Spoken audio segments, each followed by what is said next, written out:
Chapter 1: The Fall of a Genius.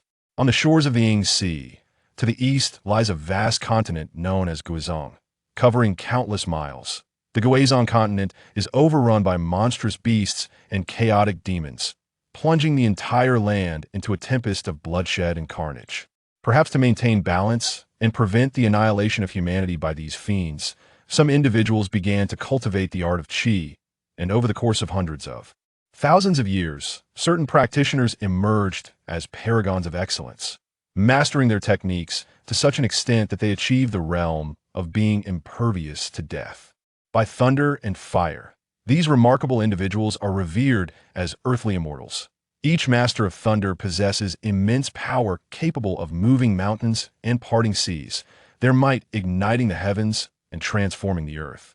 Moreover, these earthly immortals establish sects and open schools to disseminate their teachings. At the borders of the Guizhong continent lies the Qinglong sect.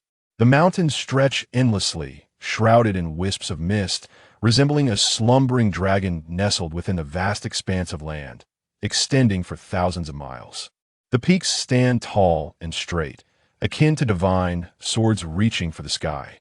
Particularly, the 7 main peaks of the Qinglong sect rise straight into the clouds, serving as pillars of heaven, asserting their dominance in the realm. At the heart of these 7 towering summits stands a floating palace, known as the Yuqing Palace, radiating brilliance and serving as the foundation of the entire Qinglong sect. Upholding its fortune on this day, atop one of the 7 main peaks, Yuqing Peak, hundreds of disciples are engaged in their training. Some sit cross-legged, condensing their qi, their bodies shimmering with light, while others manipulate electric fire, serpentine bolts of lightning dancing around them. A few disciples raise their hands, unleashing torrents of icy mist, freezing a massive boulder 3 meters away in an instant. Yet, in the most inconspicuous corner, a young man clad in green stands with a face marked by desolation and envy. Alas, even the junior disciples who joined later have managed to condense their qi into form. A bitter expression clouds the youth's features. The 5 elemental energies he has attempted to cultivate remain futile, for his elemental roots have been rendered utterly barren. The young man's name is Han, an outer disciple of the Qinglong sect. The melodic cries of celestial cranes resound through the the astonishment of the gathered disciples. A dozen white dots shoot forth like arrows, piercing the sky, initially appearing no larger than fists. As they draw nearer, each crane reveals itself to be larger than a bull. These majestic cranes, their wings stirring gusts of wind, possess talons so sharp they could rend a tiger or leopard asunder. Even more astonishing is that upon each crane sits a disciple clad in robes of jade. My heavens, what am I witnessing?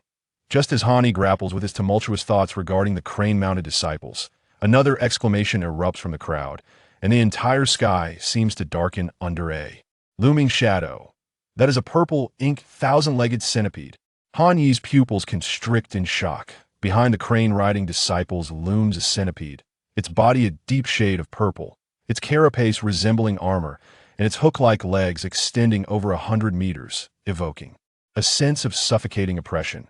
Yet this formidable purple, ink, 1,000-legged centipede lies motionless, a mere cold corpse cradled in the grasp of a young Taoist who stands as a deity amid the heavens and earth. The young Taoist was adorned in a flowing purple robe, exuding an aura of nobility and ease, with his hair elegantly styled and secured by jade hairpin. Rather than riding a celestial crane, he soared through the skies, commanding a fire dragon beneath him, a manifestation of his formidable magical prowess. This purple-clad youth was none other than the esteemed brother Xiao Ding. He was effortlessly lifting the enormous corpse of a centipede, over 100 meters long, with a single hand as he flew. Xiao Ding, as he pierced the heavens, a glimmer of cold light flashed in Han Yi's eyes. I never imagined he would grow to such heights over the years. At the same moment, Xiao Ding seemed to sense something amiss. His gaze swept sideways, a slight smile gracing his lips as his spiritual awareness brushed against Han Yi's waist. The arrival of Xiao Ding caused a significant stir, especially with the immense purple centipede demon beast he held aloft. His striking presence stirred excitement among the disciples. Impressive. Brother Xiao truly is a master of the Qi path, with boundless magical power capable of slaying demon beasts. The purple centipede was no ordinary creature. It possessed astonishing defenses and offensive capabilities, coupled with a mastery of toxic gases. A mere whiff could incapacitate any cultivator of our current caliber. Yet Brother Xiao was able to vanquish it effortlessly. Ha! A disciple chuckled. Brother Xiao, after all, possesses an innate spiritual root, and not just any, but a 4-elemental root, each element exceeding 80 points. He is undoubtedly an unparalleled genius. I've even heard that due to his exceptional talent, he attracted the attention of the supreme leader and was personally received by the esteemed Yuqing ancestor. What? The Yuqing ancestor? A true terrestrial immortal? Heavens! Thus, Brother Xiao stands as the premier expert to emerge from our Yuting peak. His magical prowess is limitless, and his potential boundless. Who knows? He may one day ascend to the position of the sect leader. In the realm of cultivation, one is not bound by convention. The desire to attain the leadership of the sect is not only accepted, but serves as motivation for the disciples. Of course, aspiring to the position of sect leader comes with the prerequisite of not harming the master or the sect's interests. These are the regulations of the Qinglan sect. Let us diligently cultivate, if we can reach the saint spirit stage and possess even half of Brother Zhao's magical prowess. We could trade our mundane existence for that of an emperor. What good is hard work without talent? In cultivation, one's aptitude and fortune are paramount. Speaking of fortune, I am reminded of another genius from our Yuting peak. Upon entering the sect, it was said that this prodigy reached the refining Qi stage in just 3 years. TSK, such talent. I heard that Brother Xiao was once his disciple. Lan Sun mocked. Lan Sun, are you referring to Brother Han? Brother Han? Bah, he was called brother back then. Now he should be addressed as Junior Brother Han. Lan Sun, how can you mock Junior Brother Han like that? Ha. Han, he was not far from these individuals. He had long since grown accustomed to their scornful remarks. Or rather, he was enveloped in a profound sense of resignation, for his 5 elemental roots had been entirely destroyed, causing his cultivation to plummet from the sacred spirit. Staged to the current 6th layer of Qi condensation, that it was only from the 7th layer onwards that one could refine their energy into a tangible form, a realm known as weapon condensation. Prior to reaching the 7th layer, Qi path practitioners could merely communicate with spirits, and even the simplest task of conjuring a small fireball often necessitated the aid of a fire spirit talisman. It was during a mission that Han suffered the obliteration of his spiritual roots, initiating a downward spiral in his cultivation journey. Chapter 2. The Facade of the Small-Minded. After 3 years of cultivation, he ascended to the 7th layer of Qi condensation, achieving the realm of weapon condensation. Subsequently, over the course of 5 years, he astonishingly reached the late stage of the sacred spirit realm. That time, Han was merely 16 years old, a prodigy indeed, particularly in the Guizhong continent, where practitioners of the sacred spirit stage typically boasted a lifespan of 300 years. He even secured the first position on the supplementary sacred master ranking of the Qinglan sect, with Xiao Ding, the current center of attention, merely a subordinate at his side. As the saying goes, the higher one climbs, the harder one falls. In these past 3 years, Han Yi's martial arts regressed, his spiritual roots were obliterated, and his cultivation gradually sank to the nadir, rendering him a target of ridicule. Xiao Ding is indeed impressive, possessing 4 elemental roots, each exceeding 80 points. He has recently slain the purple ink 1,000-legged centipede, undoubtedly advancing to the late stage of the sacred spirit realm, perhaps even reaching its pinnacle. In 6 months, during our Qinglan sect's Dao Fa Dan conference, I dare say he shall ascend to become a true disciple. Han reflected, recalling his own past brilliance as a genius of Yuting Peak. The hierarchy of Qi path practitioners in the Guizhong continent is classified into Qi condensation, sacred spirit, sacred master, yang god, and thunder law. Among these, the thunder law realm stands as a remarkable terrestrial immortal. Disciples of the Qinglan sect are further divided into outer and inner sects, with the distinction of true disciples as well. To become a true disciple, one must be assessed on both strength and potential. In his prime, Han was in the late stage of the sacred spirit realm, with extraordinary potential, thus qualifying as an intersect disciple and a candidate for true disciple. Still not enough. Han leapt down from the stone pedestal. The pedestal beneath him stood 3 feet tall, its surface smooth and glossy, adorned with countless star-like specks. It was composed of a material known as Gathering Spirit Stone. As its name suggests, this pedestal was designed to collect the spiritual energy of heaven and earth. My spiritual roots are like a leaking treasure vessel. The more I absorb, the more escapes. He shook his head and proceeded towards the rear hall. The rear hall was a designated residence for the outer sect disciples of the Qinglan sect, carved out specifically for them on Unyielding Peak. Each hall occupied a substantial area, exuding grandeur that rivaled even secular noble estates. The path leading to the rear hall was paved with azure stone steps. The jade staircase, consisting of hundreds of thousands of steps, resembled a magnificent jade dragon, its upper portion shrouded in mist, plunging into an unfathomable abyss.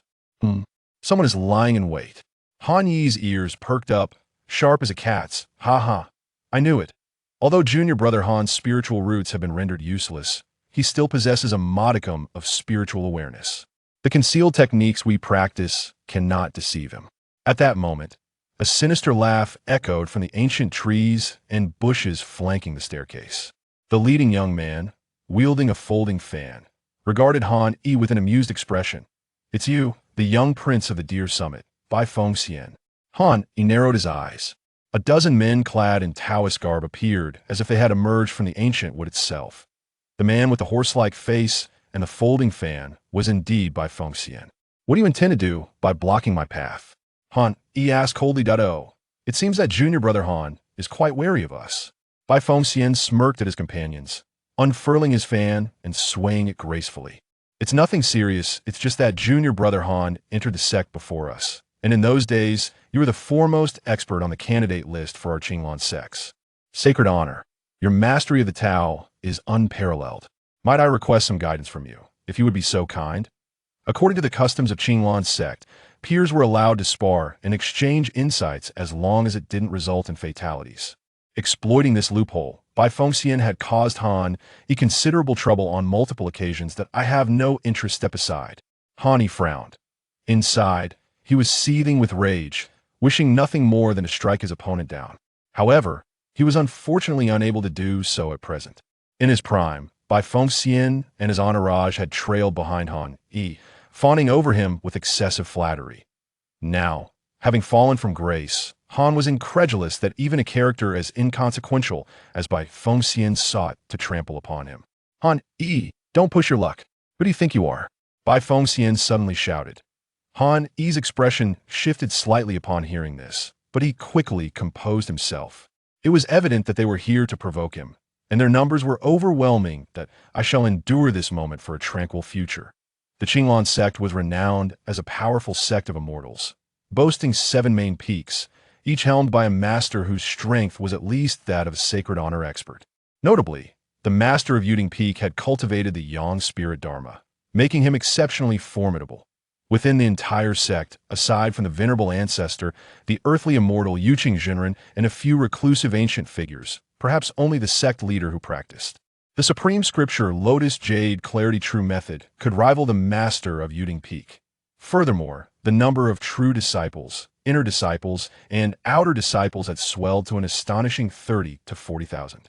With so many disciples, it was impossible for Han Yi to know them all.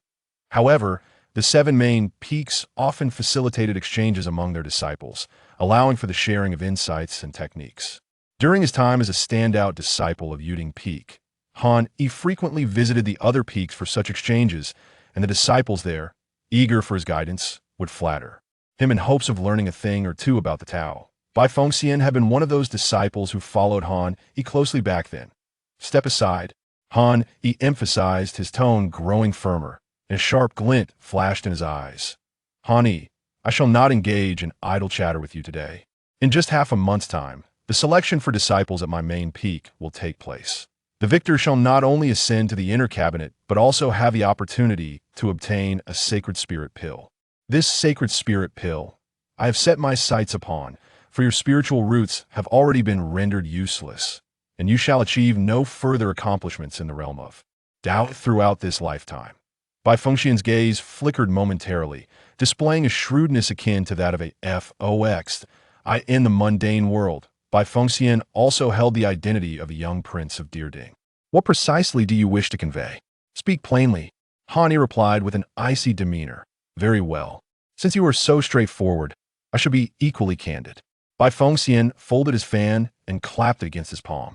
A starving camel is still larger than a horse. Han Yi, you once basked in glory, a master of the sacred spirit, and even ranked first among the candidates for true inheritance.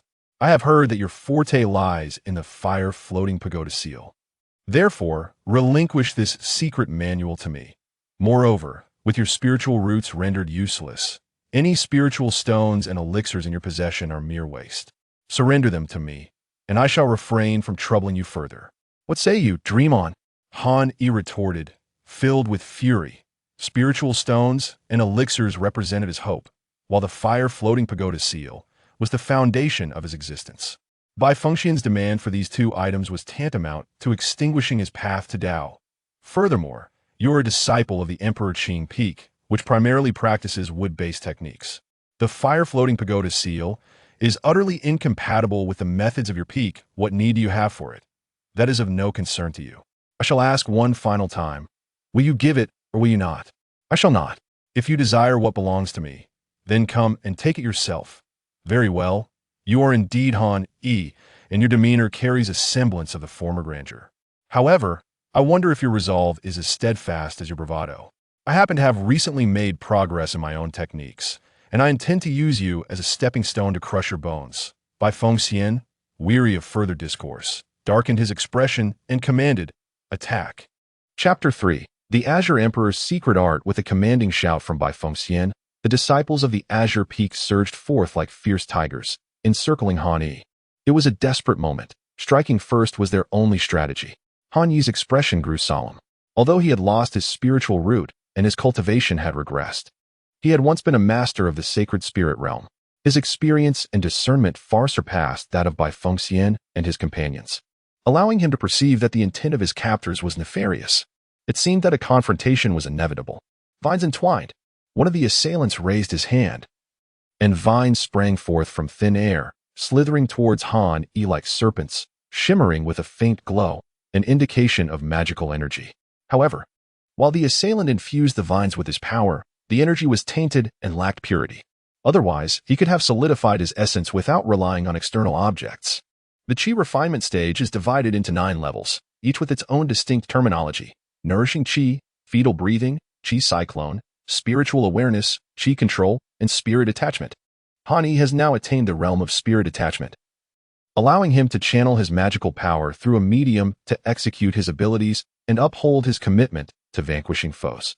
At the 7th layer of Qi refinement, known as weapon condensation, one achieves the pinnacle of both the magical and martial arts. Fire harnesses the power of the wind, igniting a conflagration that sweeps across the land. Han Yi swiftly cast 2 talismans, one of fire and the other of wind, which transformed into 2 orbs of flame, igniting the vines held by the disciple. Oh, I had almost forgotten. Junior brother Han Yi, you possess the dual cultivation of wind and fire, along with the 5 elemental roots. Witnessing this scene, Bai Fengxian's expression initially tightened, only to be replaced by a sly smile. However, your other 3 elemental roots, metal, wood, and earth, are woefully inadequate. Not only do they fail to enhance your wind and fire abilities, but they also diminish your average attributes. Otherwise, with your rare 5 elemental roots, the ancestor would have personally come to greet you. Nevertheless, Han Yi had no time to heed Bai Fengxian's scornful jibes, as he was currently besieged by numerous opponents. Black Tiger carries the corpse. Divine ability of the sudden wood. It is often said that 2 hands cannot contend with 4 fists. And considering Han Yi's spiritual roots had been rendered ineffective, leaving him with only the cultivation of the 6th layer of Qi refining, he was at a distinct disadvantage against the disciples of the Emperor Qing Peak, most of whom, while also of spiritual cultivation, had the advantage of sheer numbers. Wind control technique. Han Yi once again unleashed a wind talisman, which transformed into a gentle breeze, allowing him to escape the encirclement. The disciples of Emperor Qing Peak, clearly following his lead, quickly parted to either side. What is this? That is the formation of a weapon. No, a magical path, which astonishingly manifests into a magical avatar. Han Yi fixed his gaze upon Bai Fengxian, astonished to see a tree demon materializing behind him, the spirit of the Green Emperor. A powerful manifestation mastered by disciples of the Qi refinement stage at the Qin Emperor peak. However, to conjure such a manifestation, one must cultivate to the 8th level of Qi refinement, the realm of the law path. In the past, a mere law path practitioner would have been no challenge for him, easily vanquished with a single strike. Yet, the current Han Yi was no longer the same. Fire-floating pagoda seal, Qilin. As Bai Fengxian made his move, Han Yi bellowed, his voice resonating like the flames of heaven igniting the heavens. As a fierce fire Qilin lunged forth. Brother Bai, be cautious. This is the fire-floating pagoda seal, the Qilin seal, one of his most formidable techniques. The disciples who had once surrounded Han Yi now wore expressions of terror. Did they not claim that Han Yi's spiritual roots had been destroyed?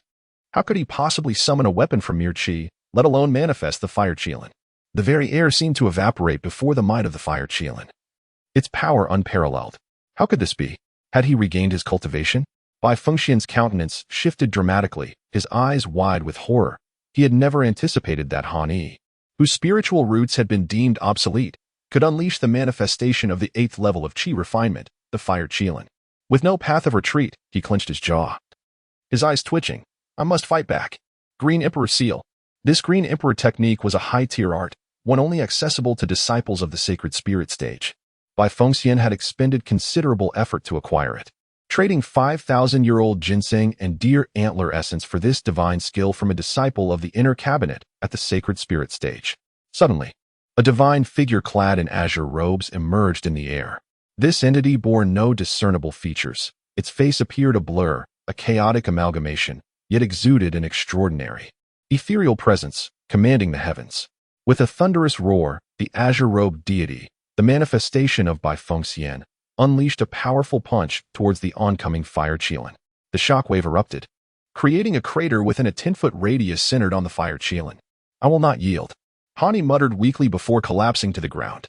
Whether it was the remnants of his resentment or not, the sky darkened ominously, heavy clouds gathering, followed by a torrential downpour, lightning crackling like silver serpents, transforming the entire realm into a world of cascading waters. It was merely a fade. I questioned how he could still manifest the law path manifestation when his spiritual roots were said to be destroyed. Bai Fengxian paled. Yet a sense of exhilaration surged within him, having narrowly escaped disaster. This is bad. Brother Bai, he appears to be dead. A disciple exclaimed in panic after checking on Han Yi. What? Dead? Bai Fengxian gasped, wiping the rain from his face. The disciples of the Qing Emperor peak were thrown into chaos, their composure shattered. The Qinglan sect permits its disciples to engage in mutual cultivation of their Taoist skills. However, the loss of life in such circumstances renders the situation grave. Moreover, there lies another reason for the drastic change in the expressions of those present. Although Han Yi has become a mere shadow of his former self, having lost both parents, it is known that the leader of Unyielding Peak was a sworn brother of Han Yi's father. If we were to teach him a lesson, we could feign it as a mere sparring session. The leader of Unyielding Peak would likely refrain from intervening on behalf of a junior like him. Yet now that Han Yi is deceased, should the leader of Unyielding Peak become enraged, a disciple of the Ma-faced Emperor Qing sect voiced his concerns. The leader of Unyielding Peak, the esteemed Master Yushu, holds considerable influence and authority within the Qinglan sect. His mere stamp of the foot could send tremors throughout the entire sect. What is there to fear? This was merely an unfortunate accident. The lad was blind to his own limitations and met his fate as a consequence. Moreover, we have the protection of the Emperor Qing peak leader, coupled with Brother Zhao's connections. Even if Master Yushu intends to retaliate, he must weigh his options carefully, Bai Fengxian asserted, though the confidence in his words was evidently lacking. Let us depart. In a flash, Bai Fengxian and his companions fled with the swiftness of hares. Crack! A silver serpent of lightning danced as a bolt struck the ancient wooden steps, causing them to collapse instantly. Another bolt of lightning struck Han Yi, the electric arc shimmering with an oppressive force, leaving a charred odor in the air. Chapter 4. The Five Elements Emperor's path. The downpour was torrential, with rain descending like a barrage of steel needles. Thunder rumbled ominously. The electric silver serpent, with arcs as thick as an infant's arm, continuously struck down, akin to the wrath of a thunder goddess. The booming thunder seemed capable of shattering the heavens, and yet another bolt of lightning struck Han Yi. Crack! Beside the ancient tree, towering at 70 to 80 meters, A conflagration erupted amidst the lightning. Am I to perish here? Struck by lightning, Han Yi's consciousness flickered before him. Seeing amidst the wild dance of electric arcs a glimmer of golden light that surged into his being. In that fleeting moment, his awareness seemed to be swept away into a tumultuous torrent. The overwhelming force of will was far beyond his capacity to endure, ultimately leading him to succumb into a deep unconsciousness. The Yuqing Heavenly Palace, a grand hall floating at the heart of the Qinglong sect, resembled a mirage. This hall serves as the very nucleus of the entire sect. According to legend, the Yuqing Heavenly Palace is a mystical artifact, crafted by the founding ancestor of the Qinglong sect with his own hands. It governs and sustains the flow of destiny and energy throughout the sect. Suddenly, the air within the hall distorted, and a middle-aged Taoist appeared in the Yuqing Heavenly Palace. Was this a manifestation of the ominous signs foretold in the ancient texts, heralding the arrival of the cataclysmic era? The middle-aged Taoist appeared to be in his 40s, his complexion a pale shade of purple gold, adorned with a gilded Taoist crown atop his head, and 3 wisps of black beard fluttering in the breeze, embodying the essence of a celestial being. This Taoist was none other than the current leader of the Qinglong sect, the true man of heavenly mechanisms. As he calculated the unfolding events with his fingers, his expression grew increasingly grim, eventually muttering, "Calamity, this is indeed the cataclysmic era foretold in the Book of No Birth. With such a calamity upon us, not even I, nor the primordial ancestor of the earthly immortals, can avert the impending disaster. Are we truly facing the end of the world?" With a wave of his Taoist robe, he commanded, and 7 streams of vital energy transformed into talismans, soaring into the skies. Regarding the earlier phenomenon that appeared within the Qinglong sect, even the true man of heavenly mechanisms felt uncertain. The talismans, fashioned from his true energy, were dispatched to notify the 7 peak masters. What is happening to me? Am I still alive? Hani felt as though he had entered a profound yet vividly real dream. Within this dream, a figure emerged, a man clad in a black robe adorned with golden and purple trimmings. He exuded an overwhelming presence, akin to a divine king, suffocating in its intensity. Han Yi, once the foremost expert on the sacred honor roll of the Qinglong sect, had encountered numerous formidable individuals, including his uncle, the master of Yuding Peak, a being of the Yang God realm, merely a step away from becoming an immortal. Yet, the pressure emanating from the man in black surpassed that of 10 Yuding Peak masters combined. How rare it is that you can embody my will and remain unscathed. A profound voice resonated, belonging to the man in black. Who are you? Han Yi could only see the man's silhouette. My identity is of little consequence. I never anticipated encountering a practitioner with the 5-element spirit root. Should I consider myself fortunate or unfortunate? Alas, the heavenly Tao is capricious. Perhaps this is your fortune, yet also my calamity. Is it truly impossible for mortal efforts to defy fate? The man seemed to lament, shaking his head. Senior. Hani stepped forward upon hearing these words. Since you possess the 5-element spirit root, very well, I shall impart to you the imperial path of the 5 elements. As he spoke, the man in black began to demonstrate. The imperial path of the 5 elements, the way of the 5 elements. The essence of yin and yang, primordial unity, the division of the 1 into 2, giving rise to the 4 symbols, the heavens and the earth. Yin and yang govern the 2 energies, the pure sky and the turbid earth. The 5 elements are merely thoughts, pursuing completeness, the balance of yin and yang. The birth of yin and yang, the emergence of the emperor, the sovereign wielding the holy sword of heaven, cleaving through the cosmos, under the protection of the true dragon. With words transforming into laws, the path of the emperor. The words of the technique struck Han Yi's being like golden talismans, infusing him with power. What is this Tao? It far surpasses my fire ascension seal by 100-fold. Han Yi, once a master of the Holy Spirit, possessed a discerning perspective. The black-robed man's 5 elements Emperor's path was nothing short of extraordinary, evoking a sense of wonder. It was indeed astonishing that such a mystical discipline existed, one that required the 5 elemental spiritual roots for its cultivation. This path, the Emperor's holy way, seemingly blessed by the true dragon, might rival the supreme secret of my Qinglong sect, the jade clarity refinement true method. Within the dream, Han Yi began to cultivate, while the figure of the black-robed man gradually faded away. Senior, there are still aspects of the 5 elements Emperor's path that I do not comprehend. You, Roa? Han Yi finally discerned the identity of the young maiden before him. The girl was delicate and graceful, her eyes shimmering like autumn waters, exuding an ethereal charm, as if she had stepped forth from a scroll of celestial beings. This maiden was named Sun Roer, and from her purple robe, It was evident that she was a practitioner of the Holy Spirit from the Qinglan sect. A practitioner of the Holy Spirit from the Qinglan sect. If she were to immerse herself in worldly cultivation and secure a position as a guardian master for an empire, it would be assuredly stable, especially considering the enchanting Sun Rower before him. Ro, senior sister Sin, how did you come to be here? And what is this place? Han Yi surveyed his surroundings, realizing he was not in the rear hall of Yuding Peak. The pink canopy and the cozy arrangements resembled the boudoir of a worldly young lady. Upon hearing Han Yi refer to her as senior sister Sin, a subtle frown flitted across the lovely face of Sun Rower. Brother Han Yi, this is the purple bamboo forest. Sun Rower playfully bit her lower lip. Her teasing demeanor laced with the fragrance of youth, casting an enchanting atmosphere within the bamboo pavilion. Purple bamboo forest, Xuanxiang Pavilion? Han Yi gazed at Sun Rower in astonishment. Han Yi possesses an intimate understanding of the Qinglan sect. The purple bamboo forest is located at the summit of the Zilwan Peak, presided over by the esteemed Zishuan Jinren, the solitary female elder among the 7 peak masters of Qinglan sect. Zishuan Jinren is known for her serene disposition and has a penchant for cultivating bamboo, resulting in the flourishing expanse of the purple bamboo forest. Within Qinglan sect, disciples at the sacred spirit stage are eligible to establish their own caves. At this moment, Sun Roa felt a slight flush on her cheeks. The two paused, and the atmosphere in the entire pavilion shifted to one of tension. By the way, Han Yi, how is it that you found yourself collapsed on the Windao Yujie? In an effort to divert the conversation, Sun Roa inquired with genuine concern. The staircase of 100,000 steps in Qinglan sect is referred to as the Windao. Did I truly collapse on the Windao Yujie? If so, what of Bai Fengxian, Lei Dian, and that man in the black robe, the 5 elements emperors? Could all of this be real? Han Yi lamented, covering his head with both hands, his expression one of anguish.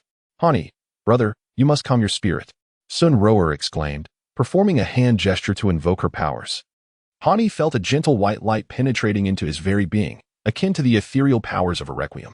With the cultivation of Sun Rower, at the sacred spirit stage, the manifestation of such divine abilities was beyond Han Yi's capacity to resist. Brother Han Yi, I swear that I will not allow you to suffer any more injustices. Sun Rower clenched her fist, silently vowing. Beneath the delicate pink canopy, Sun Rower gazed tenderly at Han Yi, who lay in slumber, his brows furrowed in distress. Chapter 5. Rising after the fall, the night sky was a pristine azure, and within the entire Qinglan sect, only the ancient palace, reminiscent of the primordial grandeur, the Yuqing Heavenly Palace, radiated myriad lights, continuing to exude its majestic and venerable authority. Outside the fragrant pavilion of the purple bamboo forest, upon a stone pillar over 2 meters high on the back mountain, Han Yi donned a flowing azure robe. Gazing longingly at the jade pure celestial palace, his expression a tapestry of complexity, tinged with a hint of melancholy. After a prolonged silence, he let out a deep sigh. Spiritual roots, destined paths. The jade pure celestial palace undoubtedly stands as a hallowed sanctuary that every disciple of the Qinglan sect ardently yearns for, being the most spiritually enriched locale within the entire sect. It is said that the spiritual energy within the jade pure celestial palace is so abundant that it can reverse the flow of time, with the passage of moments occurring at a rate tenfold that of the outside world. In other words, cultivating in that sacred place yields the equivalent benefits of 10 days in the outside realm for merely 1 day spent there. However, not every disciple of the Qinglan sect is deemed worthy to enter the jade pure celestial palace. Although Han Yi was a master of the sacred spirit back in his day, he had only ventured there once, and that was when he ascended to the position of the foremost candidate for the sacred lord's list. The night breeze whispered gently, tousling Han Yi's hair, and one could even perceive the flickering of violet phosphorescence in the air. Han Yi was aware that it was the spiritual energy emanating from the purple bamboo. A reaction unexpectedly arose from the wood element's spiritual root within me. Though faint, it was undeniable. Suddenly, Han Yi seemed to grasp something, his expression turning both excited and exceedingly anxious. The Qing Emperor's spiritual decision. Han Yi closed his eyes, forming a hand seal to gather energy. It was evident that the spiritual energy of the purple bamboo transformed into musical notes, continuously surging into his body, while the flow of energy around him exuded an aura of solemn holiness. With a decisive flourish of his hand, 5 stumps emerged from the ground 3 meters ahead. Overwhelmed with joy, Han Yi trembled with exhilaration. My spiritual root has been restored. At last, it is restored. Moreover, it seems that all 5 elemental roots have received nourishment. If previously my metal, wood, and earth roots were nearly deemed useless, now I stand as a cultivator of the 5 elemental roots. Han Yi stood amidst the night breeze, his hair swirling, momentarily forgetting all notions of honor and disgrace. It is known that Xiao Ding, possessing merely 4 elemental roots, once had the fortune of being received by the terrestrial immortal, the Jade Clear ancestor. As for the 5 elemental roots, it is likely that among countless cultivators, one would be hard-pressed to find another. Over the years, those who have insulted, oppressed, and belittled me, I have endured in silence, not out of a lack of desire for retribution, but due to my own feelings of inadequacy. Even an ant, when bullied, will struggle to retaliate. How much more so for a practitioner of the Qi path? Though the Qi path emphasizes a tranquil and desire-free heart, who can truly see through the essence of their own path. In Han Yi's eyes flickered a glimmer of murderous intent. He yearned to seek vengeance upon those who had once oppressed him. The thrill of revenge invigorated his spirit. Yet, he resolved to exercise patience. His spiritual roots had been restored, and his cultivation had surged, returning him to the 8th level of Qi refinement in the Tao. This level was more than sufficient to contend with individuals like Bai Fengxian, though he still fell short compared to the likes of Xiao Ding. Thus, he deemed it necessary to bide his time, for in just a few days, the grand duel for the selection of inner sect disciples among the 7 major peaks would unfold, at which point he would reveal his extraordinary capabilities. The restoration of his spiritual roots rekindled Han Yi's confidence, particularly as he was now a practitioner of the 5 elements spiritual roots. Without delving into further details, merely presenting this identity would be enough to cause a stir throughout the Qinglan sect. Even the esteemed Master Tianji might consider personally taking him on as a disciple. The path of the 5 elements. As he mobilized the energies of his 5 elements spiritual roots, Han Yi resumed his cultivation.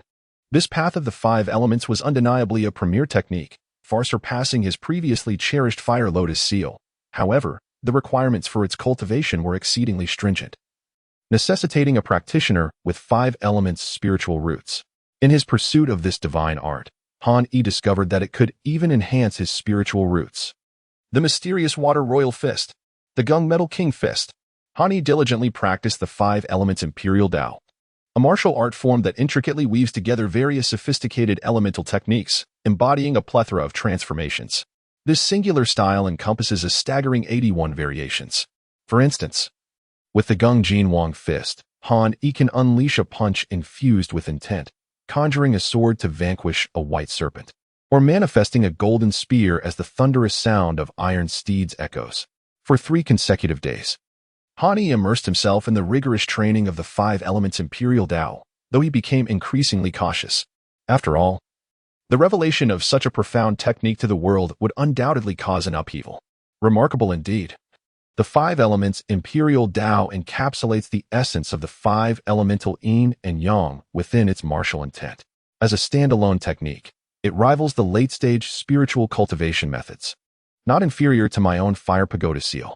Should the elements harmonize, with both offensive and defensive capabilities, it would indeed establish an unassailable position, allowing one to slay foes beyond their level.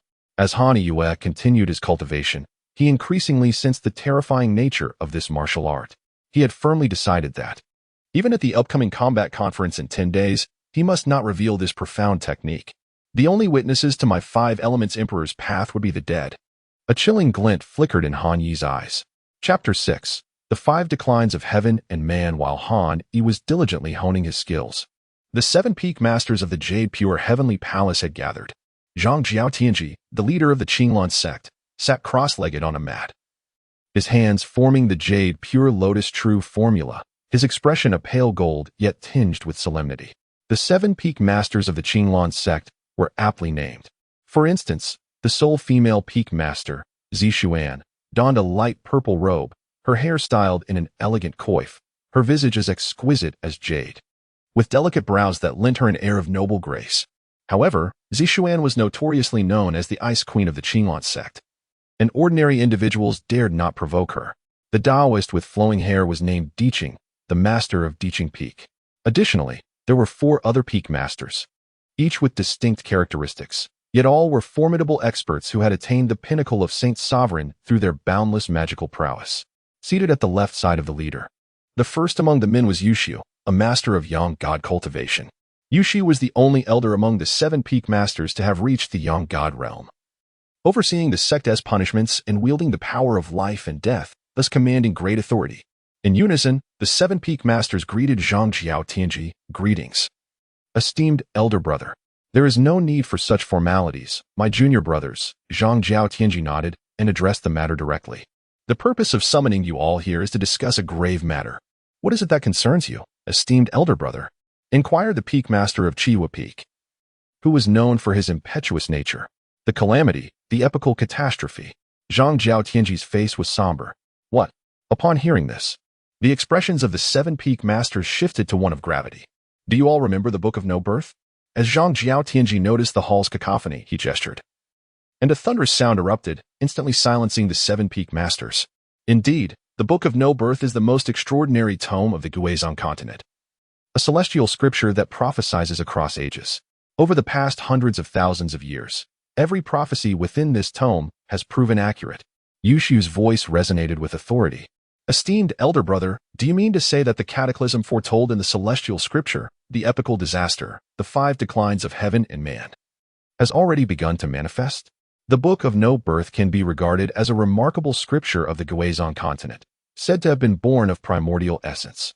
This ancient tome as prophecies are widely circulated, and as high-ranking members of the Qinglan sect, they were all familiar with its contents, the epical calamity, the 5 declines of heaven and man. In the ancient tome known as the Book of Unlife, there exists a particular tale chronicling an ominous event, the 5 declines of celestial beings, a calamity that threatens to annihilate the world, especially for those who cultivate the path of immortality. When such a catastrophe arises, it is feared that half of all living beings on the Guizhong continent shall perish. This foreboding was recently perceived by me, as I sensed the prophetic signs. The esteemed Tianji Jinren nodded gravely in acknowledgement. Finally, Zishuan Jinren spoke, her voice calm and serene. "Master, you have cultivated the supreme Tao canon of our Qinglan sect, the true formula of the Jade Clear Lotus. It encompasses the heavenly transformation Tao, enabling the calculation of heavenly secrets. Since you have sensed the ominous signs of the end times, it seems unlikely that you are mistaken. However, I wonder if you possess any means to avert this calamity? The calamity of the end times is a heavenly tribulation, one beyond the capability of a single individual to dispel." Tianji Jinren replied with a wry smile, shaking his head. "Master, this matter is of utmost significance. Should we not petition our ancestor to intervene?" suggested Yushu Jinren, raising an eyebrow. "That is not feasible either." "Master, what then should we do?" the Lord of Chihua Peak urged anxiously. Tianji Daoren narrowed his eyes and sighed deeply. "The only course of action left is to align with the heavenly will. We must encourage our disciples to venture forth into the world, slaying demons and spreading benevolence, thereby accumulating merit. The greater the merit, the more prosperous their fortune will be. Additionally, we must strive to enhance our disciples' cultivation levels. In 10 days, the triennial selection of the inner cabinet will occur, and this cohort of cabinet disciples will be eligible for election as candidates for true transmission. Those chosen in this contest will receive a scroll of spiritual level cultivation methods, along with generous rewards, multiplying their gains tenfold. Your will shall be followed, Master," the 7 peak lords proclaimed before departing. Alas, the signs of the 5 declines of celestial beings and the calamity of the end times, why must they manifest within our Qinglan sect? After the departure of the assembly, Tianji Jinren's gaze deepened, pondering, is this a blessing or a curse? In the fragrant halls of Xuanxiang Pavilion within the purple bamboo forest, Han Yi was engaged in the art of breathing, circulating his spiritual roots. Over the past few days, he had made significant progress in the foundational practices of the 5 Elements Emperor's path. However, alongside his cultivation, he discovered a notable flaw inherent in this rare and exceptional technique. While the 5 Elements Emperor's path indeed possesses the capacity to enhance one's spiritual roots, it simultaneously imposes exceedingly high requirements on the quality of the 5 Elements' spiritual roots. In other words, the greater the potency one wishes to derive from the 5 Elements Emperor's path, the higher the requisite spiritual root points of the practitioner must be. Although I am indeed a practitioner with comprehensive 5 Elements spiritual roots, it is precisely this very nature that has diminished the spiritual essence of my roots. Hani let out a soft sigh. In this world, there exist certain miraculous elixirs that can enhance a cultivator's spiritual root attributes. However, such potions are rare and often elusive. Even if they do exist, they are exceedingly uncommon. For instance, the fire spirit elixir is crafted from the essence of the earth's fire, which takes a millennium to form. Even a master of the young god realm can only refine 7 or 8 at a time. Each fire spirit elixir can augment a cultivator's fire attribute by merely a single drop, yet its worth rivals that of a mid-tier spiritual artifact. Additionally, the earth's fire is fiercely guarded by numerous demonic beasts, making it perilous for even a sage-level cultivator to venture near. Brother Hani, just as he was lost in thought, a melodious and charming voice broke through his reverie. "Oh, is that you, Roa? What brings you here?" Hani inquired. Upon hearing herself addressed as Rower, a glimmer of delight sparkled in Sunro's eyes, but it was quickly replaced by a slight pout. "Brother Hani, I just received a message from Master Yusu via the Spirit Crane. It seems that an esteemed guest has arrived at Lingzhou Pavilion, and Master is currently in the Jade Cauldron Hall on Jade Cauldron Peak to host the guest, requesting your presence." "An esteemed guest at Lingzhou Pavilion? Why would Master Yusu summon me?" Hani was perplexed. It must be that little enchantress, Lin Wume," Sunro huffed, her delicate nose scrunching in annoyance, resembling a pouting doll. Chapter 7. Master of the Sacred Venerable Realm. Upon hearing the name Lin Wume, Hani paused momentarily, then glanced at Sunro, unable to suppress a playful smile that danced at the corners of his mouth. "Brother Hani, why are you looking at Rower like that?" Sunro chided, her cheeks tinged with a rosy hue. It appeared that Rower was feeling a bit jealous. Hani chuckled brightly. After all, Lin Wume was indeed his betrothed. The master of Jade Cauldron Peak, Yusu Jinren, was a sworn brother to Han Yi's father. Naturally, Yuxian's father was no ordinary man. Once a pinnacle expert of the sacred venerable realm, he had commanded immense respect. Unfortunately, Han Yetsong had met with misfortune during an ambush while slaying the Qiu-Long Demon King, leading to his untimely demise. Nonetheless, Han Yi's father had arranged a marriage for him, meaning that Lin Wume was, in fact, his fiancée. Rower will no longer pay attention to you." Sunro huffed, her cheeks puffed in irritation as she stomped out of the fragrant pavilion. "Wait, Rower. Master Yusu is still waiting for you. I need your spirit steed, the Qingwan."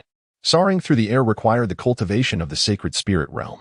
The journey from the purple bamboo forest to Jade Cauldron Peak would only take half an hour when riding the Qingwan. As Han Yi settled onto the back of the Qingwan, he felt a surge of emotions, tinged with a hint of unease. The wind howled past his ears, tearing through the sky, and as he opened his eyes, he beheld the sprawling mountains and forests below, with palatial structures appearing no larger than a fist. A fall from such heights would surely result in a fatal crash. Though he had regained his spiritual root, he had not yet reached the sacred spirit realm. "Brother Han-yi, please do not tug on Wanner's feathers," Sunro admonished from ahead, concern evident in her voice. Han-yi felt a sense of embarrassment. As soon as he let go, a sudden gust of wind swept through, nearly knocking him off balance. With a startled exclamation, he hastily wrapped his arms around Sunro. "Han-yi, brother, you are holding me too closely." Sunro blushed deeply, her face turning as red as a ripe tomato. At Yuding Peak, within the Grand Hall of Yuding. Upon receiving the notification, Han-yi strode directly into the Jade Ding Hall, followed closely by the blushing and delicate Sunro. The hall stretched 1,000 meters in length and measured 500 paces in width, exuding an air of grandeur, and within its confines, a considerable number of individuals were present. As Han-yi stepped into the Grand Hall, an array of piercing gazes converged upon him, as if seeking to ignite his very soul. A formidable pressure, akin to a tidal wave, surged forth, enveloping him in a suffocating intensity. "Hey, my dearie, do not delay in greeting the esteemed Master Mu Ming." At that moment, the illustrious Yusu Jinren, seated at the head of the hall, called out with a resonant laugh. An invisible yet potent aura emanated from him, encircling Han-yi and Sunro, enveloping them in a radiant glow. "Donghua Dinging?" A slight furrow appeared on the brow of an elderly man in gray robes beside Yusu Jinren. Without the need for introductions from Yusu Jinren, Han-yi quickly discerned the identities of those present in the hall. The gray-robed elder, being addressed as Jinren by Yusu, undoubtedly possessed the cultivation level of a holy sovereign.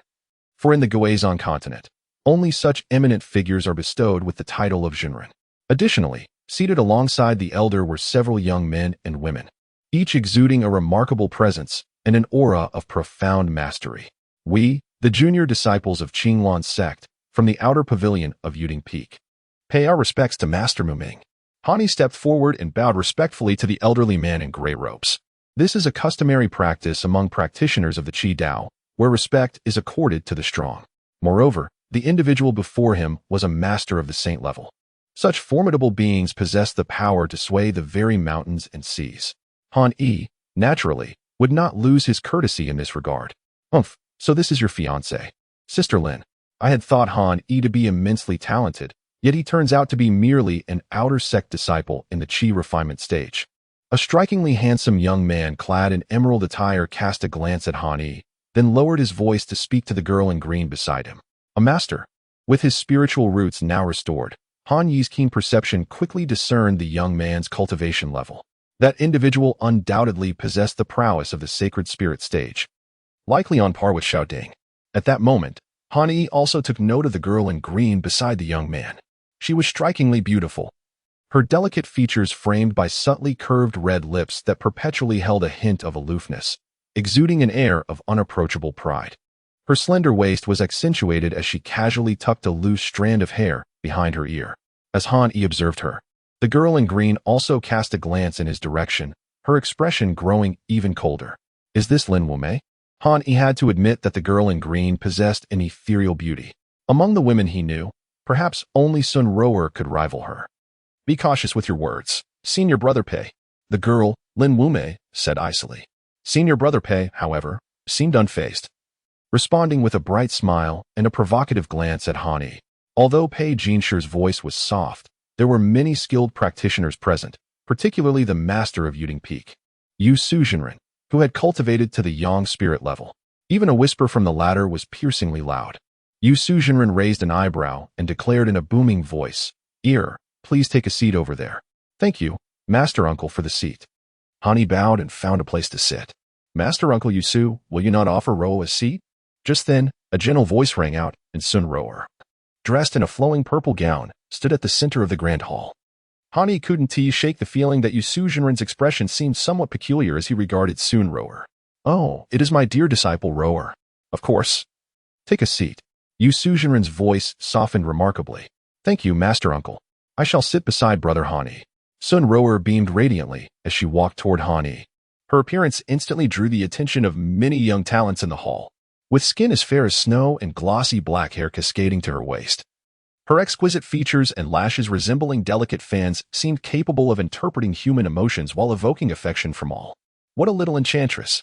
Han Yi mused with a wry smile as he watched Sun Rower approach. After years of acquaintance, he could easily discern her mischievous nature.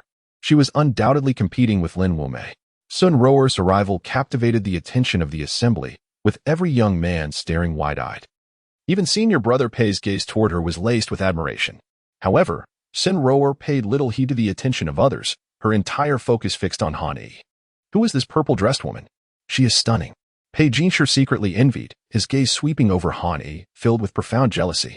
He had not anticipated that this useless Han Yi would be surrounded by so many beautiful women. Humph.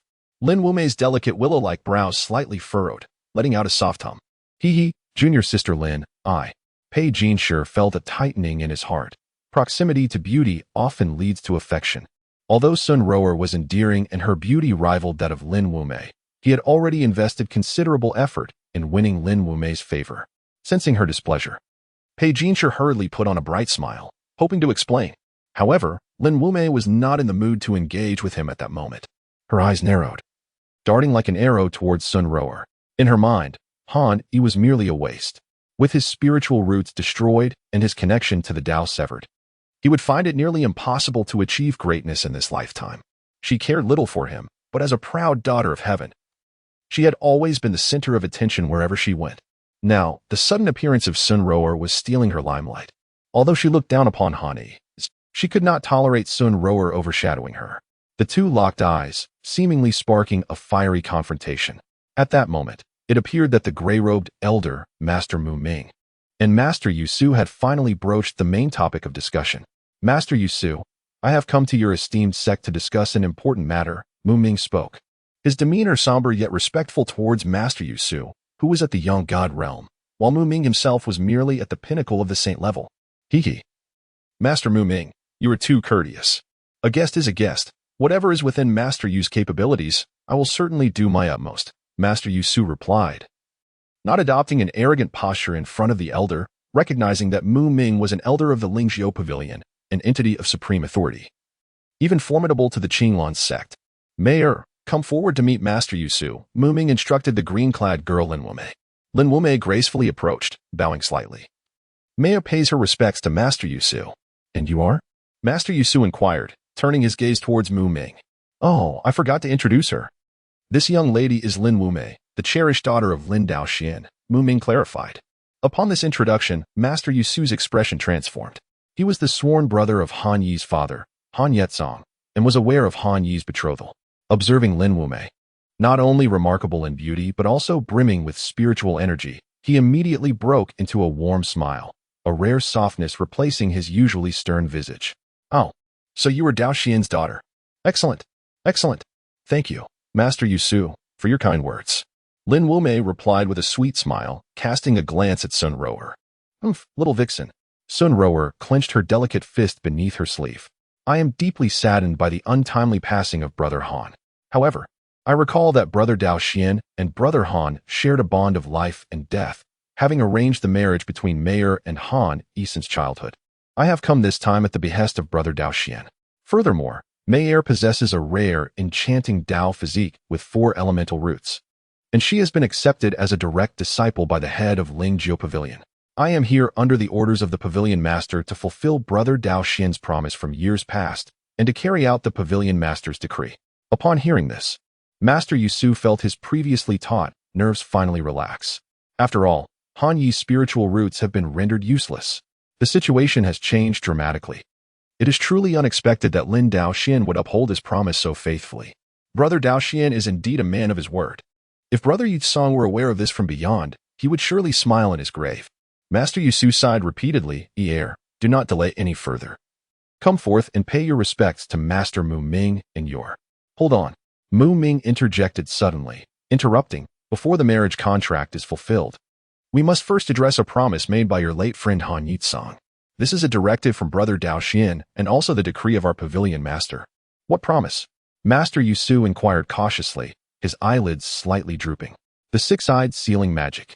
Mu Ming uttered those 4 simple words, and upon hearing them, even Master Yusu, a renowned Yang God expert, could not help but furrow his brow in anger, his expression shifting dramatically. Chapter 9, Step-by-Step Confrontation. The Ling is an innate manifestation of the human form, often referred to as the primordial infant, hence the Yang God, is also known as the Yuaning. Master Yusu, esteemed Elder Wang of Qinglan sect and the sole member to have attained the Yang God realm, typically approaches the vicissitudes of life with a calm demeanor, able to smile in the face of the world's tribulations. Such an adept possesses a transcendent mindset. Mere steps away from divine immortality, few matters in the world can perturb the temperament of a Yang God master. Yet, upon hearing the phrase 6-eyed sealing magic, Master Yusu could not help but exhibit a profound change in countenance. The 6-eyed sealing stone tablet. Was this not the spiritual treasure upon which his father had built his reputation? The name stirred something deep within Hani, evoking feelings he had thought long buried. As Hani Jin raised his eyebrows, he seemed to perceive something. In the Guizhong continent, the classification of magical artifacts comprises precious artifacts, magical tools, spiritual instruments, and Taoist implements. Each tier of magical artifacts is further divided into 4 categories. Generally speaking, cultivators at the sacred spirit stage predominantly utilize magical tools. These tools can communicate with spirits. When confronted by an adversary, one merely needs to activate their spiritual roots and channel their own spiritual power into the tool, allowing it to operate freely, executing lethal strikes with ease, vanquishing demons and monsters at will. As for spiritual instruments, they are exceptionally rare. Even some scattered cultivator saints may not possess a single one. The 6-eyed demon sealing stone tablet is indeed a spiritual instrument, and moreover, it is an upper-tier one. Oh, here comes Lin Wumei, that little enchantress. Su Ruru's eyes curved like a crescent moon as she let out a gentle sigh of relief. This, Master Mumming. You ought to be aware that the 6-eyed demon sealing stone tablet once belonged to my sworn brother. Unfortunately, when he ventured into the Blood Sea to slay the Dragon Demon King, he met an untimely demise, and with him, the 6-eyed demon sealing stone tablet also vanished. Presumably taken by the Dragon Demon King, explained Master Yushio. Old Master Mumming feigned difficulty. What can be done about that? How about this? I shall form a brotherly bond with Brother Han, considering Shinner as my own child. To compensate for the loss of the six-eyed demon sealing stone tablet, I am willing to provide my niece Lynn with 4 spirit-enhancing pills, one of each elemental type, to augment her spiritual root attributes, along with 3 middle-tier spiritual instruments, the heart-calming ring, the soul peace bracelet, and the guardian chain. What do you think, Master Mumming? Such a grand gesture. Master Yushu's generosity is truly remarkable. It should be known that each spirit-enhancing pill that can augment spiritual root attributes is worth no less than a middle-tier spiritual instrument, and some may even be priceless. Moreover, he is offering 3 middle-tier spiritual instruments in one breath. Truly, Master Yushu treats me as his own. Han Yi's eyes shimmered with emotion, a hint of redness appearing at the corners. This. Master Mumming was taken aback. He had never anticipated that Master Yushu would be willing to make such substantial sacrifices for the child of his sworn brother. To speak of 4 pills that enhance spiritual root attributes, combined with 3 middle-tier spiritual instruments. Such a considerable offering could only be made by a high-ranking expert who is the head of the 7 peaks of Qinglan sect and has reached the Young God realm. It should be noted that even as an outer elder of the Spirit Vulture Pavilion, he possessed merely 2 lower-tier spiritual instruments. However, upon reflecting on the decree of the Spirit Vulture Pavilion's master and Han Yi's current state as a cripple, as well as the demise of the Han Yi couple, the value of a union with Han Yi had diminished significantly, thus a glimmer of determination flashed in his eyes. Indeed, Master Yushu is extraordinarily generous, but Master Mumming's words reached Master Yushu's ears, and while he initially displayed joy, his expression suddenly tightened at the mention of but. Master Yushu lifted his thick brows slightly. But what? Any conditions must be stated. This time, the inscription is executed under the decree of our esteemed leader, while also fulfilling the entrusted promise from Dao Xian. Brother Yusu, the conditions you have proposed are indeed enticing. However, the commitment established between Dao Xian and Brother Han was for the offering of the 6-eyed sealing stone tablet. Beyond this, I fear. As Muming spoke, a hint of awkwardness crossed his expression, revealing a touch of insincerity. Yet, you are well aware that Brother Han had previously encountered the malevolent Dragon King in the Blood Sea. Before Yusu could finish his words, he was abruptly interrupted by Muming. To be candid with you, Brother Yusu, the reason our sect requires the 6-eyed sealing stone tablet is that within the western realm of Lingjiu Pavilion, there exists a water demon known as the 9 Ingu King. This 9 Ingu King wreaks havoc and spares no one. Countless vessels have fallen victim to its wrath, and even some of our disciples have suffered its venomous grasp during their excursions. The purpose of acquiring the sealing stone tablet is to suppress and seal this malevolent creature, which is a shared aspiration among the island lords of the 72 islands under Lingjiu Pavilion. Therefore, aside from the 6-eyed sealing stone tablet, other. Ha. At that moment, an unexpected laughter echoed through the grand hall. The suddenness of this laughter startled even Mu Ming, raising his elegantly arched brows. It was he. The crowd turned to see that the source of the laughter was none other than Han Yi. Could it be that this imbecile has discerned my intentions? A glimmer of sharpness flashed in the eyes of the green-clad maiden, Lin Wu Mei. Merely a fool, yet so audacious. Pei Jinshe regarded him with profound disdain. Why do you laugh? Mu Ming, interrupted by the laughter, felt his aged visage tighten, his expression darkening as he turned to question Yusu. Brother Yusu, is it that your disciple from Qinglan sect lacks proper decorum? Pierre, do not act rashly in the presence of esteemed guests. Yusu's countenance twitched slightly as he admonished sternly. Well. What a clever strategy of retreating by advancing. Han Yi, undeterred, strode forward with resolute brows and piercing eyes, emanating a chilling aura from his pupils. He respectfully bowed before Master Yusu, expressing, Master, you have treated me like a son, and I am profoundly grateful. However, this matter concerns my father's reputation and the significant issue of my marriage. I humbly request a moment to speak. Master Yusu regarded Han Yi's earnest demeanor and let out a soft sigh, nodding in silent acknowledgement. Di. Had your spiritual roots not been severed, others would not dare to treat you so unjustly. This thought lingered in his mind, yet he refrained from voicing it in public. Senior Mu Ming, as a revered master, you surely stand on par with my father. I can only surmise that before your arrival at our Qinglan sect, you had already formulated your arguments. It seems you come here with the intention of annulling my engagement, especially now that my spiritual roots have been rendered useless, hindering my progress in the path of cultivation. You are merely cautious of the reproach from your peers for jeopardizing your own credibility. Han Yi's voice, sharp as a blade, pierced the hearts of those who listened. his piercing gaze fixated upon the gravestone inscription. This young man, endowed with exceptional intelligence, was indeed a genius in his time. The esteemed saint-level cultivator, the embodiment of the gravestone's authority, found himself stirred by Han Yi's penetrating words, which seemed to ripple through his very core. Yet, what does genius amount to if one has lost their spiritual roots? A flicker of malice crossed Mu Ming's eyes. Chapter 10. The Oath of Heaven. The generous offer presented by Master Yusu was indeed considerable, though it paled in comparison to the six-eyed demon sealing stone tablet. This realization left the previously resolute Mu Ming feeling a twinge of embarrassment. Yet, in front of the assembled crowd, how could a dignified saint-level cultivator allow himself to be challenged by a mere chi refinement practitioner? Such audacity was astonishing.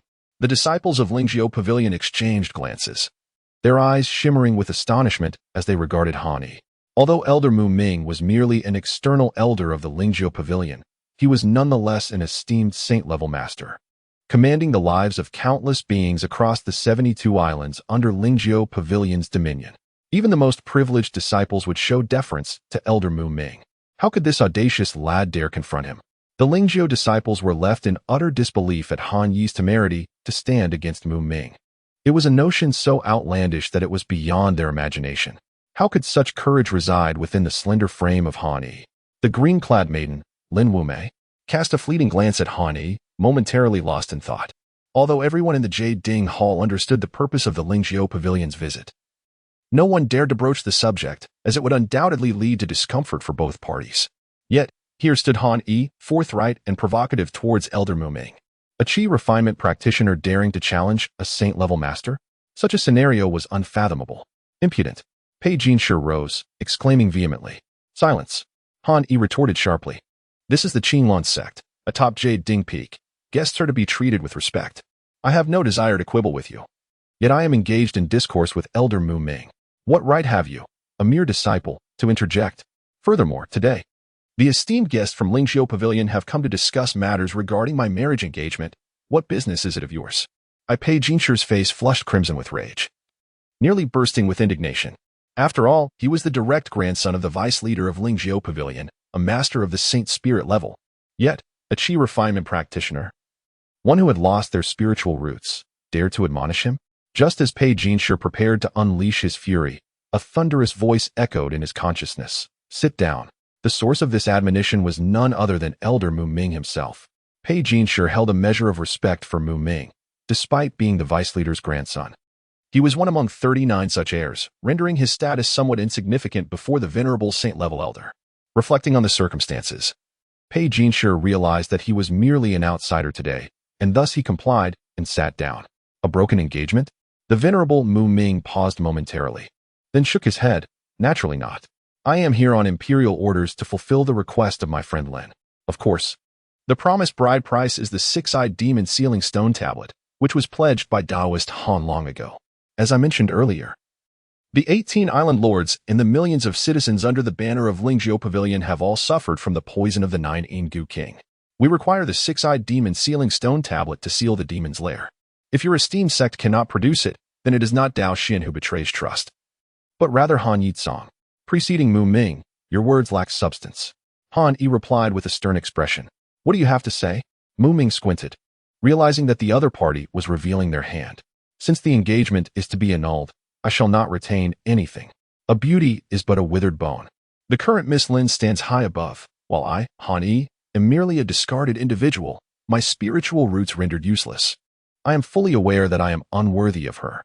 You know full well that my father perished at the hands of the Qilong Demon King, along with the sealing stone tablet, which vanished without a trace. Yet, you insist on forcing Master Yusu to accept this condition? Han Yi's gaze was piercing, fixed intently on the girl in the green attire, Lin Wumei. For reasons unknown, Lin Wumei felt an unsettling disturbance within her soul under Mu Xian's fervent stare. Cursed be it. How could my resolve waver? Lin Wumei pondered silently. Suddenly, to everyone's astonishment, Han Yi knelt upon the ground, raising 2 fingers above his brow. Heavenly Dao contract. The disciples of Lingjiu Pavilion could hardly believe their eyes, rising in unison, their expressions reflecting sheer shock. You dare to utter such a solemn oath? Do you not know of the Qilong Demon King? Lin Wumei sprang to her feet, incredulously regarding Mu Xian. Heavens! He actually dares to make a vow to the heavenly Dao. Such an oath allows no pretense. Indeed, as it is said, the principles of heaven are clear, and retribution is inevitable. This lad possesses remarkable courage. I find myself beginning to admire him. Admiration. I deem him merely reckless. There is truth in that. The oath of the heavenly Tao is observed by the heavens themselves. Should one fail to fulfill it, the heavens will deliver punishment. 10 years? That Qiu-Long demon king once defeated his father, Han Yetsong, a peak holy sovereign adept wielding a spiritual artifact, and he was vanquished as well.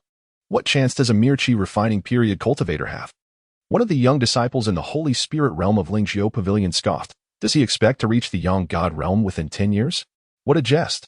Those adept in the Yang God manifestation hold esteemed positions as elders or vice masters within our Lingzhou Pavilion. Indeed. It seems he dares to utter a vow to the heavenly Tao merely to save face. Inside the hall, whispers erupted among the crowd. To outsiders, Han Yi's actions appeared as a reckless display of bravado, bordering on self-destruction. Chapter 11. The Crimson Skull Ear. Yusu exclaimed, his expression urgent as he rose abruptly. Fully aware that the oath to the heavenly Tao is no trifling matter. The seal of the demon stone was Han Yetsong's renowned treasure. Yet it perished during the blood-soaked battle against the Qiu-Long demon king. In other words, the stone may very well have fallen into the hands of the Qiu-Long demon king. Han Yetsong was originally a peak expert among the sacred sovereigns. Yet even with the magical sealing artifact in hand, he was still no match for the Qiu-Long demon king. 10 years? It is too late for you Su Zhenren to intervene. Very well. You were indeed a genius back then, possessing such audacity. Mu Mingzhenren's tone was laced with both mockery and a hint of admiration. Han Yi, elder brother. Sun Ro's expression tightened, and she instinctively clutched her skirt. With such courage alone, he surpasses many who appear strong but are hollow within. Lin Wumei cast a subtle glance at Pei Jinshi beside her. Lin Wumei articulated enticing conditions. Having been a favored child of destiny since childhood, she had now been accepted as a direct disciple by the master of Lingzhou Pavilion. Possessing 4 spiritual roots and a unique path body. In the future, she was destined to receive the master's true teachings and become a prominent figure in the Guizhong continent. Anyone who could become her husband would undoubtedly surpass centuries of arduous cultivation. Silence. Lin Wumei chided, raising her proud chin to gaze at Han Yi. Whoever became her husband could very well be the next partner of the Lingzhou Pavilion's master. The Lingzhou Pavilion controlled an expanse of ocean spanning millions of miles and governed 72 islands, with nearly 100 billion subjects. Even an emperor would envy such power. Who could resist such temptation? I have no interest. No matter how beautiful you are but a fleeting beauty, destined to turn to dust in 1,000 years. However, if I am still alive in 10 years, I shall certainly seek you out at Lingzhou Pavilion. Han Yi's lips curled into a smile. Yet his gaze was filled with an endless chill. Rower, let us depart. Sun Ro followed closely behind Han Yi, her crescent-shaped, luminous eyes provocatively glancing at Lin Wumei. In an instant, Lin Wumei's pride was ruthlessly shattered by Han Yi's indifference. Fleeting beauty? Fleeting beauty? She was born a favored child. Adored by thousands and revered like a celestial body, she had never been treated with such disdain. Han Yi's actions had deeply trampled upon her pride and self-esteem. You. Lin Wumei's chest heaved with anger, her exquisite face radiating fury. Pei Jinshi hastily flattered, if he were to cultivate the young god, then I would become a terrestrial immortal. Lin Wumei shot a fierce glare at Pei Jinshi, growing increasingly disdainful of him. Yes, he knew he was unworthy of me, thus he resorted to evasive words. With this thought, her fury diminished somewhat as she mused. Forget it, this Han Yi dares to vow by the heavenly way to uphold Han Yetsong's reputation. He possesses some courage at heart. Alas, with his spiritual roots crippled, he shall forever remain a waste. Silence. Mu Mingzhenren rebuked Pei Jinshi. Having sensed the increasing hostility from Yusu Zhenren, Mu Mingzhenren's expression grew slightly awkward. Yusu, please forgive my lack of discipline. He regarded Han Yi as a son, and now this son had been jilted, suffering such a great humiliation. How could he not be enraged? Especially since Han Yi had been forced to a dead end and made such a heavenly vow. As it is said, the principles of heaven are manifest, and retribution is inescapable. Once the heavenly oath is uttered, one will inevitably be bound by the unseen forces.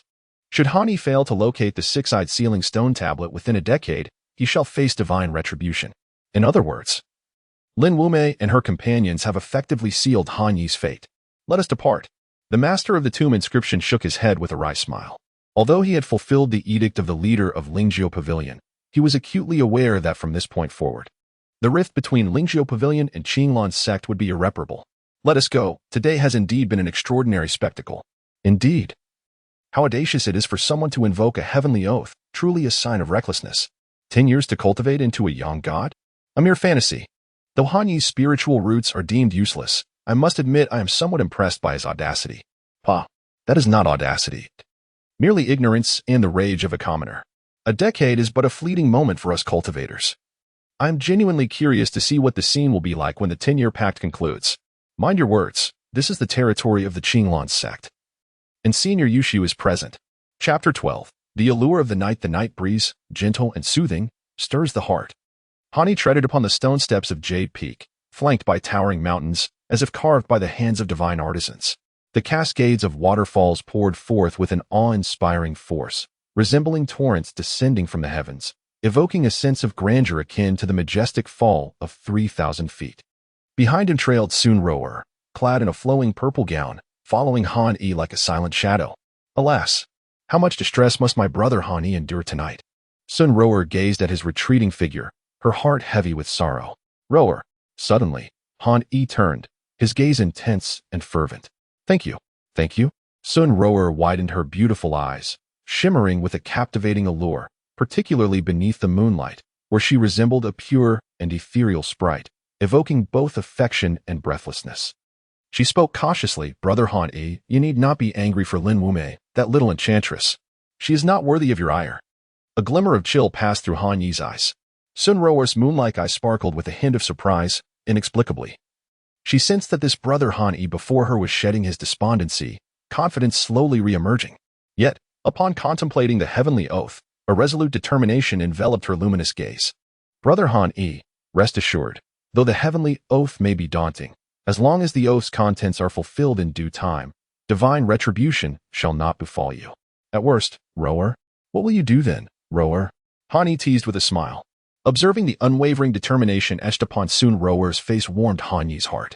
I, who have taken the heavenly oath, shall surely be deemed arrogant by others, as a vessel broken beyond repair. For, in the eyes of the world, I am merely a chi refinement cultivator stripped of my spiritual roots, with no hope of advancing in the Tao. The reason Lin Wumei rescinded her engagement is precisely because she believes I am forever severed from the path of cultivation. Those who mock and deride me shall soon open their eyes and behold. In 10 days, the Tao Combat Conference of Qinglan sect shall commence. An event held once every 3 years to select disciples for the inner cabinet. At that moment, I shall make you all see me in a new light. One day, I will ensure that you account for your words and actions. Han Yi pondered quietly, realizing that his vow to the heavenly Tao was not made without purpose. He alone understood the terrifying power of the 5 Elements Emperor's path. The 5 Elements Emperor's divine fist could indeed rival, if not surpass, the Jade Clarity Lotus True Art, a sacred technique reserved for the esteemed leaders of the Qinglan sect throughout its history. Moreover, with his spiritual roots now restored and possessing the ability to harness all 5 elements, he was certain to receive substantial support from the sect. Just then, a melodious chirp shattered the night's tranquility. A celestial crane appeared, and in an instant, it transformed, revealing a young boy clad in white feathers, with a delicate face and a distinctive red birthmark on his forehead, appearing to be around 7 or 8 years old. Disciple Han Yi Sun Roer pays respects to Uncle Master Qifeng. Both Han Yi and Sun Roer hurriedly stepped forward to bow to the boy. A spirit beast capable of transforming into human form undoubtedly required the cultivation of a holy sovereign. Han Yi, Brother Yusu is looking for you. Please follow me. The feathered boy's voice rang clear, and as he spoke, he swept his hand, his fingers resembling the grand wings of a crane, swiftly grasping Han Yi and vanishing from the spot. Yuqian Mountain, renowned for its jade-like stones, is celebrated as a minor sacred ground of the Qinglan sect. At this moment, Master Yusu was meditating there. Leisurely, the 2 figures descended upon Yuqian Mountain, Uncle Master Qifeng and Han Yi. We have arrived. Brother Yusu is awaiting you in the cave abode, Qifeng announced. Thank you, Uncle Master Qifeng. Han Yixing performed a respectful bow and then proceeded directly towards the Jade Ding cave. You. A resonant voice echoed from within the cave. Suddenly, Han Yi felt a slight ripple in the air beside him, and a figure appeared, none other than the rugged-faced, strong-browed Master Yushu. Ear has come to pay respects to Master Yushu. Han Yi hastily bowed. The Jade Qian Mountain was indeed the sacred ground where Master Yushu cultivated, and Han Yi would not have been granted entry were it not for his special relationship with the Master. Master Yushu gazed at Han Yi, his expression tinged with a hint of melancholy. Qianer, from this day forth, you shall go to the 10,000 Beasts Peak to tend to the spirit beasts. Elder Yuan of 10,000 Beasts Peak is a close friend of mine. Here's the 10,000 Beasts Spirit token. What? Master, you were entrusting me with the care of the spirit beasts? Han Yi's complexion suddenly turned pale. The spirit pets could serve as mounts for the disciples, facilitating their excursions for training. Nevertheless, overseeing spirit beasts was a daunting and thankless task. Of course, the disciples tasked with guarding these beasts could occasionally pocket some spirit stones while renting them out to other disciples or while being assigned to purchase feed and spirit elixirs, thus reaping small benefits. However, these were mere trifles. Once they took on the responsibility of guarding the spirit pets, it essentially equated to a form of retirement.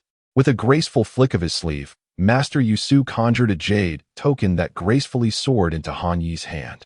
Master Yusu, Han Yi exclaimed, his face etched with anxiety as he received the jade token.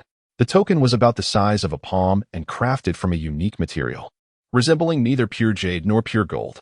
On its front, 2 lively characters were engraved, 10,000 beasts, while the back bore the single character spirit.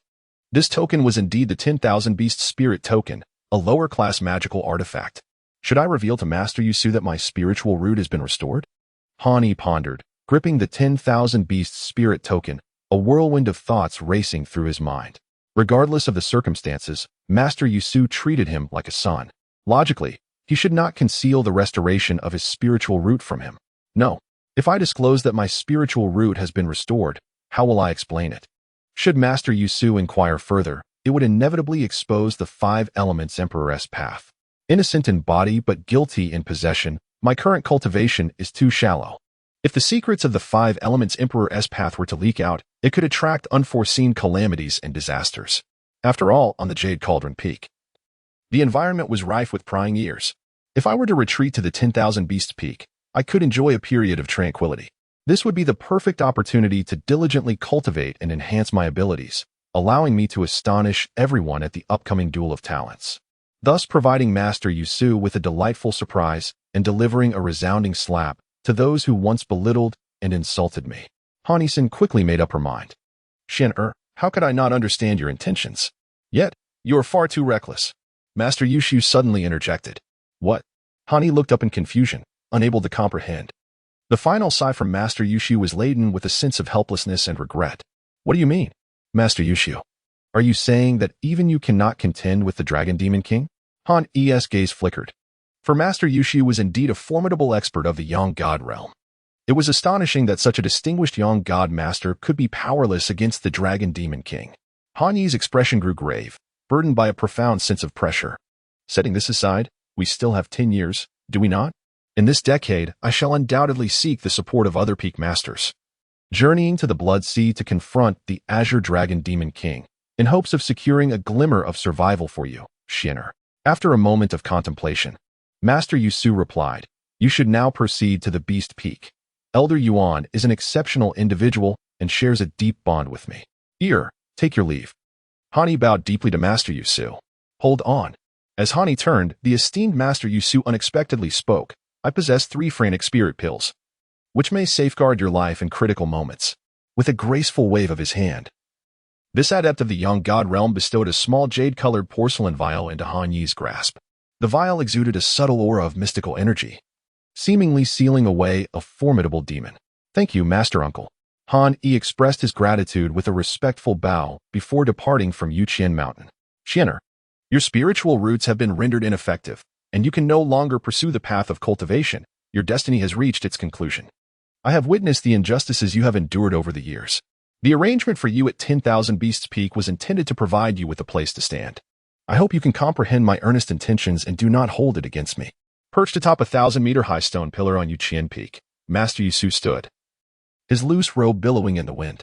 Master Yusu mentioned that Elder Yuan was an extraordinary individual, possessing remarkable techniques. However, there was no time to ponder such matters. The pressing concern was to swiftly elevate my cultivation to the pinnacle of Qi refinement, for in 10 days, the sect would host its triennial duel of magic. I am determined to seize the title of champion, for in years past, The victor was awarded a sacred spirit pill. Han Yi understood the path of cultivation, which emphasized a practical approach and meticulous progress. Thus, he had long made his calculations. After a swift journey, by the time Han Yi arrived at the Beast Peak, it was already the dawn of the following day. At last, he had arrived. Standing before the peak, Han Yi let out a long sigh of relief. Despite Han Yi's spiritual roots having been restored, the prolonged sprint had significantly depleted his spiritual energy. The 10,000 Beast Peak, not belonging to the 7 principal peaks of the Qinglan sect, stood majestically, its height seemingly severed by immense magical force, creating an expanse of land. This land, sprawling over 1,000 acres, was adorned with lush pine and cypress trees, thriving for millennia. Numerous spiritual pavilions and gazebos dotted the landscape, resembling a myriad of twinkling stars, all partially veiled by a gossamer mist, rendering it a true Taoist paradise. Spiritual pets such as jade rabbits, spirit lions, white tigers, and peacocks roamed freely on the ground. 100 meters away from Han Yi lay a spiritual pond, where red-crowned cranes frolicked, some even preening their feathers with their beaks. At that moment, as Han Yi stood awestruck by the enchanting scene, a commanding voice broke through the tranquility. From the ethereal mist emerged 2 young Taoist figures. One was stout with a round face and large ears, reminiscent of a wealthy landowner's son, while the other was his stark opposite, tall and slender, akin to a bamboo stalk. Within the Qinglan sect, they harbored no fear of demonic invasions. The 2 Taoists fixed their gaze upon Han Yi and inquired about his origins. These 2 figures appeared to possess limited magical prowess, likely at the 7th level of Qi refinement, a stage that was quite common within the Qinglan sect. However, should they venture into the secular realm, their modest abilities might still allow them to secure a position as national guardians. Han Yi smiled faintly as he prepared to produce the spirit beast token from within his robes, intending to explain his purpose to the 2 individuals. It turned out they were disciples of Master Yusu, seeking to rent spirit pets. The tall, gaunt disciple, bearing a shrewd expression, glanced at Han Yi and remarked, "Given your attire, you must be merely a Qi refinement period disciple, likely unable to offer a substantial amount of spirit stones. Therefore, in light of Master Yusu's reputation, we shall naturally charge you a more modest fee. For terrestrial spirit pets, it will be 2 low-grade spirit stones per day, while aerial spirit pets are somewhat pricier at 6 stones per day. Of course, should you wish to rent a red-crowned crane of that caliber, it will cost 10 spirit stones. However, esteemed brothers, isn't the rental fee for the red-crowned crane 5 low-grade spirit stones per day?" Han Yi's face twitched at the gaunt disciple's words. "Humph. Rent it or not, this is the price." The stout disciple snorted disdainfully. Chapter 14. Elder Monkey Han Yi had long been aware that disciples who tended to spirit beasts had ample opportunities for embezzlement. He initially believed that such individuals would exercise great caution. Even if they did indulge in corruption, they would do so discreetly, leaving no traces to provide others with incriminating evidence. To his astonishment, the pair of Taoists before him, one stout and the other slender, dared to act so brazenly. The price for renting spirit pets had been inflated by a staggering amount, doubled by these 2. "Brothers, you misunderstand my intentions. I am here for Han Yi was not a moralist, and he had no desire to meddle in the unspoken rules of the 10,000 Beast Peak. After all, obstructing others' paths to wealth was akin to committing a grave injustice. Moreover, for the disciples of the 10,000 Beasts Peak, the act of embezzling spirit stones and medicinal pills had perhaps become their sole source of amusement. What is your name?" Suddenly, the slender Taoist appeared to recall something, his gaze piercing as it fixed upon Han Yi. "Ah, I remember now. Hehe, you are the renowned genius Han Yi from Jade Ding Peak, are you not? I wondered who it was, only to discover it is the once great talent whose spiritual roots have been rendered useless. Oh, so this lad is indeed Han Yi?" The stout Taoist regarded him with a mix of amusement and disdain.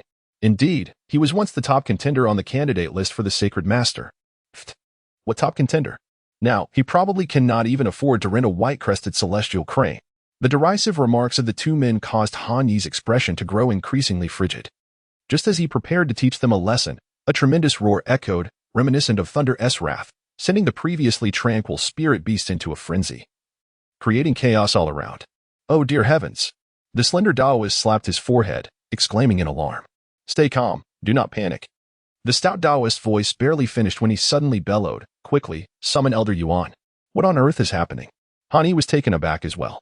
Above, the sky churned with dark clouds, and a sudden tremor shook the surroundings, as if the very fabric of space within a 1,000-meter radius was being torn apart, resembling a shattered mirror with cracks spreading in every direction.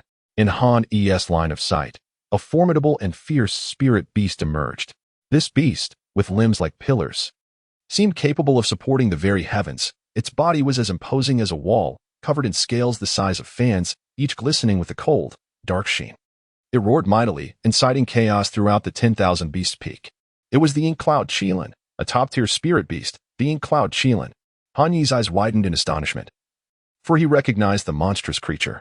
Perched upon a nondescript ancient tree branch on the 10,000 Beasts Peak was a vividly crimson orb, strikingly conspicuous. "Who dares to disturb my sweet dreams?"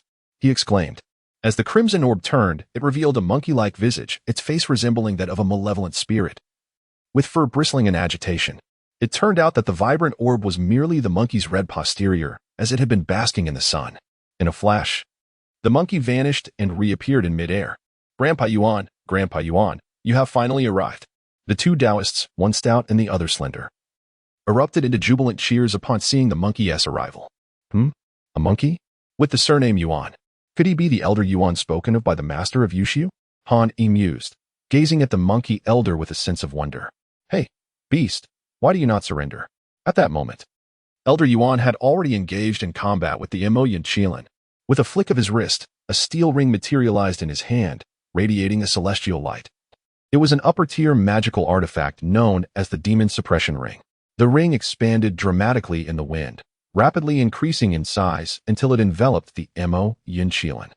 However, the Qilin was no pushover. With a defiant snort, it doubled in size, and with a tremendous force, the Demon Suppression Ring shattered into countless fragments. Incredible! I fear that even in my prime, I would not have been a match for the Immortal Qilin. Truly, it is a top-tier beast, nearly invincible among its peers.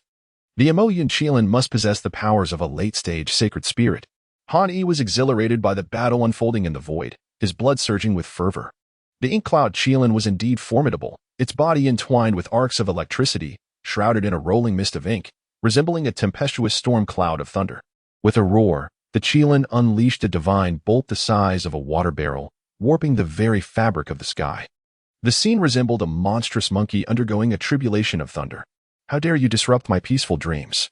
You shall not escape my wrath," Elder Yuan exclaimed. His face contorted with fury, hair bristling like a demon. With a thunderous roar, he swelled to 100 times his size, exuding an overwhelming aura of dominance. At that moment, he resembled a colossal titan, a force of nature, as an explosive energy surged forth from him, his massive palm crashing down upon the Ink Cloud Qilin. Wielding the power to command the heavens. Boom! The titanic hand collided fiercely with the divine lightning, unleashing a torrent of energy that scattered wildly, causing significant casualties among the spirit pets. This was dire. Han Yi sensed impending danger and swiftly took evasive action, urgently channeling the essence of the Metal King Fist from the 5 Elements Imperial Path Divine Fist. The intent of his fist gracefully transformed into a golden bell, enveloping him and allowing him to narrowly evade disaster. It became indistinct. Han Yi's mind was in turmoil, and he dared not extend his consciousness toward the battlefield, instead opting to gaze in silence. However, the void was utterly distorted, rendering it impossible to discern the scene clearly. Just as a frown began to etch itself onto his face, a loud thud resonated as a massive pit emerged in the earth. As the dust settled, it became evident that the Ink Cloud Qilin had been subdued. On the back of the Ink Cloud Qilin, Elder Yuan had regained his human form. The esteemed Elder Yuan possessed boundless magical prowess. The 2 Taoist priests, one stout and the other slender, rushed over to flatter him upon witnessing the creature's defeat. "Ha! A trivial matter, a mere trinket. I hardly lifted a finger, yet this beast submitted." Elder Yuan accepted their flattery with surprising composure. Truly, Elder Yuan was as remarkable as Master Yusu had described, a being of extraordinary talent, akin to an enlightened spirit monkey. Han Yi watched the elder on the Qilin's back, scratching his head and ears, and found the sight rather amusing. "Hey, you there. Don't just stand there gazing.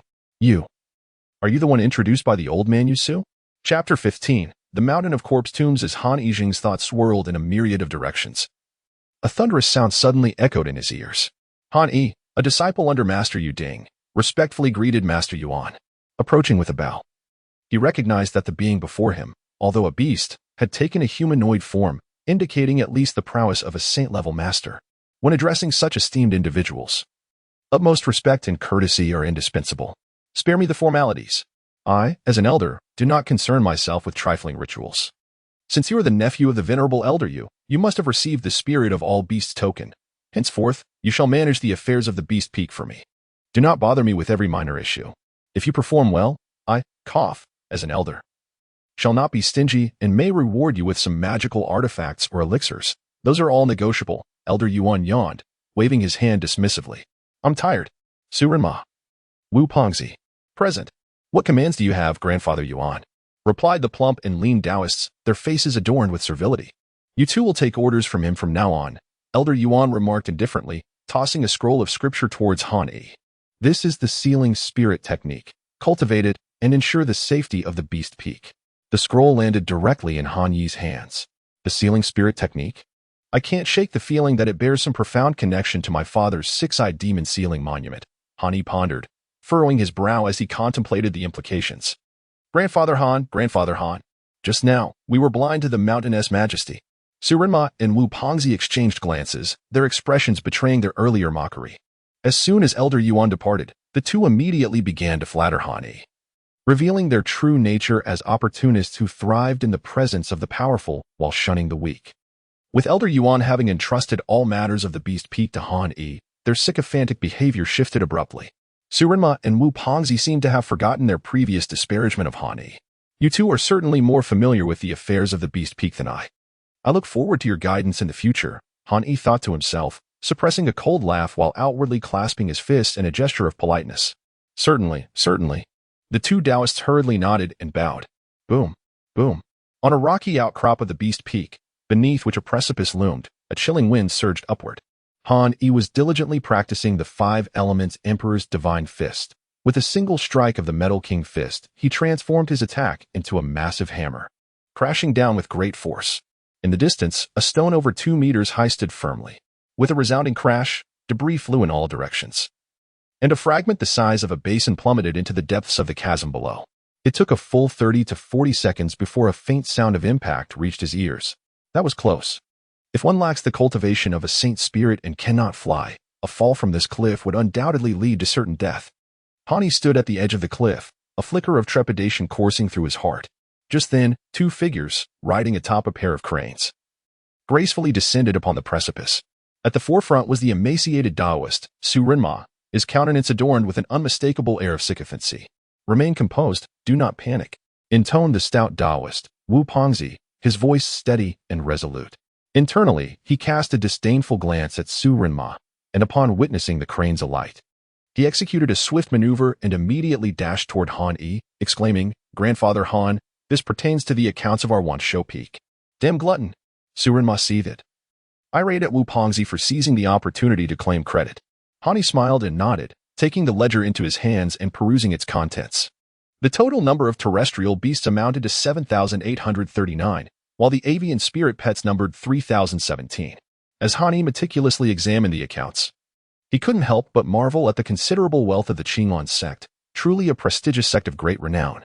Although it could not rival the Lingzhou Pavilion, which unified an entire sea region with its 72 island lords and close to 100 billion subjects, it nonetheless stood as one of the foremost cultivation sections.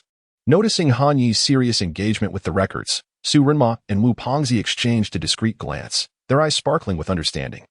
The expression in their eyes resembled that of a toad with bulging eyes, and they quickly shared a knowing smile. Remain calm, do not panic. Wu Pongzi began to speak. What is this? Han Yi felt a vague suspicion rising within him, prompting him to inquire further. Oh, Han Yi chuckled lightly. How could I accept this? Absolutely. Surenma and Wu Pongzi replied in unison, their faces adorned with obsequious smiles. This is merely a token of our esteem. A small gesture. Old Master Yuan would hardly regard such a trifling sum as worthy of his attention. Why not combine our efforts, Han Yi? You shall take 40%, and the remaining shall be evenly divided between us brothers. Hee. Han Yi did not hesitate.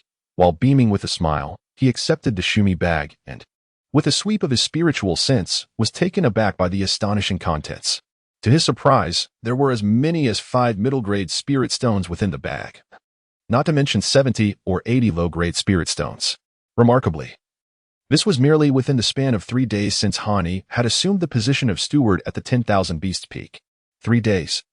And this was after the division of the spoils with the plump and slender Taoists, split 3 ways. Han Yi furrowed his brow, about to voice his confusion regarding the abundance before him. Oh, dear grandfather Han, please do not think it insufficient. In just 7 days, we will host the triannual duel of magic at Qinglan sect, a momentous occasion for selecting disciples for the inner cabinet. Recently, business at the 10,000 Beasts Peak has been sluggish, yielding scant profits. Each disciple is diligently preparing to showcase their talents at the competition, striving to ascend to the ranks of cabinet disciples. Consequently, fewer disciples are venturing out for training. The thin Taoist, Su Renma, observed Han Yi's furrowed brow and hurriedly began to explain, his voice tinged with urgency. Indeed. Wu Pengzi chimed in, nodding fervently from the side.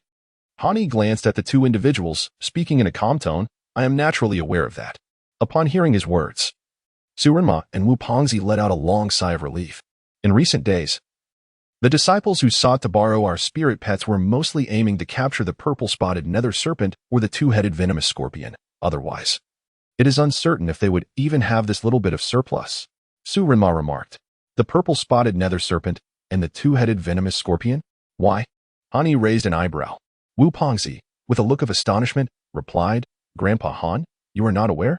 In just a few days, it will be the triennial martial arts tournament, which serves as an opportunity for the outer disciples to ascend to the inner sect.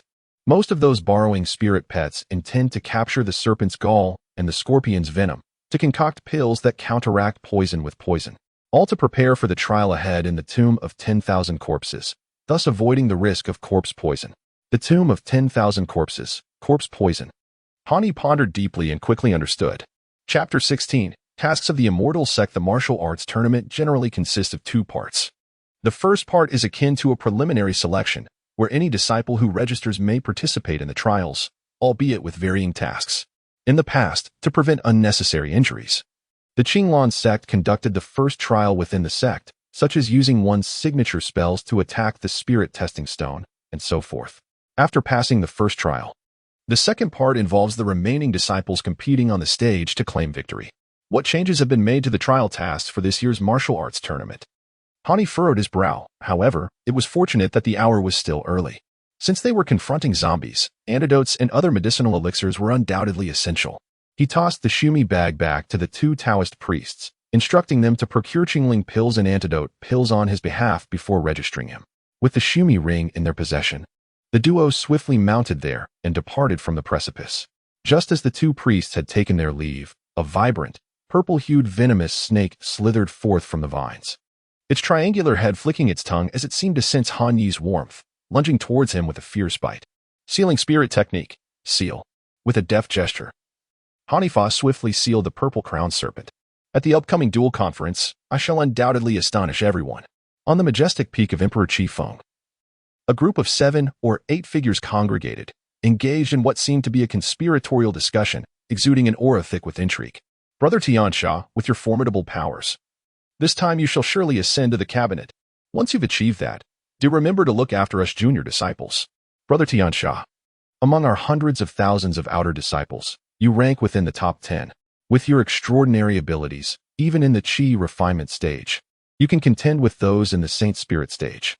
Once you ascend to the Saint Spirit stage, as per Brother Fengxian's perspective, it won't be long before you attain complete mastery and condense into a Saint Lord, thus becoming a true disciple.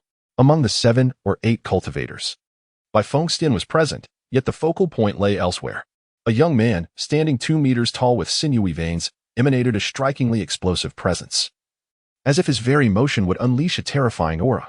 At this moment, the 7 Taoists, including Bai Fengxian, were extolling the virtues of Luo Tiansha.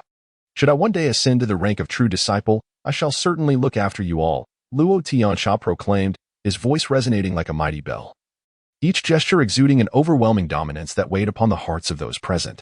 Though his words were audacious, they were backed by merit. In the Qinglan sect, with over 200,000 outer disciples, those within the top 10 could duel even against masters of the Saint Spirit stage? Brother Fengxian, I have gathered the information you requested. Just then, the Taoist with a horse-like face, who had once besieged Han Yi, spoke in a somber tone. That worthless fellow is still alive.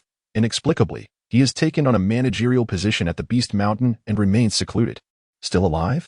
Bai Fengxian was momentarily taken aback, his eyes narrowing ominously. That lad certainly possesses great fortune. What is the matter? Luo Tiansha inquired sharply. This matter does not concern me, nor do I wish to involve myself. Please do not disturb my cultivation, Luo Tiansha replied tersely before turning to leave. Brother Fengxian, should we not head to the Beast Mountain now to confront that waste? The horse-faced Taoist licked his lips, clearly relishing the prospect of tormenting Han Yi. Patience, patience. As long as he lives, he cannot escape our grasp. The game of cat and mouse is far more enjoyable when approached slowly, Bai Fengxian remarked. Though he soon shook his head, our immediate priority is to prepare for the challenges of the dual conference. As for that worthless Han Yi, his presence merely adds a touch of amusement to our cultivation journey. Snowflakes danced through the air, blanketing the ground in a thick layer of white. A sudden gust from the east had brought forth the snow, adorning the world in a shimmering silver coat.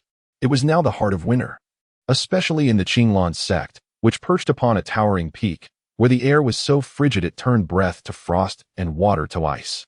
Any ordinary person entering the Qinglan sect would likely find themselves instantly frozen, their vitality extinguished without a trace.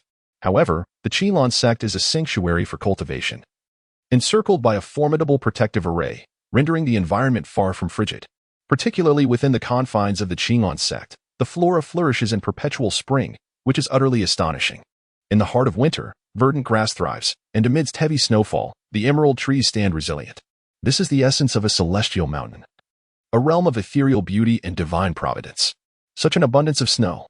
Han Yi surveyed the majestic Wansho Peak, where the snow had accumulated to over a foot in depth, crunching beneath his feet.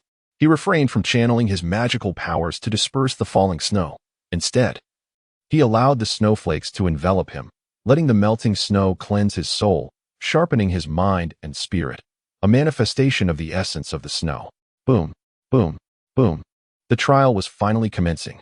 Mounted on the Fire Qilin Leopard, Han Yi hastened towards the Xianwu platform. The Fire Qilin Leopard, though not of pure lineage, possessed the blood of the Fire Qilin and could traverse vast distances with impressive speed. Given the heavy snowfall, Han Yi deemed it prudent to ride a terrestrial beast rather than a flying creature, acknowledging the risks involved. Thus, while the speed of the Fire Qilin Leopard was not comparable to that of the red-crowned crane, it was sufficient to reach the trial in a timely manner. Countless individuals gathered. After 2 hours, Han Yi finally arrived at the Xianwu platform. As the name suggests, this platform served as a venue for the Qinglan sect to distribute tasks to its disciples. Spanning 100 miles, the platform could comfortably accommodate 1 million people. Surrounded by towering jade pillars known as the Hualong Yunbiao, which served both for sacrificial purposes and to measure time. These pillars soared high, connecting heaven and earth, showcasing the grandeur and celestial elegance of the Qinglan sect. At this moment, the area surrounding the Xianwu platform was alive with the bustling voices of disciples clad in splendid garments. It was noteworthy that the outer disciples of the Qinglan sect numbered nearly 300,000. Han Yi estimated that over 100,000 disciples had come to participate in the trial. Fortunately, the sect had arranged for an ample number of guardian disciples to maintain order during this event, preventing any chaos. Senior brother Fengxian, look. The Taoist with the horse-like face suddenly spotted Han Yi. This was indeed amusing, as a playful smile danced at the corners of Bai Fengxian's lips. Han Yi's ears twitched slightly, and he simultaneously caught sight of Bai Fengxian and his entourage. He practiced the 5 Elements Emperor's Divine Fist, a technique that nourishes the spiritual roots and strengthens the soul, although his cultivation level still lingered at the lower realm. Just a step away from reaching the great perfection of Qi refinement, his spiritual perception had surpassed even that of his former self at the peak of Qi refinement. It is worth noting that in those days, Han Yi was among the most gifted disciples of the Qinglan sect. Who would have thought you, lad, would prove so resilient that even lightning could not fell you? Chapter 17. The corpse King Xian Kuei Bai Fengxian approached Han Yi, scrutinizing him from head to toe. I hear you've been assigned to the Beast Peak to guard the spirit pets. I must say, that seems a fitting place for you. At least you have a foothold within the immortal sect and won't be driven down the mountain. But tell me, do you, a mere waste, intend to participate in the trials, hoping to turn your fortunes around? Laughter erupted from Bai Fengxian's companions, each mocking Han Yi. You're the real waste, Han Yi retorted, rolling his eyes. What? Bai Fengxian exclaimed in surprise, then shook his head vigorously. What did you just say? Senior brother Fengxian, this lad called you a waste. One disciple interjected indiscreetly. Before he could finish, Bai Fengxian slapped him on the head. Do I lack ears? Who asked for your interruption? I am a hidden dragon in the abyss, and this time I shall break free and soar. Han Yi declared with a cold expression. Good. You dare to liken yourself to a dragon and label us as waste. It seems the lesson I imparted last time was insufficient. I shall soon pluck out your teeth. Bai Fengxian threatened, his fingers poised to strike. You dare. Han Yi shouted sternly. If you lay a hand on me, be wary of losing your cultivation. With the trial assembly imminent and all eyes upon them, no one dared to cause a ruckus. Brother, now is not the time for violence. The Taoist with a horse-like face whispered to Bai Fengxian, subtly nodding towards the spirited guardian disciples surrounding them. Bai Fengxian, momentarily caught up in his fervor, paused upon hearing this. Suddenly, the air seemed to freeze, as if time itself had come to a standstill. Then, a flurry of snowflakes was abruptly swept aside, revealing a vast expanse of ground. 3 rays of radiant light descended, and 3 Taoists appeared on the Immortal Affairs platform. These 3 individuals soared through the air, exuding boundless magical power. They were the elder stewards of the Immortal Palace's task pavilion, directly under the jurisdiction of the Jade Pure Heavenly Palace. Answerable only to the sect leader, Han Yi gazed enviously at the 3 Taoists on the stage, his eyes ablaze with admiration. Among them, a relatively youthful middle-aged steward possessed late-stage Holy Spirit cultivation, while the venerable elder at the forefront, with his silver hair and beard, was one of the esteemed elders of the task hall, boasting the cultivation of a holy sovereign. As the trio descended onto the Immortal Affairs platform, the murmurs from the audience gradually subsided. Our Qinglan sect shelters 9 major tribes, 2 royal courts, and billions of citizens. Presently, the western region of the Summer Kingdom is beset by the chaos caused by zombies. After being repelled by our kind, they have all taken refuge in the Mountain of 10,000 Tombs. This time, the sect has dispatched you to the Mountain of 10,000 Tombs, not only to alleviate the crisis in the Summer Kingdom, but also to provide you with an opportunity for trial. All disciples participating in the trial who slay the zombies of the Mountain of 10,000 Tombs will accumulate merits, as each zombie harbors a Ji-Shur pearl within. Your task is to collect these pearls. The greater the quantity, the more merits you shall accrue. The elder with the silver hair and beard spoke with a voice that resonated like thunder. Slay the zombies, collect the Ji-Shur pearls. The disciples immediately comprehended the mission of the trial, each one eager to prove their mettle. Of course, the zombies are categorized by rank, particularly the corpse King Xian Kuei. The elder, observing the fervor in the disciples, nodded in approval. Corpse King Xian Kuei? Inquisitiveness rippled among the trial participants, including Han Yi. The corpse King Xian Kuei is a millennia-old zombie, having absorbed the essence of the sun and moon and drawn sufficient blood from living beings. It is said to be a mere step away from becoming a true corpse demon. Whoever manages to slay him will be rewarded by the sect with a Holy Spirit pill, in addition to a magical artifact and a myriad of spirit stones. The silver-haired elder articulated the enticing rewards. Naturally, those who feel their cultivation is insufficient may continue their training at the mountain gate. Casting a glance towards a steward on his left, the elder continued, disciples participating in the trial, proceed to the teleportation array and submit 10 low-tier spirit stones, which will directly transport you to the Mountain of 10,000 Tombs. The left steward, a middle-aged man with a square face, stepped forward and proclaimed in a resonant tone. Go. Instantly, the trial disciples surged towards the teleportation array like a swarm of locusts. The teleportation array sparkled with a hexagonal brilliance, capable of transporting 100 disciples with each flicker of light. You trial handbooks. Beside the teleportation array, 2 Taoists clad in purple robes sat. Their radiant aura indicated they were formidable figures, both outstanding practitioners at the Holy Spirit stage, on the verge of becoming holy sovereigns. This is the handbook. Han Yi, not daring to be negligent, presented his handbook and paid the requisite 10 low-tier spirit stones. Here are 10 detoxification pills, along with a manual that details the zombie ranks of the Mountain of 10,000 Tombs, as well as some information on the corpse King Xian Kuei. One of the purple-robed Taoists handed Han Yi a small jade vial and the manual. Go forth, may you accumulate merits and achieve glory. Chapter 18. The corpse worm of the grinning face, a throng of disciples, their bodies shimmering with brilliance, vanished through the teleportation array, and at last, it was Han Yi's turn. Once a master of the sacred spirit realm, he was well versed in the intricacies of teleportation, striding confidently into the portal. With a whoosh, the world around him seemed to whirl, leaving him momentarily dizzy. In an instant, Han Yi found himself standing amidst the mountains of 10,000 tombs. What a dreadful environment! Hani stared in astonishment at the scene before him. The sky was a dismal gray, shrouded in thick, swirling mists, while the ground was a quagmire of mud. The air was tainted with the stench of decay, permeated by the odor of rotting leaves and the fador of death. Crack! As he stepped back, his foot crushed a skull beneath it. He furrowed his brow, feeling that the environment of the mountain of 10,000 tombs was exceedingly harsh. Nevertheless, he decided to first seek out the zombies. Hani opened the manual and skimmed through its contents. After gathering his thoughts, he ventured deeper into the heart of the mountain of 10,000 tombs. This trial was limited to a mere 10 days, signifying that within this time frame, he must accumulate a sufficient number of corpse pearls to secure a position among the top 1,000 disciples of Chi refinement, eligible to proceed to the finals. Caw. On a barren tree, a handful of crows cawed mournfully into the night. The mountains were dotted with numerous gravestones, amidst which ethereal flames flickered, and skeletal remains lay scattered about. The ominous presence of crows, corpses, tombstones, and phosphorescent fires painted a chilling, eerie tableau that sent shivers down one's spine. True words light shield. Hani proceeded with utmost caution, for he was enveloped in the mysteries of the mountain of 10,000 tombs. As he stealthily advanced, he enveloped himself in a luminous shield, a fundamental protective technique employed by the disciples of the Qinglan sect. While even the outer sect disciples possess this ability, those of limited cultivation, particularly the nascent energy disciples, could merely circulate their spiritual energy around their bodies. In contrast, those with a cultivation level above the condensed weapon realm could manifest their spiritual energy into a protective barrier. An arched light dome capable of warding off the miasma of the dead, toxic obstacles, and more. To his astonishment, that tree bore fruit? Han Yi's eyes suddenly brightened.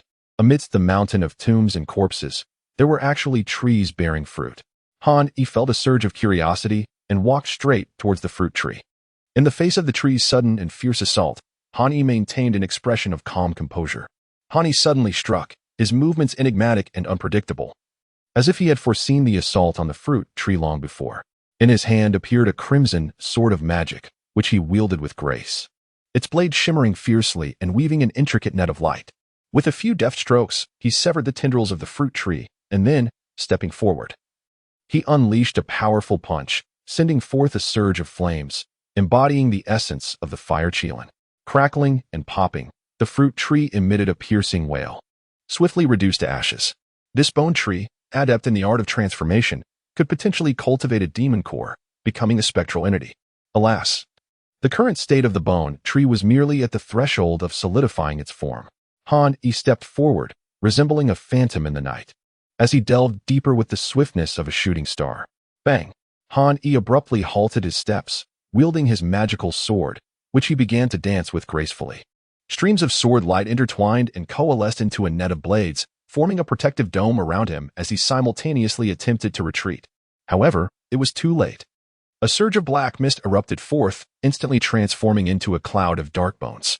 Tiny droplets of black rain, imbued with a terrifying corrosive power, cascaded down relentlessly, enveloping everything in their path. Although Han Yi brandished his sword for protection, the black raindrops, akin to flying needles, found their way through the gaps and struck his body. What kind of divine ability is this, so utterly fearsome? Han Yi was taken aback. The protective light shield surrounding him proved ineffective against the black rain. Each droplet penetrated the shield effortlessly, and in the blink of an eye, his shoulder began to decay. The dull impact felt as if needles were piercing his lungs, leaving him on the brink of collapse. The spirit-cleansing pill. Han Yi hastily swallowed the elixir, his complexion turning rather grim.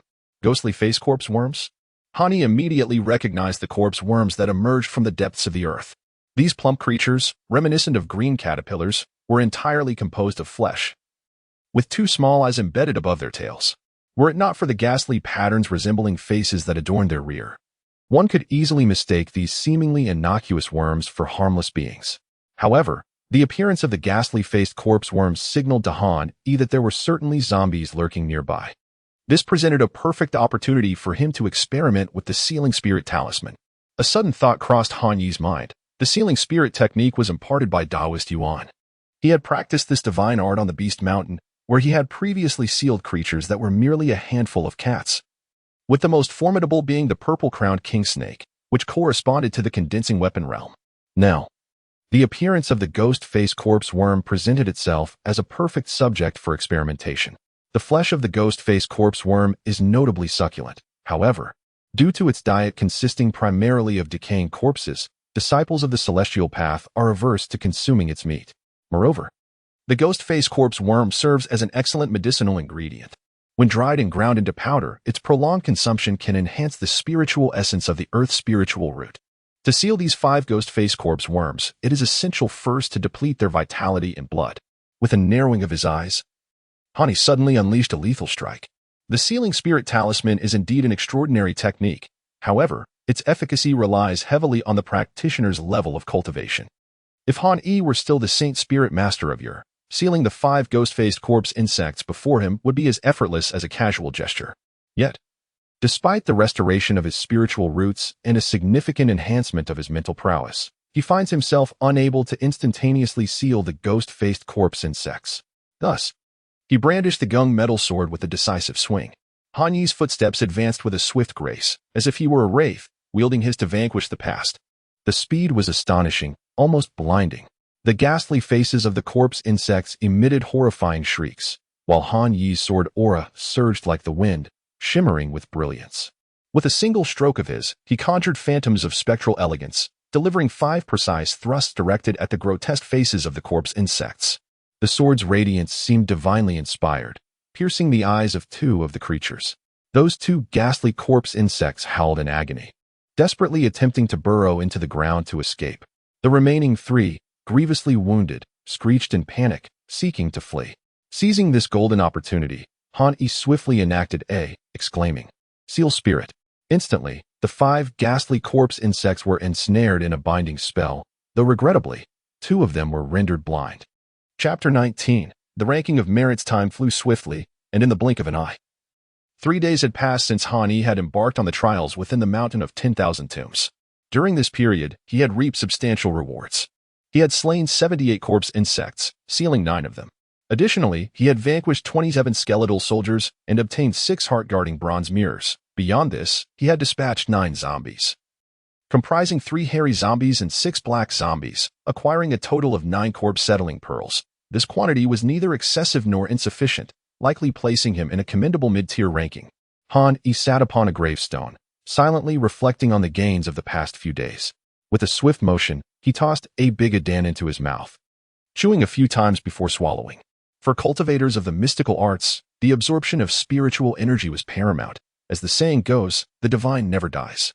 Hence, consuming the big adan would sustain his physical strength. However, it could only preserve vitality and would not augment a cultivator's spiritual power. He realized that lingering on the periphery would likely lead to failure in this trial. Should he squander this opportunity for advancement, he would have to wait until the next grand duel, which occurred only once every 3 years, a duration far too long for Han Yi to endure.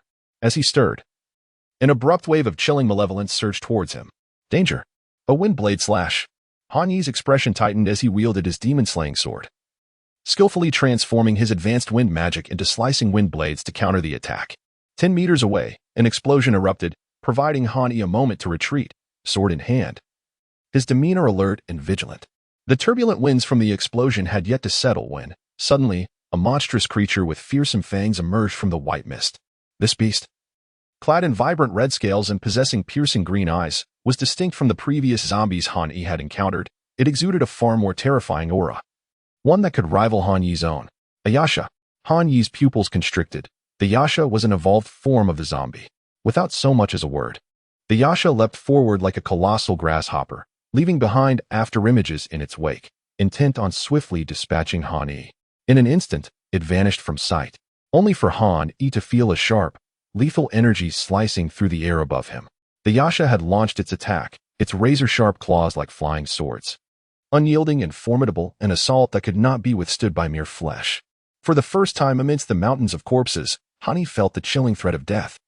Such speed! Though Han Yi was astonished by the spectral presence and ferocity of the Yasha, he was no novice. After an initial moment of surprise, he quickly regained his composure. With a single stroke of his crimson demon-slaying sword, he wielded it with the grace of a seasoned warrior, effortlessly blocking all of the Yasha's flying sword techniques. Moreover, with a powerful slash, he struck the opponent's body. The sound echoed as the sword connected with the Yasha, sending sparks flying, yet it merely severed a few of its scales. The Yasha's defensive capabilities were astonishingly formidable. Han Yi's arm tingled from the impact, and a look of astonishment crossed his face. It is worth noting that the demon-slaying sword he wielded was a formidable weapon, capable of slicing through gold and jade with ease. Yet, he had just failed to breach his opponent's defenses? Gurgle, gurgle.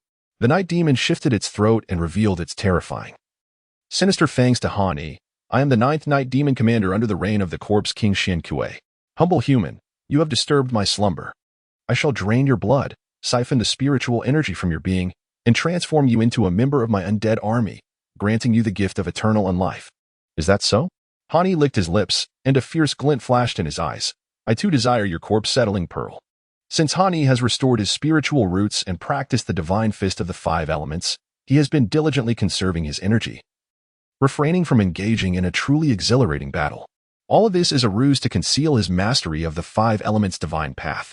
However, amidst this mountain of 10,000 tombs, he no longer fears exposure.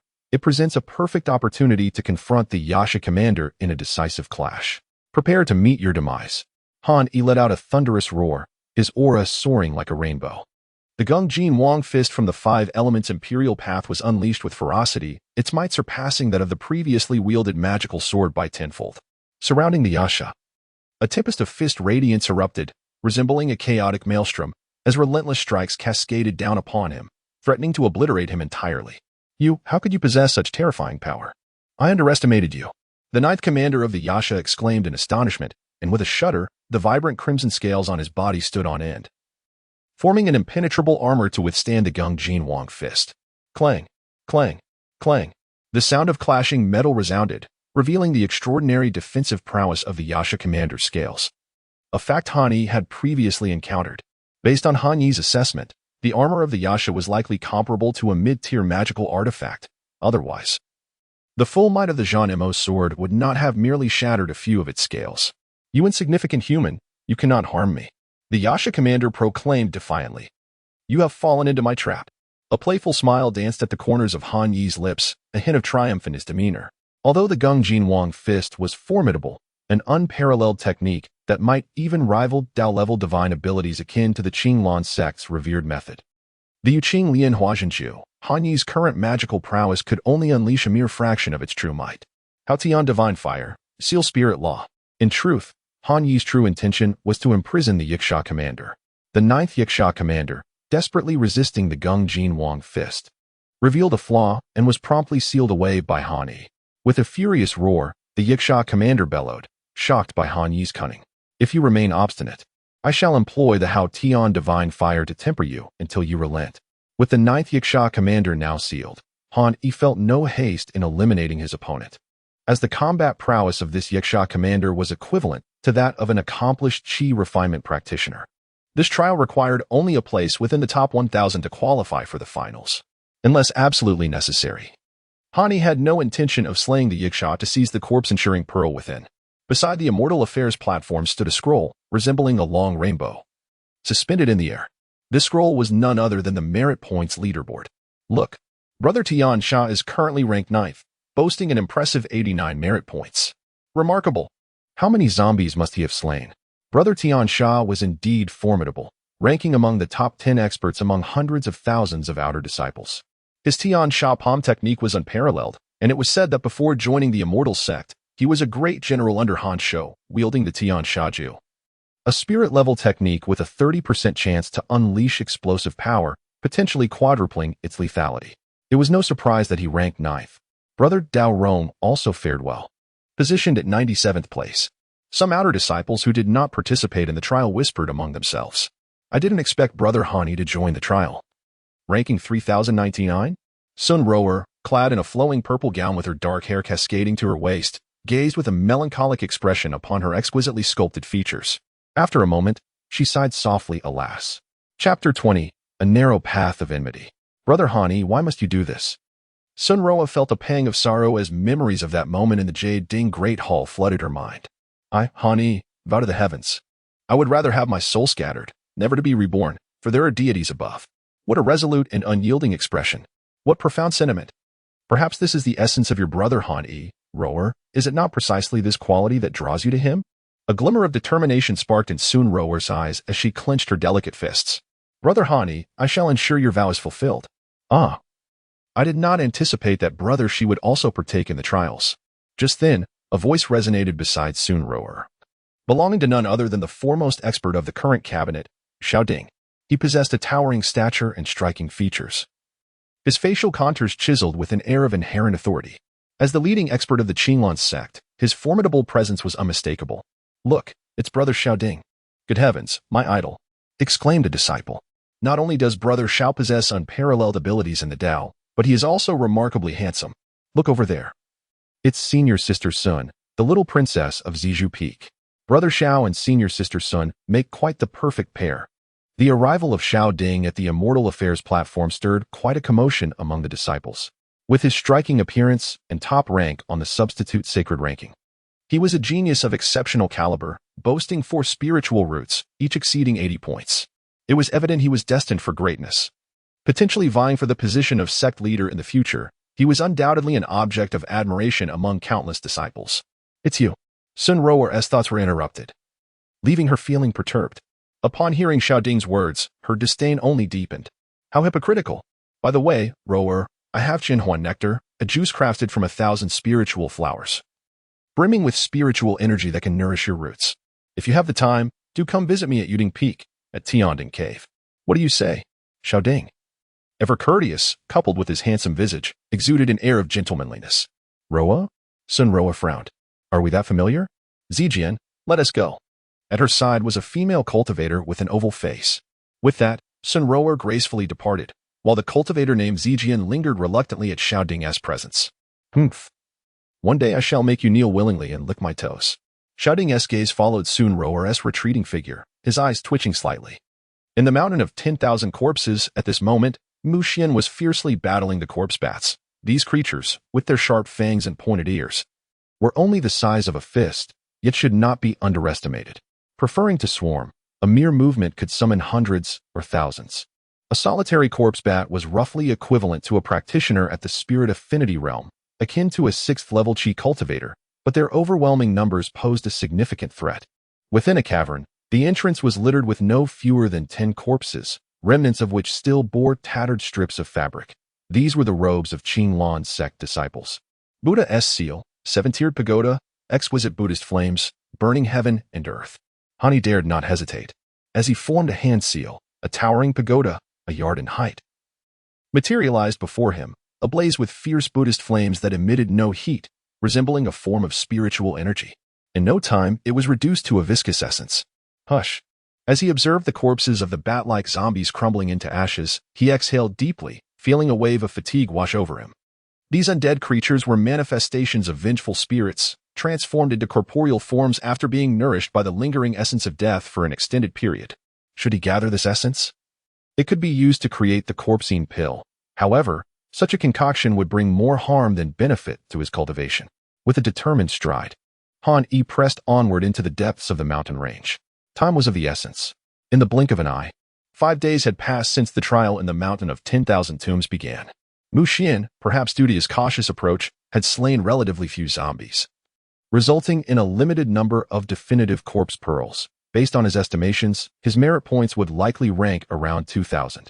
Naturally, he possessed a trump card, the ability to sacrifice the 9th Yiksha commander and seize the pearls within its body. Yet, he was reluctant to resort to such measures unless absolutely necessary. Instead, he intended to tame the commander, keeping it as an unexpected asset for critical moments. After all, the Yiksha commander was akin to a master at the pinnacle of Qi refinement. If it were to evolve, it might even rival the formidable corpse King Xin Kuei, posing a threat comparable to that of early-stage human cultivators. His destination was the 1,000 Corpses Cave, the very heart of the zombie domain. The trial handbook made this clear, and Hani hesitated no longer. He hastened towards the cave. If the mountain of 10,000 tombs exuded an eerie and terrifying aura, the 1,000 Corpses Cave epitomized death itself.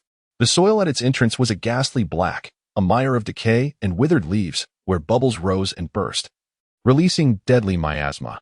Any ordinary mortal who inhaled even a whiff would surely meet their demise. Surrounding the cave were corpses being devoured by carnivorous ants the size of a thumb. Something was amiss.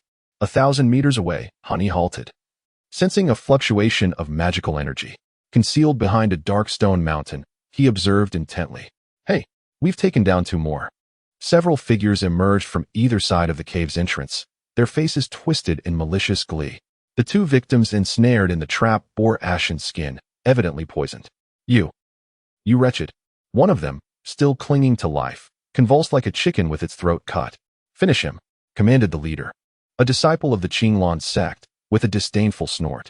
The disciple with the horse-like visage struck the nearly lifeless one on the crown of his head, causing him to stiffen and instantly perish.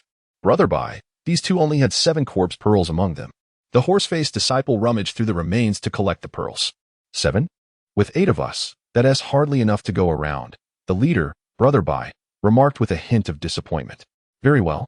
Let us bury the bodies and continue our ambush. Who goes there? Suddenly, Brother Bai turned sharply, his spiritual sense piercing through the air towards the direction of the stone pillar. Bai Fengxian. Hani stepped out from behind the rock. It's you, Hani? The individual known as Bai Fengxian, upon realizing the identity of the newcomer, was initially taken aback, but quickly morphed his expression into a sinister grin. Ah, how delightful. It appears that fate has brought us together once more. You wander into the depths of hell when there is a path to heaven left untraveled. I was just contemplating how to settle the score with you, to shatter your bones. And yet here you are, presenting yourself at my doorstep. Bai Fengxian, in your murderous pursuits, do you not fear the consequences of the sect's regulations that could lead to your skin being flayed? Absurd. Bai Fengxian merely scoffed. I once regarded you as a prodigy, yet now you seem to have devolved into a fool. Here, amidst a mountain of corpses, you dare to speak of sect rules? In the past few days alone, I have dispatched no fewer than 30 or 40 lives. Since you have witnessed my deeds, prepare to meet your demise. Chapter 21. The lowly and the base A group led by Bai Fengxian pressed forward relentlessly. And the very reason Bai Fengxian engaged in idle chatter with Han Yi was to orchestrate a trap, while the 2 confronted each other. The remaining 7 disciples of the Emperor Qing Peak stealthily surrounded Han Yi. You dare to touch me? Do you not know who stands behind me? Silence. Bai Fengxian interjected sharply. I am well aware that your protector is the master of Yuding Peak, Elder Yushu. We would never dare to defy his formidable presence. But what are you? Merely a worthless fool. Your protector may be powerful, yet in this mountain of corpses, the whims of life and death are indifferent. To survive is a matter of fortune. If you perish, it is merely your destiny. Even if I were to slay you, who would be the wiser? Elder Yushu may be cunning, but do you truly believe you can act without consequence? Hani retorted, Bai Fengxian, why waste words on this wretch? Let us end him. We have entered the trial of the mountain of corpses, where life and death are governed by fate. Death is but a commonplace occurrence here. Should he die, it will be attributed to the actions of the undead. Indeed, let us eliminate him, unnoticed by any.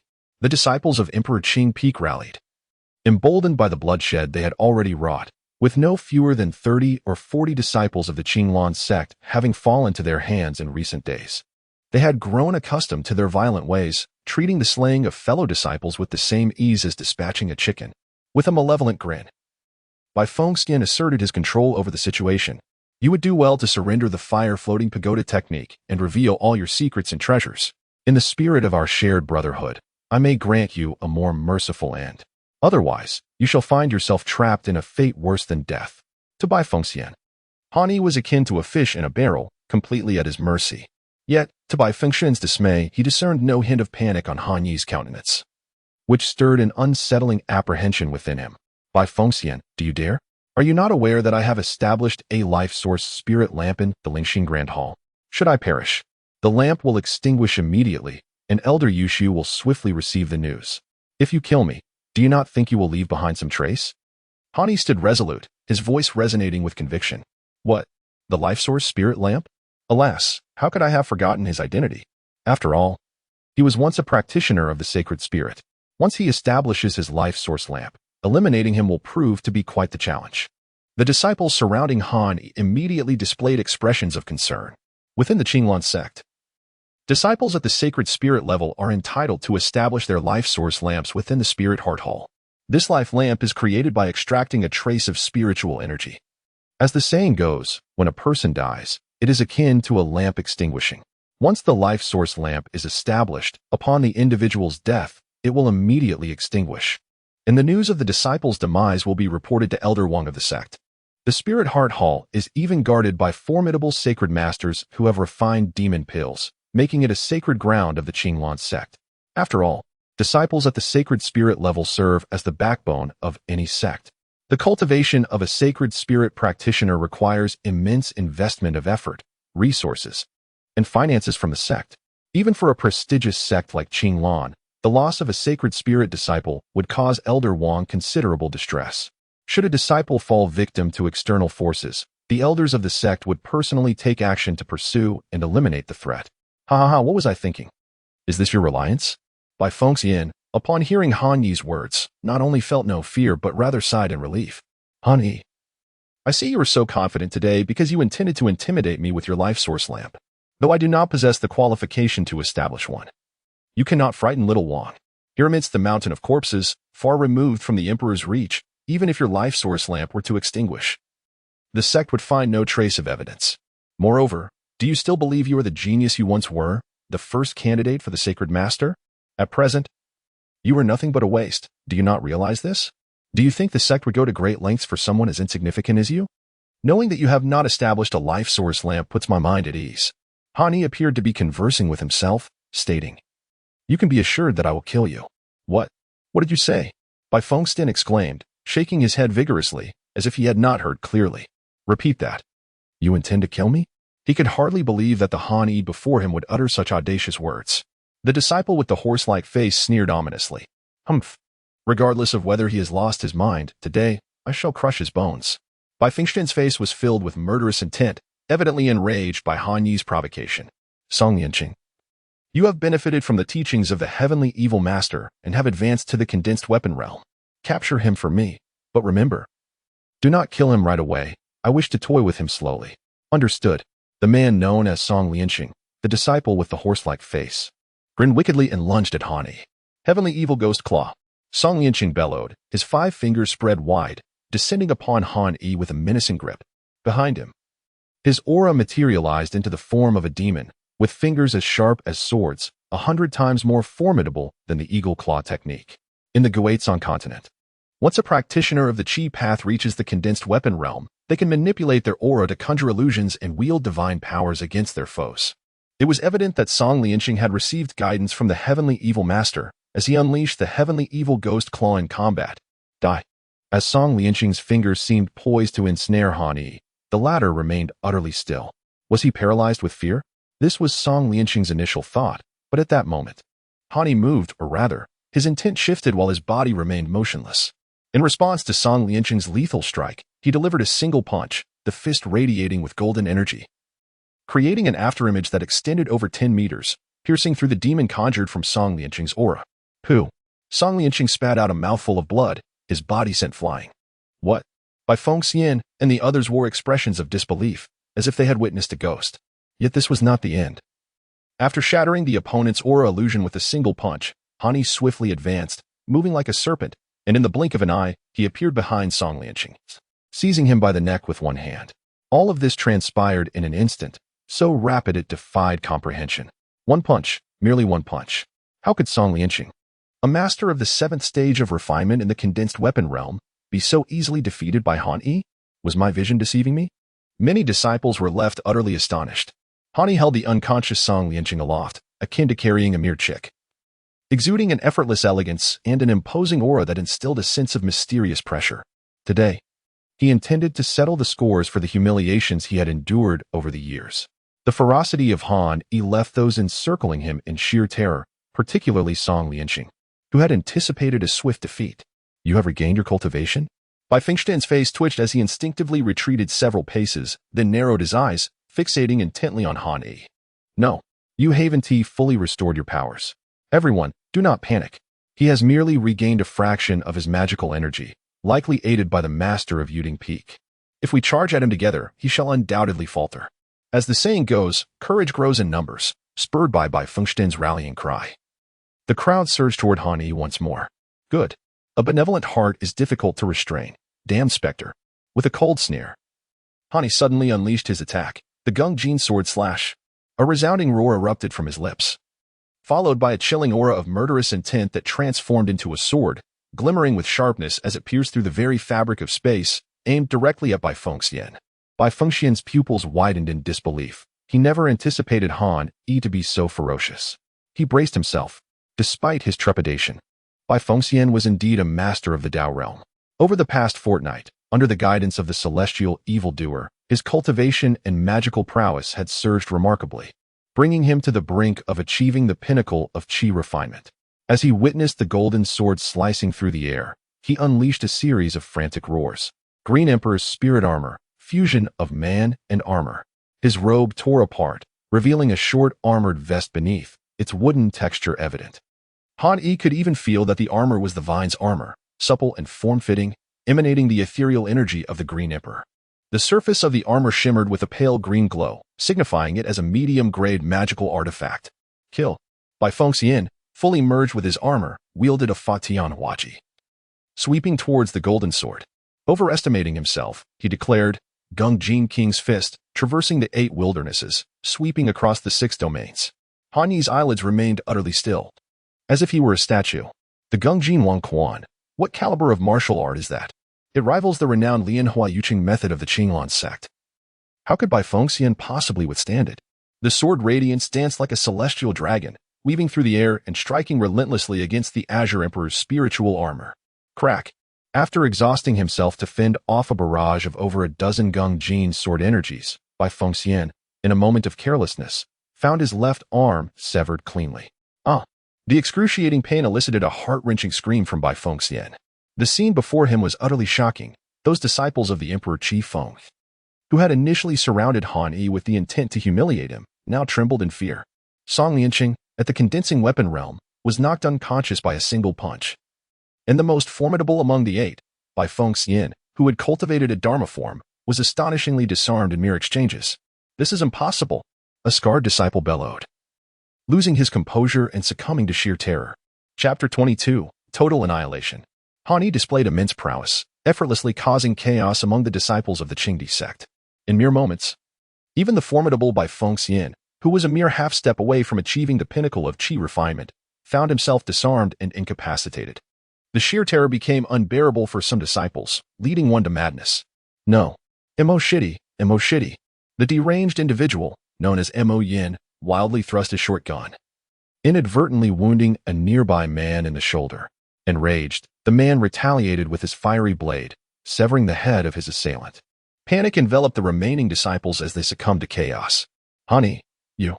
Bai Fengxian stumbled backward, realizing too late that his life was in jeopardy. In a desperate attempt to staunch his severed arm's bleeding, he invoked a blood-stopping talisman, his voice trembling with dread. He never anticipated that Han Yi could rise from the ashes of defeat, attaining such terrifying strength. How could someone who had not even reached the foundation establishment stage exhibit such prowess? What manner of technique was this? Regret washed over Bai Fengxian as he reflected on the humiliation he had inflicted upon Han Yi. How had he fallen to such a dire state? Flee at once. He shrieked in terror, his aspirations of tormenting Han Yi now replaced with a singular focus on survival. Even if he were to lose an arm, sealing it to freeze the decay of cells could still offer a glimmer of hope for rebirth. Yet, in that moment, survival eclipsed all other concerns. Preserving life is paramount. Han Yi scoffed, refusing to grant his adversaries any respite. With a thunderous stomp, the ground trembled, and an eerie scene unfolded as mounds of earth began to rise. Before long, these mounds transformed into towering earthen giants, blocking any escape routes for the onlookers. What sorcery has Han Yi mastered? Bai Fengxian gasped in horror. Initially, it was Bai Fengxian and his cohorts who plotted treachery and violence, only to find themselves ensnared by fate. Their intent to crush Han Yi had backfired spectacularly, resulting in the death and injury of their strongest members, Song Lianqing and Bai Fengxian. In an instant, the tides had turned. Was this truly sorcery? Han Yi chuckled coldly, fully aware that the 5 Elements Emperor's path he practiced was far from any demonic art. Rather, it was the epitome of authenticity. In his understanding, within the realm of Guizhong, no other cultivation method could rival the 5 Elements Emperor's path, not even the Qinglan sect's revered divine art, the Lotus Jade Clarity True Formula. Are you rendered speechless? He taunted. You practice a demonic technique. Sooner or later, you shall face the execution at the Immortal Slaughter platform. Bai Fengxian observed Han Yi's silence and seized the opportunity to exert psychological pressure. What a pile of nonsense, still boasting before me. The victor is king, and the vanquished is a bandit. What qualifications do you possess to speak of the rules of the immortal sect before me? With his hands clasped behind his back, Han Yi, although merely at the 8th stage of Qi refinement, could effortlessly suppress by Feng Xian and his companions, demonstrating the advantage of his cultivation method. I shall take my leave. How can a mere earth spirit be capable of stopping me? A disciple from the Emperor Qi Feng, unwilling to yield, let out an anguished roar as his entire body began to spin, faster and faster, distorting and compressing the air around him. He charged forth like a spear aimed at the earth spirit. However, he woefully underestimated the might of the earth spirit warrior, standing over 3 meters tall. With hands as wide as fans, the earth spirit warrior delivered a thunderous slap, sending him crashing to the ground. Boom! A deep crater formed, and the man was reduced to a mere pulp beneath that singular blow. This is impossible. Han Yi, what has transpired within you? How is it that your spiritual root has recovered, and your magical power remains so formidable? I see you are still in the Qi refinement stage. How can you be so terrifying? Those earth spirit warriors are merely illusions born of your Qi, yet they can annihilate a condensing weapon stage cultivator with a single strike? Bai Fengxian exclaimed in disbelief. Are you possessed by a demon, or are you merely a false corpse? Has your soul long been ensnared by malevolent forces, leaving before me just a lifeless shell? It seems you are still blind to the reality. Han Yi let out a sigh, then cast a sweeping glance. You few. Do not claim that I am not offering you a chance. If you can eliminate him, I might just consider sparing your lives. These words undoubtedly carried a lethal allure. To extinguish Bai Fengxian meant there was a glimmer of hope for survival. We have diligently honed our abilities, is it not for the sake of attaining immortality? Han Yi's words instantly caused the disciples of the Emperor Qi Feng to waver in their thoughts. If a person were to perish, even if they possessed extraordinary talent and boundless Taoist powers, it would ultimately be meaningless. The practitioners of the Qi Dao cherish their lives even more than ordinary mortals, for it is the hope of pursuing immortality that fuels their tenacity. Do not heed his attempts to sow discord. If we unite our efforts, there remains a glimmer of hope. Should we allow him to divide us, our demise would be inevitable. Bai Fengxian sensed the shifting gazes directed at him, flickering with uncertainty, and he inwardly lamented the situation. He recognized that Han Yi's words had already begun to sway the hearts of those around him. I, Han Yi, speak with authority. My words are law. Han Yi, like a fierce tiger, fixated on the panicked deer before him. Bai Shixiang speaks true. We must not allow ourselves to be divided. I will heed your counsel, Bai Shixiang. A man with slanted eyes, brandishing a short dagger, approached Bai Fengxian, filled with righteous indignation. Indeed, cousin. I knew my judgment was sound. Before Bai Fengxian could finish, the man he referred to as his cousin, with a glint of malice in his eye, suddenly lunged the dagger toward his throat. The strike was swift and lethal. With a piercing sound, the sharp dagger penetrated the armor and struck Bai Fengxian's shoulder. Sensing the imminent danger, Bai Fengxian instinctively tilted his head, narrowly evading the fatal blow. However, the dagger still pierced through his scapula, causing blood to spurt forth like a fountain. With a powerful palm strike, he unleashed his Qi, sending his treacherous cousin flying 3 to 4 meters away. You dare to ambush me? Bai Fengxian glared at the man with bloodshot eyes. Hiki, one must look out for oneself, otherwise calamity will befall them. Cousin, you understand. The slanted-eyed man retorted, rising from the ground with a chilling smile, wiping the blood from the corner of his mouth. Everyone hurry. Let us unite to take him down. Once he is dead, Master Han will surely not blame us. Kill. As the situation became clear, the remaining few shouted and charged toward Bai Fengxian. Is this what they call a fallen tree scattering the monkeys? Han Yi observed coldly, merely manipulating the earth spirit's power to prevent his adversaries from fleeing. Watching the group led by Di Qi Feng, who had once relentlessly tormented him, now resorting to self-destruction in a desperate bid for survival, he felt nothing but an endless indifference, a splendid spectacle of dogs biting dogs. Bai Fengxian, though a formidable 8-level practitioner of the law path, could not withstand the onslaught of many, especially after Han Yi severed his arm and inflicted grievous wounds upon him. In a final act of desperation, he resolved to self-destruct his Dharma manifestation. Bloodied and disheveled, he resembled a beggar, cornered with no escape. Gritting his teeth, a sinister smile crept across his face, proclaiming death for all. Behind him, the form of the Chaos Emperor materialized once more, its visage shrouded in ambiguity, swelling in size. This was dire. He intended to self-detonate his Dharma manifestation. Quick, scatter. Practitioners of the law path knew that a self-detonation could exponentially elevate their combat prowess. with the ensuing explosion likely formidable enough to send even the most skilled Holy Spirit masters fleeing. No one anticipated Bai Fengxian's madness, willing to risk his very soul. Retreat. The triangular-eyed practitioner hastily withdrew. Yet, it was too late. A frenzied grin twisted Bai Fengxian's blood-stained face. All of you shall perish. He lunged forward, and at that moment, the Emperor's Dharma manifestation expanded to its utmost limit, erupting in a cataclysmic explosion that shook the very earth. Boom. The self-detonation created a 50-meter radius of collapsing, distorted air. The explosion was terrifyingly potent. Had it not been for my clever stratagem, I would have faced obliteration had Bai Fengxian chosen to fight recklessly. If I had pressed him from the beginning, this explosion would have surely cost me half my vitality and essence. As Hani brushed aside the dust, he beheld a profound pit measuring 50 meters across, sending a chill down his spine. Had he withstood the explosion head-on, the losses would have been catastrophic. Help me. Just as Han Yi stood before the chasm, lost in thought, a bloodied hand suddenly rose into view. The owner of that arm was the triangular-eyed practitioner, Bai Ling, a distant cousin of Bai Fengxian, whose faint cries for help resonated with deep resentment and a yearning for life. Alas, if death is inevitable, what purpose does your survival serve? Han Yi sighed softly. With a swift motion, the King of Metal's fist transformed into a flying sword, piercing directly through his adversary's heart. He gazed blankly at the gaping wound in his chest, then lifted his gaze to the figure of Han Yi, who stood at the edge of the deep pit, his face reflecting an expression of disbelief. The excruciating pain had long since transformed into a numbing sensation, perhaps due to an overwhelming sense of resentment that rendered him oblivious to the agony. With great difficulty, he uttered, You have broken your promise. Broken your promise? In Han Yi's eyes, there was nothing but indifference. I merely suggested you consider it, he stated. Now that I have thoroughly contemplated the matter, it is indeed unfortunate. After much reflection, I conclude that your best fate is none other than death. Chapter 23. The Siege of the Corpse King. Indeed, without the nourishment of the night, a horse cannot thrive. Similarly, without unexpected fortune, a person cannot prosper. Han Yi exerted his dominance, instilling fear in the hearts of Di Qifeng and his companions. Subsequently, he sowed discord, leading Bai Fengxian and the others to turn against each other. With a few of them dead, their possessions naturally fell into Han Yi's hands. His actions had not betrayed anyone's trust, from beginning to end. He merely suggested the possibility of consideration.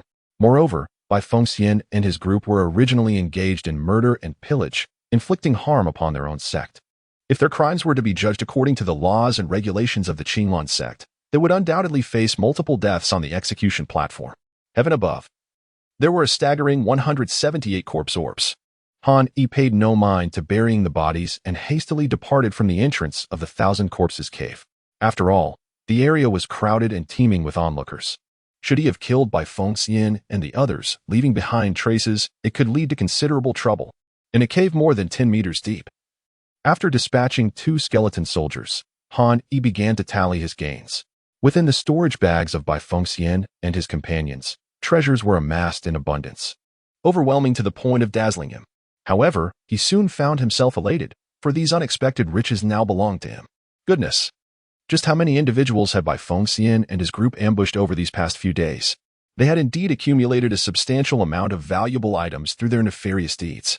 As Han Yiling's consciousness swept across the space, he discovered not only over 100 corpse beads but also an array of magical garments, armor, weapons, and elixirs. Within the confines of the Shumi storage bag lay a resplendent purple-gold gourd, quietly cradling a collection of elixirs. This gourd, standing at half a person's height, emanated a pulsating aura of magical energy. It was the Yin-Yang Law gourd, forged from a millennium-old innate gourd, adept at annihilating foes. By merely gathering a few sentient flying swords and placing them within the gourd, one could unleash their might tenfold with a mere infusion of magical energy during combat. Han Yi had not anticipated that Bai Fengxian and his companions possessed such remarkable treasures. At this moment, the Yin-Yang alchemical gourd was being utilized to contain elixirs. The recovery essence Dan was indeed a prized item, capable of nourishing the body and restoring spiritual energy, and was of considerable worth. Han Yisin was filled with exuberance. These elixirs were indeed precious to Qi refinement practitioners. In critical moments, they could even be a matter of life and death. This is due to the fact that practitioners of the sacred spirit stage have transcended into the realm of the extraordinary. Hani suppressed the joy swelling within him and took another look. Goodness, could it be that Bai Fengxian intends to open a clothing store? With a penchant for violence and a flair for fashion, he has amassed such a collection of spiritual armors and garments.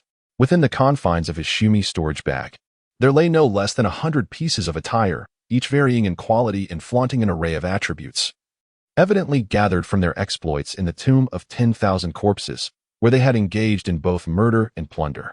Among these spiritual garments, the finest were merely 2 mid-grade magical artifacts. The rest were rather unremarkable, predominantly consisting of treasured clothing. However, this is hardly surprising, as those participating in the trials are primarily chi-refining disciples.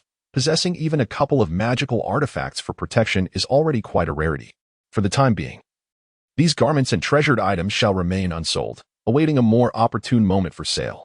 Hani is certainly not foolish, for certain enchanted garments and treasures bear the spiritual imprint of their masters. Should he act recklessly, it is highly probable that those with ill intentions could uncover traces of his actions, rendering Han Yi unable to maintain his standing within the Qinglan sect, turning him into a pariah, subject to the disdain and scorn of all. These treasures necessitate a careful approach. Time must be taken to erase their spiritual marks before they can be discreetly sold in the black market.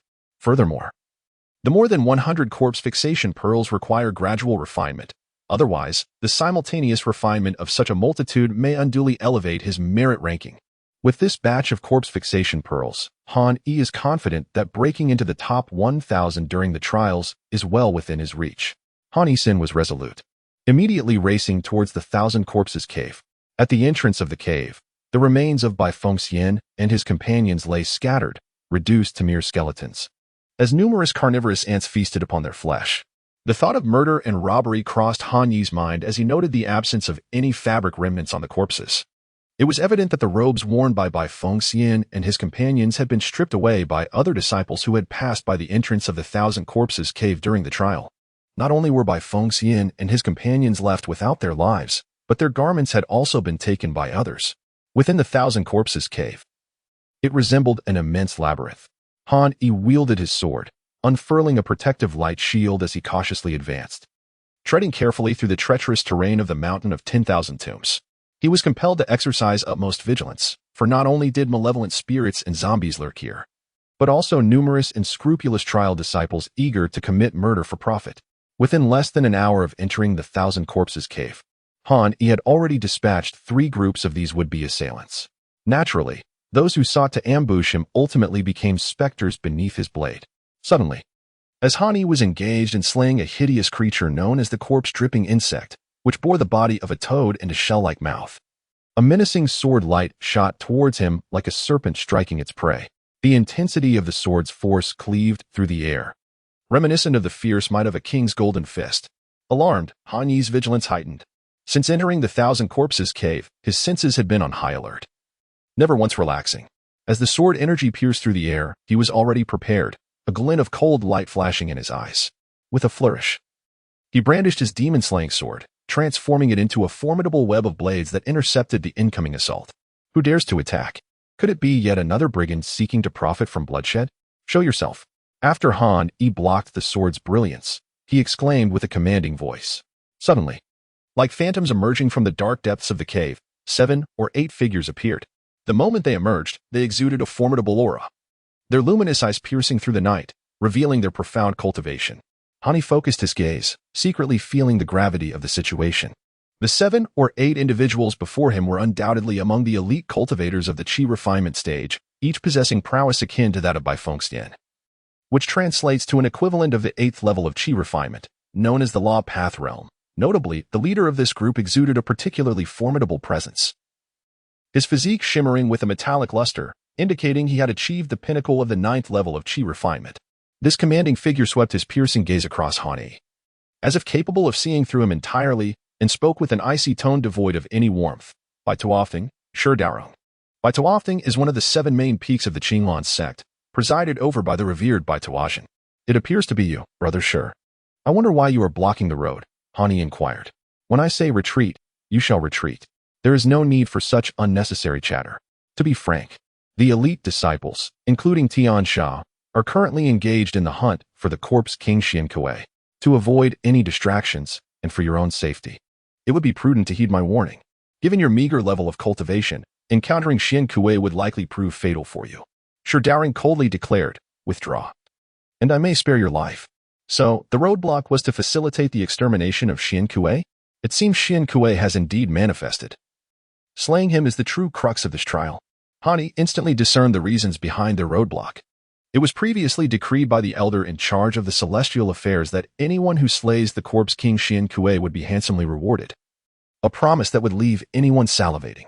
Not to mention the allure of 10,000 spirit stones or a high-grade magical tool, which would surely ignite envy and fervor among cultivators of the chi refining stage. Who wouldn't be envious? Who wouldn't be driven to madness? Moreover, there was the coveted Holy Spirit pill. Once a chi refining disciple reaches perfection, they must comprehend the essence of the heavenly Tao, striving for a harmonious unity between man and heaven. Only upon achieving this unity can they channel divine power and ascend to the realm of the enlightened. Within the Qinglan sect, there are a staggering 200,000 to 300,000 outer disciples, among whom a considerable number have reached the peak of the 9th level of chi refinings, likely exceeding 10,000. Yet, from this vast pool, fewer than 10 individuals annually manage to ascend to the enlightened realm. The leap from chi refining to the Holy Spirit realm appears but a single step, yet it is a chasm that has ensnared countless souls. However, upon consuming the Holy Spirit pill, the chance of ascending to the Holy Spirit realm would soar to an impressive 90%. What if I refuse to back down? Han Yi's eyes remained unwavering. Those who do not retreat shall perish. I have already granted you a chance at survival. If you do not cherish your life, do not blame me for my merciless blade.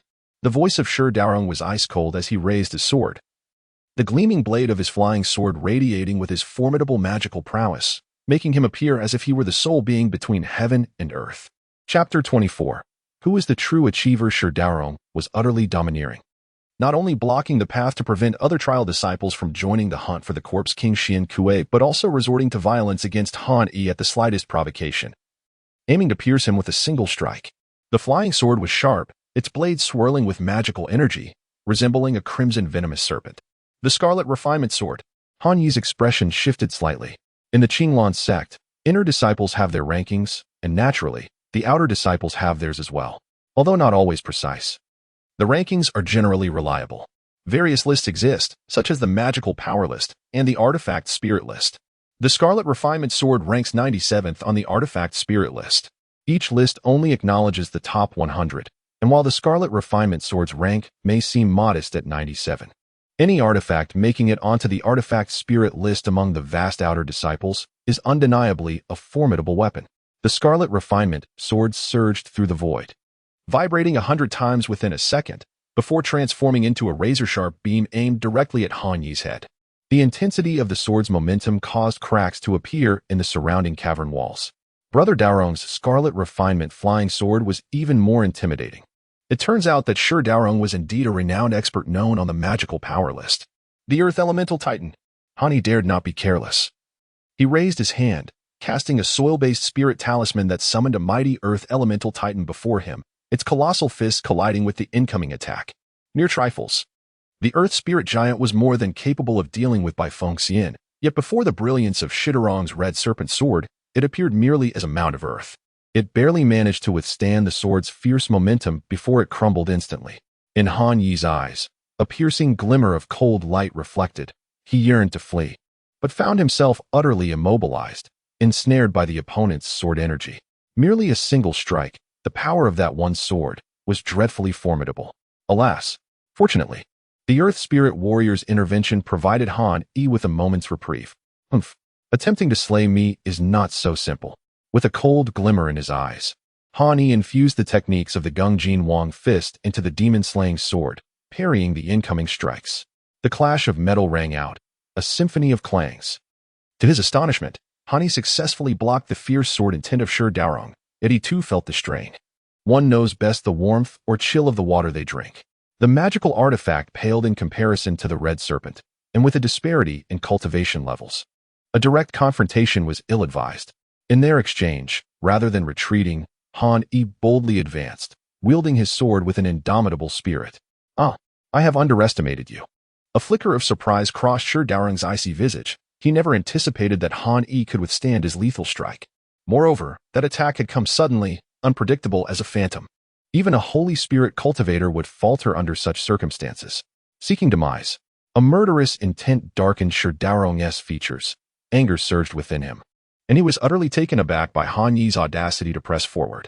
In his eyes, Han Yi's actions were nothing short of blatant provocation. With a fierce shudder, he unleashed a surge of energy, conjuring a colossal python over 10 meters long behind him, assuming a defensive posture. This was a manifestation of unity between man and sword, capable of channeling the red serpent sword to create his own divine semblance. You have fallen into my trap. Han Yi charged forward with great ferocity. Yet midway through his advance, he abruptly pivoted, seemingly channeling all his spiritual energy into his feet. He was as cunning as an eel, executing a swift maneuver that allowed him to evade Shirdaorong and slip away unnoticed. The suddenness of this action was utterly unexpected, leaving the other disciples blocking his path in stunned disbelief. Damn it! A deep, wrathful roar echoed, imbued with immense authority. Han Yi felt the space behind him tremble. However, this was no longer a concern for him. He had successfully ventured into the depths of the Thousand Corpse Cave. Furthermore, Shirdaorong bore him no grudge. And given the overwhelming strength of the opposing forces, Han Yi was certainly not foolish enough to engage in a life-and-death struggle with them. Brother Shir, that fellow has slipped in. Should we pursue? The others gathered around Shirdaorong. With a solemn expression, Shirdaorong's avatar of the Crimson Serpent gradually faded, ultimately dissipating. It appears I underestimated him. I never anticipated such cunning. Nevertheless, his infiltration does not concern me. He is merely courting his own demise. With his level of cultivation, he dares to confront the corpse King Xian Kuei? The disciples nodded in agreement. Though Shirdaorong appeared nonchalant on the surface, internally he seethed with fury. A tempest potent enough to melt snow-capped mountains. I hope you do not perish within, for I yearn to slay you with my own hands. Moreover, since this tunnel was guarded, it was reasonable to assume the others were similarly secured. It seemed that Shirdaorong would no longer pursue him. The recovery pill certainly lived up to its reputation for restoring spiritual energy. Within a brief moment, Han Yi felt revitalized. Suddenly, a surge of formidable energy reverberated through the cave, the scorching waves even melting the stone walls. What a commotion! Let us go. Without hesitation, Han Yi hastened toward the source of the power fluctuations. After a brief interval, numerous figures came into view. Remarkably, a multitude of trial disciples had congregated within the Thousand Corpse Cave, and these individuals had the qualification to participate in the extermination of the corpse King Xian Kuei. Indicating their prowess, Han Yi stealthily blended into the throng of trial disciples, and with a sweep of his spiritual sense, a glimmer of exhilaration sparkled in his eyes. There stood the corpse King Xian Kuei. Indeed, hundreds of Qi refinement experts were besieging the corpse king, towering at 2 meters. With menacing fangs and a grotesque visage, his flesh appeared swollen, tinged with a grayish hue, and even shimmered faintly with a dark golden luster. The corpse King Xian Kuei wielded a trident, an unknown divine weapon that emanated an overwhelming aura, particularly as the dark, necrotic energy emanating from him surged. Capable of stirring the very seas and dimming the sun and moon, threatening to topple mountains in an instant. The battlefield was strewn with numerous fallen bodies, a clear indication that the assault on the corpse king had reached a fever pitch. Ishui Han, you hold him in check while I lead a flanking attack. My heavenly calamity technique is in motion. Should an opportunity arise for a critical strike, the corpse King Xian Kuei's defenses are truly formidable. Even after prolonged assault, we have barely begun to breach his defenses. A man, towering and exuding an explosive presence, bellowed incessantly. The man in question is none other than the formidable Tian Sha, ranked among the top 10 on the corporate leaderboard. You suggest that I confront Xian Kuei directly? That enigmatic figure, with his flowing long hair, exudes an ethereal charm. At this moment, he scoffs coldly. Tian Sha, your proposal is rather ingenious. Do you take me for a fool? This corpse King Xian Kuei is tenfold more terrifying than any expert of the sacred spirit realm. Do you truly wish for me to draw his attention, as if to lead me into a veritable inferno? Humph. Then what do you propose? Tian Sha's gaze turns vicious as he continues to assault the corpse king. Perhaps we should swap roles. You can contain Xian Kuei while I lead a flanking assault. Your Tian Sha technique may have the potential to deliver a critical strike. But even if you succeed, how much of Xian Kuei's vitality can you truly diminish? It would be far more effective for me to employ my Xian Bing technique to freeze him, thereby increasing the chances of his demise. Clearly, both Ishui Han and Tian Sha are masters of deception, engaging in a negotiation of wits. Han Yi navigated among the challengers, who were evidently divided into several factions. Apart from Tian Sha and Yishui Han, there was also a tall woman whose strikes were exceptionally fierce. She wielded a pair of Mandarin duck knives, which were surprisingly mid-grade magical weapons. Surrounding her were numerous female challengers, disciples from the Purple Bamboo Peak. The factions were clearly defined, and it appeared they had reached some form of agreement. At such a critical moment, they still had the audacity to scheme against each other. Let us cease our quarrels. We shall equally divide the spoils for slaying Xian Kuei. As for the Holy Spirit pill, it shall naturally belong to the one who vanquishes the Corpse Lord. I trust you all have no objections. The woman wielding the Mandarin duck knives declared loudly, her brows furrowed. Excellent. Lu Piapiao's suggestion is commendable. I have no objections. Came the responses. Humph. The audacity of these insignificant humans to intrude upon my domain shall lead them all to their demise. The Corpse King Xian Kuei, under siege, roared with fury. Its voice resonating and the corpse energy surging into the sky. As a result, its form began to swell, transforming into a monstrous entity capable of shattering the heavens. Its corpse demon sound wave erupted, distorting and collapsing the space within 1,000 meters. This was a desperate struggle. Tian Sha, Yishui Han, and Lu Piapiao shouted in unison. Chapter 25. Who was the one to achieve glory as the Corpse King Xian Kuei's body instantaneously expanded 100-fold, resembling a colossal titan? The three leaders among the challengers in the 1,000 Corpses cave did not display shock. Instead, their faces radiated excitement. This was it. The Corpse King Xian Kuei was prepared to unleash its full power. Han Yi's expression was a mixture of joy and concern as he swiftly retreated. The terror posed by the Corpse King Xian Kuei was no less than that of a mid-stage Holy Spirit expert. It was going all out. Once the Corpse King Xian Kuei unleashed this wave of attacks, it would be akin to a human cultivator burning their life essence to enhance their offensive might. Clearly, it could not endure for long, and after this assault, the Corpse King would be at its most vulnerable. Thus, this moment presented the finest opportunity to slay it. Han Yiyun activated the Earth Emperor's divine fist, enveloping his body in a formidable layer of armor. The source of the earth. Han Yishi found himself at a critical juncture, perceiving the weakness of the Corpse King as a fleeting opportunity.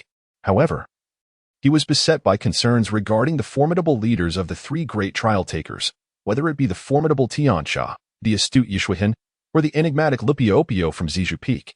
Each of these individuals possessed a wealth of combat experience.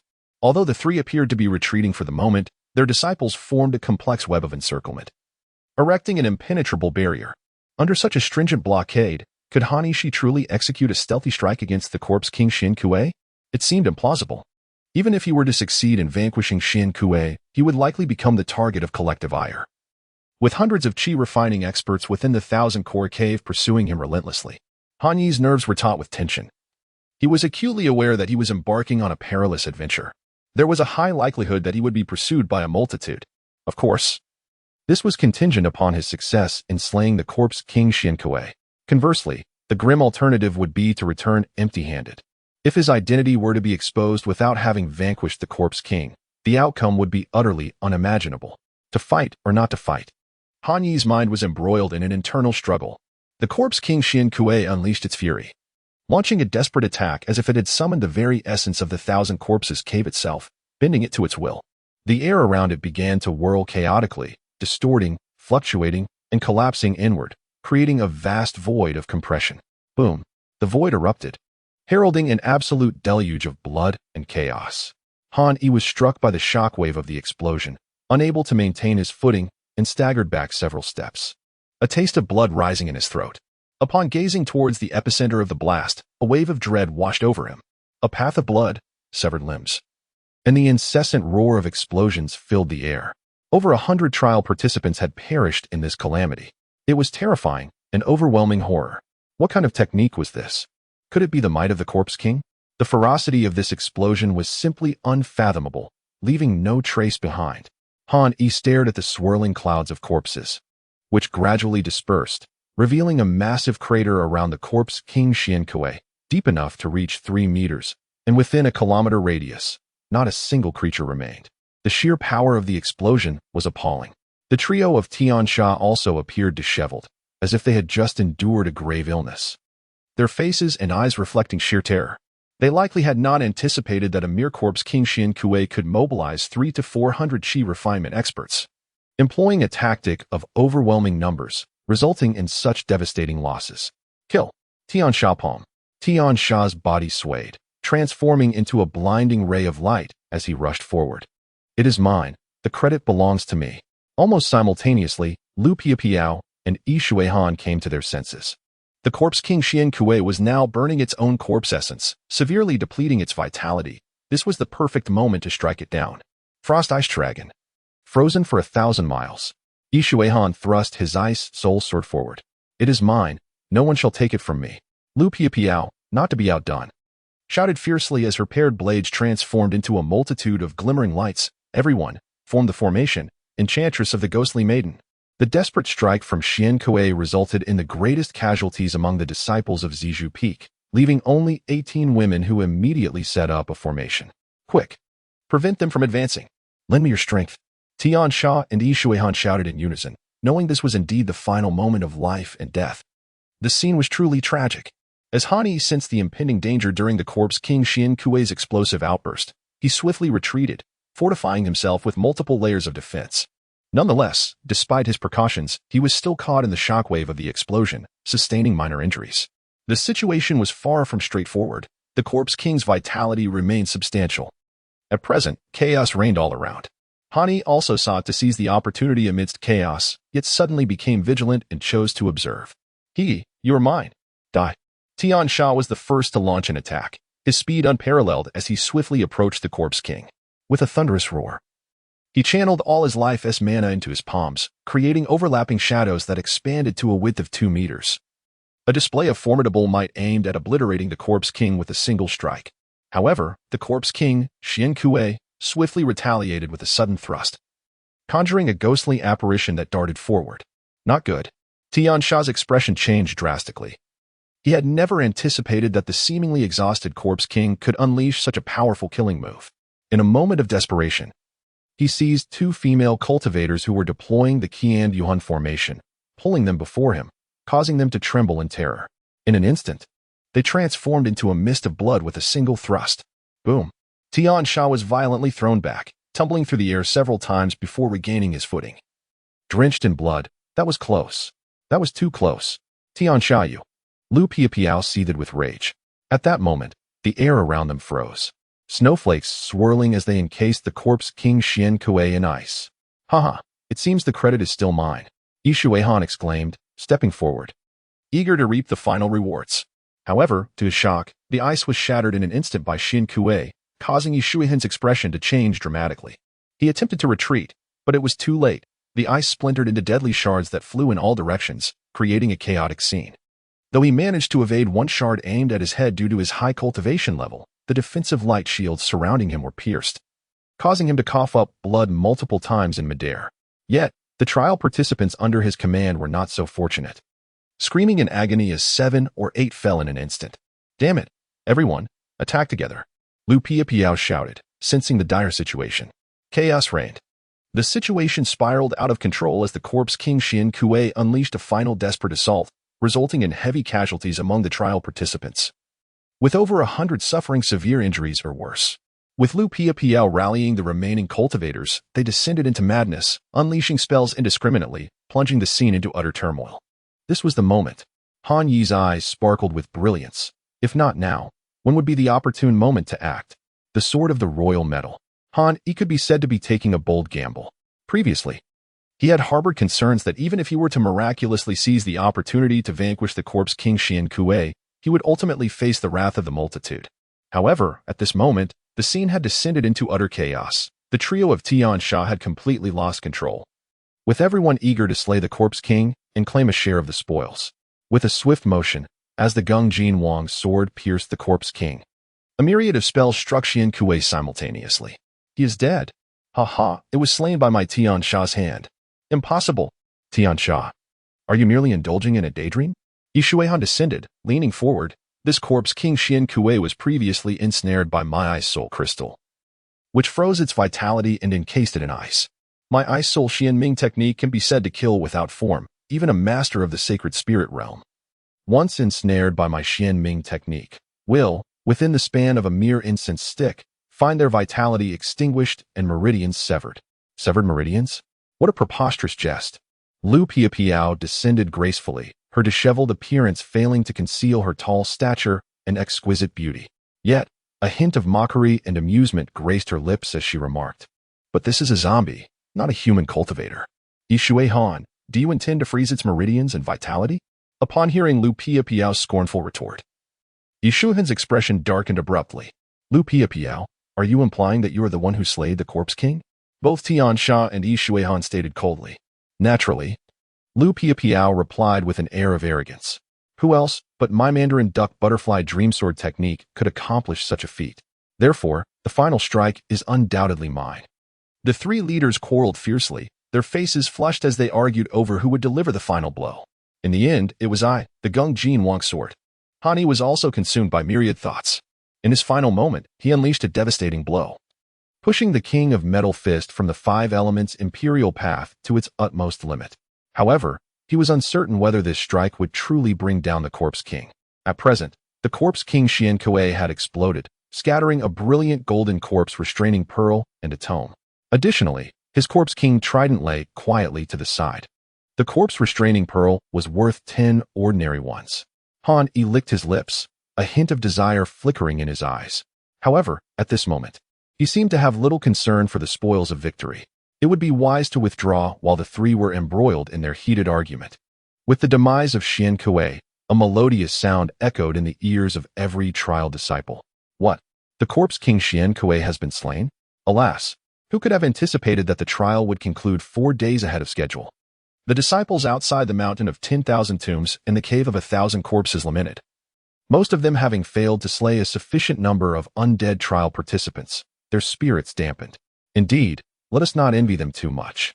It is said that Tian Sha, Yishui Han, and others had already gathered a multitude of followers, blocking paths and encircling the corpses. Undoubtedly, one among them must have dealt the fatal blow to the Corpse King Xian Kuei, a sacred spirit pill. It appears that our Qinglan sect is poised to gain another formidable sacred spirit expert. Some spirited trial participants exchanged words, revealing a tinge of envy in their discourse. Yet they remained unfazed, confident in their own prowess, believing they could reach the finals. Ding! Just as the atmosphere grew tense, that celestial voice rang out once more. Final hour, final hour. All participating disciples, take a moment to recuperate. The teleportation array is about to activate. The slayer of the Corpse King Xian Kuei, Han Yi, shall be rewarded handsomely by the sect. Lu Piapiao, Tian Sha, and Yishui Han sprang up in shock. What?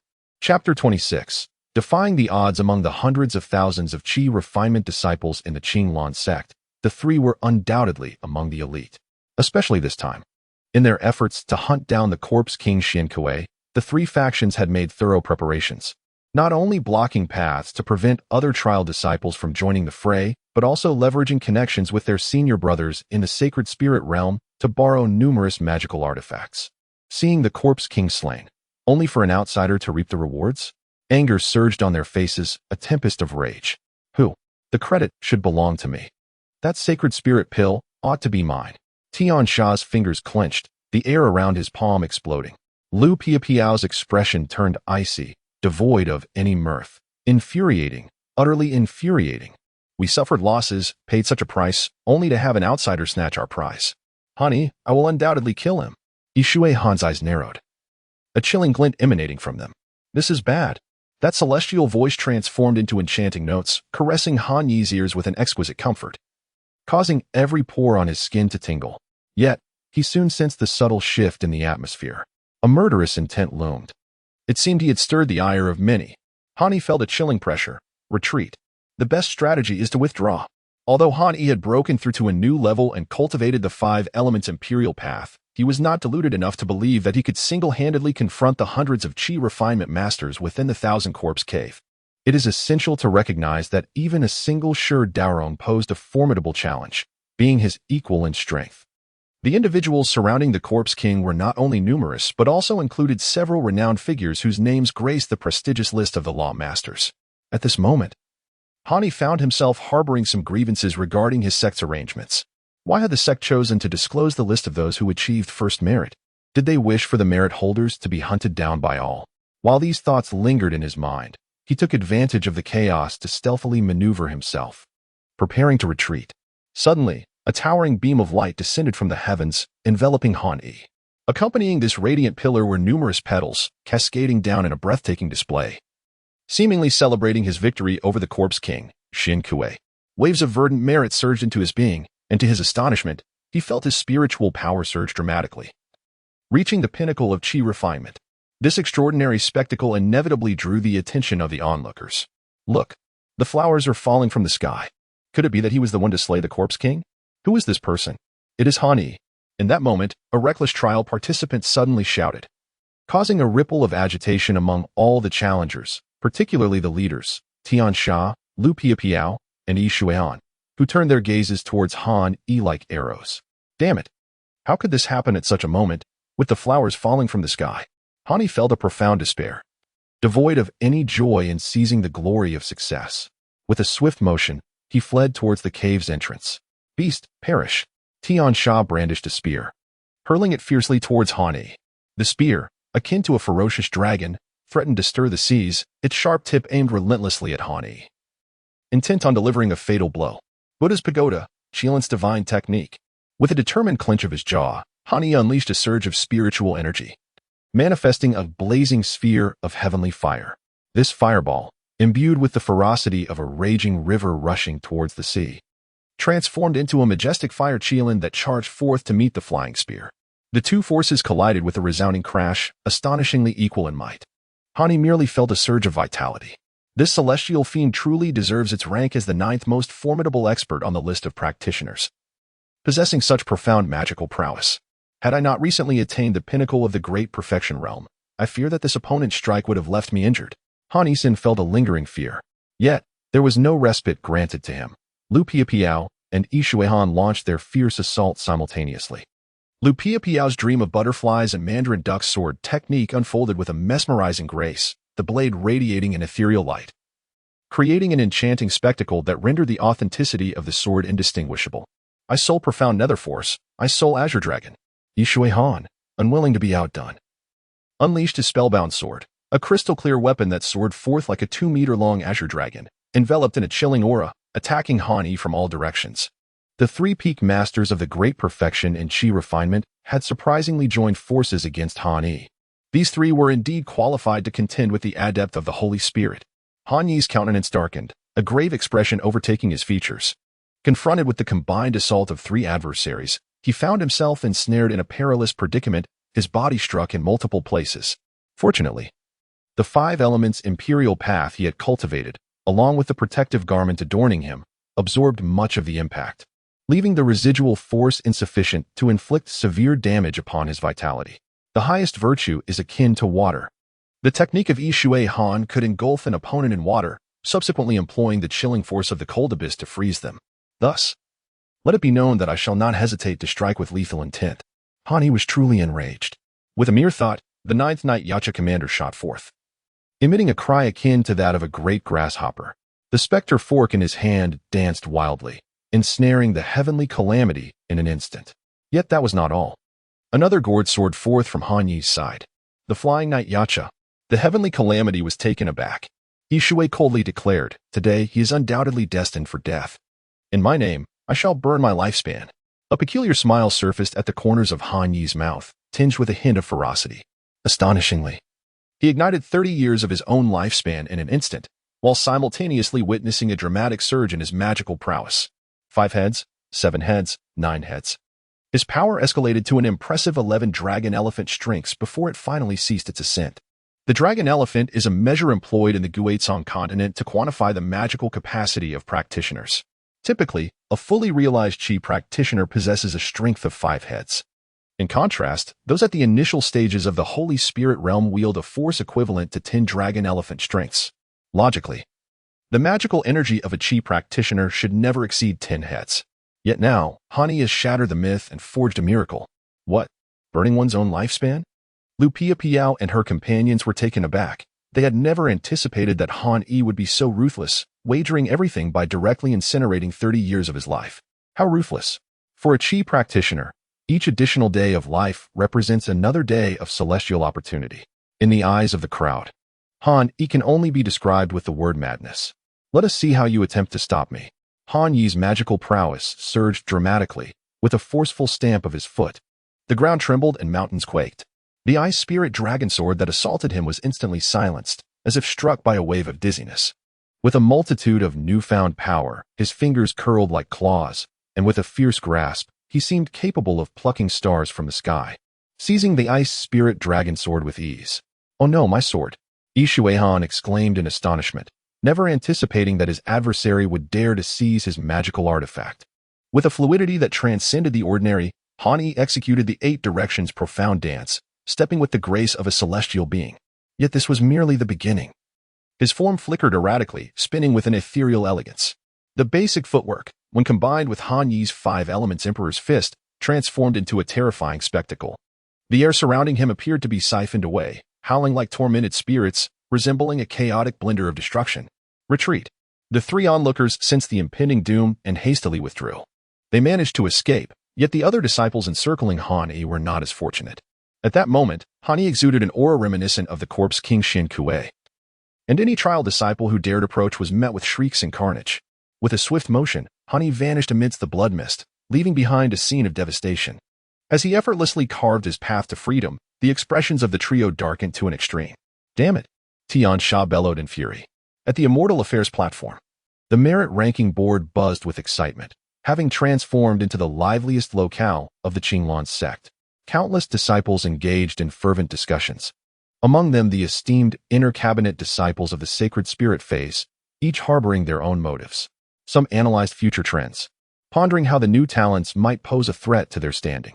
Others sought to forge alliances, strengthening their own foundations. "What a pity," sighed Xiao Ding, clad in purple, as he glanced at the merit board rankings. Although junior brother Han is diligent, he still falls short, ranking 1118, lacking in certain opportunities. His words were evidently directed towards the young woman beside him, Sun Roer. Humph. Sun Roer's beautiful eyes dimmed, and she turned to leave. What is he but a waste of potential, rendered useless due to his spiritual roots? He lacks even the qualifications for the finals. How can he compare with me? Xiao Ding's gaze flickered with cold intensity at her arrogance. "Before me, you are proud. Let us see how long that pride lasts.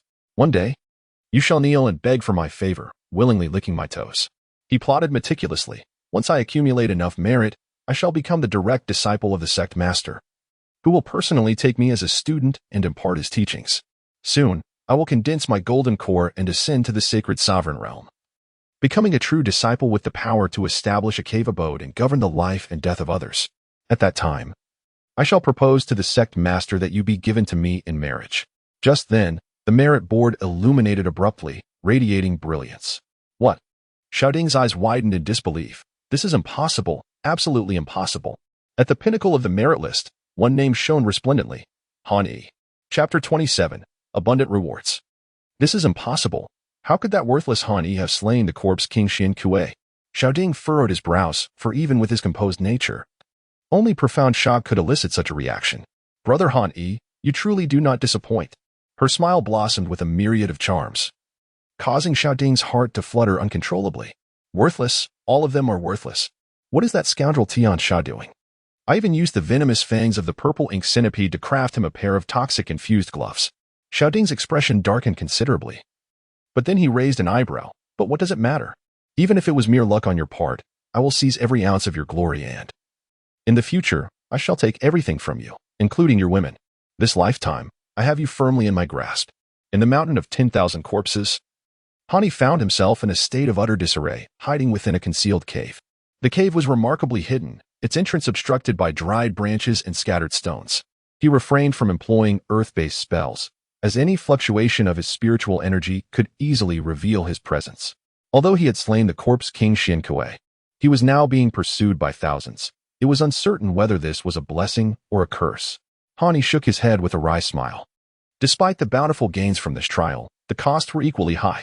To escape the 1,000 corpses cave, he had even sacrificed a full 30 years of his lifespan, a truly audacious and reckless act. Cultivators, driven by the hope of pursuing immortality, often cherish their lifespan even more than mortals do. As for Han Yi, he was not particularly concerned about the loss of his years. What troubled him was the precarious situation he found himself in. On this perilous journey, Han Yi, in a bid to evade his pursuers, exhibited an unrelenting ruthlessness. The trialists who sought to ensnare him not only failed to inflict any harm upon him, but instead fell victim to his blade in considerable numbers. Though driven by avarice, these trialists walked willingly into their own demise, each one supported by an intricate web of connections. Yet, what does it matter? To dare to defy fate and alter one's destiny is a bold endeavor. What have I to fear? Han Yisin felt a sudden tremor in his heart, realizing that his resolve had wavered.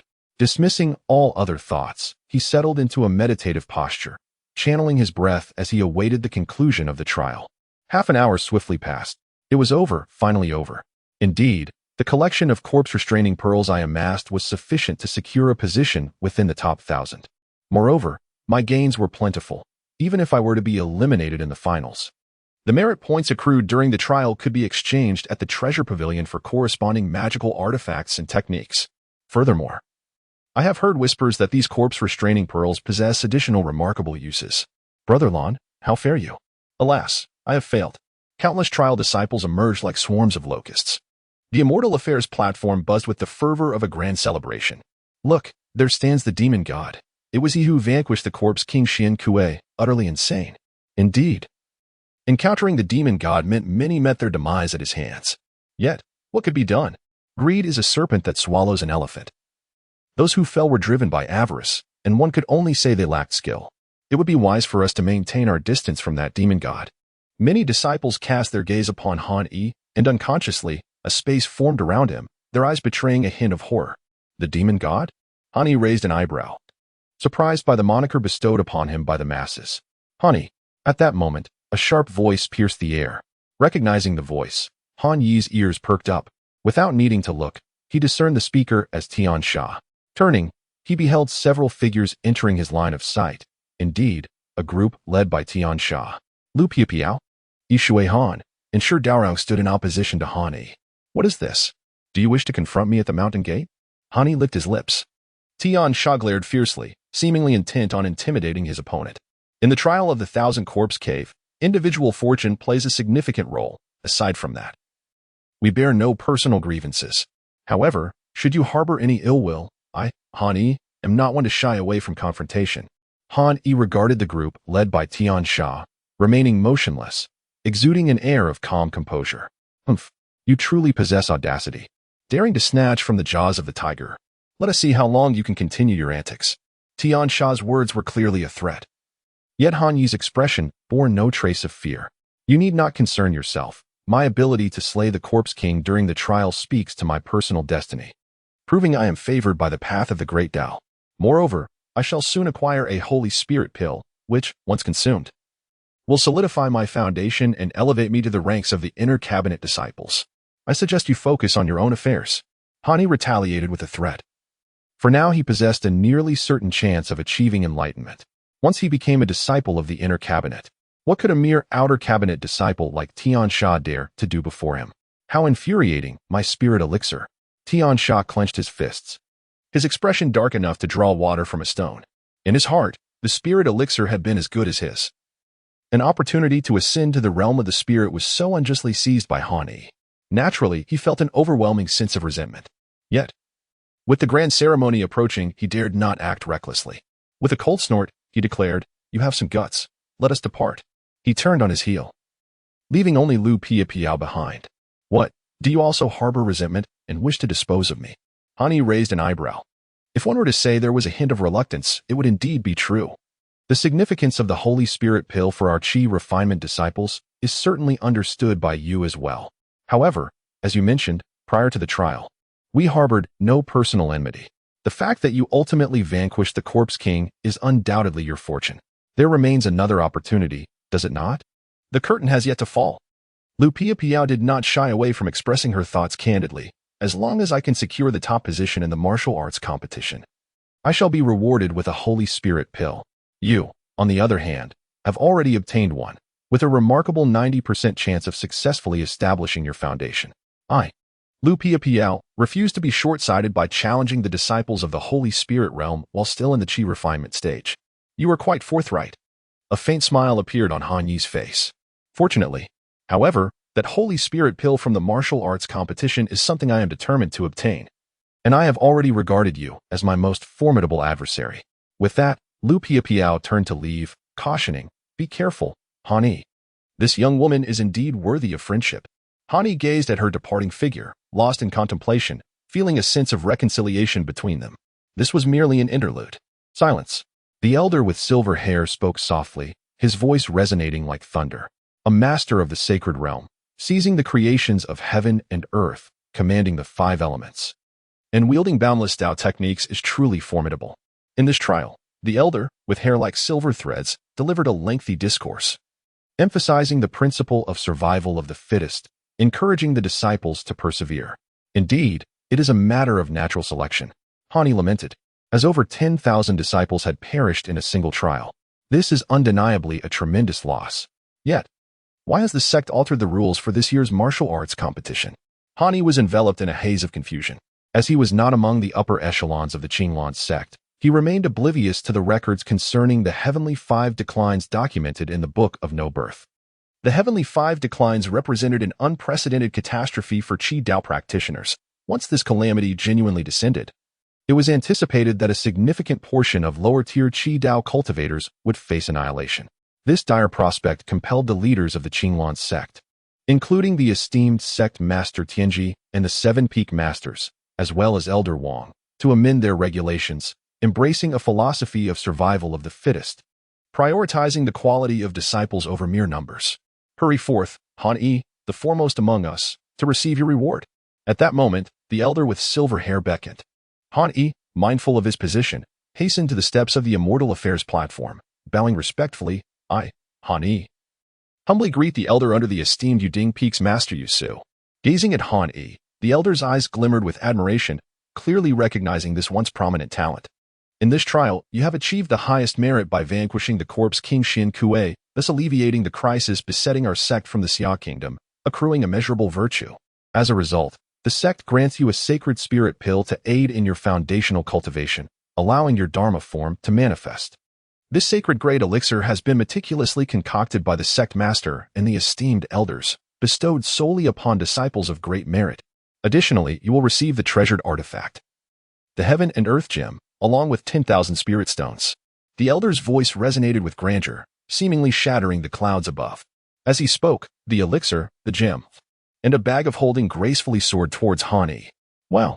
A chorus of astonished exclamations erupted from the myriad of trial disciples, envy washing over them like a tide. Han Yi cradled the Heaven and Earth Gem, particularly enchanted by the elixir's presence, as if he bore the weight of the entire universe. The manifestation of his Dharma form now glimmered with renewed hope. Han Yi's thoughts flowed freely, and his spirit surged. Chapter 28. 7 Swords and 7 Orifices. The grand ceremony of the Qinglan sect's bestowal concluded with Han Yi receiving accolades for his triumph over the Corpse King. Nevertheless, the duel of magic continued to blaze with fervor. The final showdown of this contest would resume in 3 days, allowing the trialists a period of recuperation. "Brother Yi, over here." Su Raoer, clad in a purple gown, waved excitedly at Han Yi. "Raoer." Han Yi's eyes sparkled as he approached her. This trial could be described as Han Yi's ascension from obscurity to prominence. Not only had he emerged as the greatest victor, but he had also earned the moniker of Killer Deity. As he strode towards Su Raoer, disciples parted before him, filled with admiration yet wary of inciting his ire, leaving him both amused and chagrined. "Congratulations, congratulations. I knew you could do it, Brother Yi." Su Raoer's crescent moon eyes twinkled with delight. This victory against the Corpse King was somewhat fortuitous. Han Yi briefly recounted the events.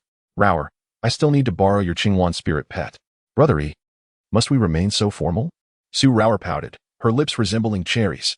Han Yi could only smile brightly, scratching his head. Having fortuitously slain the Corpse King and claimed the first merit, he could certainly attribute it to the providence of the great Tao. In the finals, 3 days hence, the champion would be directly promoted to become a disciple of the cabinet and could cultivate the 8 supreme divine arts of our Qinglan sect. Furthermore, the spirit manifestation pill, reputation, and merit points were all desirable yet elusive treasures. The concept of merit points was profoundly enigmatic. Cultivators of the Qi path with high merit often found themselves turning misfortune into fortune, effortlessly acquiring treasures as they ventured forth. They were said to have divine affinities. Conversely, those with low or negative merit points, such cultivators were best advised to remain within their caves, for they would typically attract calamity, even in seclusion. Enemies might seek them out, bringing natural disasters and man-made misfortunes, making escape nearly impossible. As for reputation, although intangible, it held immense significance. Xiao Ding garnered widespread attention precisely because he was the foremost candidate on the sacred respect list. While Han Yi had indeed slain the corpse king and received a sacred spirit pill as a reward from the sect. Relying solely on the pill to attain the foundational manifestation and thus become a disciple of the cabinet was markedly different from holding the top position in the martial competition. The triennial martial arts competition signified unparalleled potential and aptitude. Such disciples would surely capture the interest of Elder Wang. And even the esteemed Master Tianji might contemplate taking them as an apprentice. This time, however, Han Yi corrected himself with a smile, stating, "In the finals of this martial arts competition, there are still many formidable rivals. I must retreat to contemplate this superior artifact, the Heaven and Earth Treasure Mirror, to enhance my chances of victory. After all, it is a superior artifact, and I cannot squander its potential. Once the competition concludes, I shall make amends. Brother Yi, you promised. No backing out." Sun Ruer's crescent-like, radiant eyes lit up, erasing any trace of her previous discontent. Han Yi couldn't help but chuckle, secretly lamenting that she truly lived up to her title of Little Demoness. Why bother with Luiner to reach the Beast Mountain? Let us go. As Sun Ruer spoke, she flicked her wrist, enveloping Han Yi in a bubble-like aura. In an instant, with a slight shift, they vanished from their original spot. The Void Mist technique. Han Yi's eyes sparkled with interest, though he was not overly surprised. It was not particularly difficult for a sacred spirit expert to carry a couple of individuals on a flight of qi. After all, Han Yi himself had once been a sacred spirit expert. Upon arriving at the Beast Peak, Han Yi offered a few words of advice to Su Renma and Wu Pongzi before bidding farewell to Sun Ruer, promptly entering seclusion for his cultivation. He immersed himself in comprehending the application of the celestial treasure mirror and the essence of the 5 elements Imperial Tao. Sun Ruer, being a person of discernment, did not linger unnecessarily with Han Yi and departed from the Beast Peak. This document serves as the manual for the celestial treasure mirror's use. In Han Yi's hands lay a slender tome, a mere 10 pages, detailing the techniques and effects associated with the revered artifact, the celestial treasure mirror. This remarkable tool stands as the pinnacle among auxiliary artifacts. The celestial treasure mirror possesses the ability to uncover all things, capable of dispelling the 5 elements concealment technique, rendering enemies unable to launch stealthy ambushes. Furthermore, the celestial treasure mirror boasts numerous other functions, such as the principle of returning their own methods against them, which implies that it serves not only as a demon-revealing mirror, but also as a conduit of divine powers, providing unimaginable utility for those committed to vanquishing foes. In just a single day, Han Yi adeptly mastered the celestial treasure mirror, seamlessly manipulating its powers before he began to contemplate the imperial way of the 5 elements. In a state of hazy reverie, he felt as though he had entered an ethereal realm. Within this dreamlike landscape, a vague silhouette emerged. "It is you, esteemed predecessor." Han Yi was immensely astonished. Ever since he had been struck by lightning, not only had his spiritual roots been restored, but he had also cultivated the 5 elements imperial path. The enigmatic figure who had imparted this knowledge to him, a man clad in a black robe with flowing hair, had vanished without a trace, rendering the entire experience to Han Yi akin to an ephemeral dream. Yet, he was acutely aware that this was no mere illusion. Otherwise, how could he have engaged in the cultivation of the 5 elements imperial path? It was as if that dark-robed man had bestowed upon him the hope of rebirth. The black-robed figure stood with empty hands, seemingly positioned at the pinnacle of time and space, his appearance still shrouded in chaos and ambiguity, evoking a sense of reverence akin to gazing at a towering mountain. "In the vastness of the Tao, it is you, fated one, who has awakened my lingering thoughts." The black-robed sage's gaze swept across the horizon, surveying the mountains below, his voice ethereal, reminiscent of an ancient pastoral song. "Why do you not cultivate the spiritual and corporeal body, instead solely pursuing the path of qi control? In doing so, you cast aside the essence for the trivial, akin to picking up sesame seeds while discarding a spiritual melon, forsaking the fundamental and chasing the superficial, thus squandering your gifted 5 elements spiritual roots. The spiritual and corporeal body?" Han Yi furrowed his brows. "Senior, do you mean I should abandon the path of qi?" The words of the black-robed man were revolutionary, leaving Han Yi in a state of confusion. It must be understood that in the continent of Guizhong, all practitioners were referred to as qi cultivators. As the name suggests, They cultivated and refined qi. The Tao scripture also states, those who consume qi live long and do not die. For the practitioners of Guizhong, mastering the spiritual qi of heaven and earth, transforming qi into action, had become an established tradition. The qi cultivation practices of Guizhong had been passed down for hundreds of thousands of years. Of course, there were also those on this continent who cultivated their physical bodies. However, these were merely the practices of mortals. Refining qi was the great path, yet it was deemed as forsaking the essential for the trivial. Should one truly follow the same path as mere mortals? Not so. The black-robed man shook his head, declaring, qi is the movement of heaven, while flesh is the essence of the earth. Our cultivation emphasizes the unity of heaven and earth, the fusion of spirit and flesh. At the dawn of creation, when chaos first emerged, yin and yang were distinguished, leading to the four symbols, the 8 trigrams, and all living beings. To alter one's fate, one must align yin and yang, emphasizing the principle of harmony. This is akin to your cultivation of the 5 elements imperial path, where the 5 elements cycle, though mutually generating and restricting, also complement each other. Controlling qi requires cultivation, but the spiritual fetus of the physical body is the foundation. Senior, do you mean to say that I should cultivate my physical body in addition to refining qi? Hani pondered for a moment, seemingly grasping an important insight, and posed a question. The black-robed figure nodded, a testament to the potential within the youth. For some inexplicable reason, Hani felt an undeniable trust towards the middle-aged man in black. Perhaps it was because the latter had offered him a glimmer of hope for rebirth. Senior, how should I cultivate my physical spiritual embryo? He inquired. Cultivating a physical spiritual embryo was no trivial endeavor. The black-robed man appeared to possess boundless knowledge.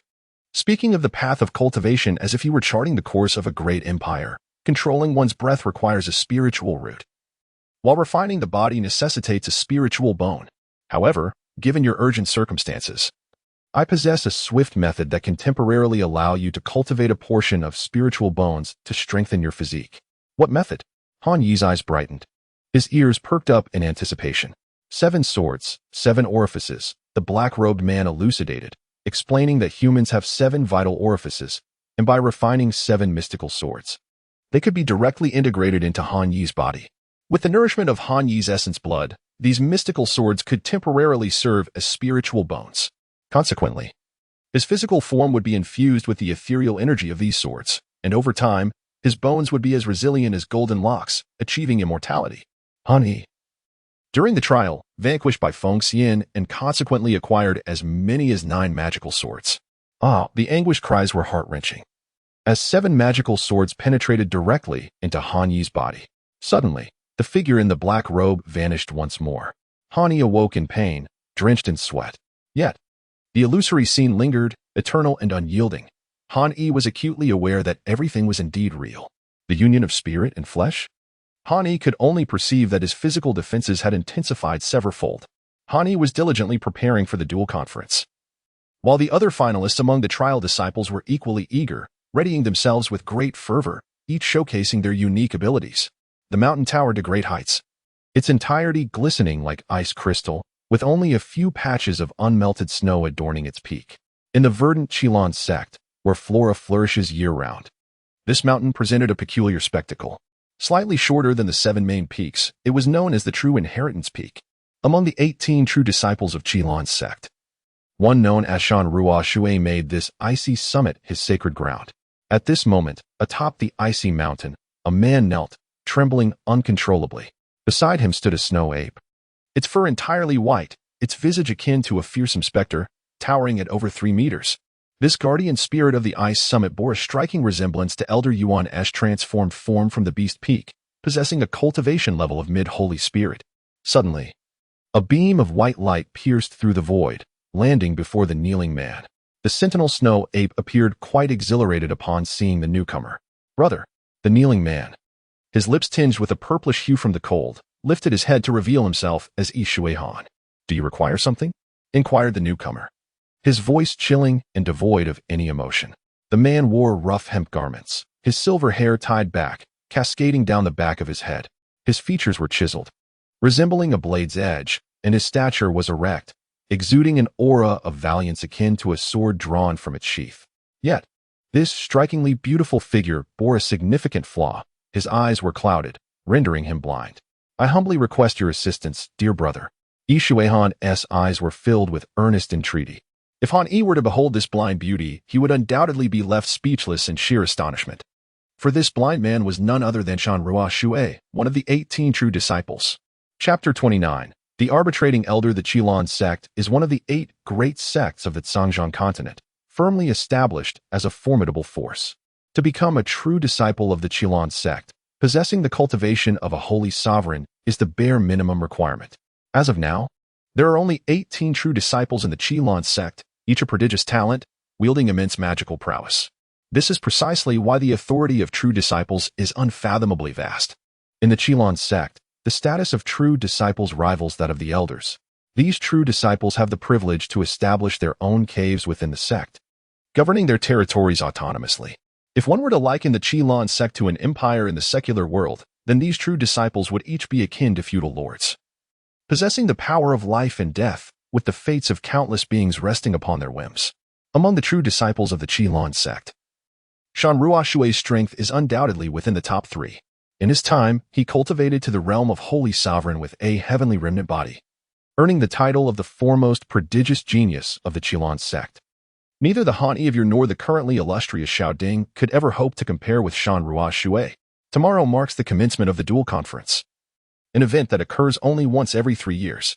Should I miss this opportunity to showcase my divine prowess, I would be compelled to wait another 3 years for a chance to shine. Yi Shuihan's countenance radiated with anticipation. Your temperament lacks the necessary composure.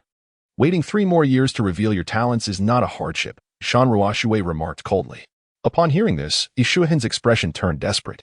Brother, for the sake of my mother, Yi Shuihan began, but was abruptly cut off. Enough. Shan Ruoshui's voice tightened, and a layer of frost enveloped his surroundings.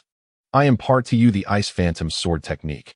Remember, do not mention my mother in my presence again, for you lack the standing to do so. Thank you. Elder brother. Thank you. Yi Shuihan, far from being offended by the reprimand, nodded eagerly in gratitude. His actions merely reflected the fierce competition among those vying for a place in the finals. Apart from him, figures such as Tian Sha and Lu Piapiao, along with other promising disciples, were equally formidable. Each of these individuals possessed extensive networks, wielded powerful artifacts, or had been instructed in profound techniques. They were not to be underestimated. Knock, knock, knock. The ones at the door were Su Renma and Wu Pongzi. From the very beginning, Han Yi had instructed them to remind him promptly about the dual conference starting in 3 days. It is not uncommon for Qi practitioners to retreat into seclusion for 10 days or even half a month at a time. Han Yi was apprehensive that his comprehension of divine powers might cause him to miss the opportune moment. Elder Yuan of the Monkey Clan entrusted the dominion of the 10,000 Beasts Peak to Han Yi, and these 2 sycophants naturally dared not act carelessly. Master Han. The drums of the Kuei Nyo have sounded, they said, their faces brimming with ingratiation. Has it finally begun? Han Yi opened his eyes and rose, making his way toward the grand entrance. The venue for the contest of magical prowess was adorned with numerous platforms, each stretching 1,000 meters in length and 500 meters in width, evidently designed for disciples in the Qi refinement stage. The surface of the platforms was composed of a jade-like stone in a hue reminiscent of mugwort, a material capable of withstanding the destruction wrought by battle to a certain extent. Surrounding the arena were numerous spectator stands, serving as seats for the outer sect disciples to observe the competition. In front of the platforms stood imposing stone pillars, each towering over 100 meters high and measuring several meters in width, square in shape. Atop each pillar rested a cushion, designated as the VIP seating for the inner sect disciples. There were a total of 5,000 such pillars, meaning that even if all inner sect disciples of the Qilin sect were present to witness the event, there would still be vacant seats. Additionally, numerous patrolling disciples roamed the periphery of the venue, maintaining order and vigilance. What a magnificent atmosphere! Many participants in the trials could not help but express their awe. At this moment, Han Yi sat among the finalists, his expression inscrutable.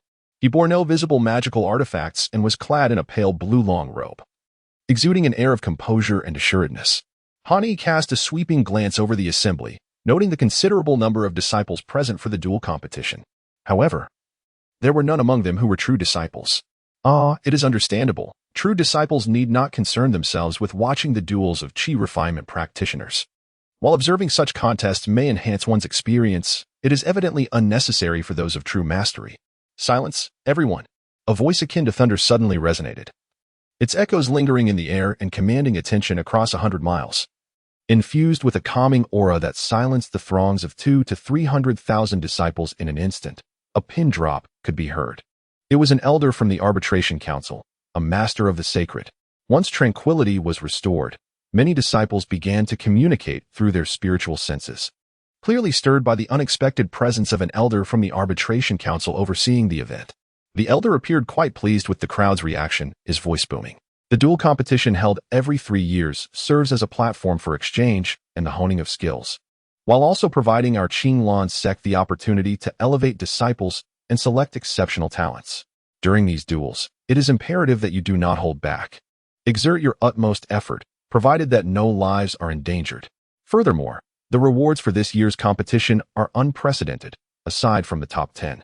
Any disciple who performs commendably within the top 300 will receive rewards based on their points, tenfold of those from previous years. What? Tenfold? The hearts of nearly all the disciples participating in the finals surged with excitement, each one eagerly prepared for the contest. Among them were several who believed themselves to be formidable contenders, their gazes honed in on Han Yi, some with disdain, others with trepidation, and a few burning with the desire to challenge him. Han Yi is renowned as the foremost champion in slaying the Corpse King, and naturally, he is regarded as a formidable rival by all. Among the disciples who have entered the finals, there are numerous skilled practitioners, many of whom have dominated the rankings for 3 consecutive years, thus warranting significant respect. Although I have cultivated the 7 swords and 7 orifices technique, using it to stimulate the 7 vital orifices, which has exponentially enhanced my cultivation, it is evident that those adept individuals likely possess their own lethal moves and hidden cards. Therefore, surpassing me will not be an easy feat for them. Han Yi naturally sensed the hostility emanating from numerous individuals around him. However, he remained undaunted, his spirit soaring with determination. This martial arts tournament represented a pivotal battle for him, a chance to rise from obscurity and reclaim his reputation. He needed to achieve fame through victory and restore his standing. The elder arbitrator briefly elucidated the rules before ascending gracefully to the arbitration platform, astonishingly managing to oversee dozens of combat arenas simultaneously. The tournament had finally commenced.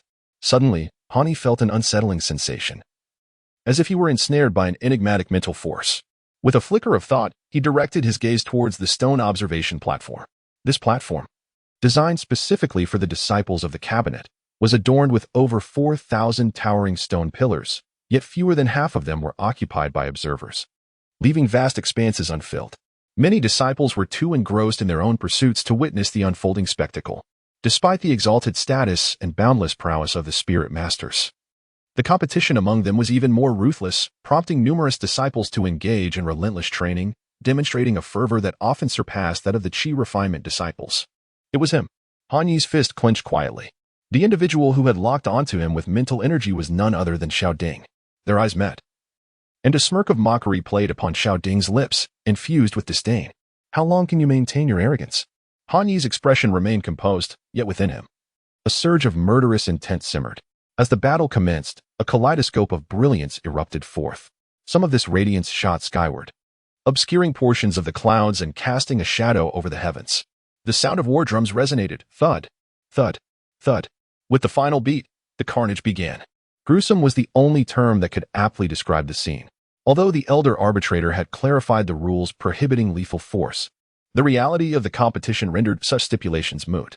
Perhaps the allure of the tournament's rewards was too enticing, compelling nearly everyone to fight with abandon. Due to the limited arenas, the 1,000 finalists were divided into several groups for combat.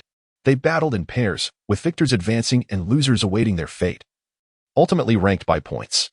Before long, the first wave of combatants had determined their outcomes, with some rendered incapable of using their energy, akin to having their spiritual paths severed, while others suffered grievous injuries. From the very onset, the clashes were marked by bloodshed and heart-wrenching brutality. Han Yi felt his spirit sway. Yet the scene before him ignited his fighting spirit. The law of the jungle, where the weak are devoured by the strong, is an unchanging principle throughout the ages. Han Yi was once a renowned genius of the Holy Spirit stage, but after being schemed against, his spiritual roots were crippled, leading him into a deep despondency. He found himself in a position where even the likes of Bai Fengstin could trample upon him at will. Now, having risen from the shadows, Who could possess a heart more resilient than his? His blood surged with fervor as he focused on the battle, while Xiaoding looked down upon him from a lofty perch. As a practitioner of the Qi path with 4 spiritual roots, each boasting over 80 points, Xiaoding had ample reason to be self-assured. However, despite his arrogance, the cunning Xiaoding excelled in plotting and strategizing, relishing the control he wielded over the situations, ensuring that every element was meticulously calculated. A fleeting glint of cold light flashed in his azure eyes. On the 17th arena, it was Han Yi versus Shurdarong. At that moment, the merit points leaderboard illuminated with their names, shimmering brilliantly. Han Yi, seeing that it was his turn to take the stage, offered a slight smile and leaped onto the platform in 3 strides. Instantly, the arena became the focal point of countless gazes. Suddenly, a voice resonated in Han Yi's mind, imbued with a chilling intent. Chapter 30. The might of the spiritual bones. Han Yi is not a novice in the arena of martial arts, yet he stands apart from his peers. Many disciples are recommended by influential families in the secular world, entering the Qinglan sect only after undergoing rigorous assessments. However, the sect also annually selects a few exploratory disciples to venture into the mundane realm in search of gifted mortals with spiritual roots to cultivate within the sect. In contrast, Han Yi has been an outer disciple of the Qinglan sect since birth, a privilege granted by his father, the revered holy sovereign Han Yitsong. Notably, prior to the forfeiture of his spiritual roots, Han Yi's ascension to an inner disciple was not merely a consequence of triumph in the martial arts tournament. Rather, it was his accumulation of substantial merit and the sect's recognition of his exceptional talent that led to his exceptional promotion. Indeed, he was remarkably gifted, having advanced to an inner disciple even before reaching the sacred spirit stage. As for his participation in the martial arts tournament, he achieved a commendable 9th place. Suddenly, a sharp voice pierced his ears. "Do you look down upon me?" The speaker, Shurdarong, resembled a sword, sharp and unyielding. How audacious it was for his opponent to divert attention in the midst of such intensity. In Shurdarong's eyes, this was a sign of Han Yi's disdain. With a sword slung across his back, a crimson serpent, Shurdarong addressed Han Yi. "Before the Hall of 1,000 Corpses, we can be said to seek mutual benefit. There is no enmity between us. Given your warning, I shall consider you a gentleman. Thus, I shall not act against you. You should concede, for you are no match for me." Han Yi replied nonchalantly, recognizing that although Shurdarong appeared austere and proud, he had spared Han Yi's life during their encounter at the Hall of 1,000 Corpses, showing a reluctance to escalate violence. What? Seeking death? Han Yi's well-meaning advice was perceived by Shurdarong as an affront, igniting a sudden fury within him. In an instant, the sword behind him transformed into a colossal crimson serpent, reminiscent of a dragon with its gaping maw, poised to devour Han Yi whole. The chilling sword energy emanated in oppressive force as the crimson sword lunged toward Han Yi with remarkable swiftness, an attack akin to a thunderous strike. Look, the top contender faces Shurdarong. It seemed that Han Yi's fortune had waned. Of course, just watch closely. Brother Lon, what do you believe Shurdarong's trump card is? Stealthy assassination. That individual referred to as Junior Brother Lon was also one of the disciples competing in the final trial.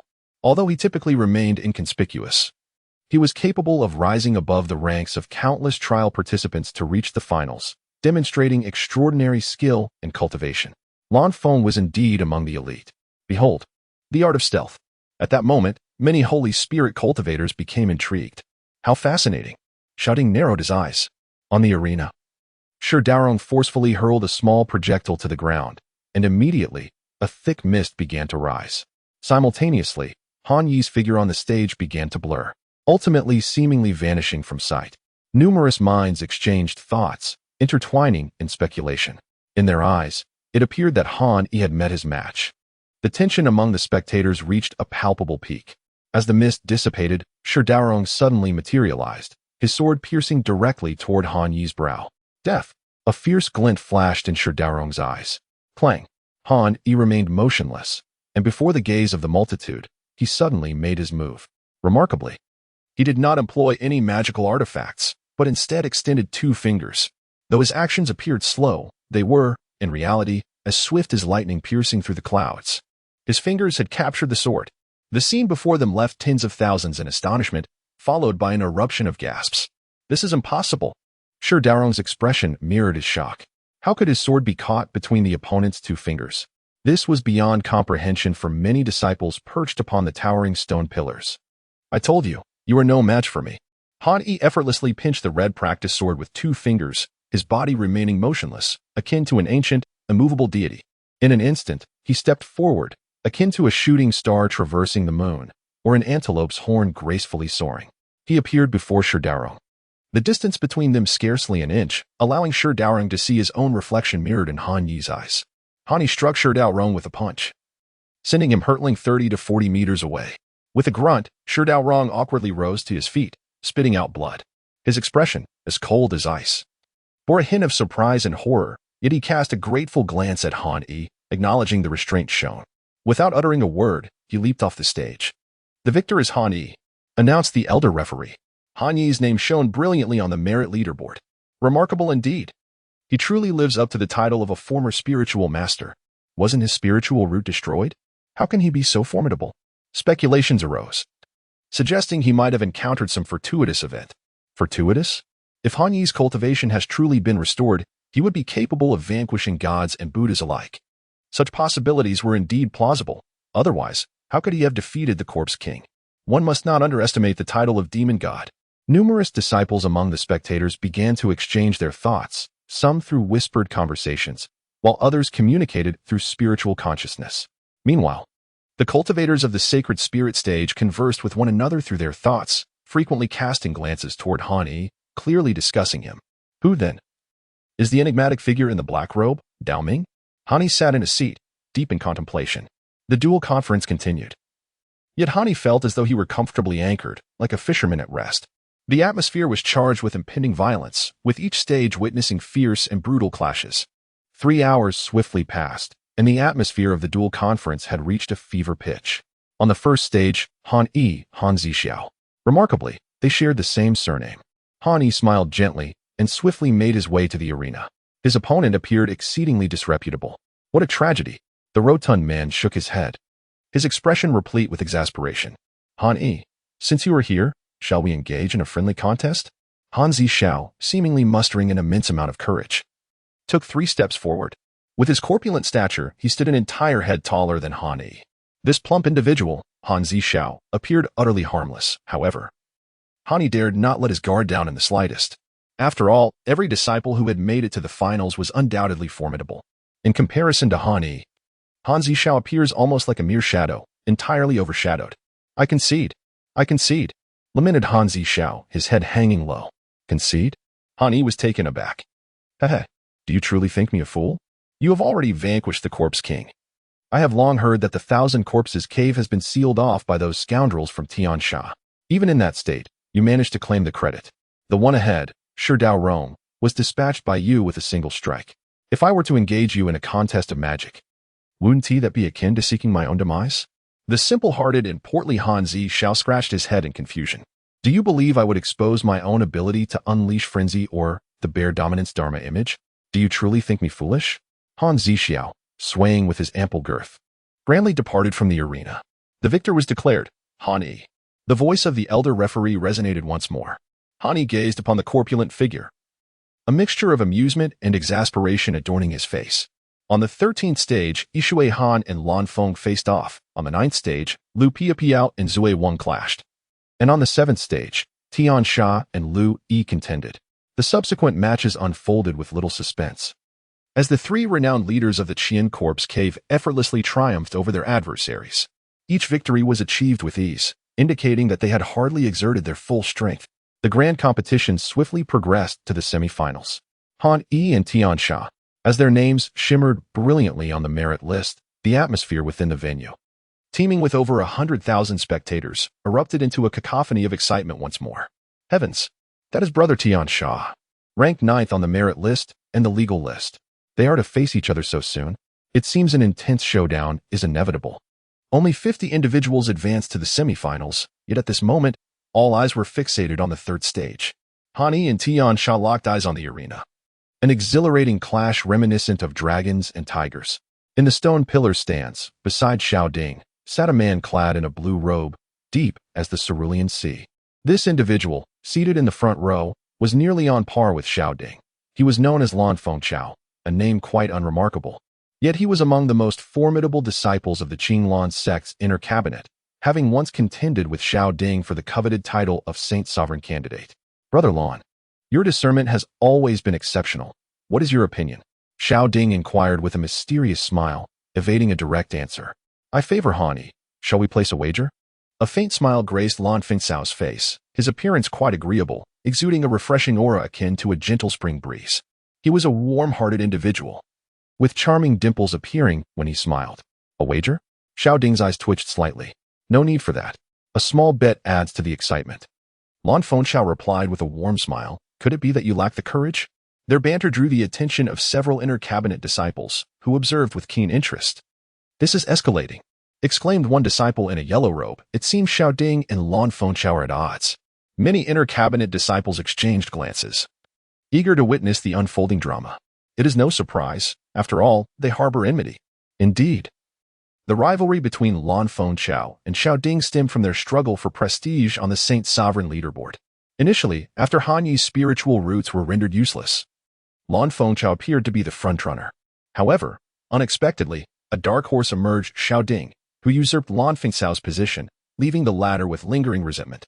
Lan Fengxiao had been nursing thoughts of revenge and now saw an opportunity to act. Well, since you are inclined towards this notion, I cannot refuse, Xiao Ding replied nonchalantly, producing a small three-legged cauldron from his hand. I shall wager this, betting on Tian Sha's victory. The Woodcutter King's cauldron? Lan Fengxiao's expression grew serious. This is a supreme artifact. Are you certain you wish to stake this? The surrounding spiritual practitioners gasped in astonishment at the escalating stakes. This wager is monumental, a supreme artifact?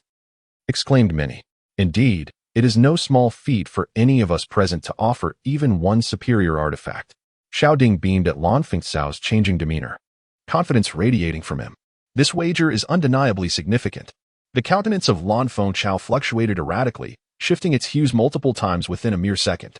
His initial intent was to leverage Han Yi's presence as a pretext to casually provoke Xiao Ding in front of the crowd, aiming to undermine Xiao Ding's reputation. Little did he anticipate that Xiao Ding would wager an extraordinary artifact. Good heavens, that is indeed a remarkable item. What, Brother Lan, are you perhaps faltering? If so, it would be better not to gamble at all. Xiao Ding remarked with a smile that barely concealed his disdain. Let us wager. Lan Fengxiao clenched his jaw, his countenance quivering, eyes ablaze like a deranged gambler. I shall stake this Wind Wing, which is also an upper-tier artifact. Although it ranks slightly lower than the Lumber King Cauldron, I shall additionally offer this Prajna Sutra, my word. It is indeed the heart-calming Zen Sutra. It seems Lan Fengxiao is all in. With this sutra, one could mitigate 70% of the heart's demons upon ascending to the Saint Sovereign realm. Numerous disciples of the Holy Spirit Cabinet gasped in astonishment. Lan Fengxiao is truly risking everything. Excellent. Upon hearing the terms of the wager, Xiao Ding promptly affirmed, it is settled.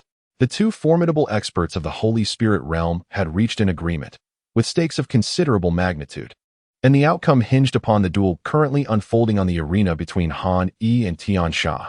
Yet, none noticed the subtle smirk of triumph curling at the corner of Xiao Ding's lips. What a fateful encounter. Standing at 2 meters tall, Tian Sha's muscular frame exuded an explosive sense of pressure, likely a consequence of his cultivation of the Tian Sha decision, which imbued him with a commanding presence. Humph. Han Yi stomped his foot, his aura surging rapidly. Boom. The clash of their energies distorted the very fabric of space. The two engaged without further discourse, launching directly into combat. Prepare to receive my strike, Tian Sha's cloud-piercing palm. Tian Sha propelled himself forward, akin to a divine dragon soaring into the sky, with the azure stones beneath him fracturing under the strain. It is worth noting that the stones of this dual arena are renowned for their unyielding hardness. They are virtually indestructible, yet now they cracked like a spider's web. Simultaneously, Tian Sha flipped his palm, employing the Heavenly King Press, aiming directly to suppress Han Yi's crown. What formidable strength! Han Yi's countenance fluctuated continually, agitated by the forceful energy that surrounded him. His body recoiled gracefully, akin to a serpent gliding effortlessly, evading the rain without a single drop touching his garments. This was an exceptionally refined method of evasion, enabling him to navigate through the downpour unscathed. On the arena, shadows danced in every direction, rendering Han Yi a spectral figure. Such swiftness of movement would seem inconceivable to the untrained eye. How could one remain dry amidst the rain? Yet, for practitioners of Qi, particularly those like Han Yi, who had mastered the wind element, speed was indeed his forte. Boom. Boom, boom. The heavenly fiend's cloud-pushing palm unleashed a powerful barrage, reminiscent of a tempest sweeping across the land. Strangely, the shadow of the palm appeared to ripple endlessly, each strike following seamlessly like waves crashing upon the shore. Wow, Brother Tiansha is truly formidable. Han Yi seems utterly defenseless. It appeared the rumors held truth. Han Yi's ability to vanquish the Corpse King was merely a stroke of luck. A stroke of luck? Nay, it was the fortune of the great Tao. And to defeat the Corpse King could be deemed a clever stratagem. Could Han Yi's fearsome reputation as the fiend truly be unfounded? The spectators debated amongst themselves, with some left speechless by counterarguments. Many of them had participated in trials. They were well aware that after Han Yi felled the Corpse King Xian Kuei, he was besieged by thousands, yet he emerged unscathed, while those who pursued him suffered heavy casualties. The moniker of fiend was certainly not a baseless claim. To outsiders, Han Yi resembled a headless fly, desperately darting about to preserve his life. Was this a psychological tactic? The true circumstances concerning Han Yi are known solely to him. Although he appears to be under the oppressive weight of Tiansha, this is, in fact, a calculated strategy, one that allows him to bide his time, allowing his opponent to exhaust their energy. In this manner, the once formidable force may dwindle into weakness and ultimately depletion. When it comes to combat experience, Han Yi is certainly not inferior to Tiansha. Moreover, prolonged failure to land a blow will incite Tiansha's wrath, and such fury can lead to disarray in one's mind, presenting Han Yi with an opportunity. Your provocation bears no effect on me. I had intended to engage in some sport with you, but since you are so eager for defeat, I shall oblige, Han Yi declared, each word piercing the heart. With a swift movement, he launched a counterattack, his four fingers resembling sharp swords, aimed directly at Tiansha's throat. What? A mere game? Upon hearing this nonchalant remark, Tiansha's expression contorted in rage. The ferocity of his own attacks, which he had executed with utmost desperation, seemed to be dismissed by Han Yi as mere play. However, his fury was fleeting, swiftly transforming into terror as he perceived four glimmers of cold light, like flying swords, silently approaching his throat with lethal intent. This strike was nothing short of a masterstroke, rendering any defense utterly futile. Those four streaks of light were merely Han Yi's fingers. Oh heavens, what am I witnessing? How fierce! How swift! What kind of technique is this? It's so fast I can hardly see. The onlookers among the outer sect disciples erupted in exclamations. Though their cultivation levels were not particularly high, the disciples of the Sacred Spirit Pavilion atop the stone pillar could discern Han Yi's assault clearly. Senior Sister Ro, look at Han Yi. He is truly formidable. Were I in his position, I doubt I could withstand such an attack, remarked Zijian, a fellow inner sect disciple, who, despite being at the early stages of Sacred Spirit, was thoroughly astonished by Han Yi's seemingly effortless lethal strike.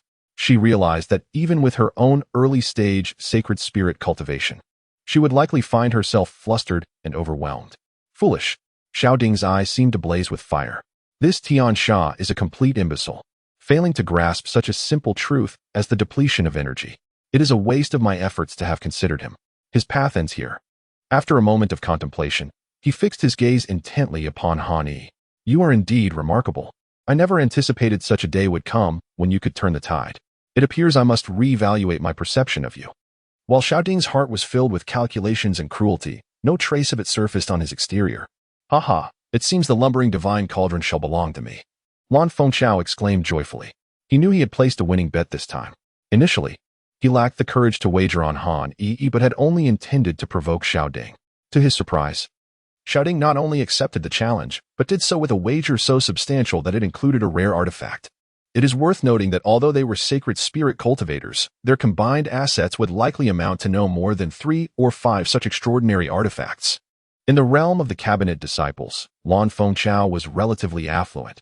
However, the wager for a unique magical artifact had nearly depleted a significant portion of his wealth. At present, Han Yi was brimming with confidence, and how could he not be ecstatic? Yet, the anticipated outcome failed to materialize. Han Yi's fingers, sharp as swords, aimed for an unsuspecting target, poised to deliver a lethal blow to Tiansha. But in that moment, his fingers met an impenetrable barrier, sparking like iron striking steel. What? It was unexpectedly thwarted? Han Yi raised an eyebrow, gazing at Tiansha with incredulity. The Xian Yuan armor. Lan Fengxiao's expression darkened abruptly, casting a furious glare at Xiao Ding, utterly shameless. Chapter 32. Defeated like a dog, what? That illusion seemed so familiar. Was he at the very artifact that brought Xiaoding fame, the Xin Yuan armor? It was this very armor that had secured Xiaoding's invincibility, allowing him to slay the winged iron lizard lord within the depths of the putrid marsh, thereby earning him great merit and drawing the attention of his sect, smoothing his path in cultivation. Indeed, the winged iron lizard's wine-blade strike was dreadfully fearsome. Had Xiaoding not possessed the Xin Yuan armor, he would surely have fallen to the hands of the iron lizard lord. With the manifestation of the giant turtle illusion, a wave of commotion rippled through the arena. The discerning eyes of the cabinet disciples immediately recognized the origin of the armor. Shameless? Xiaoding flicked his fingers dismissively, wearing an expression of indifference. I beg to differ. Xiaoding, it is no wonder you are so self-assured. Lan Fengcao's face twitched with fury. He had invested nearly all his wealth in this wager. And just as he believed Han Yi was assured of victory, the situation had reversed in an instant. Han Yi was indifferent to victory or defeat. What truly mattered to him were the Windwings and the Heart Sutra of Prajna. What say you, Lan Fengcao? This time, you initiated the gamble. Could it be that you cannot bear the outcome? Naturally, I shall not press you unduly. If you are unwilling to part with the Heart Sutra of Prajna, you may concede right now, shouting thrice before everyone, I am inferior to Xiaoding, and I shall let it go. How does that sound? Xiaoding chuckled with satisfaction. Never. Cold sweat beaded on Lan Fengcao's forehead, his fingers clenched tightly, his gaze sharp as he cast a fierce glance at Xiaoding. The outcome is still uncertain. I have long known that with your temperament, you would never willingly suffer humiliation in front of so many eyes. Xiaoding smiled enigmatically, seemingly understanding Lan Fengcao perfectly. In that case, I shall graciously accept those 2 treasures of yours. At this moment, Han Yi was also under immense pressure. The apparition of the mystic turtle emanating from Tian Sha loomed like a mountain, pressing down on Han Yi's heart, nearly suffocating him, making it hard to breathe. It was a terrifying mental pressure.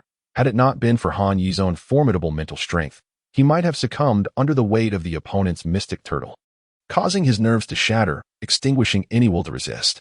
The magical sword could not breach its defenses? Han Yi was taken aback, retreating swiftly. Boom.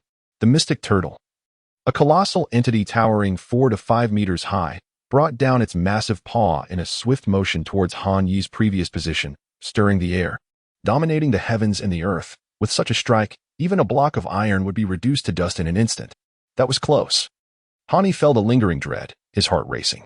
A true magical artifact. It was indeed a true magical artifact. Han Yi wore a grave expression.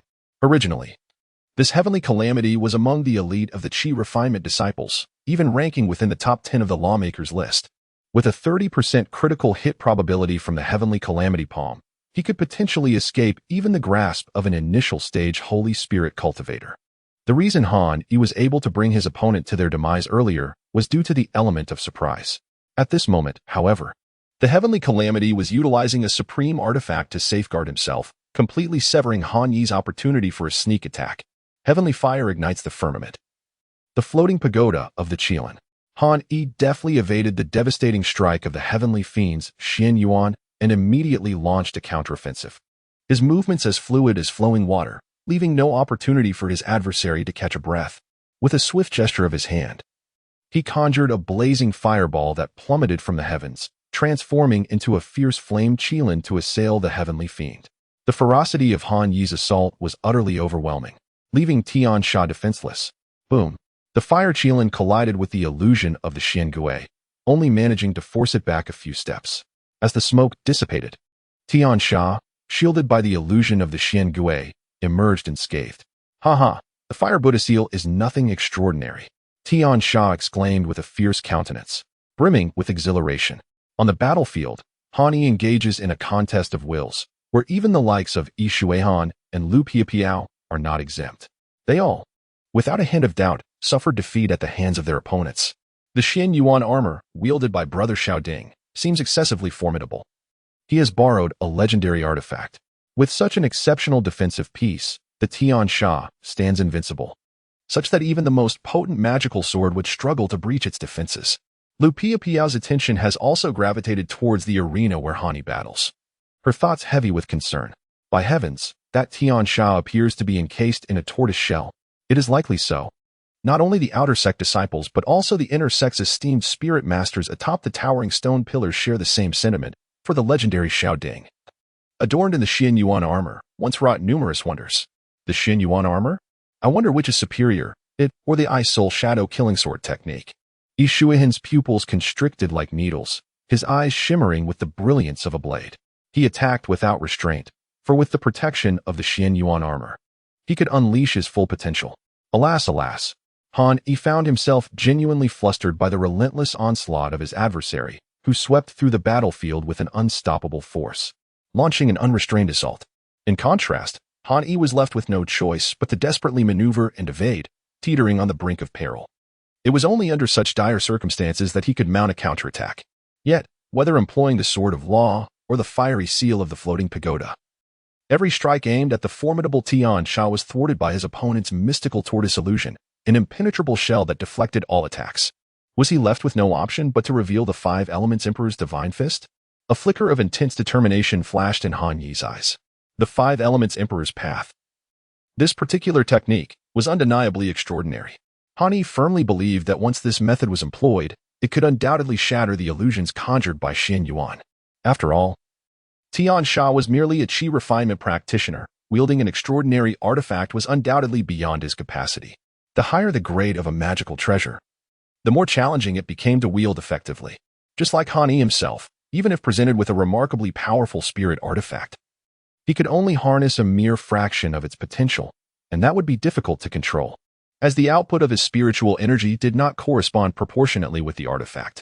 If it were a Dao artifact, even if it were placed before Han Yi, he would be incapable of activating it. This very reason elucidated why the combat competitions of Qinglan's sect had not remedied the vulnerability associated with utilizing magical treasures. Otherwise, would disciples with powerful backgrounds resort to using spiritual treasures in combat? If that were the case, the essence of the combat competition would be rendered meaningless. It seemed that this was the only viable approach, to alter the attack strategy of the Five Elements Emperor's path, merging it into the yin-yang magical gourd, employing the gourd to launch flying swords to breach Tian Sha's defenses. After a prolonged assault with no success, Han Yi recognized that if he continued, he would inevitably suffer significant depletion of his spiritual energy, leading to a counterattack from Tian Sha. Clenching his teeth, he resolved to take a desperate gamble.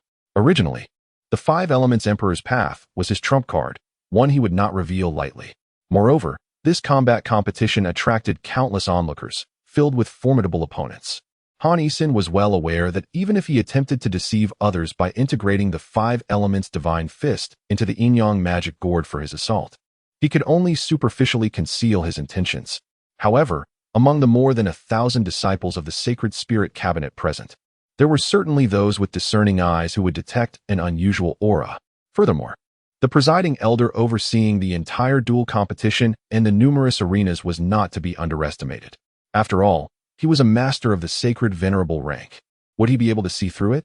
Tian Sha, protected by the mystical tortoise armor, unleashed his lethal strikes with reckless abandon, his attacks bold and unrestrained, causing a tempest of magical energy to surge across the arena, akin to a volcanic eruption.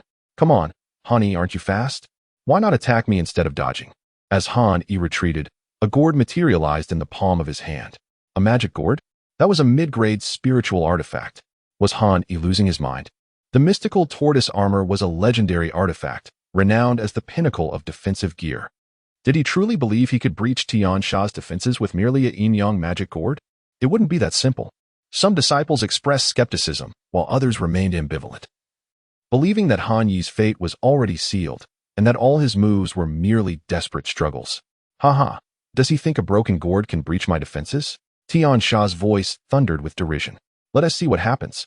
Magic sword, unleash. Han Yi directed the yin-yang law gourd towards Tian Sha. The gourd swayed, releasing a plume of white smoke, and simultaneously, two flying swords seemed to pierce through the fabric of time and space, disregarding distance, and appeared directly before Tian Sha. From Bai Fengxian, Han Yi had collected a total of 9 magical swords. Of these, 7 had already been transformed into spiritual bones. The flying swords, akin to needles, emerged into the open sky, appearing both elusive and deadly. Yet, Tian Sha remained audacious, his gaze brimming with disdain. Previously, he had effortlessly withstood an assault from a single star, even managing to evade the sneak attack of a magical sword. Now, he faced merely two swords, which, in terms of magical energy and sharpness, appeared to be of a lesser caliber than those Han Yi had wielded before. Clang. As anticipated, the first sword made contact with the illusion of armor and shattered instantly. A mere magical sword, Tian Sha began to speak. But his expression twisted in horror as disbelief washed over him. No, this cannot be. Swoosh. The flying sword pierced through Tian Sha, leaving him feeling a sudden chill in his abdomen. Looking down, he was horrified to find a gaping wound, and simultaneously, the illusion of the mysterious tortoise armor on his body began to fade, ultimately vanishing. No, this cannot be real. Tian Sha muttered in disbelief. You shall not escape my divine abilities. Han Yi, seizing the upper hand, lunged forward, delivering a powerful punch that sent Tian Sha flying. He crashed to the ground 10 meters away, convulsing briefly before collapsing like a lifeless dog. What? On the 100-meter stone pillar. Xiaoding's eyes glinted with cold fury as he abruptly stood up, his composure shattered by the shocking scene before him. Chapter 33. You are unworthy. The entire world seemed to be paralyzed by the spectacle, enveloped in an eerie silence. At that moment, the audience of over 100,000 at the duel conference fell into a simultaneous hush, creating an almost surreal atmosphere. It felt as though heaven and earth had frozen in time. Wow. After a brief silence, a sudden cry broke forth from an unknown source, followed by a cacophony of cheers from the multitude, their voices cascading like a tidal wave, seemingly capable of shaking the very heavens. This is impossible. Xiaoding's eyes flickered with a chilling intensity as he quietly clenched his right fist. The Xin Gui armor was his most renowned artifact, and no one understood its power better than he did. The flying wing iron lizard was infamous for its offensive prowess. He recalled the time he had slain the iron lizard while he had just barely entered the sacred spirit stage. The beast possessed the attack strength equivalent to a mid-stage sacred spirit cultivator. Yet, despite his injuries, he had emerged victorious thanks to the Xin Gui armor. Though Tian Sha was not at the sacred spirit level, he could still unleash a fraction of that defensive power. Xiaoding's knuckles cracked ominously. Han Yi. He felt an overwhelming urge to eliminate Han Yi, yet an inexplicable sense of unease began to stir within him. What, are you still planning to harm Brother Yi? A sweet and lively voice interrupted from behind. It was Sun Rower, who cautioned, in front of so many witnesses and the presiding elder of arbitration. Even if you possess extraordinary potential and have caught the sect leader's eye, should you dare to strike now, you would be challenging the authority of the elder and the rules of our sect. You should know better than I what the consequences would be. Do not misjudge yourself. Sun Rower was also watching the event unfold, seated in the second row of stone pillars behind Xiaoding, and she quickly sensed the tension in the air. No one can harm my brother Yi, not a soul. Sun Rower's fingers, which were behind her back, began to channel her powers, taking on a beastly quality as scales formed at her fingertips. Haha, this logging divine cauldron is mine. At that moment, Lan Shifeng erupted into laughter, cradling the wooden tripod cauldron in his arms. He let out a long sigh, a smirk playing on his lips as he said, Brother Xiao, you won't go back on your word, will you? Humph. Xiaoding shot a fierce glare at Lan Shifeng, catching a glimpse of Sun Rower from the corner of his eye. He quickly suppressed his emotions, even managing to muster a faint smile. A bet is a bet. This logging king cauldron is yours. As his words faded, he shuddered slightly, and in the next instant, he appeared 1,000 meters away, only to vanish like a dark speck. Hush. As Sun Rower dispersed her cultivation technique, she secretly sighed in relief. The victorious party is Han Yi. The elder adjudicator announced the result, and Han Yi's name once again radiated brilliance on the merit points leaderboard. The final match is approaching. Han Yi descended the stage with composure, while Tian Sha was carried off. The Qi Si is akin to the Dantian of worldly martial artists. Once it is destroyed, for a Qi cultivator, it is undoubtedly a fatal blow, rendering them utterly incapacitated, with no hope of ever cultivating again. This fate is far graver than having one's spiritual roots severed. When Tian Sha awakens and realizes that his Qi Si has been ruined by me, he is likely to wish for death. Han Yi sat in his position, indifferent to the scrutinizing gazes cast by the other disciples. Could it be that the formidable Tian Sha was actually defeated? Lu Piapiao, adorned in a crimson robe, cradled the pair of mandarin duck blades in her right palm. Her thoughts regarding Han Yi's silhouette were exceedingly complex. Among the three prominent leaders of the outer sect disciples, she undoubtedly possessed a long-term vision. Lu Piapiao recognized Han Yi's latent value, and thus refrained from making an enemy of him. Engaging in a life-and-death struggle with him would yield her no benefit. but rather offend a disciple of the inner sect who might soon achieve great renown. Such a losing venture was one she was keen to avoid. Nevertheless, the title of champion in this magical combat tournament would still secure her a coveted Holy Spirit pill, which she was determined to acquire. This Han Yi was indeed terrifying. A twinge of apprehension towards Han Yi stirred within Lu Piapiao. His mastery of magical arts was remarkably adept, and his combat experience was extensive. The white-clad Ishuahan's eyelids flickered momentarily before he swiftly regained his composure. It appeared that the champion of this tournament would emerge from either him or Han Yi. Although Tian Sha exuded an overwhelming aura, he was, at his core, a brute. It was astonishing that he had been vanquished by Han Yi despite wielding the formidable Xian Gui's spirit armor. Truly, a waste. I soul phantom sword technique, he murmured softly, a smile playing at the corners of his mouth. The competition raged on with fervor. However, at this juncture, the gaze of numerous adept practitioners had converged upon Han Yi, many of whom, being disciples of the Holy Spirit period, were undoubtedly familiar with him. Before his spiritual roots had been rendered useless, Han Yi had once shown as a brilliant genius. In those days, the esteemed inner sect disciples had been overshadowed by Han Yi's radiant glory, and many among them had even shared a certain camaraderie with him. The realm of cultivators was indeed ruthless, marked by its cold-blooded nature. After Han Yiling's spiritual roots were rendered useless and his cultivation regressed, he was immediately expelled from the circle. This Han Yi is truly remarkable. With his victory in the competition and the manifestation of his foundational cultivation, it seems that a splendid drama is about to unfold between Han Yi and Xiao Ding. Waves of spiritual consciousness interweave and communicate, and they are undoubtedly privy to numerous secrets. Han Yi's performance at this moment is nothing short of extraordinary. With each elimination round, the number of remaining contestants dwindles, and soon it is once again Han Yi's turn. Han Yi, clad in a flowing blue robe, stepped forward with great strides, swiftly reappearing atop the third arena. His opponent, adorned with a conical hat and draped in a black cloak, wielded a broken blade with an air of a master swordsman. This figure, cloaked in darkness, had undoubtedly earned his place among the top 8, marking him as a formidable adversary. Though his opponent's cultivation reached the pinnacle of chi refinement, his aura was somewhat weaker than that of Tian Sha. As Han Yi assessed the black-clad swordsman, he noted that despite his strength, the oppressive aura he emanated failed to intimidate Han Yi, lacking the sin of fatality. This swordsman likely possessed a level of skill akin to that of Shi Daorong, perhaps slightly superior. Step aside, do not embarrass yourself, Han Yi declared. Arrogant, let the Hung Tian blade teach you that there are always greater beings beyond the horizon. With a swift motion, the broken blade was drawn, its energy slicing through the air, directly aimed at Han Yi. Boom. In that instant, as the Heng Tian blade was unleashed, Han Yi took a step and vanished like a specter, reappearing right before his opponent, delivering a punch aimed squarely at the man's abdomen. To wield a blade before me? You lack the qualification. Chapter 34. Phantom Sword Technique. The Hung Tian blade, within the Qinglan sect, stood as one of the most distinguished among the hundreds of thousands of outer disciples, having once occupied a position within the top 30 of the esteemed ranking list.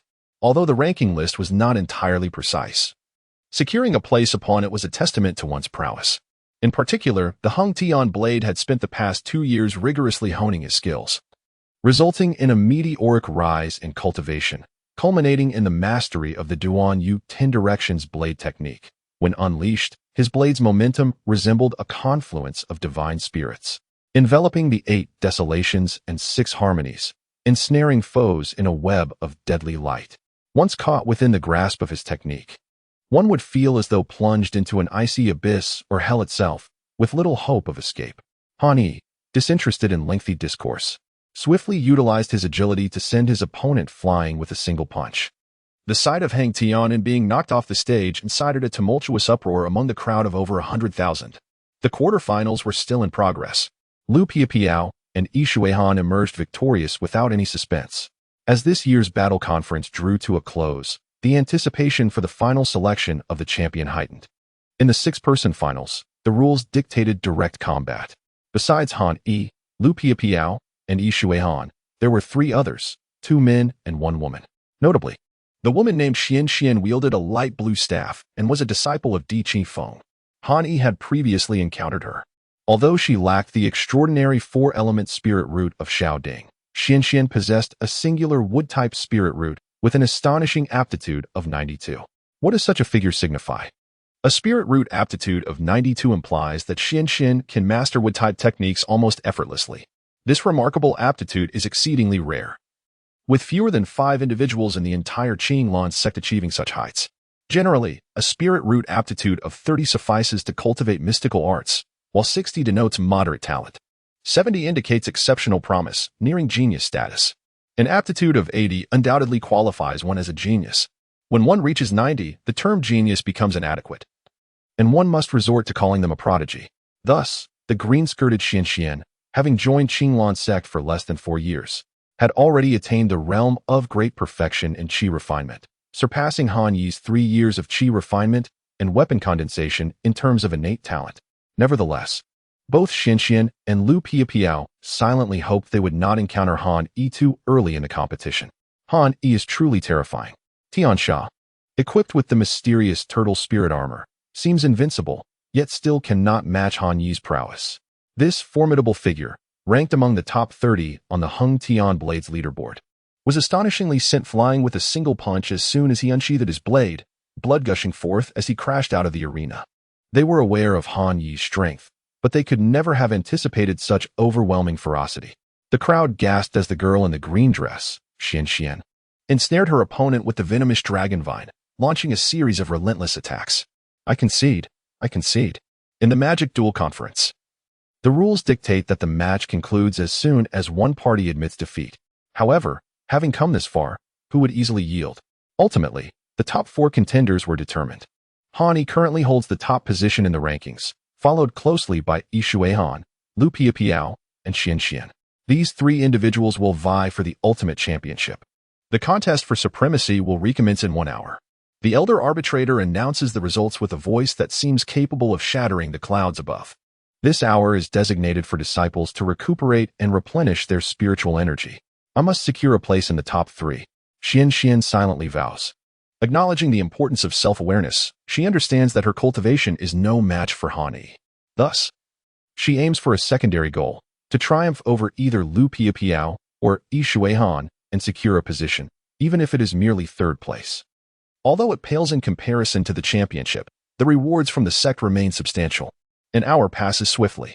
Xian, Lu Piapiao, Han Yi, Yishui Han. The draw for opponents is determined. Upon discovering that her adversaries are not Han Yi or Lu Piapiao, Xian breathes a quiet sigh of relief. Han Yi, I shall make you aware of the formidable prowess of the Ice Phantom Sword technique. Upon learning that his opponent is Han Yi, Yishui Han's eyes narrow slightly. However, his expression betrays no fear, but rather an overwhelming confidence. On the arena, Han Yi and Yishui Han stand face to face. One is clad in a faintly ink blue robe, while the other dons a snow-white garment. So, Yishui Han, do you still wish to engage me in battle? In the Thousand Core Cave, you, along with Tian Sha and Lu Piapiao, attempted to surround me, yet I departed with ease. You witnessed Tian Sha's fate. His energy meridian was destroyed, rendering him a mere shell of a man. If I were you, I would concede to avoid humiliation before the crowd. Han Yi, unhurried, speaks calmly, psychologically probing Yishui Han. However, Han Yi evidently underestimates Yishui Han's fortitude, as the latter appears indifferent. Han Yi, after a moment, Yishui Han finally speaks. His tone sharp. I know you have risen from the ashes, your magical prowess flows effortlessly, and you possess great experience. However, in the Thousand Core Cave, you burned 30 years of your lifespan merely to escape. How many 30-year spans can you afford to sacrifice? Tian Sha's downfall was due to his folly, exhausted and weakened. I shall not make the same mistake. I am resolute in my pursuit of the championship, and the sacred spirit pill shall undoubtedly be mine. Is that so? Han Yi raises an eyebrow. Your confidence is indeed exuberant. Confidence stems from strength. Since that is the case, I shall have the pleasure of witnessing your hidden cards. Although Han Yi speaks lightly, he harbors no underestimation of Yishui Han. The latter's journey through adversity to reach the finals attests to his formidable strength, which is far from trivial. Moreover, Han Yi senses a distinct change in Yishui Han since their last encounter. What, indeed, is this difference? As Han Yi's thoughts shifted, he discerned that Yishui Han seemed to have become more reserved. If he had once radiated brilliance, akin to a sword unsheathed, now he had sheathed that brilliance, becoming more subdued. Such individuals are evidently more terrifying, for it is the unknown adversary that instills fear. With this realization, one must tread carefully. Beads of water began to form above his head, countless in number, as if the moisture within a 10-mile radius had been drawn away in an instant. Hani felt his skin grow parched. Those droplets coalesced, gracefully transforming into slender water serpents that surged towards him. Is it the same old tactic? Your ice-cold serpent sword has already been seized by me. Hani remained composed, his right hand gliding effortlessly as a fire qilin materialized before him. Charging forward to clash with the water qi-long. The heavens ignited with flames as the fire qilin and the water qi-long collided fiercely.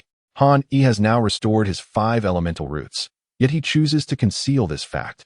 From beginning to end, he has only utilized his affinities with fire, metal, and wind, deliberately masking his earth and wood attributes, for he understands a profound truth. When the wood stands out in the forest, the wind shall surely bring it down.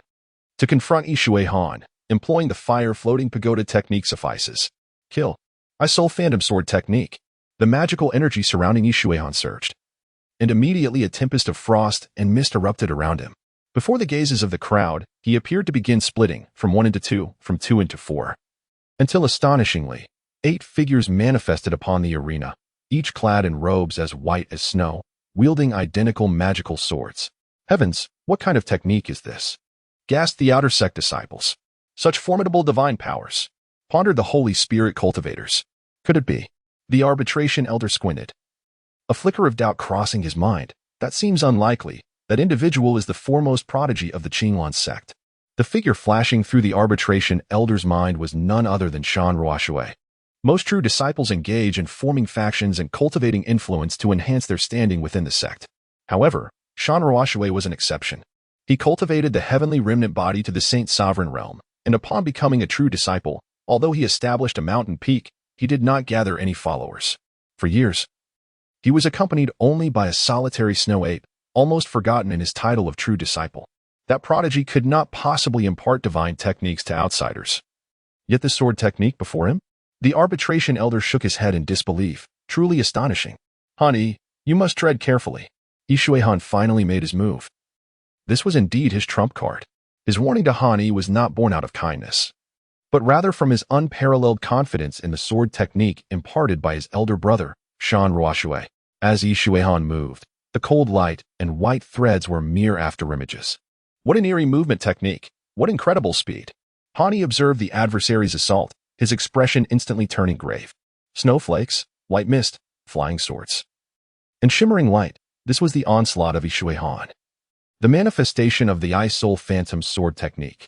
Yishui Han's strikes were not only unparalleled in their ferocity, but also possessed an eerie cunning. Furthermore, there were 8 doppelgangers, making it seem as if Han-yi was simultaneously contending with 8 peak chi refinement masters, an unimaginable scenario. As the sword energy was unleashed, it bore a chilling force, causing Han-yi to perceive a stagnation in his magical prowess. Terror, profound terror. Suddenly, a deep gash appeared on Han-yi's face, a clear indication of his injury. How perilous. If the Xian Yuan armor represented the pinnacle of defense, then at this moment, Yishui Han was undoubtedly the embodiment of the most vicious and enigmatic offense. How would Han-yi fare against this? Whoosh! Yishui Han vanished once more, and without warning, a flash of cold light erupted, carving a deep ravine upon the arena, evidently slashed by the sword energy. The very spot where the sword energy had first manifested was precisely where Han-yi stood. All the observing disciples turned their gaze to the arena, where the battle between Xian and Lu Piapiao had, at this moment, become nearly vacant. Clarity eluded them. The onlookers strained to widen their eyes in anticipation. Again, curse be it. Han-yi's spiritual awareness spread wide, realizing that Yishui Han was even more troublesome than Tian Sha. Chapter 35. Han-yi claims victory. If Yishui Han's prowess were solely reliant on speed, I would not be daunted. However, his Soul Phantom Sword technique is exceedingly bizarre. Coupled with his cultivation of the Xianbing Hanming technique, these two practices complement each other, freezing my vitality and hindering my ability to wield my magical energy freely. Moreover, each doppelganger possesses over half the strength of his true self. No, it is not merely Yishui Han. Rather, the sword technique itself is formidable. When did Yishui Han become so powerful? On another arena, Lu Piapiao had already concluded her battle. Although Xian was exceptionally gifted, her time spent cultivating the Qi path was still relatively limited, and most of her abilities stemmed from the wood path of Emperor Qifeng, leaning towards auxiliary techniques. In a one-on-one duel, Xian was outmaneuvered and ultimately defeated by Lu Piapiao. This is not to say that wood path techniques lack merit. When wielded effectively, they can be extraordinary, particularly in group attacks and teamwork. In the past, the master of Emperor Qifeng, during his time in the Saint Sovereign Realm, had executed Xian Guangyu Wu. This technique, when performed, surged with energy akin to moonlight cascading down, representing an unparalleled restorative skill. At that time, when the master of Emperor Qifeng employed this technique, within a 100-mile radius, any disciple of the Qinglan sect would be bathed in Xian Guang, their vitality unyielding, with the damage inflicted by enemies being outpaced by their recovery. Lu Piapiao sat cross-legged, nurturing her strength, while the battle between Han Yi and Yi Shui Han left her astounded. She had been defeated. Xian left the arena in frustration. The remnants of their battle lingered like a dream, with sword lights weaving through the air. With a swift motion, the entire arena transformed into a whirlwind. Only after some time could the observing disciples finally discern the two figures on the stage, poised against one another. A sharp sound echoed through the air. On the left shoulder of Han Yi, yet another gaping wound was inflicted, blood cascading forth like blooming plum blossoms, a vivid crimson. "By heavens, what terrifying speed!" exclaimed a disciple observing the battle. Yi Shui Han and Han Yi are indeed formidable. Indeed, Yi Shui Han's method of attack seems to rival the techniques of the spiritual level. One can only dread that even our prowess at the Holy Spirit stage would face dire consequences against his unpredictable and ever-changing swordplay. The disciples atop the towering stone columns watched this scene unfold with hearts pounding in trepidation. A mere cheer-refining cultivator instilling fear in experts of the Holy Spirit realm? Such a notion is almost inconceivable. Yet, this was the reality before their eyes, attributed to the sheer terror of the Ice Phantom Sword technique. Han Yi, will you not concede and surrender? Yi Shui Han cast a glance at the bloodstains on his sword, remnants of Han Yi's essence. I shall grant you one last chance. If you bow and admit defeat, I shall spare you. Very well, since you seek your own demise, I shall oblige. A sinister smile crept across Yi Shui Han's lips. He had no intention of letting Han Yi escape easily, much like how Xiao Ding once provoked Lan Fengqiao. For at this juncture, Han Yi could never directly concede. Were the roles reversed, he would not either. This was his understanding of Han Yi's steadfast character. It seems I have no other recourse but to employ the Five Elements Emperor's Divine Fist, hoping to shroud my actions in secrecy and achieve the impossible. Han Yi narrowed his eyes, feeling as though he had been driven to a desperate juncture. Initially, he would never have considered revealing this extraordinary technique in front of so many onlookers. However, the strength of Yi Shui Han was overwhelming, and Han Yi recognized that without employing the Emperor's Five Elements path, his chances of victory were less than 30%. He was not the celestial calamity. Although he had obtained the Xian Yuan armor, it remained unrefined and thus unusable. Ice Spirit, Phantom. A veil of white mist arose, frost descended, a figure vanished, and a sword soared forth to strike. The arena rapidly succumbed to an icy grip. Ah, there it is. Han Yi's mental prowess reached its zenith. Confronting Yi Shui Han, any lapse in vigilance could very well cost him his life. The heavens and earth are swept away, the 8 realms are vanquished. The divine fire of Haotian, the meteoric flames of heaven.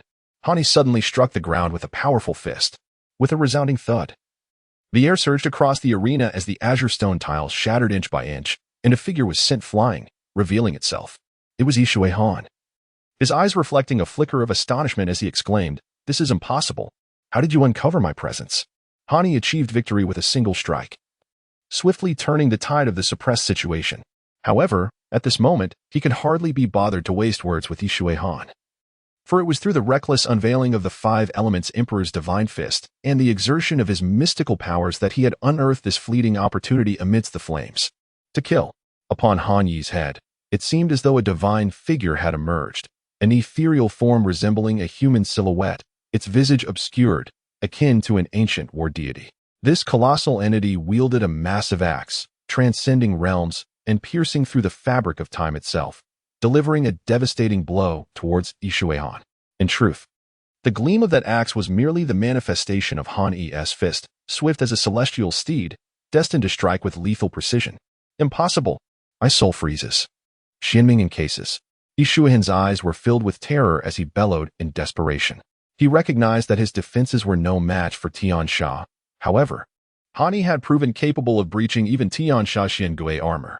His sole advantage lay in the art of illusion and speed, crafting deceptive appearances.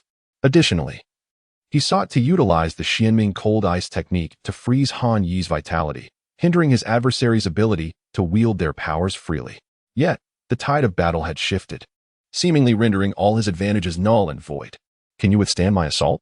Faced with layers of frost, Han Yi remained utterly unperturbed. In terms of magical energy and mental fortitude, he was in no way inferior to Yi Shuihan, while the latter conjured a domain of ice. Han Yi blazed forth like a flame, evaporating the frost before him completely. In utter evaporation, boom, Han Yi delivered a resounding blow that struck Yi Shuihan with tremendous force. The icy armor surrounding him began to crack instantly, ultimately shattering into countless fragments that scattered across the ground. This punch seemed capable of dislodging Yi Shuihan's very lungs. No, Yi Shuihan screamed in agony. With a decisive victory in hand, Han Yi channeled all his spiritual energy into his fist, creating a powerful gust of wind that even generated a swirling vortex. Another punch followed, sending Yi Shuihan hurtling backward. You have lost, Han Yi proclaimed, placing his foot upon him. Yi Shuihan lay limp on the ground, his internal organs in disarray, blood spilling from his mouth like bubbles, yet he was not dead. Thanks to the healing techniques of the Qinglan sect, he could be revived, and Han Yi had refrained from delivering a lethal blow, unlike with Tian Sha. The Eye Soul Phantom sword technique wielded by Yi Shuihan was undoubtedly formidable, and the influence of those behind him was equally impressive. Han Yi, ever vigilant, refrained from delivering a fatal blow. You, how did you discover my true self? Yi Shuihan's lips moved, the sound so faint it was nearly inaudible. Yet Han Yi discerned his words from the shape of his mouth. Ah, so it is. Yi Shuihan struggled to utter a few words. Conceding defeat with genuine respect, you have triumphed. You are not without merit either, particularly in your sword techniques. Fortunately, I managed to gain the upper hand by a narrow margin. Go tend to your wounds. Han Yi replied with a smile, having bested Yi Shuihan. He was aware that the title of champion was now firmly within his grasp. The elder adjudicator swiftly announced the results, and Yi Shuihan was escorted away by the guards for treatment. On the merit leaderboard, Han Yi's name shone resplendently. Ultimately, his opponent was Lu Piapiao. Ah, we meet again, Han Yi said as he returned to the stage after half an hour of recuperation. Lu Piapiao sighed with a wry smile. Alas, I am no match for you. Why not give it a try? Han Yi inquired, a hint of surprise in his voice. Defensively, she could not rival the prowess of Tian Sha, and offensively, she fell short of Yi Shuihan. How could she possibly contend with Han Yi? Lu Piapiao possessed some hidden cards of her own. Yet she was acutely aware that they offered her no real chance against Han Yi. Rather than engage in a futile struggle, she opted for a more graceful exit, thus avoiding any potential embarrassment. This Lu Piapiao displayed remarkable wisdom as she calmly descended from the arena. With a flourish, Han Yi's name on the merit leaderboard transformed into a dazzling golden hue, radiant and captivating, drawing the gaze of hundreds of thousands. First place. He had finally claimed the top position. Han Yi could scarcely contain his exhilaration. His heart brimmed with an abundance of resentment, which paradoxically fueled his determination. Ascending to the ranks of the inner cabinet as the champion, he embraced his newfound status. Han Yi clenched his fist, and in his heart, fear dissipated entirely. The Elder of Arbitration swiftly announced the results. Lu Piapiao was never a match for Yi Shuihan. However, with Yi Shuihan's defeat, the second position naturally fell to Lu Piapiao, thus granting her an unexpected advantage. Yi Shuihan claimed the third place, while Xianxian ranked fourth. Regrettably, Tian Sha was left outside the top 10 due to an early defeat, trailing far behind in points. As for Han Yi, he rightfully claimed the top spot. The Elder of Arbitration once again declared the rewards. Han Yi, the champion, not only received a sacred spirit pill but also gained the opportunity to enter the Hall of Transference, where he could freely choose one of the 8 supreme abilities of the Qinglan sect. Furthermore, all 10 disciples of this competition were promoted to the inner cabinet. The elder's words were astonishing. Congratulations, congratulations. As the competition concluded, many disciples rushed forward to offer their congratulations. They were astute enough to realize that Han Yi would undoubtedly soar to great heights in the future, and thus sought to establish connections early on for future support. Brother Han, Lu Piapiao, and the others clasped their fists in respect, their spirits lifted. Absolutely. The disciples eagerly nodded in agreement. Brother Han, congratulations on your victory. Just then, a streak of light descended gracefully, riding the wind and clouds. It was Lan Fengqiao. Greetings, Brother Lan. The others bowed in respect, and Han Yi followed suit. You have claimed the top position and successfully ascended to the inner cabinet. We shall regard each other as equals from now on. No need for excessive formality. Lan Fengchao said with a warm smile, exuding an air of familiarity. With a flick of his hand, he presented a scroll, stating, I have here a Heart Sutra, which I believe will aid you in your future enlightenment and in dispelling inner demons. The scroll bore the 4 prominent characters, Prajna Heart Sutra.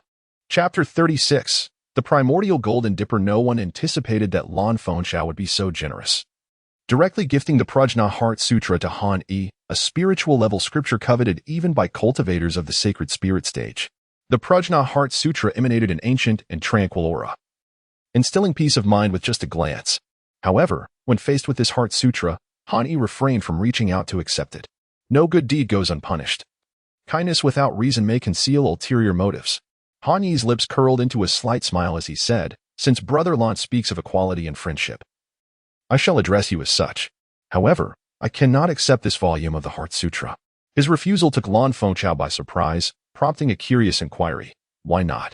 Not only Lan Fengchao, but even the disciples nearby, including Lu Piapiao, were utterly perplexed, unable to fathom Han Yi's thoughts. Good heavens! That was a technique of the spirit level. One should not receive rewards without merit. Han Yi spoke plainly and candidly.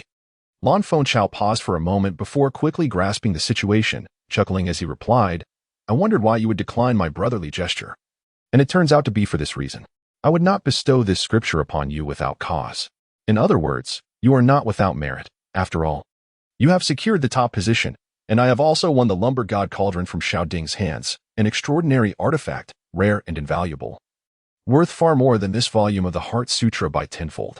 Xiaoding, the Lumber God Cauldron? Upon hearing this, Han Yi's doubts were instantly dispelled. So that was it. It seemed that Lan Fengchao's goodwill was also a means to win me over as his ally to jointly counter Xiaoding. After my spiritual roots were severed, Lan Fengchao was originally the most likely candidate to ascend as a candidate for true inheritance. Yet, unexpectedly, Xiaoding emerged, overshadowing him and seizing the glory and prestige that rightfully belonged to him, eclipsing his brilliance. Since Brother Lan has extended such heartfelt intentions, I shall not decline. Han Yi smiled as he accepted the Heart Sutra. An enemy's adversary becomes one's ally. The art of uniting and strategizing is indeed the path to greatness. Lan Fengchao's gesture of presenting the Heart Sutra was a means of seeking an alliance, and recognizing Han Yi's intentions, he naturally did not hesitate to reciprocate. Moreover, given that Xiaoding was at the pinnacle of his power, it was indeed challenging for Han Yi to contend with him solely on his own merits. This arrangement suited him well. Observing Han Yi accept the Heart Sutra, Lan Fengchao smiled faintly. Among intelligent individuals, there is no need for excessive words, for mutual understanding suffices. He was confident that the gift of the sutra, though merely an embellishment, would ensure that Han Yi would not sway towards Xiaoding. As for the intricacies of the animosity between Han Yi and Xiaoding, he remained largely unaware. Had Lan Fengchao known the depth of the enmity between them, he might have been so enraged by his own act of bestowing the Heart Sutra that he would have risked apoplexy. Ultimately, who was it that manipulated whom? Sister Lu. Hold on. After the congratulations from the other disciples, they all turned to prepare to depart. Han Yi pondered momentarily before suddenly calling out. Lu Piapiao turned around, looking at Han Yi with a hint of confusion. Is there something you need, Senior Brother Han? Junior Sister Lu, your earlier confrontation with Xian. That purple flute you wielded was indeed immensely powerful and seemed to possess the ability to counter all metal-based techniques.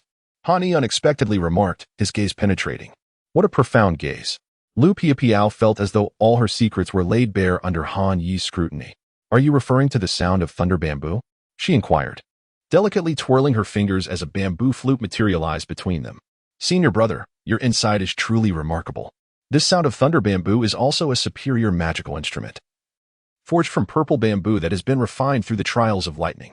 Indeed, Han Yi's heart stirred, and with a flick of his palm, he declared, this sacred spirit pill shall be bestowed upon you, Junior Sister Lu. What? What did you say? Lu Piapiao's body quivered in surprise, her expression one of disbelief. Senior Brother Han, such jesting is not to be taken lightly. Han Yi's action left everyone utterly astounded. Even Lan Chaofeng turned around, gazing at Han Yi with an expression of disbelief, as if attempting to penetrate his thoughts. Unfortunately, he was met with disappointment. For Han, he wore an expression of calm composure. Do I appear to be joking? However, Lu Piapiao's mouth gaped into an A shape. Her almond-shaped eyes filled with a mix of confusion and astonishment. Heavens, that is a sacred spirit pill. In pursuit of that very pill, Hani had traversed the perilous mountain of 10,000 tombs, enduring relentless assaults from countless trial disciples. To a cultivator of the sacred spirit, that pill might not hold immense value, yet it possesses the power to nourish the soul, refine the essence, and extend one's lifespan by a decade. Conversely, for a chi refinement practitioner, the sacred spirit pill is irreplaceable, more precious than any spiritual weapon. Are you truly willing to give this to me? Lu Piapiao's fingers twitched, her delicate form trembling. Senior Brother Han, could it be that you do not comprehend the worth of this sacred spirit pill?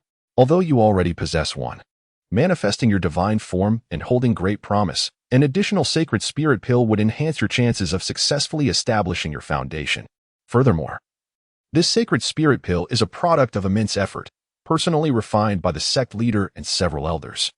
It serves not only to assist chi refinement disciples in entering the sacred spirit realm, but also to strengthen the physical body and prolong life.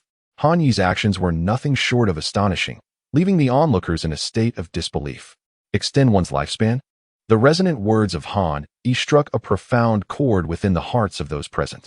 Brother Han, your audacity is commendable. After a prolonged silence, Lan Fengchao expressed his admiration, stating, without immense courage, how can one attain enlightenment? Previously, I could only grasp this concept abstractly, but through your example, I have come to understand it. One day, your accomplishments will surely surpass my own. Should you have the time, I invite you to my Wind Spirit Cave for a discussion. Certainly, Han Yi replied with a smile, fully aware of the myriad benefits of allying with Lan Fengchao. No sooner had he spoken than Lan Fengchao's figure flickered and vanished. Since it is so, I shall accept this holy spirit pill. Lu Piapiao solemnly received the elixir, stating, such great kindness deserves no words of thanks. I shall carry your sentiment. Though she said little, Han Yi understood that this act of his had forged an invaluable bond with Lu Piapiao, who would undoubtedly become his staunch supporter in the future. The triennial assessment had finally concluded. The Qinlan sect's hundreds of thousands of disciples were gradually returning to their usual routines. Among those who participated in the recent duel tournament, all competitors within the top 1,000 were awarded certain rewards from the sect. Furthermore, 300 disciples received a lesser magical artifact and 1,000 spirit stones each. Those within the top 10 received rewards comparable to intermediate magical artifacts. Each participant was recognized with rewards. But the most significant honor was that the top 10 disciples were elevated to the inner cabinet, a prestigious accolade. Though they did not enter the cabinet with the cultivation level of the Holy Spirit realm, the rewards they could earn in the future were undoubtedly substantial. As the victorious disciples shared in the accolades of their sect, at this moment, Han Yi had already arrived at the Hall of Transmission. Among the 8 gates of divine powers, you may select one. The Hall of Transmission was vast and empty, stretching 1,000 meters in width. Above the hall, a cushion lay where an elderly man clad in a robe of earthy gray sat cross-legged. This venerable figure was the Elder of Transmission from the Qinlan sect. Suddenly, 8 tomes illuminated with a radiant glow floated before Han Yi. These were the 8 supreme techniques of the Qinlan sect. This one shall suffice. With a mere flick of his finger, Han Yi summoned a tome, which shimmered momentarily before landing gracefully in his palm. Upon closer inspection, he discovered that the title of the book was Hunyuan Jindo. As he read the name of the technique inscribed within, a momentary look of astonishment crossed his face. This particular method did not immediately appear to be one of offensive prowess. Among the selection of the 8 supreme divine arts, disciples were typically granted their choices at random. This particular instance elicited a slight twitch from the elder on the meditation cushion, who had been imparting knowledge. The elder, usually immersed in deep contemplation, exhibited an unusual change in expression after Han Yi's selection of the Hunyuan Jindo technique. Could it be that this art was lacking? Han Yi humbly sought the elder's guidance. Han Yi respectfully bowed. The 4 essential elements of cultivation are master, treasure, scripture, and companion. Among these, the master refers to the teacher, the guiding light for those who pursue the path of cultivation. It is evident that the master holds the utmost significance among these 4 elements. As the saying goes, 10 years of arduous training is inferior to a single pointer from a renowned teacher. This adage holds true, and the elder before him, a venerable figure in the Qinlan sect, is one of the foremost experts, his cultivation unfathomable. The elder, a long-standing pillar of the Qinlan sect, has maintained authority since the inception of the sect by the founding ancestor, the Yuqing Zhenren. He presides over the Hall of Transmission, responsible for imparting divine abilities to disciples of the inner cabinet and beyond. Even the sect leader, Tianji Jinren, shows deference and respect towards this elder. Before such a transcendent master, Han Yi would naturally seize the opportunity to seek guidance. That is not impossible. The elder's voice was deep and resonant, imbued with an ethereal quality, as if shaped by the passage of time. In our Qinglan sect, the 8 supreme divine powers are all exceptional techniques. The Huanyuan Jindo is a method created by our esteemed guest, the Huanyuan Taoist. In his lifetime, Huanyuan was unparalleled. This technique is renowned as the foremost in defensive capabilities within our sect, slightly inferior only to the sect leaders Lian Wai Yuqing Jinjue. However, this method is exceedingly difficult to cultivate. Over the course of thousands of years, many disciples have chosen this technique to comprehend and practice, yet none have succeeded in mastering the Huanyuan Jindo. Moreover, we practitioners emphasize the refinement of qi and the Tao, while this technique primarily focuses on the cultivation of the physical body, which does not align with our principles. What? The Huanyuan Taoist? Han Yi was utterly astonished. He could hardly believe that the Huanyuan Jindo was actually created by the legendary Huanyuan Taoist of the Qinglan sect. In Han Yi's hands, the scripture felt as heavy as 1,000 pounds in an instant. Chapter 37. The Divine Revelation at Last.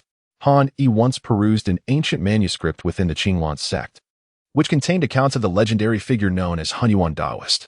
The life of Huanyuan Taoist is nothing short of a saga, an epitome of myth. He was among the first esteemed guest elders during the formative years of the Qinglan sect, standing alongside the revered Yuqing ancestor as a figure of great significance. Notably, his cultivation path was unique, distinct from the practices of other practitioners across the Guizhong continent. Initially, Huanyuan Taoist was an obscure individual, yet his rise to prominence was largely attributed to an earth-shattering battle from years past. In Han Yi's mind, the legends surrounding the Huanyuan Taoist surfaced, recounting a battle where the Taoist, then merely at the later stages of sainthood, astonishingly confronted over a dozen formidable saint-level masters alone, among whom was a prominent young god. According to the tales, the clash transformed the heavens and the earth, casting the sun and moon into darkness. All the saint-level masters perished, and the leading young god, too, suffered grievous injuries, ultimately allowing the Huanyuan Taoist to escape with remarkable composure. This battle catapulted the Huanyuan Taoist to fame, placing him at the apex of the Qinglan sect's guest elders. The cornerstone of his prowess was the technique known as the Huanyuan Golden Dipper. Yet, legends are but tales. The Huanyuan Taoist remains an unparalleled figure. Over the millennia, numerous disciples of the Qinglan sect have endeavored to grasp and cultivate this technique. Yet none have succeeded in inheriting and amplifying the Huanyuan Golden Dipper's principles. Consequently, this art has gradually become regarded as a mere trinket among the 8 grand abilities. However, the shortcomings of others do not signify my own limitations. With the guidance of my esteemed predecessor Dao Ming, I aspire to cultivate both spirit and flesh, harmonizing the path of qi in the corporeal form, achieving inner sanctity and outer sovereignty. Han Yi-sin was pleasantly surprised, just as he was about to fall asleep. Someone delivered a high pillow to him. Very well, the technique has been imparted. Go. Acknowledged. The elder in charge of the transmission of skills issued a dismissal order. After responding, Han Yi respectfully cradled the technique in his hands and exited the grand hall of skill transmission with great reverence. He then hurriedly made his way to the Beast Peak, where he intended to enter seclusion and strive to reach the Holy Spirit realm. In the blink of an eye, 10 days had passed since the conclusion of the dual conference. This period could be described as the most harmonious time for the Qinglan sect. The jade-clear heavenly palace continued to preside over the void, radiating a brilliant light and channeling the sect's fortune. The victors of the dual conference had received numerous rewards from the sect, which fueled their motivation to cultivate further.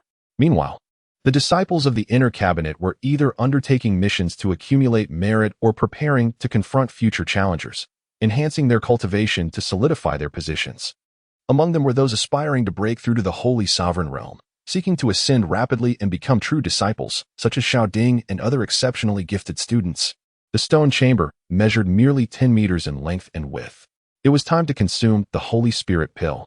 Han Yi retrieved a pill from his shimi bag, which immediately exuded an intoxicating aura of medicinal spirit. This aura was so potent that even an ordinary mortal, if able to inhale a few breaths, might greatly nourish their body and extend their lifespan. Truly, it was a sacred grade elixir with such rich medicinal essence. Han Yi was somewhat taken aback. Even before he had ingested the Holy Spirit pill, his body had already begun to exhibit a reaction. After a decade of seclusion, he had thoroughly prepared himself for the breakthrough into the realm of the Holy Spirit. Success was imperative. After gathering his thoughts, he swallowed the elixir. The Holy Spirit shall manifest. Han Yi maintained a serene disposition regarding his impending venture into the sacred spirit realm, possessing a clear confidence in his abilities. Otherwise, he would not have so readily bestowed another sacred spirit pill upon Lu Piapiao. Though his gesture was partly motivated by the desire to forge alliances and cultivate his own influence, it also signified a strategic move. Moreover, through the thunder bamboo of 10,000 sounds, Han Yi discerned the identity of Lu Piapiao's formidable backer. With the immense favor granted by the sacred spirit pill, her patron would undoubtedly feel indebted. Once the sacred spirit pill was ingested, its potent essence surged violently within Han Yi, coursing through his body and nourishing both his physical form and spiritual essence. Han Yi trembled violently. The excruciating pain compelled him to roar in anguish. The agony was piercing to the core. The realm of the Holy Spirit symbolizes a transcendence into sanctity, a metamorphosis from mortal to sage, a journey fraught with unimaginable hardship.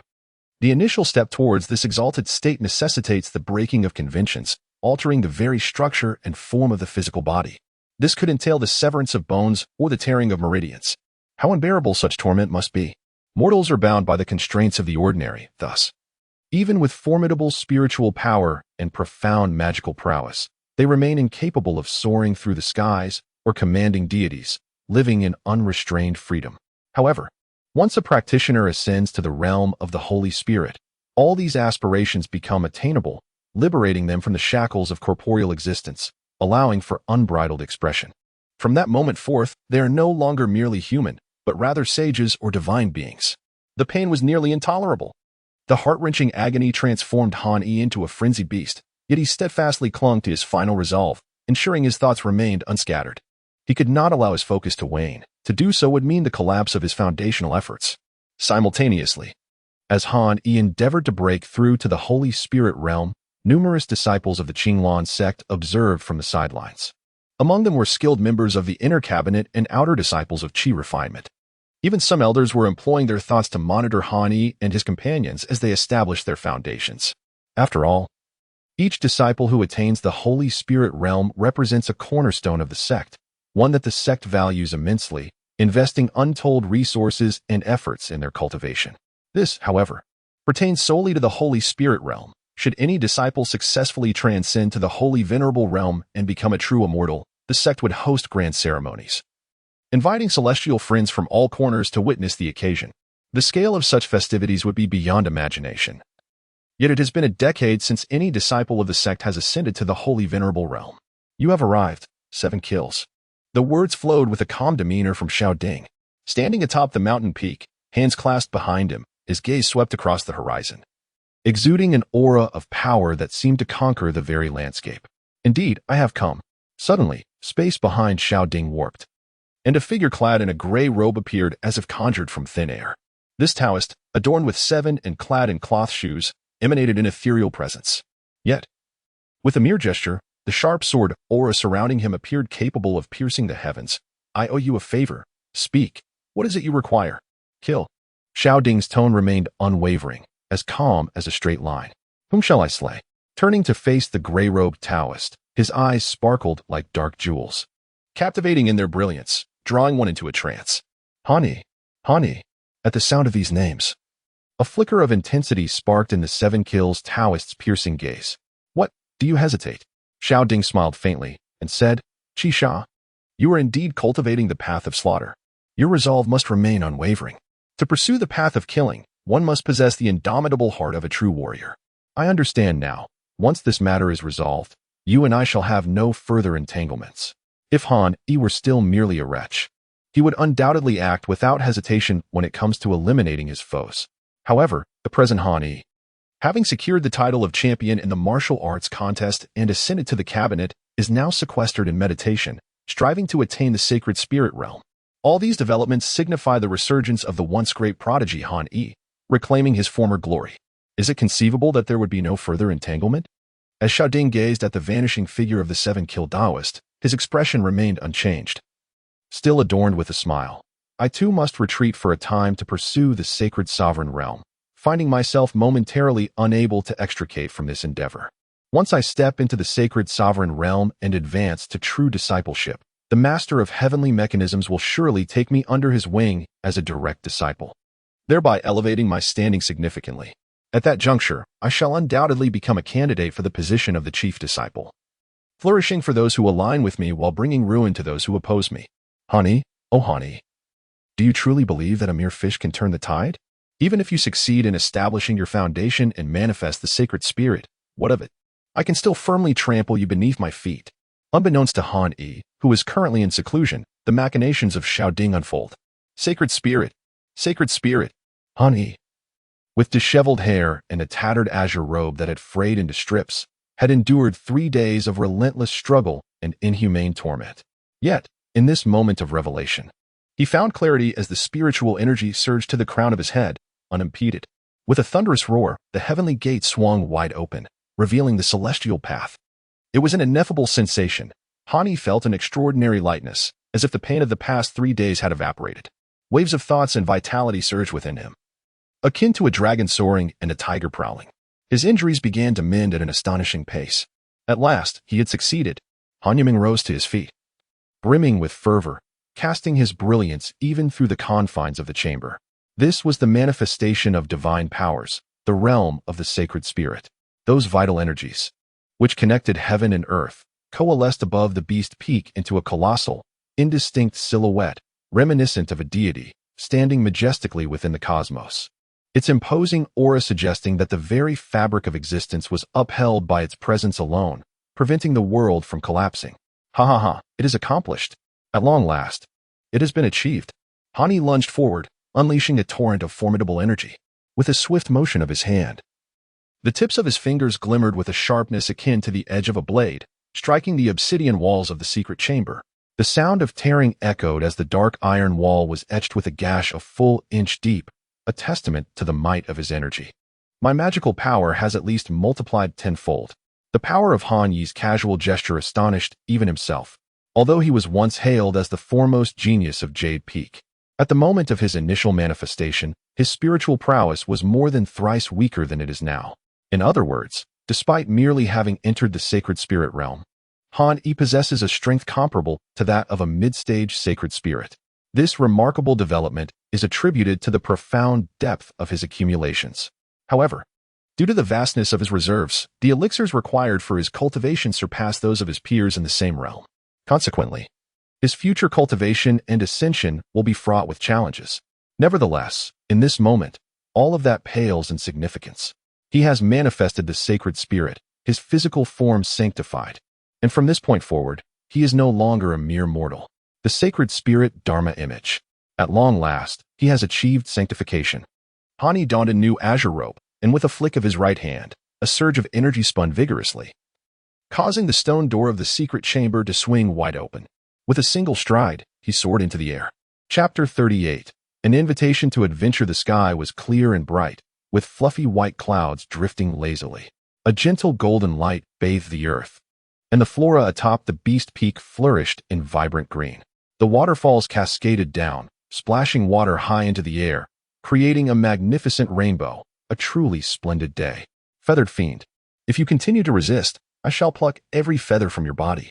A sudden harsh voice echoed, revealing Su Renma and Wu Pongzi struggling to subdue a bald vulture spirit beast. This creature, with its 2 heads, was exceedingly sinister and possessed strength that rivaled that of the red-crowned crane. After expending tremendous effort, the duo finally managed to tame the vulture. Oh dear. I am utterly exhausted. Wu Pongzi gasped, collapsing onto the ground. In recent days, an increasing number of disciples had come to rent flying beasts. Su Renma's eyes sparkled cunningly as he chuckled. Our toil has been worthwhile. After all, we've earned quite a good sum. Indeed. Wu Pongzi squinted, and upon hearing this, the weariness seemed to dissipate. He sighed. It's a pity that we have to share our profits with Brother Han. I wonder if he succeeded in his seclusion and ascended to the sacred spirit realm. Is there any need to speculate? Brother Han is at the top of his class, and with the aid of the sacred spirit pill, his success is guaranteed. I wouldn't be so certain. Su Renma shook his head. If he succeeded, it would be momentous news. Just look at Lu Piapiao, who emerged victorious after only 7 days of seclusion, immediately hosting a grand feast to share his glory. This is a significant honor, and even if Brother Han is modest by nature, once he succeeds, I fear the other disciples from the cabinet will come bearing congratulatory gifts. Su Renma reasoned, if Brother Han has achieved success, he would have emerged from seclusion already.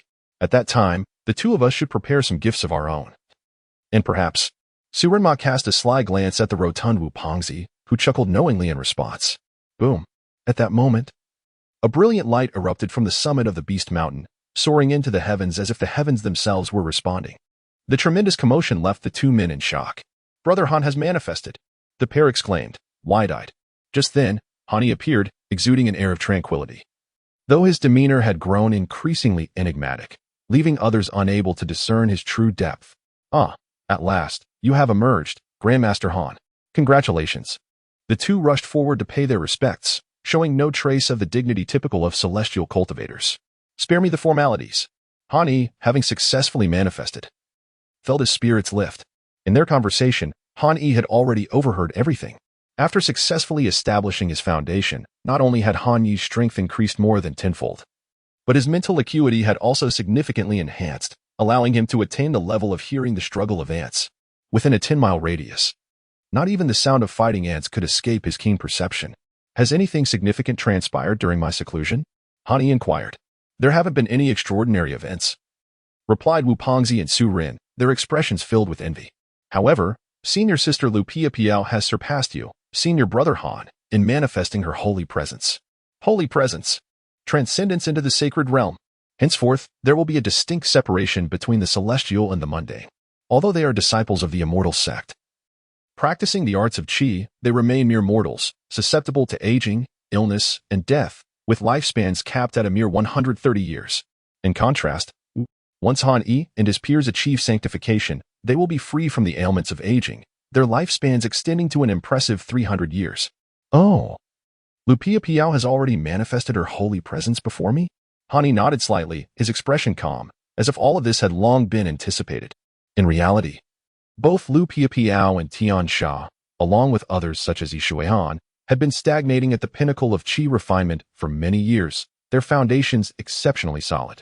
The reason they had yet to transcend into the sacred spirit realm was merely the absence of an opportune moment. Now, with the assistance of the sacred spirit pill, Lu Piao's ascendance was beyond question. However, Han held a deep confidence in his own prowess. Even among practitioners of the sacred spirit realm, there existed varying tiers of strength.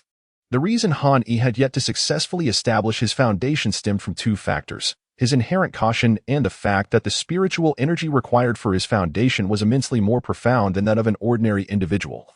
By his own estimation, at least 3 to 5 times that of a typical Qi Dao practitioner.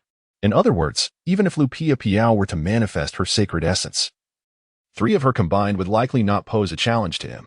At that moment, Su Renma suddenly slapped his forehead, exclaiming, "Oh, my memory. I almost let something slip. During your seclusion, senior brother Han, Sister Sun Ro came to Wan Beast Peak to seek you and left a letter behind."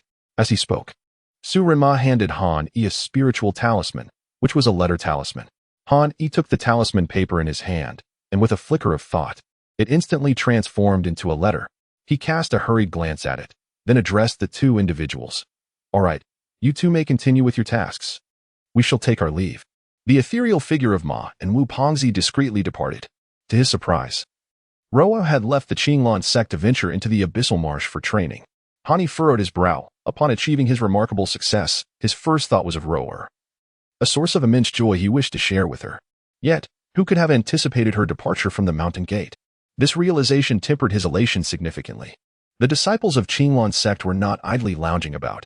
Even those of the inner cabinet, including the adept practitioners of the sacred spirit, were obliged to fulfill various assignments mandated by the sect to earn merit points. Some disciples cultivated spiritual flowers and herbs to accumulate merit, while others descended into the world to bring rain or snow to the secular empires, alleviating droughts. There were also those who formed teams to slay monsters and eradicate evil, maintaining peace in their domains. Such endeavors yielded merit points, and the inner cabinet disciples were required to contribute a staggering 10,000 points annually. This burden weighed heavily on many of them, leaving them gasping for breath. Moreover, the greater the pressure on the disciples, the more motivated they became in their cultivation. Additionally, merit points could be exchanged for techniques and divine abilities. With a sufficient accumulation, one could even procure spiritual artifacts. Having slain the corpse King Xian Kuei and emerged victorious in combat, Han Yi had amassed a remarkable 100,000 merit points. This realization lightened his spirit, instilling in him a profound sense of liberation, akin to being unburdened by debt. With such a bounty of merit points, he could afford 10 years without the need to accumulate more for the sake of obligations, thereby granting him ample time for cultivation. Alas, I had indulged too freely. Lost in the thrill of the moment, Han Yiming vigorously shook his head, reminding himself to not allow even the slightest relaxation. Xiao Ding, the Dragon Demon King. The six-eyed demon sealing steel. And there remains a decade until the Heavenly Dao's oath. Someone is approaching. Han Yi-sin collected her thoughts and raised her gaze towards the sky. In the distance, a dark figure shot forth with remarkable speed, landing before Han Yi in the blink of an eye. It was Lu Piapiao. Her features were as exquisite as a painting, and her tall stature exuded a certain elegance that, while lacking the innocence and stunning beauty of Sun Rower, possessed a spirited charm that rendered her undeniably captivating. Lu Piapiao alighted gracefully on a branch, as light as a sparrow, a feat only achievable by a master of the sacred spirit realm. Congratulations, Han Yi. You have finally achieved your manifestation. Lu Piapiao exclaimed with a smile. Congratulations to you as well. Han Yi replied with a slight smile, casting a questioning glance at her. Do you not think it a bit wasteful of your spiritual energy? Lu Piapiao's ability to fly with the manipulation of qi evidently required considerable spiritual power. In fact, there were tales of qi cultivators who, upon successfully establishing their foundation and attempting to wield their powers, fell from great heights when their energy faltered, resulting in their untimely demise, a rather tragic jest. Lu Piapiao smiled warmly, then leaped forward like a butterfly dancing in the wind, landing delicately before Han Yi. A fragrant breeze enveloping him. I owe my successful foundation establishment to the sacred spirit pill you gifted me. Lu Piapiao expressed her gratitude. Without it, relying solely on my own resources, it would have taken me at least 3 more years to achieve this manifestation. That sacred spirit pill has spared me considerable trouble. Indeed, this young woman had accumulated her potential to its zenith. Upon hearing this, Han Yi immediately reaffirmed his previous conjecture.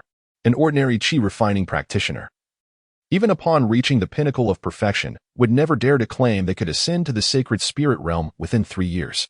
Yet, Lu Piapiao possesses such audacity, which further illustrates her exceptional talent and boundless potential. This is your own fortune, your own celestial destiny. Han Yi's expression was serene and tranquil. If your reserves are insufficient and your celestial affinity lacking, do not think that a mere Holy Spirit pill, or even 3 or 10 of them, will enable you to ascend to the sacred spirit realm, even if you manage to establish a foundation through sheer force. It is only a matter of time before calamity befalls you. Once your celestial affinity is severed, you will find yourself in a predicament much like I once did. Upon hearing these words, Lu Piapiao's delicate visage flickered with a hint of emotion. Han Yi was originally the foremost prodigy of Jade Peak. Regarding Han Yi, Lu Piapiao was somewhat aware of his circumstances, particularly after he gifted her the Holy Spirit pill. This prompted her to inquire into his deeds from various sources, thereby gaining insight into the sentiments that accompanied his words. The significance of destiny and celestial affinity is, without a doubt, paramount for practitioners of the Qi Dao. Suddenly, Lu Piapiao spoke with a serious demeanor. Speaking of celestial affinity, this is precisely the reason for my visit. Now that we have successfully established our foundation and manifested our powers, we are required to contribute a merit of no less than 10,000 to our sect each year, which is quite a substantial burden. I wonder if you, Han Yi, would be interested in descending the mountain to experience the world and encounter celestial opportunities? Encounter celestial opportunities? Han Yi mused, his fingers lightly tapping as a flicker of interest sparked within him. Where shall we go? For a practitioner of the Qi Dao, remaining secluded within the confines of the sect for the sole purpose of cultivation inevitably leads to stagnation. Moreover, it is impractical for the sect to expend excessive resources solely on one disciple, akin to building a cart without wheels. Therefore, for disciples to advance in their Taoist arts, it is essential to venture forth, to gain experience and embark on adventures. Take Xiao Ding, for instance, after successfully establishing his foundation. He hunted the winged iron lizard and vanquished the purple ink centipede. Such endeavors constituted his training, enhancing his cultivation through experience. Over the years, countless practitioners of the celestial path and denizens of the demonic sect have encountered celestial opportunities during their ventures. Whether by discovering ancient relics of gods and demons or inadvertently wandering into celestial caves to obtain the lineage of the Tao. Thereafter, their paths and cultivation became smooth and efficient, though such experiences are fraught with peril. Han Yi's father, Han Yutsong, tragically perished during his trials. Upon hearing this, Han Yi's eyes narrowed sharply, resembling the point of a needle. Who claimed that I intended to confront Xiao Ding? Chapter 39. The sky and sea pavilion. Han Yi's countenance remained as serene as ever, yet it exuded an unsettling sense of turbulence, reminiscent of the calm before a storm. Lu Piao felt a sudden tightening in her spirit as the formidable mental force emanating from Han Yi bore down upon her, rendering her breathless, a sensation almost beyond comprehension. How could it be that, despite both being at the sacred spirit realm, I find myself so vastly inferior? Lu Piao's complexion paled. Even during the harrowing encounter in the Thousand Corpses cave, where she faced 100 foes and managed to escape with composure, Han Yi, who had vanquished Tian Sha and defeated Yi Shuihan, had inspired a sense of courage in her, even though she knew she was outmatched. Yet now, having ascended to the sacred spirit level herself, the disparity between her and Han Yi seemed to loom larger than ever. Speak. Han Yi's gaze was frigid, sharp as a needle. Although he harbored a complex history with Xiao Ding, their grievances were not widely known. From another perspective, it seemed Lu Piao had been investigating him. The oppressive sensation that had enveloped her abruptly vanished, allowing Lu Piao to exhale deeply. You are indeed formidable. Your strength has evidently increased so much that I find myself lacking in comparison. After a brief pause, she continued, I am aware of your suspicions. I admit to having looked into you, for prior to the Magic Duel Conference, I regarded you as a formidable rival. However, that is not the crux of my inquiry. I wish to know why you mentioned Xiao Ding. Han Yi gazed intently at Lu Piao, pondering what a delicate mind this woman possesses. Han Yi's gaze flickered, seemingly attempting to discern the veracity of the other's words. After a moment of scrutiny, he determined that Lu Piao's expression remained serene, leading him to conclude that her assertions were indeed truthful. Astonishingly, Lu Piao had deduced so much causality from mere traces. Impressive. Han Yi silently marveled at her keen intellect, recognizing her as a valuable ally. It appeared that gifting her a sacred spirit pill was indeed a worthy investment, although I currently exhibit the manifestation of the sacred spirit.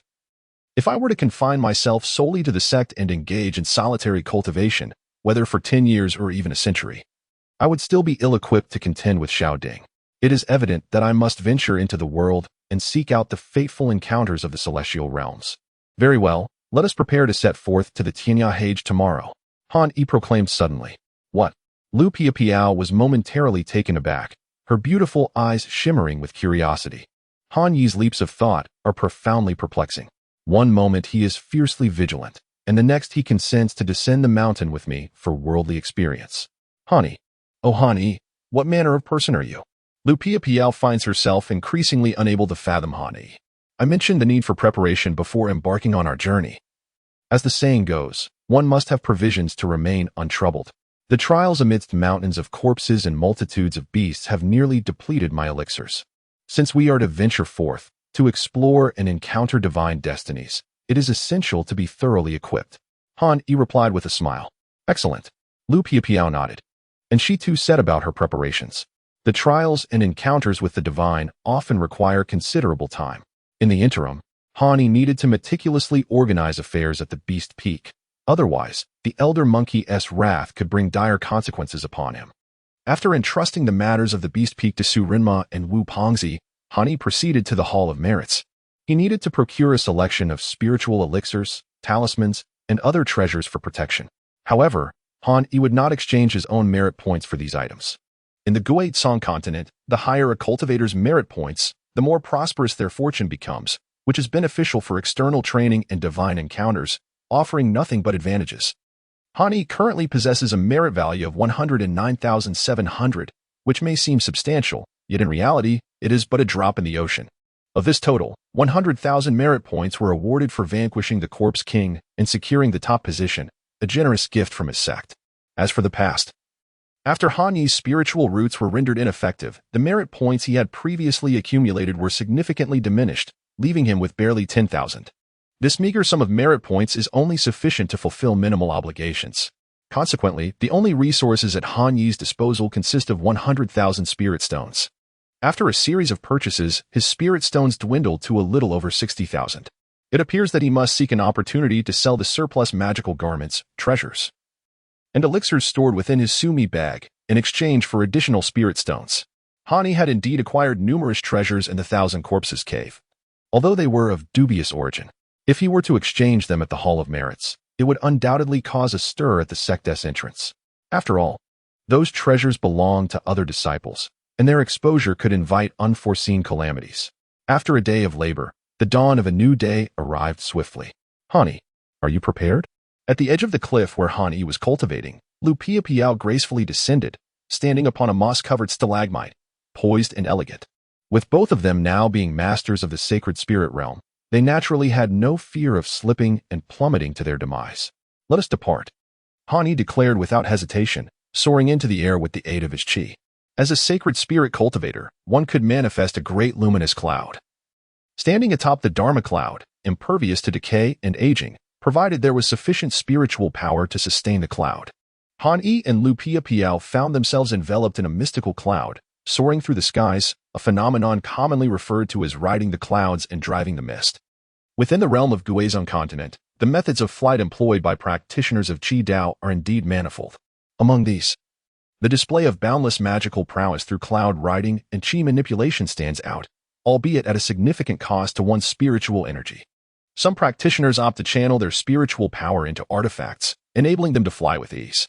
Others have mastered unique physical techniques, allowing them to traverse great distances with a single step, reminiscent of the ability to shrink the vastness of the earth. These methods of aerial movement are all manifestations of the application of magical energy, with myriad techniques residing within a single heart. Han Yi, your approach is far too taxing on your magical reserves. 1,000 miles away, in less than an hour, Han Yi and Lu Piao had departed from the Qinglan sect, landing atop a mountain peak. Lu Piao was slightly breathless, her magical energy not as robust as Han Yi's, making long-distance flight a considerable strain on her. Han Yi felt a bit dazed, a consequence of excessive mana expenditure. It was rather reckless of me. Han Yi chuckled, somewhat embarrassed. This pertains to some information regarding Tianyahage, which is one of the largest auction houses in our Guizhong continent. Numerous Qi Dao practitioners convene there to exchange or procure the resources and information they require. Take a look, it will prepare you well. With a flick of her delicate fingers, Lu Piao sent a spiritual document flying towards Han Yi. It appears you are quite well prepared, Han Yi remarked playfully as he picked up the spiritual document, his astonishment growing as he perused its contents. Astonishing. The influence of Tianyahage seems to rival, if not surpass, that of our Qinglan sect. Indeed, Lu Piao nodded, adding, in terms of overall power, our Qinglan sect is certainly one of the top immortal sects in the Guizhong continent, ranking among the 8 great immortal sections. However, when it comes to connections and resources, it is impossible for our Qinglan sect to compare with Tianyahage. The spiritual document contains detailed information about Tianyahage. It is akin to a paradise for Qi Dao practitioners, encompassing everything from logistical transactions to clandestine auctions, as well as treasure pavilions and information bureaus. Virtually anything one can conceive can be found at Tianyahage. At one point, Tianyahage even auctioned a Dao artifact and once held a bidding for a celestial dragon egg. They have proclaimed that as long as one can offer a sufficient price, nothing is beyond their reach, and every request will be met. Though this is encapsulated in a mere 8 words, it signifies a profound confidence and a form of honor. Can Dao artifacts truly be sold? Han Yi was considerably surprised. Let us depart. We still have quite a distance to cover to reach Tianyahage. After resting for a while, Lu Piao replenished her spiritual energy and, with a swift motion like a gust of wind, soared several miles away. Where is Tianyahage? Beyond the heavens. Han Yi maintained a composed pace, refraining from frivolously expending his magical energy. Thus, the two of them soared intermittently, during which they vanquished several demonic beasts and acquired a collection of magical seals and the hides of these creatures. However, they encountered no significant calamities along their journey. After 7 days and nights, they finally came to a halt. At last, they had arrived. Han Yi felt a jolt of spirit as he extended his consciousness forward. Before him lay a shimmering mirage, amidst swirling clouds and mist, seemingly rising a celestial city. The radiant city burst forth with splendor, its towering edifices soaring majestically into the sky. Good heavens! Lupia Piao gazed in astonishment, utterly dumbfounded. Hani was not in a significantly better position. Before him stood the magnificent celestial city, resplendent and bound by immense magical constraints that upheld its operation. Its grandeur was so overwhelming that it seemed as if 10 Qinglan sects had been unified into one, truly deserving of its title, Heaven Beyond Heaven. Standing at the city gates, Hani felt diminutive, marveling at the spectacle. "Let us enter," Lupia Piao declared. "Once inside the celestial city, we must avoid causing any disturbances. The regulations here are even more stringent than those of our Qinglan sect. There was once a peak-level thief of the sacred sovereign realm who entered this city and stirred up trouble, only to be slain before he could escape. His soul extracted to light the celestial lantern. His head was displayed at the city gates for a century as a warning to all." She paused, then continued, "Of course, as cultivators of the sacred spirit realm, as long as we do not instigate trouble, others will think twice before trampling upon us. Quickly, step aside. The city guards are approaching." Boom, boom, boom. Just then, chaos erupted outside the city gates as people scrambled to evade the impending threat. A terrifying tremor resonated from nearby. And when Hani looked up, he saw a contingent of nearly 100 guards, each wielding long spears and mounted on towering fire tigers that stood 3 to 4 meters tall, all of whom were experts at the pinnacle of the 9th level of Qi refinement. Remarkably, these formidable warriors were merely the city's humble guards. Chapter 40. The Ocean of Myriad Illustrations Heavens. Each of these guards was brimming with vitality, their energy flowing with grace. And they were all masters of the 9th level of Qi refinement, mere patrolmen within this celestial city. Lupia Piao's lips parted slightly, her expression one of disbelief. Han Yi was equally astonished. The guardians of this celestial city each possessed a prowess comparable to that of the initial heavenly calamity level. How astute is Han Yi in his perception! With a mere glance, he discerned the prowess of the 100 guards, each of whom possessed the formidable cultivation of the great perfection in Qi refinement, reaching the pinnacle of their strength. Such prowess is exceedingly rare even among the hundreds of thousands of Qi refinement outer disciples in the Qinglan sect. These masters, if they were to enter the secular empires, could effortlessly ascend to the rank of a national general. Yet, within this celestial city, they remain humble and insignificant sentinels. Suddenly, a terrifying and earth-shattering roar resounded, splitting the heavens and instilling fear in the hearts of the many cultivators at the city gates, provoking an instinctive urge to kneel and worship. Behold, a fierce and imposing flood dragon soared through the void, leaving a rift in the sky in its wake. This dragon, stretching 100 meters in length, exuded unparalleled majesty. Han Yi felt a shiver of trepidation. How terrifying! It is indeed a 9-patterned black flood dragon, a spirit beast just shy of divine status. A mature 9-patterned black flood dragon is equivalent to the pinnacle of the sacred sovereign realm. But that is not all. Perched upon the head of the 9-patterned black flood dragon were 2 figures.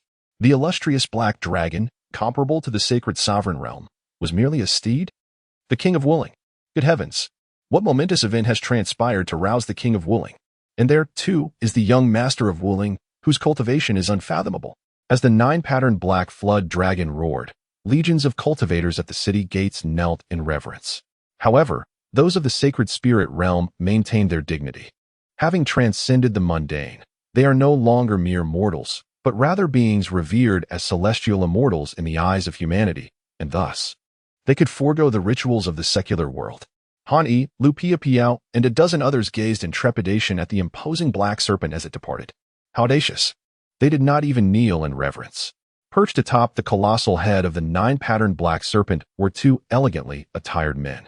Among them, a young man cast a sweeping glance, seemingly fixating on Han Yi. This was due, in part, to Han Yi's distinctive aura that drew attention, and additionally, the young man was captivated by the extraordinary beauty of Lupia Piao. "Linger, do not act recklessly. Do not jeopardize our significant undertaking." The voice of the Wuling king resonated, deep and resonant. "Understood." The young man shuddered at the words, the lascivious expression on his face vanishing, replaced by a grave countenance. As they entered the immortal city, he could not help but steal several glances at Lupia Piao. The involvement of the Wuling king signified that the immortal city was on the brink of upheaval. After the 9-patterned black serpent and the city guards made their exit, many cultivators remained enveloped in profound shock, whispering among themselves, speculating fervently. "Let us proceed into the city." Hani took a moment to compose himself before turning to glance at Lu Piapiao, who was still in a state of shock. He felt no desire to elaborate, for the preceding scene had been overwhelmingly astonishing. The nine-patterned black dragon, a creature at the pinnacle of the saint's sovereign realm, was merely the spirit companion of a human cultivator? That Wuling king was evidently an unparalleled powerhouse of the Yang God realm, a superlative expert. Han Yi then realized that he had previously been somewhat narrow-minded. Indeed, there are greater heavens beyond our own, and individuals far more remarkable than ourselves. Han Yi paid 20 lower spiritual stones at the city gate and entered the celestial city through the teleportation array. Each individual was charged 10 lower spiritual stones, akin to the customs duties in the secular empires. This made Han Yi secretly admire the operators of the celestial city for their astute business acumen. Han Yi and Lu Piapiao leisurely strolled along the streets of the celestial city, where the ground was adorned with vibrant aura stones that emanated a continuous ethereal glow, creating a breathtaking spectacle. With each step upon the colorful stones, ripples akin to water's gentle undulations were set in motion. The scene was further enriched by the flowing waters of the broken bridge, the ancient and elegant architecture, and the heavenly melodies of the chain. All these elements intricately painted a picture of enchanting beauty. The aura stones, the ancient buildings, the celestial tunes of the chain. How formidable must the influence of the Tianya Hage be? As Han Yi wandered through this enchanting street, he couldn't help but express his admiration. It is noteworthy that the power behind this celestial city, the Tianya Hage, occupies a staggering one-third of the territory. At last, they had arrived. Han Yi and Lu Piapiao meandered leisurely through the enchanting city for the better part of a day, eventually arriving at a peculiar edifice. Strangely enough, this loft appeared rather unremarkable. Compared to the jade-clear heavenly palace, it was scarcely a fraction of its grandeur. The entrance was notably expansive, spanning 1,000 meters, allowing even 9 black serpents, side by side, to enter with ease. What captured their attention was the sign hanging above the entrance, Sky's End Pavilion. The 4 characters were inscribed with an elegant flourish, radiating an aura of magnificence. Han Yi, I have inquired about it. The small-scale auction occurs every 3 days and is set to take place tomorrow. Perhaps we should consider lodging at an inn for the night, suggested Lu Piapiao. Han Yi nodded. This is also acceptable. With a resolute determination, the two set off in search of an inn. However, the accommodations near Tianya Hage were exorbitantly priced, with the most economical option demanding a staggering 600 lower spirit stones per night. This left Han Yi and Lu Piapiao utterly astonished. After visiting 7 or 8 inns, they finally discovered one that charged a mere 260 lower spirit stones for a night. How impoverished they felt. Han Yi, embarking on this journey into the world, had only 7 or 800,000 spirit stones to his name. He had once believed himself to be moderately affluent, a figure of some significance. Yet now, in times of need, he lamented the inadequacy of his funds. Han Yi, with a sense of grace, took it upon himself to cover the rent for Lu Piapiao as well. Following this act of kindness, he settled down in the stenching inn to meditate and recuperate. During this time, Lu Piapiao knocked on his door, extending an invitation for him to join her for a night stroll through the Xianfang. The Xianfang is a vibrant gathering place, bustling with numerous cultivators who set up stalls to conduct their businesses. Han Yi politely declined. He truly had no interest in wandering the night market. As the dawn arrived, for experts in the Saint Spirit realm, a single day without rest was but a fleeting moment, and even 10 days or half a month could be endured. Naturally, the 200 spirit stones paid for the spirit city and aided the cultivators in restoring their spiritual energy. A Saint Spirit cultivator could manage 10 days without sleep without succumbing to starvation, yet fatigue would inevitably set in. A single night, however, posed no significant challenge. 2 streams of light descended before the Tianya Hage, which resembled a profound black void, outwardly unremarkable, yet concealing a vast world within. It is said that the Tianya Hage was forged into a Tao artifact by an unparalleled power using a fallen star, creating its own celestial realm, extending an impressive 100,000 miles. The truth of this legend remains uncertain. Throughout their journey, Han Yi and Lu Piapiao engaged in conversation, with the topic invariably revolving around the Tianya Hage. It is worth noting that the entire Qinglan sect spans merely several tens of thousands of miles. The Tianya Hage is thrice its size, a notion almost unimaginable. At last, the auction event commenced. Indeed, after 2 years, I have finally accumulated enough spirit stones to exchange for a foundational spirit liquid. What? Do you still hope to rely on the foundational spirit liquid to manifest the Saint Spirit? Nonsense. Who would desire to transcend to the sacred realm? Hani and Lu Piao stood at the entrance of the Tianya Hage, observing a multitude of cultivators engaged in animated discussions. Some wore expressions of cautious humility, while others exuded an air of arrogance reminiscent of nouveau riche, their demeanor ostentatious. Most of these practitioners were at the chi refining stage, perhaps having painstakingly accumulated spirit stones and treasures over the years, eager to showcase their wealth within the Tianya Hage. Halt! Unexpectedly, two golden-armored sentinels, towering over 2 meters, issued a stern reprimand at the entrance. Hani and Lu Piao exchanged a glance, momentarily taken aback. "Do you possess an invitation?" inquired a golden-armored guard from a commanding height. "An invitation?"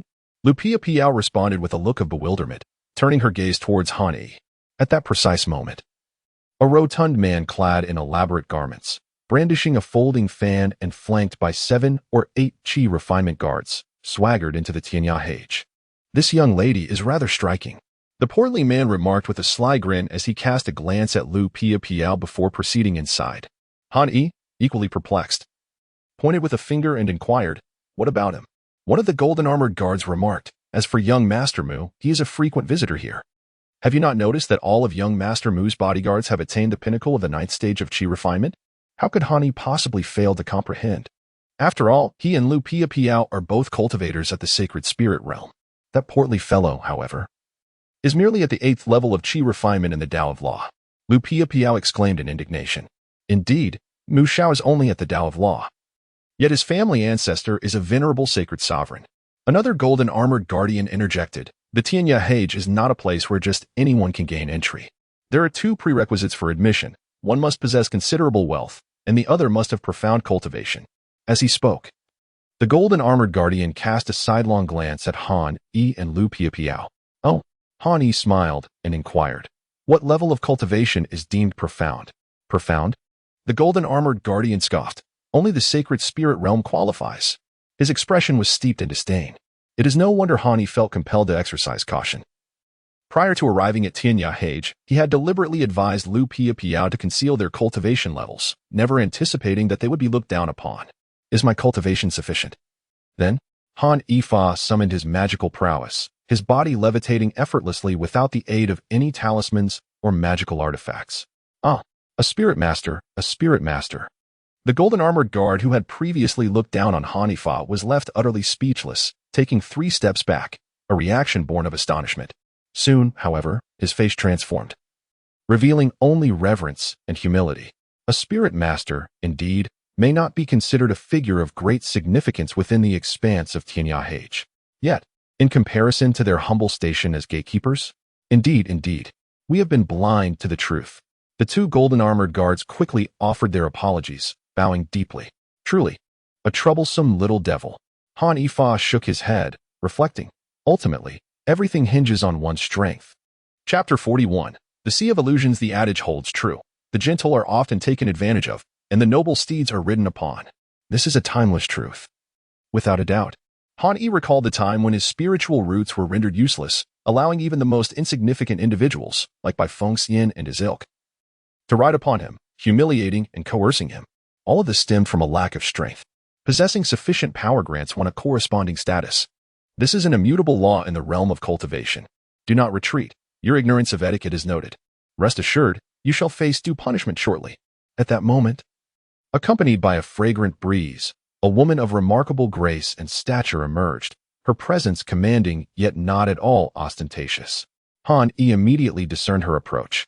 Her features were exquisite, her lips full, and her eyes reminiscent of autumn waters, shimmering with a hint of violet. Those beneath do not grasp the protocols. I hope you will not take offense at any lapses in decorum. After a brief pause, she continued, I am Zito.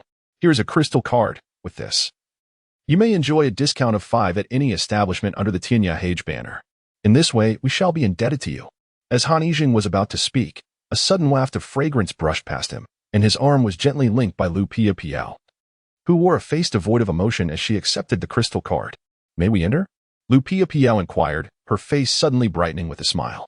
The purple-eyed attendant paused momentarily, then responded with a professional smile. Of course, both of you are esteemed guests of our Tianya Hage. We shall ensure that you feel completely at home. Please, follow me. That won't be necessary, Lu Piao firmly declined. A hint of embarrassment flickered across the purple-eyed attendant's face. Ah, in that case, I shall not disturb you further. The attendant maintained her serene demeanor, her smile unwavering, and then turned her gaze towards a welcoming maid clad in white make. Guogwa, please escort our distinguished guests. Certainly. The maid, named Guogwa, bowed gracefully. Young master, miss. Please follow me. Purple-eyed sister, these two are exceedingly rude. We should. The golden-armored guard, who had previously looked down on Han-Yi, could not contain his disdain and approached the woman. With a sharp slap, the sound resonated crisply. Purple-eyed sister, you? Servants must possess the awareness of their station. Without a modicum of decorum, how can one achieve anything? Our Tianyahage has stood the test of time for millennia due to our exceptional management, which emphasizes the concept of hospitality. The purple-eyed attendant leaned in closer, her alluring figure almost causing one to swoon. Her crimson lips and enchanting gaze were enough to captivate the heart. My dear, when you reach the Saint Spirit realm, what of it if I were to spend a night with you? The golden-armored guard involuntarily shivered. In his eyes, the purple-eyed attendant had transformed into a beguiling femme fatale. Right this way, please. Guogwa led Han-Yi and Lu Piapiao through the crystalline tunnel. The expanse of Tianyahage was truly immense. The tunnel alone stretched for thousands of meters. Has Tianyahage truly sold Dao artifacts and dragon eggs? Throughout the journey, Han-Yi continuously probed Guogwa for information. Indeed. We have, Guogwa replied with a graceful smile. However, you must understand, whether it be Dao artifacts or dragon eggs, they are treasures that are rare and hard to come by. They were once auctioned at a heavenly level auction, but such extraordinary items are seldom available, even with ample wealth. One cannot buy them. That's true. Han-Yi nodded in agreement. As Guogwa guided them, she cheerfully explained, our Tianyahage's auctions are categorized into 4 levels: heaven, earth, profound, and yellow, corresponding to the realms of Qi refinement, Saint Spirit, Saint Venerable, and Young God. Naturally, the profound and yellow levels are not heavily restricted. Anyone with an invitation can enter the auction and participate. However, the earth-level auction has certain prerequisites. What conditions? Han-Yi inquired, with Lu Piapiao also expressing curiosity. The regional auction event has specific eligibility criteria for participants. The first requirement is to possess a fortune exceeding 100 million lower spirit stones. And the second is to be at the Saint Sovereign cultivation level, as the charming attendant Guogwa explained. As for the heavenly auction event, just as the attendant Guogwa was about to elaborate, her expression brightened suddenly. The three had emerged from the crystal tunnel, reminiscent of a moment when one finds clarity amid confusion. With a smile, the attendant informed, young master, young lady, we have arrived at the auction venue. Oh. Han-Yi licked his lips, feeling a lingering desire for more. This is for you. He presented her with 100 lower spirit stones. Thank you, young master. Guogwa's eyes sparkled with delight. After bowing gracefully, she retreated, knowing that while 100 lower spirit stones may not seem substantial, it represented a considerable sum for a welcoming attendant like her. You are quite generous, Lu Piapiao remarked, her expression inexplicably cool. Han-Yi smiled gently, remarking that this could be considered a communication fee. At that moment, the venue for the Shen-level auction was bustling with people. However, the space was quite spacious. And with the influence of Tianyahage in this immortal city, no one dared to cause a disturbance. Find a seat, Han-Yi said, giving his nose a light touch. Han-Yi, do not let your desires cloud your judgment. Otherwise, I shall be compelled to inform senior sister rower. The unexpected words from Lu Piapiao startled Han-Yi. It appeared that Lu Piapiao was still a confidant of rower. That little enchantress, rower. A sense of sweetness and satisfaction filled Han-Yi's heart. After Han-Yi and the others took their seats, the auction commenced half an hour later. Ladies and gentlemen, the Xian-level auction is officially underway. Let us welcome the first item for bidding. Suddenly, the auction hall was illuminated with dazzling lights as the host made his entrance. Truly, Tianyahage was remarkable.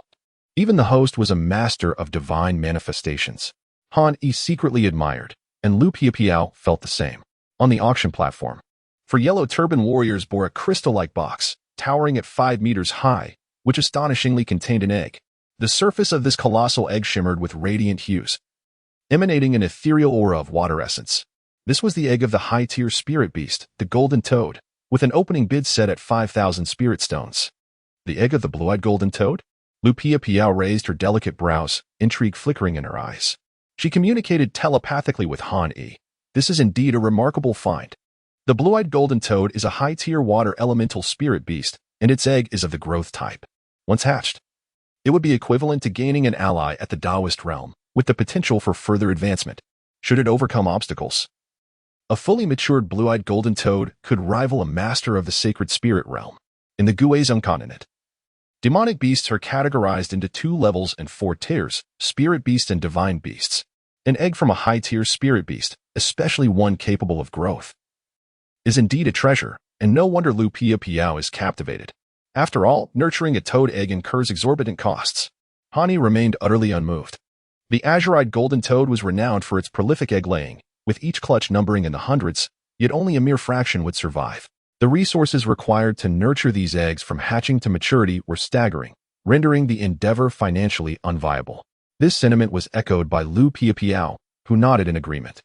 6,000. I bid 8,000, 8,000 spirit stones. 9,000. Heh, bald fellow, you are rather stingy to offer only 9,000 spirit stones. A rugged man, clad in animal skins with unkempt hair cascading down his back, sneered at the bald bidder, clearly at odds with him. 15,000. The wild man declared, astonishing everyone with his bold offer. Deal. The auctioneer's gavel fell as no one else dared to bid further. Quite ruthless, the bald man grimaced, retorting coldly, I say, beast tamer, this golden toad egg is worth no more than 10,000 spirit stones. Be wary of losing your capital. The auction continued, with the second item up for bid being a vial of Foundation Establishment liquid. Indeed, the Foundation Establishment liquid. Many bidders' eyes lit up. While it may not rival the Holy Spirit pill, it could enhance the success rate of ascending to the sacred spirit realm by 30%. Hani recognized its considerable value, especially for chi refinement practitioners, for the Foundation Establishment liquid represented their hope of manifesting the sacred spirit. Ladies and gentlemen, you are undoubtedly aware of the value of the Foundation Establishment liquid. The auctioneer, with a silver tongue, was skilled at fanning the flames of excitement. With just a few words, he ignited the atmosphere of the auction. Let us commence. The starting bid is 50,000, with increments of no less than 5,000. What? He could hardly believe his ears. If a vial of Foundation Establishment liquid commanded such a price, then a Holy Spirit pill must be worth well over 100,000 spirit stones. Lu Piao was equally astonished and felt immense gratitude towards Han for his generous offering of pills. Gaga, I will take the Foundation Establishment liquid. No one shall contest me. The exuberant chubby bidder, Mu Xiao, exclaimed. In the end, the Foundation Establishment liquid was sold to the wealthy Mu Xiao for an astonishing 130,000 spirit stones. How impoverished we are. Hani and Lu Piao exchanged glances, both sharing a rueful smile. Hani had once fancied himself somewhat affluent, only to realize that his meager 70 or 80,000 spirit stones were but a drop in the ocean, barely enough to fill the gaps. One must consider that this auction was merely at the Xian level. There were even higher tiers, such as the earth and heaven levels. The auction proceeded with several more treasures, including a protective artifact known as the 9-colored phoenix garb, a long-range weapon called the sunset star bow, and various elixirs and formulas. None of these items stirred any commotion. However, when the 9th auction item was revealed, a wave of excitement swept through the venue. It was a woman of extraordinary beauty, yet her lower half resembled that of a fox. The heavenly fragrance fox consort. Good heavens, it was indeed the heavenly fragrance fox consort, a unique breed among the spiritual foxes. Half human and half fox, the experience of dual cultivation was bound to be exquisite. The half-fox woman, clad in a sheer garment, could hardly conceal her alluring physique, igniting a fervor among the onlookers. Cowering in the corner of her cage, her luminous eyes radiated sheer terror. The heavenly fragrance fox consort, belonging to a special lineage of spiritual foxes, did not need to manifest divinity. Even in her half-human, half-fox form, she had attained the status of a holy sovereign. Indeed, this esteemed guest speaks the truth. Cultivating with the heavenly fragrance fox consort can nourish the spirit. The auctioneer chuckled towards an elderly man with lecherous eyes. Fox musk not only enhances focus and fortifies the soul, but the heavenly fragrance fox consort is also renowned for her astuteness, capable of aiding her master in financial matters. Thus, securing her in the auction means not only acquiring a warm companion, but also a shrewd steward.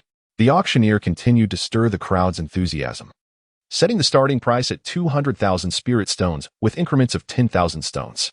Ultimately, the heavenly fragrance fox consort was claimed by the elderly man for 450,000 spirit stones. His wrinkled, decrepit face glimmered with lewd excitement as he rubbed his hands together. Given his age, he was unlikely to transcend the chi refinement stage in this lifetime. Yet the prospect of dual cultivation with the heavenly fragrance fox consort promised to extend his life, perhaps adding a decade or more. Old lecher, Lu Piao exclaimed vehemently. Next was a scroll, the Oceanic Exploration Manual. Possessing this manual would facilitate numerous adventures within the ocean, alleviating many troubles. The starting bid is 50,000. The auctioneer proclaimed with gusto. Another item was presented by the serving maid, yet few seemed interested in this manual. I'll take it, Hani declared without hesitation, offering a price of 60,000. Instantly, many gazes turned towards him. After all, what was this Oceanic Exploration Manual? Merely a superfluous item that required a hefty sum to bid on, and even if one acquired it, how many would dare venture into the perilous ocean? Notorious for its treacherous waters? I bid 80,000. A cold voice interrupted, coming from within the VIP box. The audacity to offer such a substantial bid for a mere manual sparked a ripple of excitement throughout the auction hall. Hani was momentarily taken aback. He had not anticipated that his inaugural participation in the auction would be met with opposition. Of course, Atinya. It was unlikely that there would be any cultivators deliberately seeking to create trouble. Moreover, Hani believed that both he and Lu Piao had never set foot in the Immortal City, thus they could hardly be said to have made enemies. The remaining possibility was that the opposing bidder was also vying for the Mihai Atlas for the purpose of embarking on an adventure in Mihai, hoping to seize a chance at destiny. It remained uncertain whether this individual was a loose cultivator or a disciple from another sect. Hani called out once more, 90,000. 90,000. And if no one bids higher, the prize shall go to the highest bidder. His words were quite provocative, for each time he presided over an auction, he earned a commission of 1%. 110,000. A voice emanated from the 9th VIP room, casual and unperturbed. What? The bid has escalated to 110,000? Lu Piao's emotions became tangled. This was indeed a considerable expenditure. Even as a spiritual cultivator of the Qinglan sect and a disciple of the cabinet, she was aware that both she and Han had only recently attained a semblance of prominence, and their wealth was not particularly substantial. Hani, do you think this is a setup? Lu Piao inquired through sound transmission. Highly unlikely. Hani furrowed his brow, realizing that the current price of the Mihai Atlas had already far exceeded his budget. He inquired through transmission, how many spirit stones do you have left? What? Are you still considering bidding? Lu Piao frowned, noticing Han Yi's serious demeanor. After some mental calculation, she responded, I don't have many. Over the years, in pursuit of leveling up and cultivating, I've spent more than I've earned. For this particular venture, I managed to exchange some spirit stones at the Hall of Merits, totaling only 50,000 lower spirit stones. Perhaps we should reconsider. After all, there are numerous places for training. If necessary, we can seek other locations to gain experience. That should suffice, but if it truly falls short, I still possess some enchanted garments and treasures. Hani calculated and felt a surge of confidence. 120,000. Little did he expect, however, that within the luxurious VIP room, a languid voice emerged once again. I bid 150,000. 150,000 for the exquisite sea map. Is there anyone willing to offer a higher bid? The auctioneer shouted with excitement. Hani. Lu Piao's expression darkened, revealing her palpable anxiety. Hani shrugged his shoulders with a wry smile, saying, Don't look at me. Upon hearing this, Lu Piao felt an unexpected sense of relief. I was truly worried. She murmured, soothing her heart. What are you afraid of? Hani chuckled lightly. Afraid that I might act out of pride? Recklessly bid? Lu Piao rolled her beautiful eyes at his self-deprecating jest.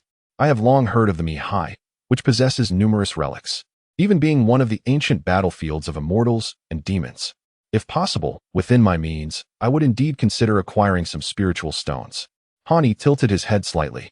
But 150,000 lower spiritual stones is exorbitant, far exceeding the intrinsic value of the Mihai Illustrated Guide. Even if we were to deplete our fortune to forcefully bid for it, the treasures we might obtain from our adventures would hardly outweigh this expenditure. Just knowing is enough. Lu Piao replied, We are still too impoverished. Hani lamented, his gaze piercing as he swept towards the number 9 VIP room. With his heightened perception, he could see through the void and discern the truth. Yet outside the VIP box, a barrier seemed to obscure his vision, leaving him wondering which rogue cultivator or sectaire could afford such extravagance. Inside the number 9 VIP room, 2 young men were present. One was clad in blue, while the other donned resplendent attire, clearly a girl disguised as a boy, elegantly fanning herself with a folding fan. exuding charm and grace. Young master, isn't this a bit too risky? If the master finds out, Qing'er will be in big trouble, fretted a handsome youth in a green robe, his brow furrowed with concern. What is there to fear? With my cultivation, how could anything go awry? The boy in splendid garb retorted. With your magical prowess. It would be strange if nothing went wrong. Qing'er mumbled. What did you say? The youth in fine clothes raised an eyebrow. Nothing. The green-robed youth quickly covered his mouth. I meant to say, young master, your powers are boundless. So, are you planning to venture into the Mi-Hai with that illustrated guide? Hearing Qing'er's explanation, the young man in the fine attire regained his composure. Of course. He snapped the fan shut, his spiritual sense sweeping towards the auction venue, fortuitously locking eyes with Han Yi, though while she could clearly see him, he remained oblivious to her presence. Let us go. With the Mi-Hai illustrated guide, we can embark on our adventures. The auctioneer called out 3 times. And with no further bids, the Mi-Hai illustrated guide fell to the number 9 VIP room. Subsequently, another treasure was auctioned, but either the bids were exorbitant or the items weren't worth it. Now that the Mi-Hai illustrated guide had been claimed, Han Yi found himself at a loss for words. Truly, they were far too impoverished. Han Yi, even if we do not manage to acquire the Mi-Hai illustrated guide, it is of little consequence. The Mi-Hai guide serves merely as a convenient map of the Mi-Hai. Without it, we may encounter a few more obstacles. But with our cultivation, exercising caution will certainly suffice. We can still venture forth. Lu Piapiao remarked, aware that her words were meant to console him. Han Yi nodded in agreement, accepting the situation as it is. 3 days swiftly passed. During this time, Han Yi procured the necessary supplies for his journey to the Mi-Hai. The Mi-Hai, often referred to as the Sea of Death, has claimed countless powerful cultivators over the years. Many have entered this perilous expanse in search of destiny, adventure, and treasures, only to vanish without a trace. Among the treacherous waters, some areas remain insurmountable even for celestial beings. Han Yi and Lu Piapiao departed from the Immortal City 3 days later, setting their course for the Mi-Hai. However, almost simultaneously, within the Grand Hall of the Tianyahage headquarters, a scene unfolded akin to a fantastical realm. The very epicenter of Taoist artifacts. At that moment, numerous esteemed figures were gathered within the hall, including the formidable Wuling King, whom Han Yi and his companions had nearly revered at the city gates. He occupied the esteemed position, exuding an aura of unmatched power. A master of the young god realm, far surpassing even the revered leader of the Qinglan sect, Tianji, Fairy Zixia. This matter regarding the disappearance of the Holy Maiden is of grave significance, Wuling King proclaimed, his voice resonating with authority. To his immediate left, a woman clad in purple sat regally. Her presence was so subdued that one might mistake her for an ordinary maiden of the secular world, devoid of any discernible magical prowess. Yet, who could envision that this seemingly unassuming woman was the very leader of the Tianyahage? I shall dispatch individuals to search. Fairy Zixia responded, her tone composed yet unwavering. Wuling King snorted, his eyes flickering with an electric intensity. Your words about sending people to search seem rather nonchalant. Do you comprehend the magnitude of the Holy Maiden's disappearance? Should our leader become aware, it could lead to catastrophic consequences, with the very heavens collapsing and countless lives lost. The weight of his words, the heavens collapsing, countless lives lost, seemed to cast a spell over the grand hall, rendering the atmosphere palpably tense. The sound of a falling needle would have been audible, as if every expert present held their breath. It was less the potency of those words and more the formidable presence of the one who uttered them, the revered leader. Wuling King was indeed a superlative master of the Yang God realm. Yet when he spoke of the leader, an unspoken reverence filled his expression, akin to that of a minister speaking of an emperor. Are you insinuating, Wuling King, that I bear the brunt of the blame for the Holy Maiden's disappearance? Fairy Zixia's eyes narrowed, radiating a fierce and commanding aura, her purple chi surging forth. In that instant, her energy exploded forth, challenging Wuling King's might with an equally formidable presence. Had Han Yi been present, he would have been astounded to learn that Fairy Zixia was also a master of the Yang God realm, considering that the leader of one of the 8 illustrious sects, Qinglan, was merely at the Yang God stage. Fairy Zixia, do not misinterpret the situation. Do you wish to escalate matters to violence? Wuling King's voice thundered. Imbued with authority, Fairy Zixia, however, would not resort to such measures. She was determined to exert her utmost effort to resolve the matter of the Holy Maiden. Yet, if certain individuals sought to unfairly attribute all blame to her, to the Tianyahage, then she feared she could not bear such a burden. Her imposing demeanor softened, revealing a vulnerability akin to that of a wronged wife in the mundane world, evoking sympathy and a protective instinct in those who beheld her. The ability to change one's demeanor at will signifies a profound state of enlightenment. Such individuals, unperturbed by external circumstances, act in accordance with their intrinsic nature and true intentions. The mindset of such masters is but a step away from transcending their tribulations and achieving mastery of thunderous powers. I harbor no desire to engage in disputes with you. After all, we are but grasshoppers in the same boat. Fortunately, our Lord is currently in seclusion, and the saintess is indeed his treasured jewel, cherished beyond measure. Should our Lord emerge from his retreat to discover the saintess's disappearance, his wrath would be unbearable for us both. In the realm of immortals, the depth of the violet-eyed Xixia fairy reflected a flicker of concern.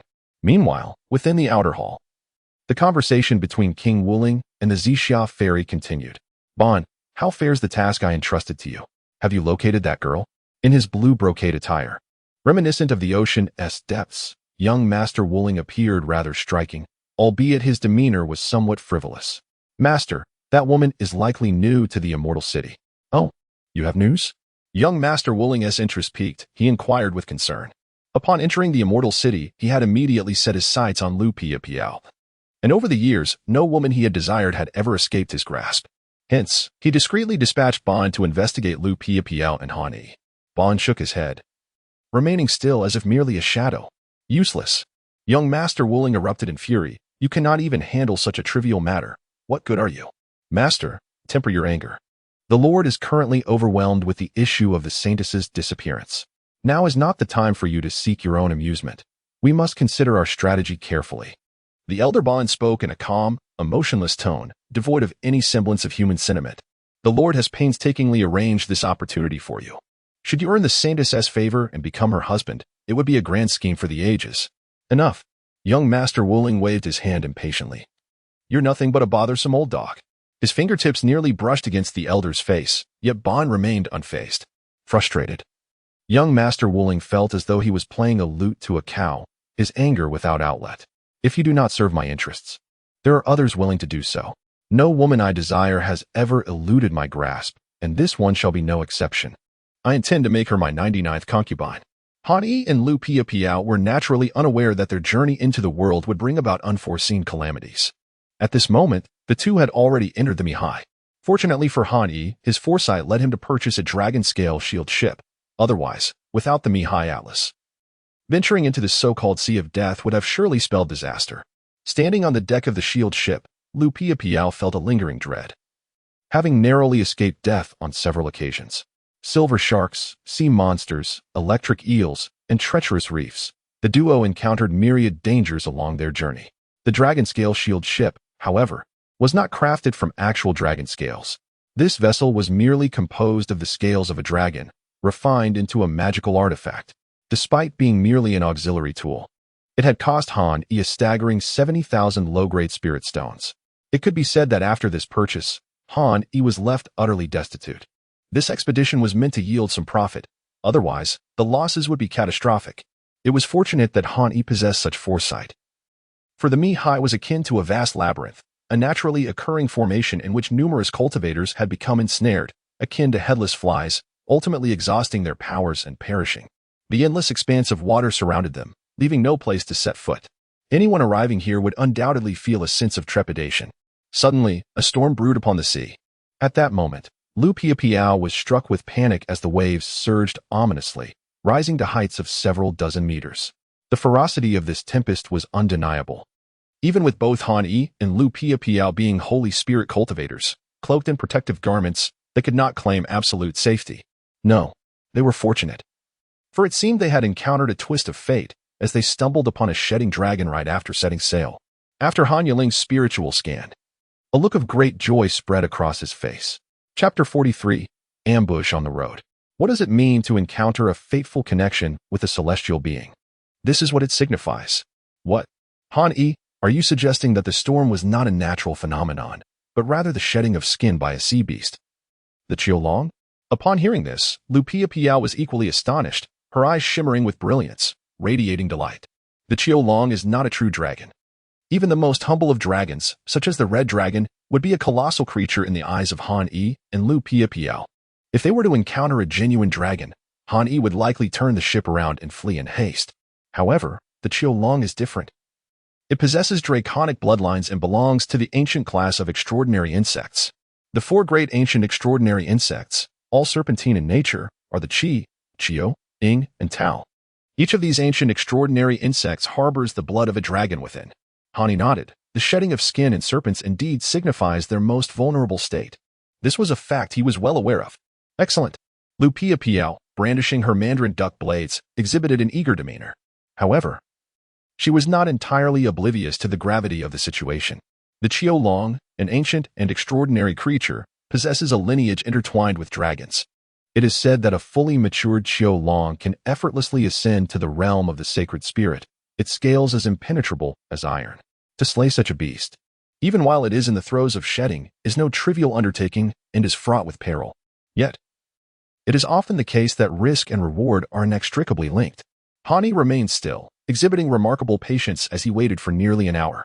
At last, the distant sea breeze transformed into a whirlwind, spiraling and tearing through the water veil, creating a spectacular sight known as the Water Dragon Column. This column soared to a height of 100 meters, and at its center, the dragon began its shedding process. It is time to act, Han Yi declared as he recognized the opportune moment. No sooner had he spoken than Lu Piapiao, who had been eager to spring into action, surged ahead towards the dragon. Previously, from a distance, the visual impact was not as overwhelming, but now, as she drew nearer, her delicate form trembled with excitement. Heavens! Is this truly the visage of the dragon? Lu Piapiao gasped, her almond-shaped eyes wide with astonishment. Within the stormy water column, the dragon was in the midst of shedding its skin. Its surface was adorned with scales that shimmered with a dark luster, each scale the size of a fan. With reverse scales like blades, the dragon resembled a serpent yet bore a few characteristics akin to a qilin, complete with a python's tail and, astonishingly, even limbs. Be cautious. The dragon is not to be trifled with, even in its weakened state. Han Yi leaned forward, his expression grave and solemn as he cautioned, I am aware of this. Although a twinge of trepidation blossomed in Lu Piapiao's heart, she recognized that this was an extraordinary opportunity, one that could not be taken lightly. Encounters with a dragon shedding its skin are rare and cannot be repeated. It is essential to understand that demonic beasts differ vastly from human cultivators. While human practitioners who ascend to the Saint Spirit realm may live for merely 300 years, high-tier demonic creatures such as the dragon and the mysterious tortoise possess lifespans that far exceed those of humans. As the saying goes, 1,000-year turtle and 10,000-year tortoise.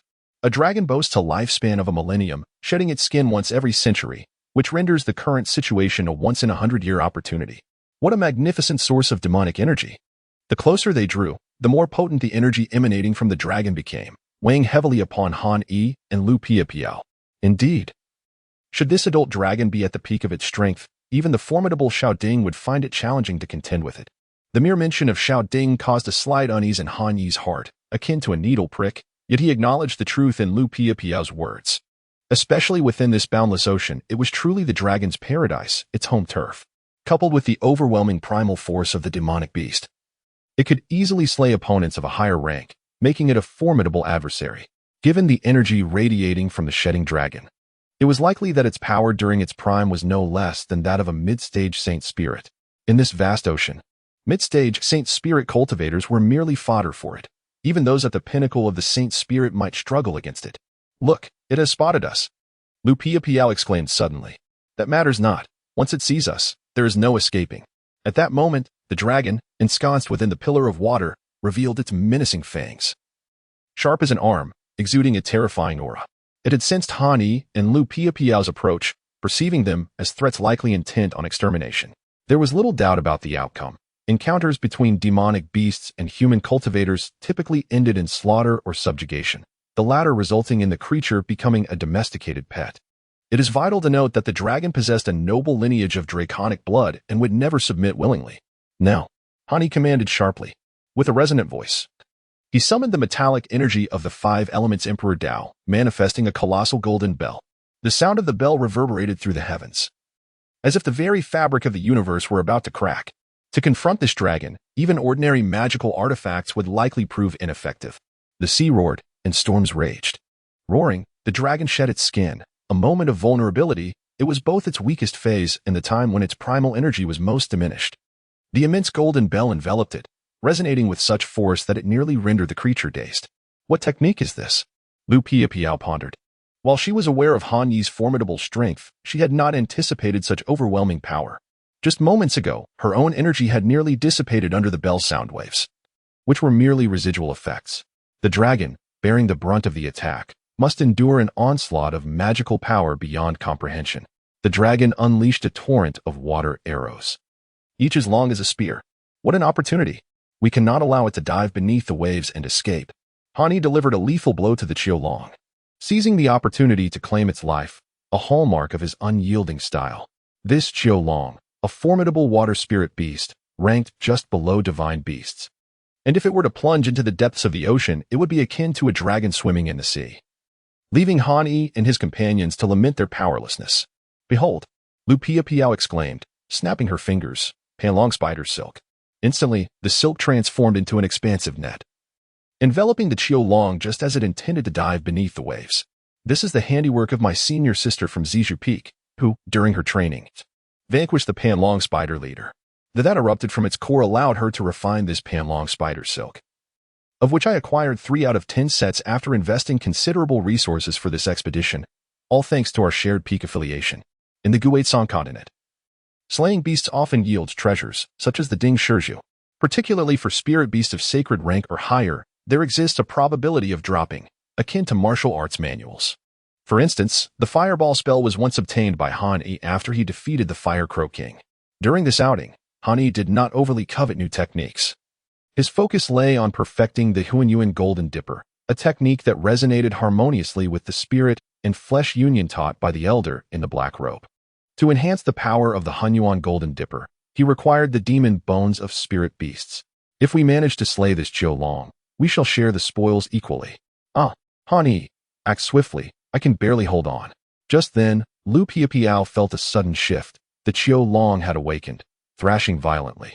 With each movement, it exerted a force surpassing that of 20 Banruo dragons. Typically, novice sacred practitioners wield around 11 or 12 heads of dragon elephant power. Although Lu Piapiao had amassed substantial strength, it was merely equivalent to around 16 or 17 heads, and she needed to allocate part of her energy to maintain flight. As the Qiulong struggled fiercely, the ocean roared, conjuring massive water thunder beads the size of houses, which detonated with enough force to injure even sacred spirit practitioners. Gongjin Huangquan, sword slash of the White Emperor. Legends speak of the White Emperor as an ancient beast, an exceedingly rare Liuli Jiao Long, akin to a celestial dragon. In ancient times, it was slain by an emperor with a golden sword, severing its serpentine head, despite the emperor being merely a sacred respect practitioner at the time. This tale illustrates the immense power of that particular technique. The sword energy materialized, almost overwhelming Han Yi's entire mental force. With its blade radiating a length of 100 meters, the sword aura surged forth like a rainbow, fierce as the wrath of thunder. Roar! The Qiulong struggled in vain as its head was cleaved off. It was done. Lu Piapiao's complexion was somewhat pale, yet it radiated a sense of joy. Han Yi was naturally overjoyed. The value of this dragon was immeasurable, its entire being akin to a treasure, likely rivaling 50,000 lower-grade spirit stones. After all, slaying an adult dragon is an exceedingly formidable task, particularly in the oceanic realms, where even esteemed saint-level cultivators might find themselves at a loss, rendered powerless as it eludes capture. As Han Yi-sen's thoughts stirred, he was about to collect the lifeless body. Suddenly, a chilling scream erupted from behind him, belonging to Lu Piapiao. A sense of dread washed over him. An ambush was imminent. Han Yi-sen's expression changed dramatically in an instant, feeling as though a flying sword had pierced his heart. Even before the force of the attack approached, every pore of his body seemed to erupt in alarm. Han Yi currently deduces that the person who ambushed him is undoubtedly a master of exceptional skill. Han Yi was filled with regret, never expecting that despite his cautious demeanor, he would still fall prey to carelessness. This was his first experience in the Mihai trials, and he had nearly grasped the celestial opportunity when calamity struck unexpectedly. Indeed, the saying fortune and misfortune are intertwined rang true. Xian Yuan spirit armor. Han Yi bellowed, as the armor activated, unleashing a torrent of energy that surged around him. The sharpness of the onslaught felt akin to being pierced by countless needles. With a sudden taste of iron in his throat, he could not help but spit blood. The shadow that had ambushed Han Yi lingered just out of sight, its features shrouded in obscurity, yet it ceased its assault, remaining a distance of 10 zhang away. Seemingly lost in contemplation. Who are you? How do you know of the Xin Yuan spirit armor? Could it be that Xiaoding has sent you? Han Yi channeled his spiritual energy, his gaze piercing like a blade, fixated intently on the cloaked figure. Chapter 44. Peril. The figure in black was none other than the 7-killing Taoist, who had once owed a favor to Xiaoding. This time, he had pursued and ambushed Han Yi overseas to repay that debt. In truth, he had already detected Han Yi's presence since their time in the Immortal City. However, the 7-killing Taoist had chosen to remain inactive then. After all, Han Yi was no longer the useless individual he once was.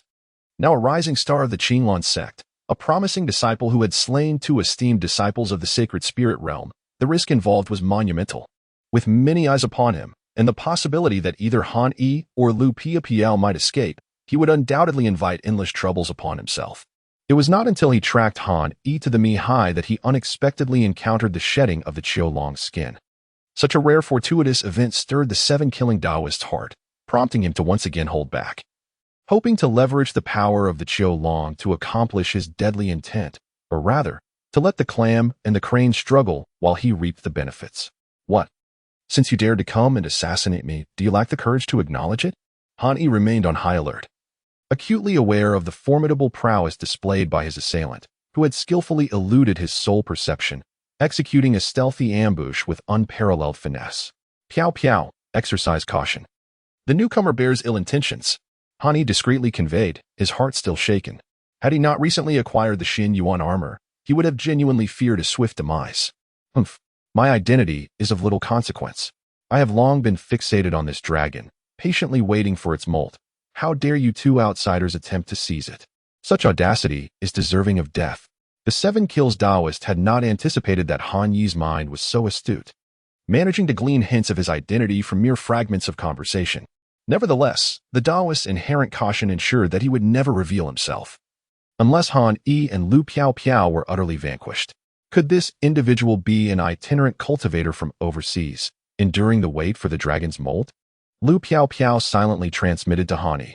It is not that simple. The more he conceals, the more it attests to secrets best left unspoken. Han Yi's eyelids did not flutter as he spoke with a voice as cold as ice. If this individual truly is an overseas rogue, engaging in murder and plunder, then it is hardly surprising.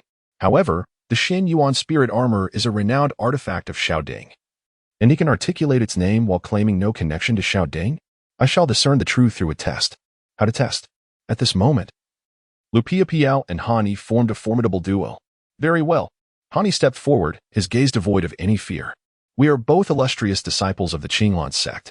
Since you have been eagerly awaiting this dragon, if we were to slay it, it would spare you the trouble. We shall withdraw from the contest for the dragon's corpse. What say you? Is it truly that simple? The 7-kills Taoist began to speak, but suddenly, a brilliant radiance erupted from Han Yi.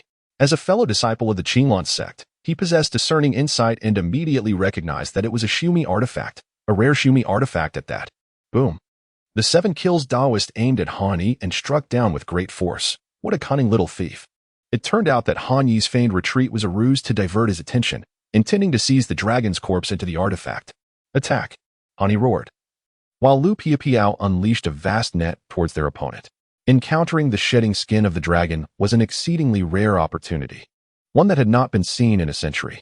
If Han Yi were to relinquish it without a fight, it would indeed be a tremendous jest. The 7-kills Taoist palm descended, conjuring a torrent of waves that obliterated countless fish and shrimp. In that moment, he resembled a deity of the sea, punishing the thieving scoundrel with a colossal handprint that seemed to overshadow the heavens. How terrifying! The 7-kills Taoist, a seasoned practitioner of the sacred spirit realm, unleashed a force that surpassed 20-fold of the prana dragon elephant strength, capable of reducing a 1,000-meter-high mountain to rubble. However, it was too late. He had made a crucial miscalculation. The dragon web ensnared him, rapidly constricting around him. Though bound by the dragon web, he remained unperturbed, consumed by boundless rage. In his eyes, both Han Yi and Lu Piao were merely neophytes in their cultivation, their magical prowess leagues behind his own, which had led him to underestimate them. Little did he expect that this moment of carelessness would grant Han Yi an opportunity. Collect.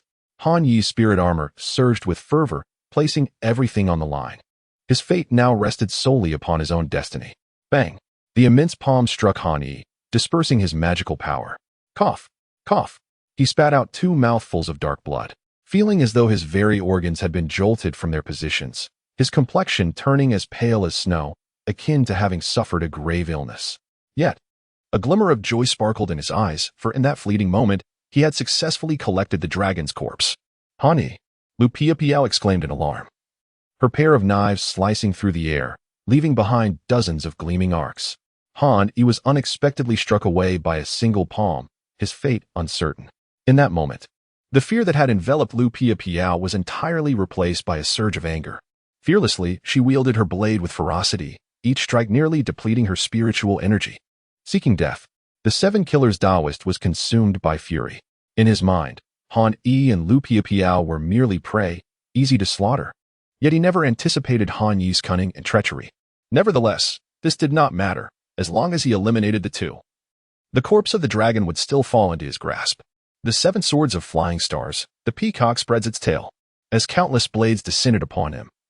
He realized that if struck, not even a mid to late stage Holy Spirit could withstand the onslaught of magical artifacts. Suddenly, several rays of cold light appeared behind him. They were sword auras. The sword embodies the heart, and the heart embodies the sword. He had cultivated the 7 Killer Sword technique, and his comprehension of the sword over the years was unmatched by Lu Piapiao. The dragon-binding silk that ensnared him was instantly severed by the razor-sharp sword energy. Are you the 7 Killers? Lu Piapiao's pupils constricted in an instant, as she seemed to recognize the newcomer.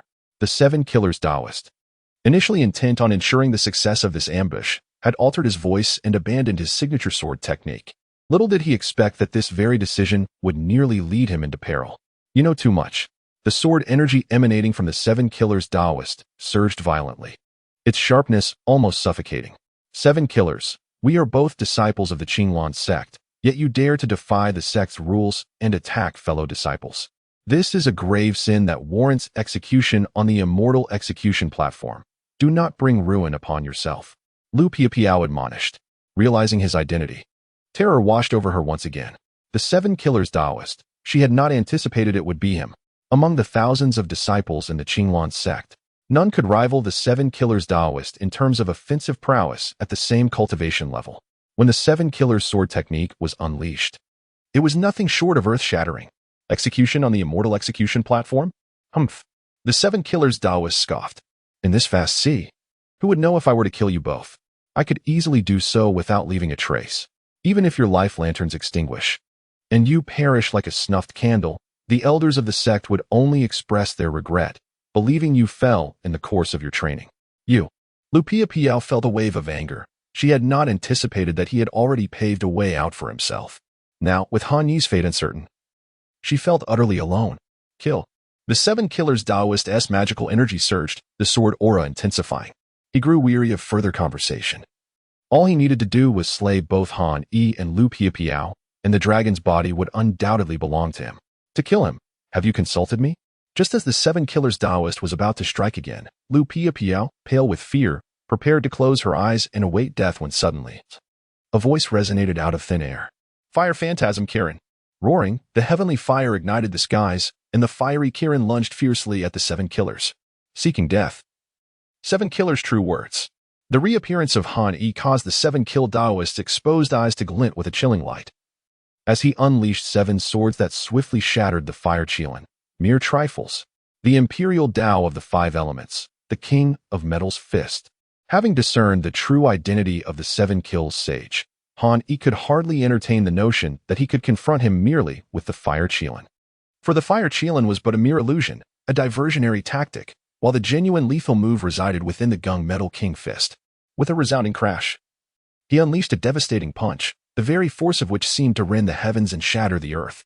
The space surrounding the fist radiance warped, almost manifesting a miniature celestial realm, intent on obliterating the 7 Kills sage with a single blow. What manner of technique is this? The 7 Kills sage gasped. Retreating hastily, the 7 Kills sword array, his keen vision pierced through the enigma of the fist's brilliance. As the 7 Kills sage prepared to deploy his sword array, he dared not underestimate the situation. Do not confront him directly, Neither of us stands a chance against him. Han Yi's voice echoed once more. You are still alive? Lu Piapiao expressed her astonishment. Let us depart. In the face of imminent peril, Han Yi found himself with little time to explain. Both he and Lu Piapiao were in a precarious situation. As the 7 kills Taoist had articulated, should they fall during their trials, especially within the mysterious sea, even the esteemed elders of their sect would likely be unable to uncover the truth, rendering their demise futile. Seizing the moment when the 7 kills Taoist shattered the Gung Jin King's fist, he did not hesitate, enveloping Lu Piapiao and plunging into the depths below. With a resounding crash, the sword energy surged and the very essence of energy fluctuated wildly as the 7 kills Taoist emerged from the chaos. Cursed be this fate. The 7 kills Taoist was frantic. He had never anticipated that Han Yi would devise a means of escape through the water, although he had reached the Holy Spirit realm, thereby evading the 5 elements. Any practitioner not aligned with the water element would find their powers stifled beneath the surface, their cultivation diminished by at least half. A piercing cry escaped his lips as his dark, nocturnal garb erupted, his hair cascading behind him. The surrounding waters within a 10-mile radius were violently displaced, erupting into towering columns of water. This singular act claimed the lives of countless fish and shrimp. Chapter 45. Surge of Power. A luminous sphere of water-repelling light surged swiftly across the ocean's surface, cleaving through the waves and generating turbulent currents that carved a trench over a meter deep. Ahead lay an island. Inside the sphere, a tall woman exclaimed with delight. At last, we can take a breather. These two were none other than Han Yi and Lu Piapiao, who had been fleeing for an entire day and night. Will the 7 kills Taoist continue to pursue us? I doubt it. Even if he were to consider it, he would never suspect our ability to escape by submerging. And besides, the mysterious sea is not an uncommon locale. It is a renowned site for exploration, one of the remnants of the ancient battlefield of gods and demons. Countless practitioners venture into the mysterious sea for adventure, and even with tenfold courage, the 7 kills Taoist would not dare to pursue us openly. Han Yi solemnly declared. Upon hearing this, Lu Piapiao let out a long sigh of relief. Then let us take a moment to rest. Han Yi released his mental energy to survey the surroundings. Sensing a semblance of safety, nodding in affirmation, the two swiftly took flight towards the island. In less than 10 breaths, they landed upon its shores and began to recuperate. After 3 hours, Lu Piapiao finally opened her eyes, only to find the spirit stone in her hand had lost its energy, reduced to a dull gray pebble. Han Yi, have you recovered? I am well now. Despite the immense toll, Han Yi's recuperative abilities surpassed those of ordinary individuals. In this harmonious interplay, his restoration of spiritual energy was not significantly slower than that of other cultivators. That was a close call. I never anticipated that Xiao Ding would be so utterly ruthless as to persuade the 7 kills Taoist to pursue and attempt to eliminate us. Had it not been for your unexpected possession of a water attribute spiritual root, coupled with the escape talisman, we would have likely met our demise in this vast sea. In such a scenario, the 7 kills Taoist would undoubtedly have ensured our remains were obliterated. Reflecting on this, Lu Piapiao felt a wave of lingering dread. Han Yi was also filled with trepidation. The 7 killers Taoist was truly terrifying, particularly his 7 killers swordsmanship, which was unparalleled. Even my mystic turtle spirit armor was pierced through. Han Yi examined the spiritual armor, observing a substantial indentation resembling a palm print. This mark was left when he seized the corpse of the Qiulong, struck by the 7 killers Taoist. Fortuitously, his cultivation of the 5 elements Emperor's Path, coupled with the assistance of the esteemed Dao Ming, who provided him with 7 swords and 7 orifices as spiritual bones, had spared him. Otherwise, a single strike from his adversary might have cost him half of his life. Even more alarming were the armor's surface, riddled with small black holes, as if corroded by sulfuric acid, a testament to the piercing of the sword's tip. Han Yi secretly thought how perilous the situation had been.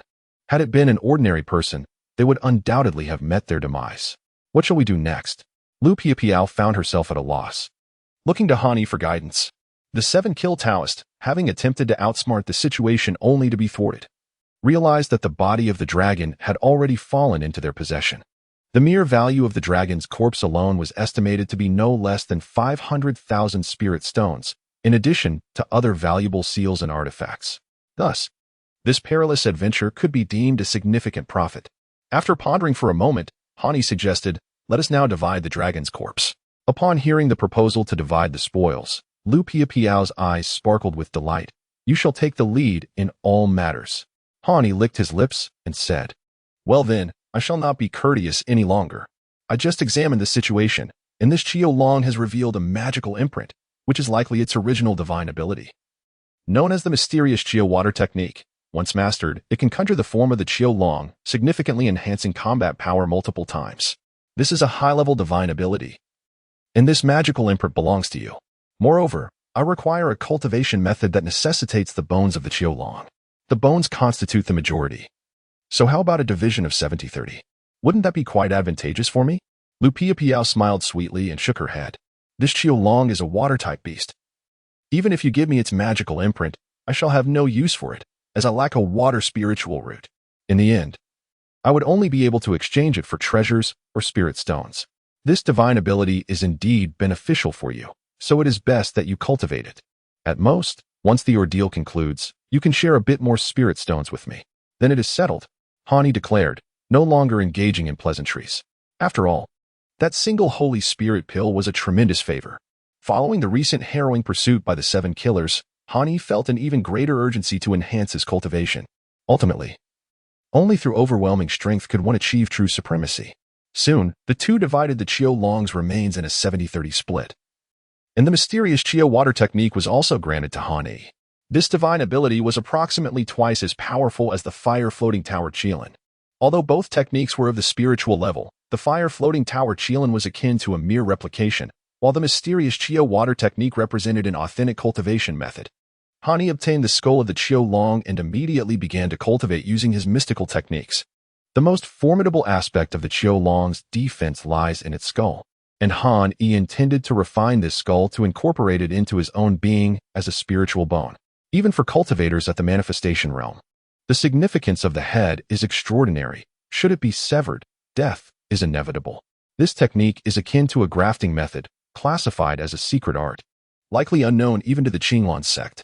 You are indeed fortunate to have encountered a molting Qiu Long just as you embarked on your maritime journey. Although this skull may not be of exceptional quality, it is certainly better than nothing. Suddenly, the voice of the elder in the black robe, Dao Ming, echoed in Han Yi's mind. Han Yi scoffed. The Qiu Long skull was hardly a remarkable treasure. Did he expect something as grand as a heavenly dragon's? Is there truly a technique akin to flower grafting in this world? Han Yi questioned. Others may be incapable, but I can. If that is indeed the case, could one also transfer another's magical and spiritual powers? If so, why should we toil in our cultivation when we could simply devour the weak and reap boundless benefits by transferring their powers? Yet, Han Yi remained skeptical, despite Dao Ming's enigmatic aura. Nonsense, Dao Ming retorted with irritation. Do you think that transferring magical abilities is as simple as it sounds? A slight miscalculation could lead to disastrous consequences. One careless mistake could cost you your life. If you directly transfer magical powers, what if the other's energy conflicts with your own spiritual root? You would be inviting disaster upon yourself. Transferring magical abilities is perilous in my prime. It would have been effortless, but as I am now merely a wisp of lingering thought, should you perish, my essence would also dissipate, truly vanishing from existence. Such a dangerous endeavor is one I am unwilling to undertake. After a pause, his tone grew stern. Very well. Although grafting the spiritual bone carries less risk, one must not be negligent. This process may induce some discomfort. Death does not frighten me. Why should pain? Han Yi communicated resolutely. Begin. Previously, when Dao Ming temporarily utilized 7 swords as spiritual bones, the agony was excruciating. Mere pain pales in comparison to that experience. However, Han Yi now serves as the vessel for Dao Ming's lingering essence, and their fates are intertwined, prosperity and peril alike. Understanding this principle, Han Yi felt assured regarding Dao Ming. I must cultivate a particular divine ability now.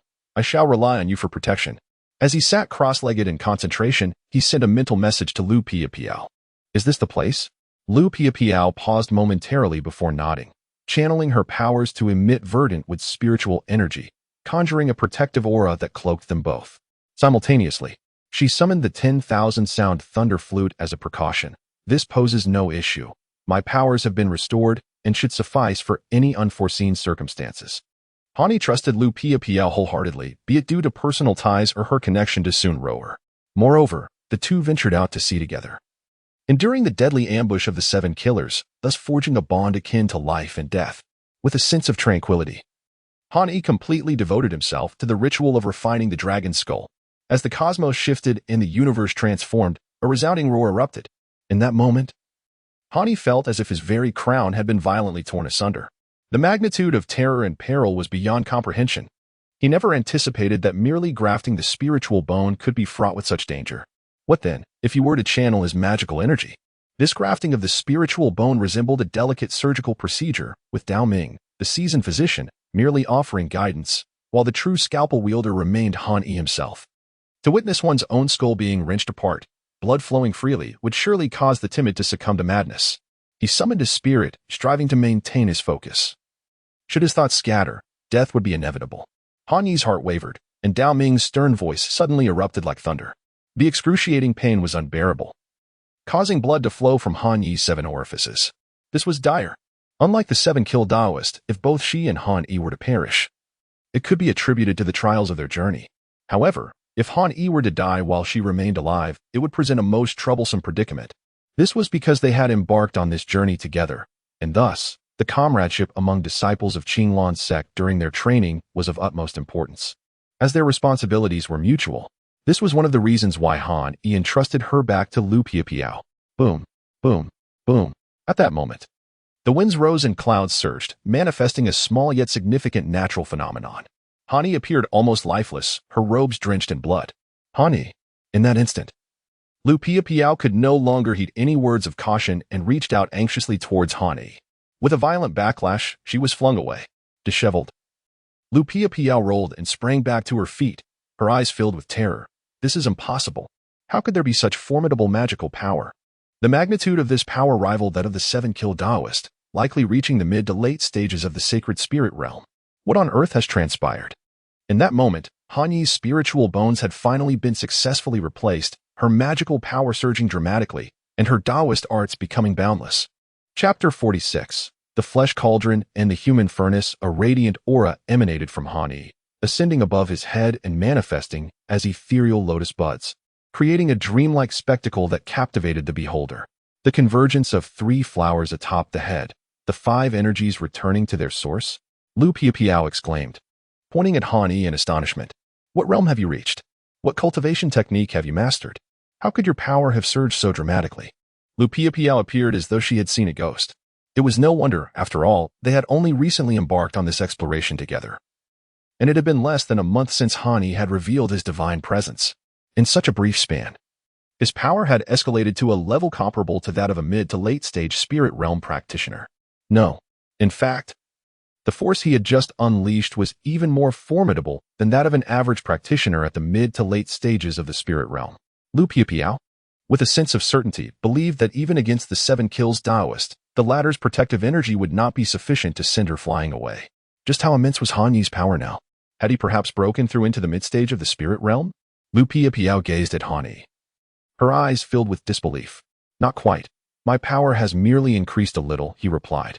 A little? Lu Piapiao shifted her lips, clearly unconvinced by Han Yi's assertion. With your current strength, I can hardly gauge its depth. Even the 7-kills Taoist might not surpass you in terms of energy density. The 7-kills Taoist? A glimmer of determination sparkled in Han Yi's eyes. At this moment, I believe I could challenge him. Han Yi exuded an inexhaustible confidence in every gesture and mannerism. This was not mere bravado. Having successfully undergone the metamorphosis of the spirit bone, he had skillfully appropriated the essence of the Qiulong. Although he had not directly grafted the primal demonic power of the Qiulong, the skull of the Qiulong encapsulated its quintessential essence. Moreover, Han Yi had acquired the Qiulong Divine Water Seal, a technique that harmonized exquisitely with the water-based Divine Fist of the 5 Elements Imperial Path. In other words, Han Yi now possessed more than half the strength of the Qiulong. Though I remained at the initial stage of manifestation, my magical power approached that of nearly 100 heads of Prajna Dragon Elephant strength. It is estimated that an ordinary mid-stage Holy Spirit cultivator possesses magical power around 50 heads, while some seasoned Holy Spirit disciples may exceed this slightly. Akin to the 7-kills Taoist, who might reach 80 or 90 at most. After analyzing the strength of the 7-kills Taoist, Han Yi formed a judgment in his mind.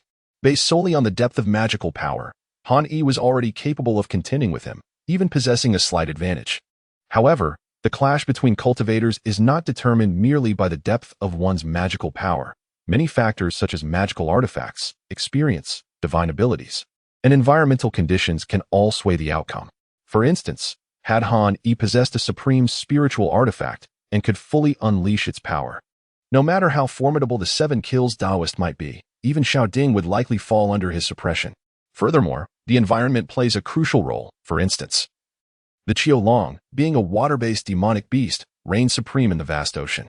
A Qiulong in its initial stage, if found in the deep sea, could potentially overpower even a late-stage Holy Spirit cultivator. In the end, all Lu Piapiao could do was pout in envy and jealousy, expressing her feelings with a small, sulky mouth. Han Yi did not offer any explanations. Instead, he rose into the air and declared, "Let us depart." "Where to?" "It is indeed wise to follow you, for I can see that you are blessed with great merit and fortune." Han Yi's words left no room for dissent from Lu Piapiao. Furthermore, the practitioners of the Guizhong continent, after countless years of cultivation, have discerned a certain principle. The higher the merit value, the more prosperous the practitioner's fortune. Such practitioners often stumble upon treasures in their journeys. Having slain the corpse King Xian Kuei and secured the top position in the Duel of Talents, Han Yi was bestowed with a generous reward of 100,000 merit points. This sum is neither insignificant nor trivial. The Mihai, where the sky meets the sea, appears deceptively close, yet is indeed far removed from reach. This expanse of water is a remnant of the ancient battlefield of gods and demons. In Tinya H, Han Yi was unable to acquire the Mihai illustrated guide, leading him on a convoluted path where, at intervals, they faced assaults from deep-sea monsters. Both Han Yi and Lu Piapiao were cautious. "Be careful, that is a thorny electric eel." Suddenly, as they soared low above the ocean's surface, a flurry of cold light and flickering electricity shot forth like javelins, aiming to electrocute Han Yi and Lu Piapiao. "What's this?" Han Yi's eye sharpened, and with a surge of vital energy, he propelled a conical projectile, the thickness of a fist, towards the threat. "Stop! That is the thorny electric eel. Swift as the wind. Its dorsal spikes are akin to swords, capable of delivering a lethal strike imbued with paralyzing electric force. This creature is notoriously difficult to contend with. Even one of the ocean's kings, the purple-blooded sea whale, would retreat from a confrontation with it, never daring to provoke it lightly." Lu Piapiao cautioned repeatedly. But it was too late. The wooden stake-like projectile had already hurtled forward with tremendous force. Trouble. Lu Piapiao recognized that the electric eel's spear could conduct electricity, though its might was not on par with heavenly thunder. It was comparable to the 1,000 grains thunder talisman. A practitioner at the Saint Spirit stage would likely be charred to a crisp by even a single strike. While it may not result in immediate death, the consequences would be dire. Azure Emperor would sovereign, pierce. With a commanding shout, the thorny electric eel was impaled directly. Splat! Han Yi pierced through the electric eel, summoning a surge of vital energy that transformed into a luminous sphere, enveloping the thorny electric eel as it gracefully approached him. After a moment of contemplation, he shook his head with a sigh, expressing his regret. Such a pity. This thorny electric eel has yet to attain demonhood and lacks the imprint of magic within. Otherwise, it could cultivate into a rare lightning-based divine ability, making it nearly impossible for adversaries to defend against. Humph. Lu Piapiao leaped forward, her heart still racing in trepidation. "Are you not satisfied? Do you realize how perilous that was? Was it truly that dangerous?" Han Yi replied with a dismissive smile, absent-mindedly rubbing his nose. "I can hardly be bothered." Lu Piapiao let out a light snort, though her eyes sparkled with avarice. The trials they had faced in the Sea had indeed resonated with her ambitions.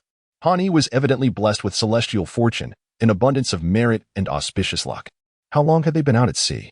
The wealth they had amassed was likely worth millions of low-grade spirit stones, an almost unfathomable sum. Taking on the role of the diligent steward, Lu Piapiao was brimming with enthusiasm. "Han Yi, it seems we have lost our way." As they flitted through the skies, day gave way to night, and darkness enveloped the world. The moonlight shimmered upon the surface of the sea, casting a silvery glow. At this moment, Han Yi and Lu Piapiao stood upon the deck of the dragon-scale shield ship. Lu Piapiao's mood was quite dismal. "Fear not. Although the night is dark and the winds fierce, we, as practitioners of the celestial path, possess an innate righteousness that shields us from the disturbances of spirits and phantoms." Despite feeling a tinge of melancholy, Han Yi sought to comfort Lu Piapiao in a nonchalant manner. "You seem surprisingly untroubled." Lu Piapiao shot him a glance. Her spirits lifted considerably by his words. Han Yi and Lu Piapiao found themselves in a canyon, suspended above the tumultuous sea, a place both fierce and menacing, exuding an aura of impending doom that quickened the heartbeat of any who beheld it. The canyon, the dark waters, the ominous clouds, and the waning moon painted a haunting tableau of the marine ecosystem, steeped in foreboding. Help! Help! At that moment, a faint cry for assistance seemed to drift through the night air. Lu Piapiao appeared to hear it, but after a brief interval, the voice faded into silence. Furrowing her brow, she inquired, Han Yi, did you hear anything? Someone is calling for help, and it sounds like a woman. Han Yi's mental acuity far surpassed that of Lu Piapiao. Not only did he perceive the call for aid, but he also caught a glimpse of a woman in a green dress, seemingly being pursued. Should we intervene? Lu Piapiao hesitated, seeking Han Yi's counsel. Engaging in the world can be fraught with peril, especially in the treacherous depths of the sea known as the Sea of Death. The realm of Qi practitioners is rife with deception, where treachery and the quest for treasure are commonplace. There are also various demonic beasts.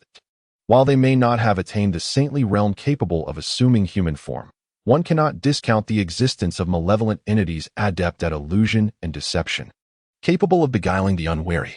In short, venturing into the world requires a keen awareness, lest one find themselves unaware of their demise. Let us advance and assess the situation. Han Yi replied, naturally cautious. With a wave, he retracted the dragon scale shield ship, concealing their presence before soaring forward. Little girl. How dare you attempt to ambush me? You shall learn the cost of your folly. The malevolent entity sneered, contemplating the loss of such a spirited maiden. What do you mean, Tian Sha? A splendid idea indeed, Tian Sha. At this moment, Han Yi was concealed behind a rock in the canyon, channeling his magical energy, allowing him to perceive the nocturnal scene with remarkable clarity. The woman in the green dress, weary from fleeing, appeared pale and distressed, while two men with red hair and green locks pursued her relentlessly. The notion of a human cauldron filled Lu Piapiao's countenance with icy dread. What a vile scheme. Indeed, it was exceedingly wicked. Han Yi felt a surge of anger. The human cauldron served as a sinister alchemical furnace, transforming the woman into a vessel of flesh. It was said that such a furnace, used to refine elixirs, would imbue the resulting potions with the woman's ethereal essence, allowing those who consumed them not only to nourish their souls, but also to engage in a carnal union with her. Those who were turned into human cauldrons found themselves trapped in a fate worse than death. This malevolent technique was rumored to have been devised by the He Huan Sanren of the He Huan sect. However, that individual had long been extinguished, for this practice was deemed too depraved to be tolerated by the righteous practitioners of the Tao. This is dire. The woman has been cornered. Observing the unfolding scene, Han Yi wasted no time with idle words and launched a formidable attack.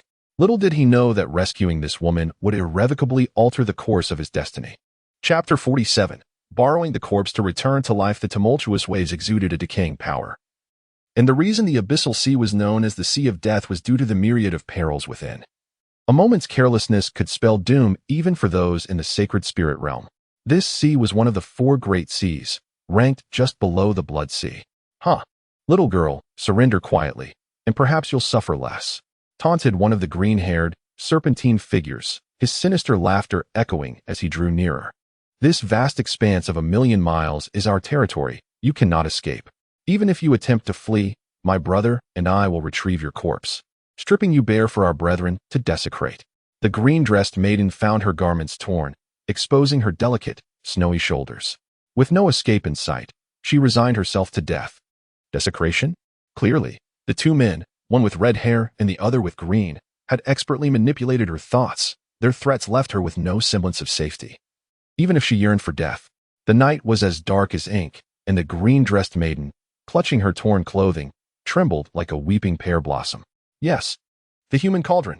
The green-haired fiend cackled. I would rather die than submit. The maiden displayed remarkable courage, or perhaps she feared the prospect of becoming a half-alive human cauldron. Closing her eyes, her lashes trembled as tears fell like rain. Farewell, little. Attack. Just then, Han Yi let out a piercing shout and sprang into action. In truth, he need not have spoken. Lu Piapiao had long since reached her breaking point with the two assailants and harbored deadly intent. With a swift motion, she leaped forward, positioning herself protectively in front of the green-dressed maiden. An ambush. The green-haired man let out a startled cry, but as soon as his voice escaped, it became a garbled whisper. Lowering his gaze, he discovered a gaping wound in his abdomen, blood and entrails spilling forth, vitality swiftly draining away. You killed me, he gasped. Humph. If not you, then who? Hani coldly replied, drawing his demon-slaying sword. Fear not, we are here. He cannot move against you. At that moment, Lupia Piao, wielding her paired knives, stood vigilant while offering comfort to the girl in the green dress. Was someone coming to her rescue? That was her second thought. Stop. The other figure, a red-haired warrior, sensed danger and swiftly evaded, appearing 10 meters away. He then regarded Hani with scrutiny. Who are you to dare slay my brother? Do you not realize this is Death Island, a territory ruled by my elder brother for 100 miles? My sworn brother is one of the infamous 18 thieves feared across the seas, wielding boundless power. Do you not wish to live? I offer you 2 choices. First, to willingly submit, clean your neck, and await my brother's execution. Second, you may retreat now, and perhaps grasp a thread of survival. Oh, is it not true that you wish to avenge your brother's death? Hani remarked with an enigmatic smile. The red-haired warrior struggled to swallow. He was merely holding on. He and the green-haired man were evenly matched, both at the initial stage of the sacred spirit realm. Yet, he recognized that the young man before him possessed far superior power. Perhaps he could send out a distress signal, but certain death loomed inevitable. Better to live, even in shame, than to cling to hollow brotherhood. Preserving his life was paramount. Oh, is there not a third option? Hani inquired, unhurriedly. Their band of rogue cultivators had taken refuge in the Sea, committing heinous acts without remorse. Their leader, the ruler of Death Island, was one of the notorious 18 thieves, a formidable force among rogue cultivators, particularly in the Sea. Even the disciples of the 8 great sects had attempted to subdue them, yet they remained untouchable. Do not ponder. I have already devised a third path for you. In a moment of levity, Hani struck with astounding swiftness. His attack was a lethal maneuver, born from his desire to test the depth of his current cultivation. The individual before him, a rogue known as Red Hair, was also a practitioner of sacred spirit arts. Hani engaged him in conversation, allowing the rogue to harbor a fleeting sense of hope for survival, thereby preventing a desperate and reckless response. Yet, in an instant, he unleashed a sudden and formidable strike that caught his adversary utterly off guard. The sword radiated a piercing brilliance, akin to a shooting star, swift and relentless. A chilling luminescence pierced the night, as if the very darkness had been shattered by this streak of light. With a swift thrust, the silence was punctuated by a sharp sound. Hani thrust his sword directly towards the opponent's brow, for the head is the most vital part of a cultivator. For those at the sacred spirit realm, even if their limbs are rendered useless and their spiritual roots destroyed, as long as they possess a hint of grand destiny, there remains a glimmer of hope for recovery. However, once the head is lost, it signifies true cerebral demise, and before one ascends to the realm of the sun god, death is inevitable. Blood splattered as the red-haired calamity stared with wide, bell-like eyes, slowly succumbing to his fate. Perhaps he died with his eyes open, unable to grasp the reality of his demise. So swift. Lupia Piao gazed at Han Yi's retreating figure, her eyes flickering with uncertainty. This was her first true glimpse of Han Yi's formidable strength, and she finally recognized the vast chasm that lay between them. Even in death, the opponent clutched a black orb tightly in his palm. That was perilously close. Han Yi stepped forward and kicked the corpse of the red-haired man, only to find a black bead rolling onto the ground. This was evidently a communication device. At this moment, the girl in the green dress, calmed by Lupia Piao's soothing words, regained her composure. Her beautiful eyes sparkled with astonishment. Had 2 villains just perished? They were both formidable practitioners at the early stage of manifestation, yet they had met their untimely demise at the first encounter. Young master, please save me, save my little, she implored, collapsing to the ground. What has happened to you? Oh, please get up. Lupia Piao hurriedly assisted her, urging her to speak plainly. Anything within their capabilities, they would surely agree to. Thank you, sister.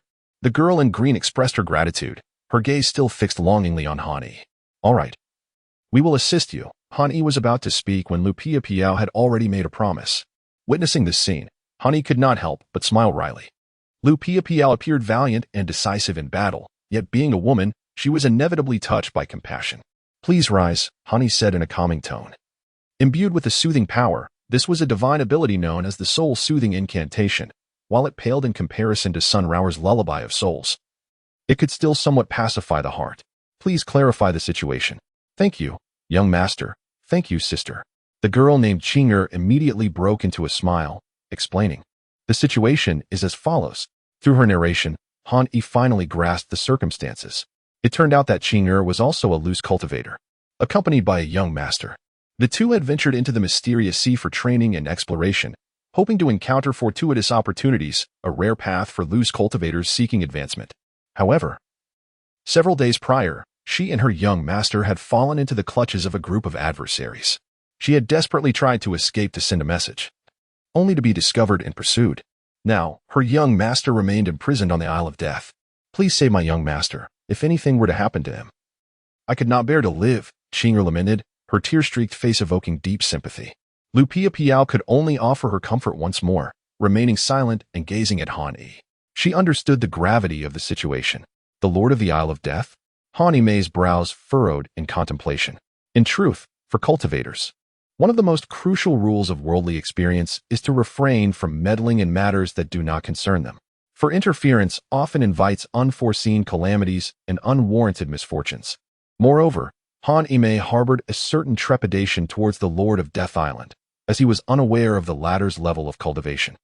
It is important to note that the two individuals he had just slain, the red-haired and green-haired duo, were both formidable experts in the realm of manifestation.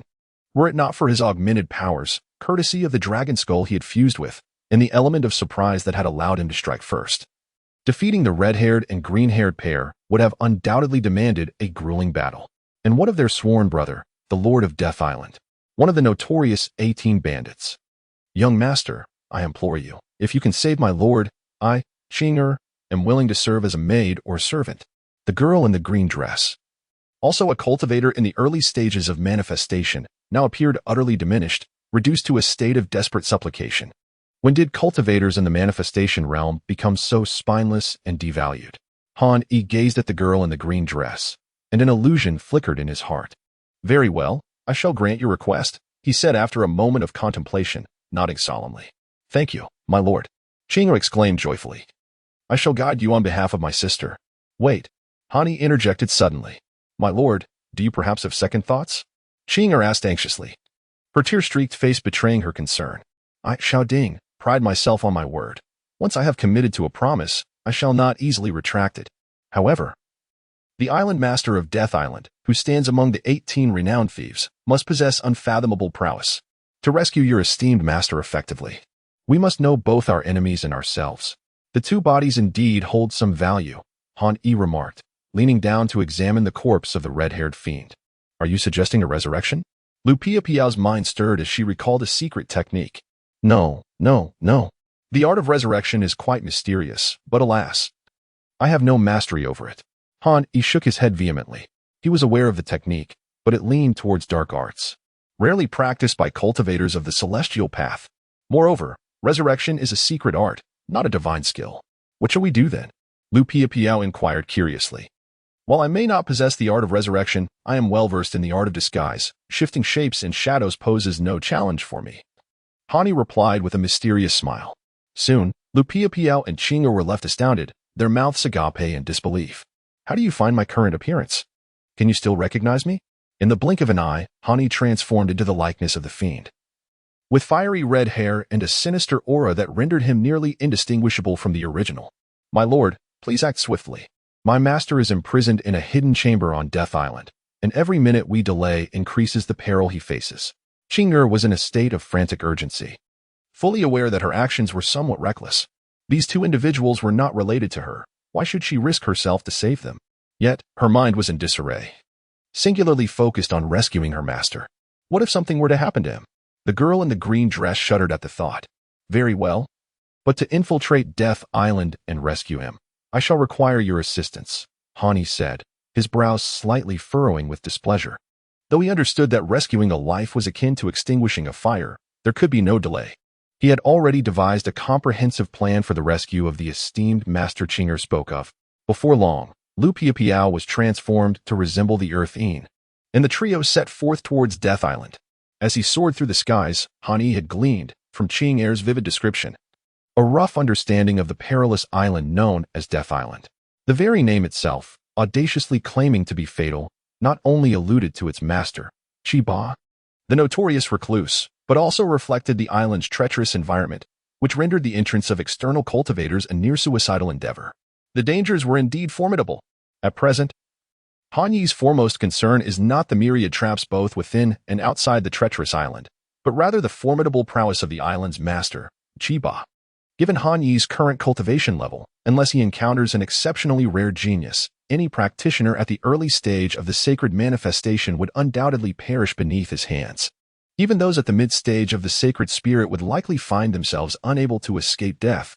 Only practitioners at the late stage of the sacred spirit, or those like the 7 kills Taoist who have cultivated their own unique Tao, could possibly contend with him.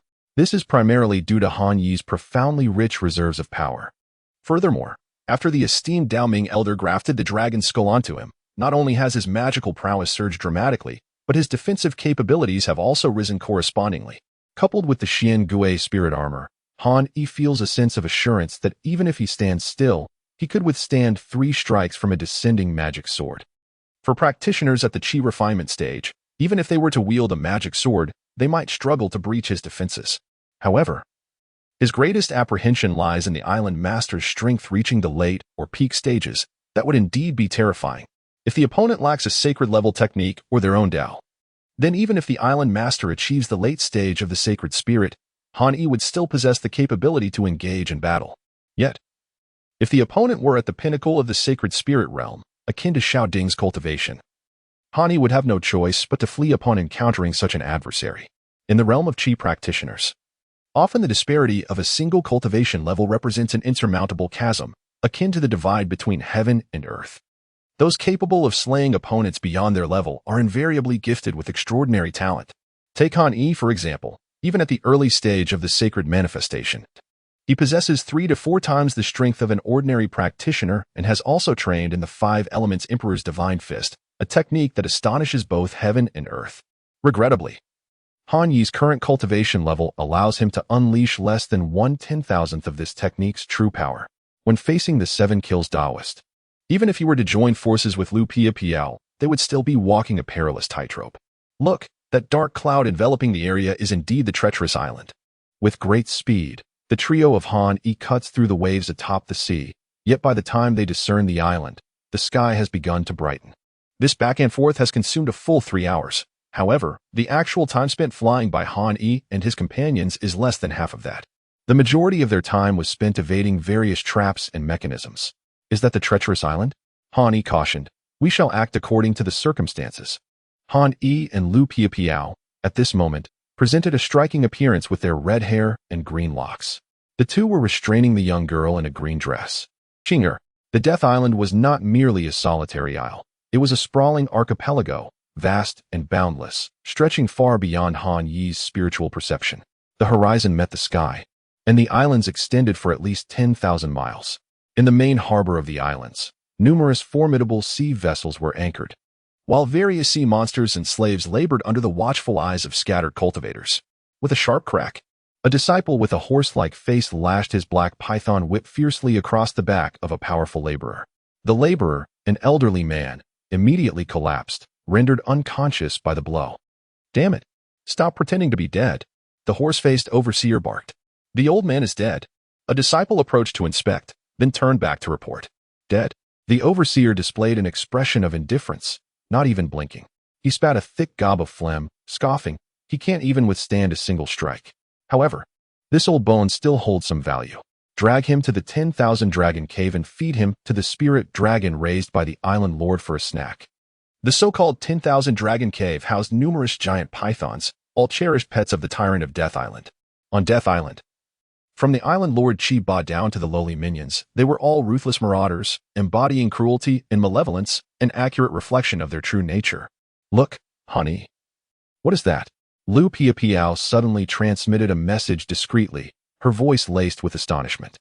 Hani listened intently and discovered that the surrounding area of the Death Island was adorned with numerous structures resembling formidable cannons. These edifices loomed high and magnificent, evoking a sense of awe and trepidation. Many slaves, captured and brought to Death Island, toiled under the relentless whip of overseers, ceaselessly transporting crystal stones upward. Could it be that these were thunder crystal cannons? Hani was taken aback. Moreover, what astonished him even more was that his spiritual awareness delving into the depths of the sea, uncovered a labyrinth of iron chains and rotating bearings beneath the island. It appeared to be a complex mechanism.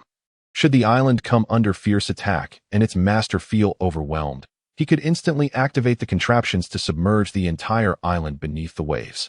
The master of Death Island was truly a mastermind of cunning. The periphery of the island was laden with intricate traps, and numerous grand arrays were inscribed atop the land. Each of these formations possessed the power to annihilate ordinary sacred spirit cultivators. In addition, the construction of so many thunder crystal cannons suggested that even with such defenses, the island's master, Chi Ba, remained wary, transforming the island into a mobile fortress. It was no wonder that for so many years, Chi Ba had brazenly occupied these treacherous waters, committing heinous acts without fear of retribution from the immortal cultivators. In Han Yi's mind, his understanding of the ruthless island master became increasingly lucid. Chi Ba is undoubtedly cunning, brutal, and exceedingly cautious. As Han Yi's thoughts stirred, he swiftly soared towards the harbor of Death Island, gradually descending. "Who goes there?" barked the overseer with a horse-like face. Upon recognizing Han Yi and Lu Piapiao, his once fearsome countenance transformed into a sycophantic grin. "Ah, it is the heavenly commander and the earthly commander. You come here." With his current appearance resembling that of a fierce red-haired figure, Han Yi exuded an air of menace. "What commands do you have for me, esteemed heavenly commander?" The overseer inquired with a smiling facade. Slap. Han Yi extended his hand in a swift motion, delivering a resounding slap that nearly rendered the overseer with his horse-like visage senseless. The man flew through the air like a sack, landing with a thud that left him resembling a lifeless dog. This scene instilled a profound sense of dread among the remaining disciples guarding the island. How had the overseer incurred the wrath of the commander? It served him right for abusing his power. In Han Yi's ears, he naturally heard the whispers of numerous individuals. His sudden act of punishing the overseer with a horse-like visage astonished even Lu Piapiao. One must understand that the two were currently like wolves entering a tiger's den, requiring utmost caution in every endeavor. Nevertheless, Han Yi's crimson hair danced wildly, exuding an aura of confidence as if he had everything under his control. "You cannot endure watching him," he mused. "This mere lackey is but at the 9th level of chi refinement. How could his status on Death Island possibly compare to that of Tian Sha and Diyin?" It is important to note that Tian Sha and Diyin are leaders, bonded brothers with Chi Ba of Death Island. Han Yi's meticulous analysis of the words revealed a flawless calculation of events. Nevertheless, such audacity was perilous. Lu Piapiao felt a twinge of unease, on the verge of speaking. Suddenly, a shadow darted forth like a specter, an ethereal figure dressed in white.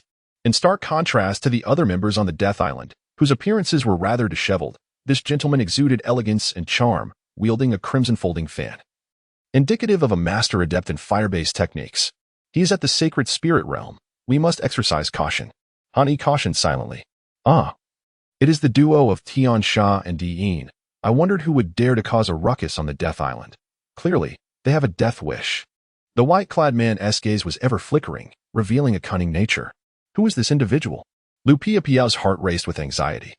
The gentleman's eyes roamed over the two of them before settling on the green-dressed maiden, Chinger, a smirk gracing his lips, hinting at lascivious intentions. The dilemma was that although Han Yi had vanquished Tian Sha and Diyin, he lacked the skill of soul-searching. What to do? What should he do? Lu Piapiao was restless, and Chinger, pale with fear, was all too familiar with this white-robed cultivator. It was this very man who had once ensnared her and her young master. Is it not permissible to teach a lesson to the foolish? Chapter 49. Infiltrating the treasury. Faced with the pressure from the white-robed gentleman, Han Yi remained unflinching, exhibiting no sign of trepidation. He was acutely aware that cultivators of the sacred spirit realm possessed formidable perception. Their infiltration into the Death Island was fraught with danger, akin to dancing with wolves. However, he had indeed made an astute assessment. This white-robed gentleman was known as the Jade-Faced Fox. Despite his refined appearance, he was notorious as a flower-thieving rogue and served as the right-hand man to the island's lord, Chi Ba. This individual was effectively the chief steward of the Death Island, a cunning strategist. If Chi Ba was known for his cruelty and cunning, the Jade-Faced Fox was synonymous with treachery. In fact, many of Chi Ba's nefarious schemes were orchestrated with this man as counsel. The Jade-Faced Fox held a significant position on the Death Island. Yet Tian Sha and Diyin were no mere pushovers. Both were sworn brothers to the island's lord. It was difficult to determine the weight of each in Chi Ba's esteem. "Ha ha, Commander Tian Sha, you jest. The servant's lack of discernment is deserving of death. The jade-faced fox twirled his fan, maintaining a cheerful demeanor that concealed any trace of discontent. It was clear that further entanglement with this individual was unwise. Honey, having made up his mind, was acutely aware of his surroundings. The enchanting fox before him concealed her emotions beneath an impassive facade, which instilled a sense of foreboding within him. Continuing their dialogue might inevitably lead to revealing his true intentions. A sly grin spread across his face, his demeanor taking on a more lascivious tone. This audacious girl dared to flee, causing him and his companion a considerable pursuit, nearly jeopardizing their plans. Once they had their way with her, they would transform her into a flesh furnace for their alchemical endeavors. Indeed, it was a close call. The fox, with her jade-like visage, snapped her fan shut with a sharp crack, her expression turning grave. The two girls they had captured surely possessed remarkable identities, particularly the one who bore an ethereal protective artifact known as the Sun and Moon 5-star bracelet. This rare talisman required the collection of sunlight and moonlight for 999 days, followed by the amalgamation of over 100 rare substances, necessitating the expertise of a solar deity to successfully forge. Should she escape and alert others, it would spell peril for their death island. Two girls? A knot twisted in Han Yi's stomach as he realized the gravity of the situation. After all, Qingyo had informed him that it was a young master who was being detained. He had nearly revealed his hand. Was his elder brother still unable to subdue that girl? Feigning surprise, Han Yi declared, "We must avoid attracting unwanted trouble. I shall meet with my brother at once. If you truly cannot tame that girl, it would be better to eliminate her entirely, thus resolving the matter once and for all." Han Yi exuded an aura of fierce determination, his words devoid of any flaw. The beautiful fox's gaze sharpened, and whereas he had previously sensed something peculiar about Tian Sha, all doubts dissipated in an instant. I share the same sentiment, however. The island master may be reluctant to eliminate her so readily. After all, that woman possesses a beauty akin to that of a celestial being. And she is also a rare extreme in-body. Her essence would greatly benefit the island master's cultivation. Indeed, it seems prudent for me to seek another opportunity to discuss this further with my elder brother. Han Yi nodded and remarked, "Then let us take our leave." As the words left his lips, they vanished like a fleeting shadow. "What about the chief steward?" questioned the two lackeys, pointing at the lifeless body of the overseer. "Drag him to the dragon's den," the jade-faced fox replied with nonchalance.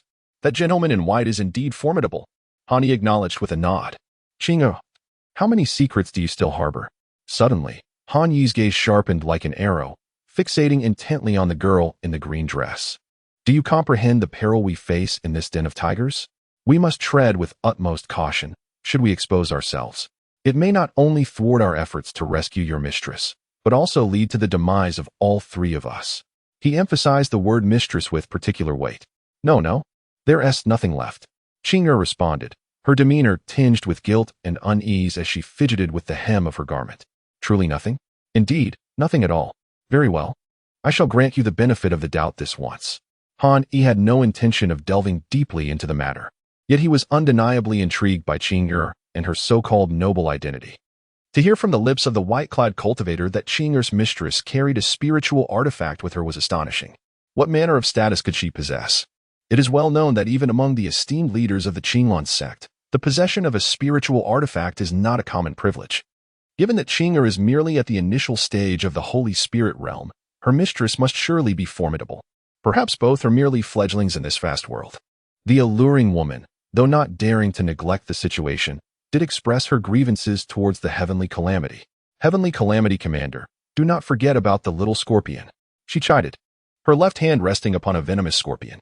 Han Yi, with keen perception, sensed the undeniable connection between the counterfeit Heavenly Calamity and the captivating woman before him. He chuckled and playfully patted her ample form, declaring, "Of course not." What should Han Yi do now? In a spacious loft, Lu Piao inquired. "Act according to the circumstances," Qingyo exclaimed, her urgency palpable. "Young master, when shall we rescue the mistress?" "I said to act according to the circumstances." Han Yi raised an eyebrow, feeling a hint of displeasure at Qingyo's lack of awareness. However, upon witnessing the girl's fragile and pitiful demeanor, reminiscent of a weeping pear blossom, he found it difficult to harden his heart. It was essential to gather information before taking action, to enhance the chances of rescuing your young lady. Understanding oneself and the adversary was paramount. Indeed, Qingyo nodded tearfully, her eyes glistening with unshed tears. "Very well," Han Yi mused. "Piao piao. You shall remain here with her while I seek out some news. But what if outsiders come in? Lu Piao Piao asked, concern etched on her face. At this moment, it is unlikely, given the status of Tian Sha and Di'in on Death Island. Unless the Lord of Death Island himself arrives, we should be safe. However, we cannot afford to delay in rescuing your young lady. Should the Lord of Death Island summon Tian Yin and Di Sha unexpectedly, we might inadvertently expose our plans, jeopardizing not only our mission but possibly our very lives as well. Han Yi analyzed the situation and, after a brief warning, vanished from the Grand Hall. As he soared through the air, he expanded his spiritual awareness and gleaned a considerable amount of information. Hurry! Two dark-clad figures resembling night demons were restraining a beautiful maiden, who bore a striking resemblance to the Tianxiang Fox Empress he had encountered at the Xin-level auction in Tianyahage, being half human and half fish. This was the Xianglu mermaid. Known for her melodious voice, each mermaid merited the title of beauty. With a swift motion, the mermaid partially opened her spiritual orifice, akin to the 9th stage of Qi refinement, yet she had not yet revealed her divine form. Observing her sluggish movements, one of the demon-like men lashed her back with a whip, leaving her skin torn and bloodied, eliciting a scream of agony from the mermaid. Humph! Still pretending to be dead? Aside from serving our indulgence and providing us with Yin essence, she is utterly useless. The man struck her with 2 more lashes, his excitement palpable. Enough, Luosha. Do not kill her, otherwise, the Grand Manager will hold us accountable, and we cannot afford such consequences. The other man waved his hand, halting the brutality. The Grand Manager they spoke of was the jade-faced fox, and this Xianglu mermaid was intended to be offered to her. TSK. Look at her delicate skin. How pleasurable it would be if we could enjoy her company. Once the Grand Manager has feasted upon her, perhaps we will be rewarded. The other man chuckled. Speaking of which, the leaders of Tiansha and Dian must be thrilled, especially the island master. This time, we have captured some exquisite treasures. The 2 captive women are breathtakingly beautiful, particularly that young lady, who is said to be a rare spiritual body. Indulging in her would be worth more than 10 days of arduous cultivation. I have heard that as well, but do not hold your hopes high. That young lady has a significant background. Indeed, it is rumored that she carries a high-level spirit tool. Luosha licked his lips with our cultivation.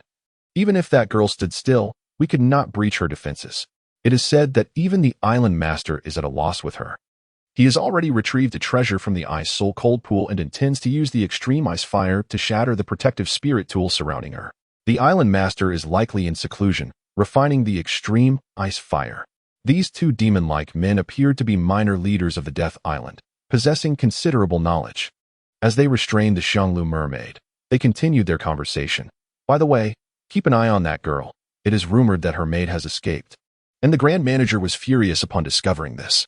Rest assured, the Ice Soul Cold Pool, the Earth Void Grand Hall? Han Yi was utterly overjoyed upon overhearing the conversation between the 2 individuals. He had initially intended to expend considerable effort to gather information, yet he found that the knowledge came to him effortlessly.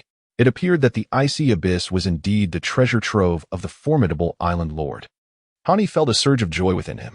His venture into the tiger's den was not solely to rescue the young Lady Qinger, but also to seize some advantages and perhaps encounter a fortuitous destiny. At this moment, the opportunity was ripe, for the master of Death's Island was in seclusion, preparing to confront the Sun and Moonstar bracelet. Should he first head to the treasure vault or prioritize the rescue? Han Yi pondered for a moment and immediately devised a plan. The master of Death Island, Chiba, was secluding himself to refine magical artifacts, likely to counter the protective spirit tool on Jiaoling. It stands to reason that his level of vigilance would be heightened. I shall first infiltrate the treasury, and subsequently draw the tiger away from the mountain. Chapter 50, Striking It Rich. Han Yi's mind whirled with thoughts. He aimed to infiltrate the treasury and seize the wealth within. After all, the riches amassed by the ruthless island lord, Chiba, were undoubtedly obtained through murder and plunder, leaving Han Yi devoid of any moral qualms about the impending theft. The crux of the matter lay in the fact that Chiba was currently sequestered in seclusion, refining treasures to counter the Sun-Moon 5-star bracelet. Such a rare opportunity was fleeting and must not be missed.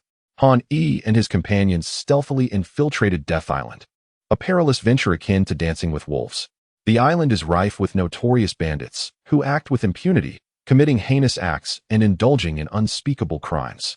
These marauders pay no heed to one's status as a direct disciple of a celestial sect. They will kill indiscriminately. Thus, disciples from the various celestial sects, while navigating the trials of the world, must not only contend with the threats posed by malevolent creatures, but also remain vigilant against rogue cultivators from beyond the realms. These unscrupulous individuals are often motivated by greed, resorting to murder and theft before vanishing without a trace, eluding even the justice of the 8 great celestial sects. Notably, the Master of Death Island is a notorious thief whose name is inscribed on the Celestial Path bounty list. Such individuals are merciless, and even the status of Han Yi and his companions as disciples of the Qinglan sect fails to intimidate him. Rather, it incites his deadly resolve to eliminate any potential threats. Piao Piao, I have gathered intelligence that Jialing is imprisoned in the Great Hall of the Earth Void. As Han Yi navigated through the skies, he conveyed messages via the Jade Slip. Inside the lofty chambers of Tiansha, Lu Piao and Qing'er were in a state of anxious anticipation. The sudden message from Han Yi took Lu Piao by surprise. Has he gathered information so swiftly? This is indeed thanks to Tiansha's identity, which facilitates matters remarkably. With a smile, Han Yi's tone swiftly turned solemn. In a moment, I shall take action. Currently, the Master of Death Island, Chiba, is in seclusion, contemplating divine powers and refining treasures. However, my impending actions may alert him, causing chaos throughout Death Island. Seize this opportunity to take Qing'er and depart from Death Island. I shall naturally go to rescue Miss Qing'er. We will communicate through the Jade Slip and reconvene later. Hearing this, Lu Piao felt a surge of urgency in her heart. Is there something else? No, just be careful. Unbeknownst to her, Lu Piao realized that her heart seemed to harbor an additional layer of attachment and emotional entanglement. Her cheeks flushed as she murmured dreamily. Could it be that I have fallen in love? No, that cannot be. Rest assured, Han Yi replied with an ambiguous smile. Closing the Jade Slip, he prepared for significant upheaval, determined to unsettle Death Island. Flying through the air, under the guise of Tiansha, he quickly ascertained the location of the Ice Soul Cold Pool. Who would have imagined that the Master of Death Island would hide his plundered wealth in such a desolate place? The closer Han Yi approached the Ice Soul Cold Pool, the more he felt waves of frigid energy that threatened to freeze one's vitality and soul. Moreover, the perimeter of the cold pool was riddled with formidable formations. Any intruder would undoubtedly attract the attention of the disciples guarding the pool, triggering the formations to ensnare and eliminate them. As he drew nearer to the cold pool, the surroundings transformed dramatically into a tunnel of caverns, adorned with icicles the thickness of an infant's arm. So cold, despite the protective barrier of his, Han Yi still felt a chilling sensation, as if his limbs were losing their agility. This is indeed Ice Essence Stone. Such grand ambition. Han Yi secretly marveled. For it is known that this Ice Essence Stone, often referred to as Ice Jade by the practitioners of the Qi Path, possesses a flesh-like luster, crystalline clarity, and resembles a block of ice. In reality, it is a precious gem. Were a mortal to adorn themselves with such a stone, they could nurture their vitality, prolong their lifespan, and delay the ravages of aging, reaping countless benefits akin to grains of sand along the Ganges. Generally, in the secular realm, even the greatest imperial families and prominent clans would regard such jades as treasured heirlooms. Yet, outside the icy depths of the cold soul pool, this Ice Essence Stone appeared to be abundantly available. Wealth indeed stirs the heart. Han Yi couldn't help but lick her lips. The very periphery of this icy cold pond was adorned with mountains formed from frost marrow stones. One can only imagine the vast treasures that lie within the true treasure trove of the deadly island. Han Yi could scarcely dare to envision what lay ahead. Halt! At that moment, accompanied by a thunderous command, an overwhelming surge of arcane energy bore down upon Han Yi with ferocity. A force so formidable that it instilled a profound sense of trepidation, rendering any opposition utterly unthinkable. This tumultuous power surged forth like a cataclysmic tsunami, akin to the eruption of a mighty volcano. Han Yi, currently cautious, slipped as if a divine dragon soaring into the sky, subsequently descending gracefully to the ground. A formidable presence loomed. After evading the attack, Han Yi frowned slightly. In a moment of joy, he had failed to notice that 2 elderly figures were seated before the entrance of the Ice Soul Cold Pool. Their hair, one black and one white, flowed freely as they sat in a meditative posture, making it indeed difficult for one to detect their presence. The most striking detail was that both elders were bound by chains of black jade iron, roughly the thickness of an egg. Upon a moment of reflection, Han Yi found solace within himself. It was only natural. I should have anticipated the cunning and treacherous nature of the infamous Lord of Death Island, Chiba. Despite his numerous heinous acts of murder and plunder, he has skillfully evaded the relentless pursuit of celestial cultivators time and again over the years, a testament to his craftiness. Such a man, having amassed treasures through his nefarious deeds, would undoubtedly have guardians watching over them. I am the commander of the heavenly calamity. Dispatched to the treasury to procure a specific artifact. Hani said nonchalantly, "Where is the command token?" The command token? Hani was momentarily bewildered. On Death Island. His status as a celestial slayer rendered him nearly invincible. Yet, to his astonishment, the two disheveled guardians of the treasury remained utterly indifferent to his identity. They appeared to be mere puppets, wholly devoted to obeying their master, Chiba, the Lord of Death Island. Humph. Hani feigned anger. Do you not possess eyes? Must I present an edict to validate my status? Apologies, the elder in white replied in a deep, resonant voice. The cold pool of ice is a forbidden zone on this island. Without the master's edict, no one is permitted to enter, not even you, the celestial slayer. Depart at once. His words echoed like the tolling of a great bell, reverberating in Han Yi's ears. As he spoke, the elder flicked his finger, sending forth a glimmering shard of cold light towards him. The elder, caught off guard, instinctively reached out to intercept it. Not good. The elder's expression shifted dramatically, his arms trembling as the chains within rattled ominously, reminiscent of thunderclaps. Yet, it was too late. Hani had long observed the two elderly guardians of the Ice Soul Cold Pool, whose cultivation levels were nearly at the mid-stage of the sacred spirit realm. It was unclear how long these individuals had trained in this exceedingly frigid environment, rendering their abilities profoundly inscrutable. Fortunately, Han Yi's assessment proved to be accurate. Suddenly, a surge of pure energy erupted from the head of the elder in white robes, manifesting into a wooden pillar that, while square in shape, exuded the essence of withered wood rejuvenated by spring. Han Yi's assault was unexpectedly withstood by the withered wooden post, absorbing 6 or 7/10 of the force. The elder in the white robe spat blood. "You scoundrel, dare you?" Upon witnessing this, the elder in the black robe immediately launched his attack, causing the iron chains to resonate with a clanging sound, reminiscent of 100,000 soldiers clashing on the battlefield, with the clash of swords and the thunder of hooves. These two elders were truly a harmonious embodiment of yin and yang, seamlessly merging into one another. From the very outset, Hani discerned that the two elderly figures with flowing hair were undoubtedly masters of collaborative assault, akin to the black and white dots in the yin-yang symbol of the 8 trigrams. As the elder in the black robe launched his attack, the very fabric of reality seemed to twist and turn. The force of that single punch was comparable to the eruption of 10 volcanoes. This was dire. Han Yi was suddenly taken aback. He had never anticipated that these two elderly figures, despite being ensnared by iron chains, could still unleash such a formidable ferocity. Their depth was unfathomable, clearly indicating that they had immersed themselves in the realm of the sacred spirit for many years. Such cultivators are notoriously difficult to deal with, and it is quite possible that these two aged individuals have developed their own unique path in their practice. Upon witnessing the sudden eruption of his opponent, who struck him down with a single, merciless blow, Hani realized that there would be no quarter given. Fortunately, the elder clad in white had suffered a significant depletion of his spiritual energy due to the unexpected ambush. The elder was already gravely weakened. Given this circumstance, Hani felt no remorse in executing his counterattack with unwavering resolve. A glimmer of fierce determination flashed in his eyes, aware that the odds were stacked against him. Yet he found solace in the fact that he had successfully fused with the spiritual bone, thereby acquiring a substantial portion of the formidable power of the dragon. Though still in the early stages of the Holy Spirit realm, Han Yi was capable of unleashing the immense force akin to that of 100 raging dragons. "Metal King Fist," he declared, unleashing a thunderous blow. Hani charged forward, his fist clashing with a resounding force. In an instant, a 1,000-meter radius was reduced to mere dust, and the cavernous tunnels began to collapse. The old man in the black robe trembled, a sweet taste filling his throat, accompanied by an overwhelming urge to cough up blood. "Ha ha." The old man in the black robe laughed. At last, the moment had arrived. Indeed. How many years had he waited for this? Hani emerged slowly amidst the tumultuous waves of magical energy. Fortunately, at the moment he faced the black-robed elder's strike, he activated the primordial golden dipper along with the Xin Yuan spirit armor, thus narrowly escaping disaster. However, the impact left him feeling somewhat breathless.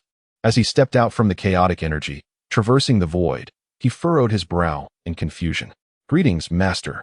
The two elderly figures, one clad in white and the other in black, exchanged glances and nodded at each other before unexpectedly prostrating themselves on the ground. Their devout demeanor left Han-Yi momentarily at a loss, much like a monk unable to comprehend his surroundings. "What do you mean?" Han-Yi demanded with a note of caution. "The young master is capable of saving us from dire straits. Thus, we are compelled to show our utmost reverence. We are willing to acknowledge you as our master," the white-robed elder proclaimed. "Indeed, as is the case with me," the black-robed elder concurred. And the two of them clasped their palms together with a resounding clap. With a brilliant flash, resplendent starlight transformed into a celestial key. The icy stone door of the frosty abyss gradually creaked open. The speed of these events was astonishing.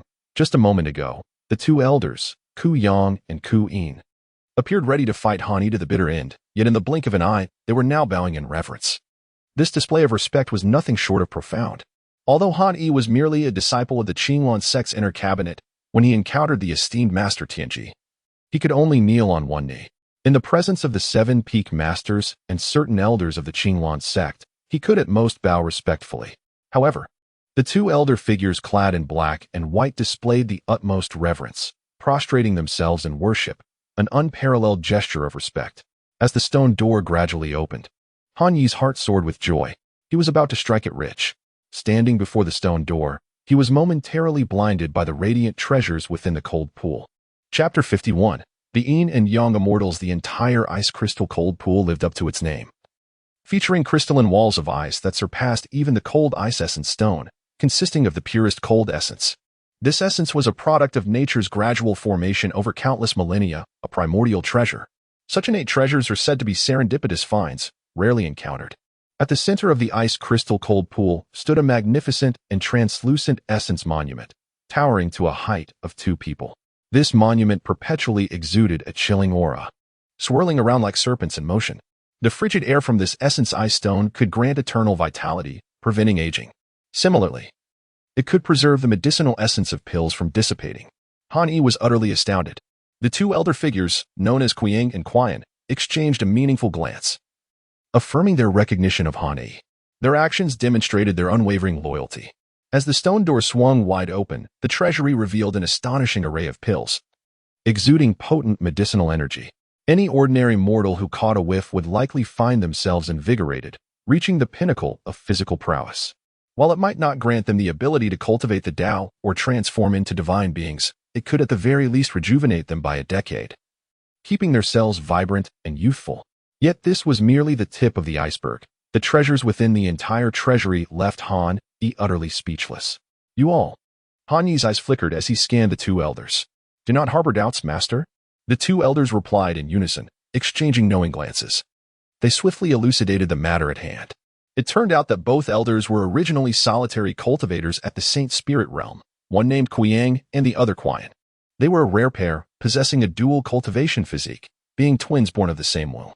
While twins were not uncommon in the Guizhong continent, where even quintuplets and sextuplets could be found, the fact that both brothers were cultivators at the Saint Spirit realm was indeed exceptional. Prior to turning 50, they were renowned martial arts grandmasters in the secular empires, having established martial arts academies to teach their disciples. However, upon reaching 60, they encountered a fateful opportunity, leading both to ascend to the Saint Spirit realm. Upon entering the sacred realm, one transcends the ordinary. For 3 years after the brothers ascended to the spirit realm, they entrusted their martial arts dojo to their disciples and retreated into the secluded mountains to cultivate their spirits, establishing a temple named True Self to the mundane world. Practitioners of the spirit realm are akin to celestial beings, and these brothers became known as the Yin and Yang Immortals. Initially, their intention in founding the temple was to pursue spiritual refinement. However, their reputation grew exponentially, and the number of devotees at True Self Temple increased remarkably. The local ruler even conferred upon them the title of royal mentors, guardians of the land. A decade after becoming royal mentors, the brothers made a decisive choice to forsake all glory and venture into the world in search of extraordinary encounters. At the age of 80, still considered youthful for a spirit realm practitioner with a lifespan of 300 years, they encountered misfortune and fell into the hands of the ruthless Lord of Death Island. 30 years have passed. Indeed, the brothers, known as the Withered Yang and Withered Yin, have been reflecting on their plight, constantly yearning for escape. They devised several plans, yet each time they returned empty-handed. As the power of the Lord of Death Island, Qi Ba continued to rise. The brothers gradually became numb to their circumstances, ultimately resigning themselves to fate. This resignation is precisely why they fervently sought to thwart Han Yi's attempt to plunder the treasury. However, at present, the brothers have acknowledged Han Yi as their master. Given that you two are now guardians of the treasury and possess the authority to unlock it, are you not even slightly tempted by the riches within? Han Yi, still harboring doubts about their allegiance, observed them with a penetrating gaze, akin to a torch illuminating the depths of the heart. The wealth of the ice-soul-cold pool treasury left Han Yi astounded, which naturally bred suspicion regarding the sincerity of the brothers' submission. As Han Yi contemplated this, he became increasingly cautious. Do not misunderstand. The old man in the black robe seemed to perceive Han Yi's thoughts and remarked, to break free from the Lord of Death Island's shackles, there are but two options. One must either slay the Lord of Death Island or acquire the antidote. We shall not dwell on the antidote. For many years, we have long awaited the arrival of a celestial practitioner to vanquish the demon. Once the Lord of Death Island meets his demise, we shall regain our freedom. With that said, I shall undoubtedly assist you both in your escape. Han Yi, in that moment, found all his doubts dissipated. It was as though he had, in a subtle manner, subdued two formidable practitioners of the mid-stage of the sacred spirit realm. Moreover, their combined strength could forge the path of yin and yang. This path belonged uniquely to them. The concept of Tao holds immense significance for the Qi practitioners of the Guizhong continent. Any practitioner who successfully cultivates their own Tao becomes a subject of interest for various factions, often attracting recruitment. Such practitioners are virtually invincible within their own realm. Take, for instance, the Seven Killers Taoist, who has mastered the path of slaughter. The alliance of these two brothers embodies the path of yin and yang. Han Yi is also practicing the Five Elements Imperial Path. To attain mastery in this discipline, one must achieve a harmonious fusion of the five elements. Currently, Han Yi does not harbor excessive aspirations regarding this technique. After all, the challenge of fully integrating the Five Elements Imperial Path is exponentially greater than that of cultivating a singular path, perhaps by hundreds or even thousands of times. The spiritual stones within this treasure trove must be in the billions. Han Yi was profoundly astonished by the scene before him. It felt akin to a destitute beggar who unexpectedly stumbles upon a mountain of gold and silver, with an endless array of treasures available for his taking. How could he not be overwhelmed? Over 100 million spirit stones? Han Yi was momentarily stunned, his mind a blank slate, unable to grasp the enormity of such wealth. Possessing over 100 million spirit stones could elevate one to the status of a VIP in the celestial auction halls, even at Tianyah. The Qinlan sect boasted 7 prominent peak masters and dozens of revered sages. Yet, even for these esteemed sages, to suddenly produce over 100 million spirit stones would likely leave them at a loss for words. The world turned upside down, the stars shifted. Seize it. Han Yi reacted swiftly, first employing the yin-yang method gourd, which spewed forth white mist as it voraciously absorbed spiritual stones. In an instant, he consumed approximately 30 million lower-grade spiritual stones. Once the gourd was filled, he utilized his storage bag to continue gathering treasures, amassing over 100 million spiritual stones, leaving nothing in its wake. He had struck it rich. Xiaoding, what do you possess that could rival me? A cold glint flashed in Han Yi's eyes, as he mused that even utilizing spiritual stones could overwhelm Xiaoding. In addition to the spiritual stones, there were also magical garments, precious artifacts, and spiritual weapons, in abundance beyond measure. Good heavens, just how many lives has this merciless island lord claimed? Han Erao possesses a calm and composed demeanor, however, at this moment. His blood is surging with an exhilarating fervor. This reaction is entirely understandable, for who would not be ecstatic upon beholding the dazzling array of treasures within this vault? Once he lays claim to the riches contained therein, Han Yi's fortune would undoubtedly position him as the foremost among the sacred realm of the Qinlan sect.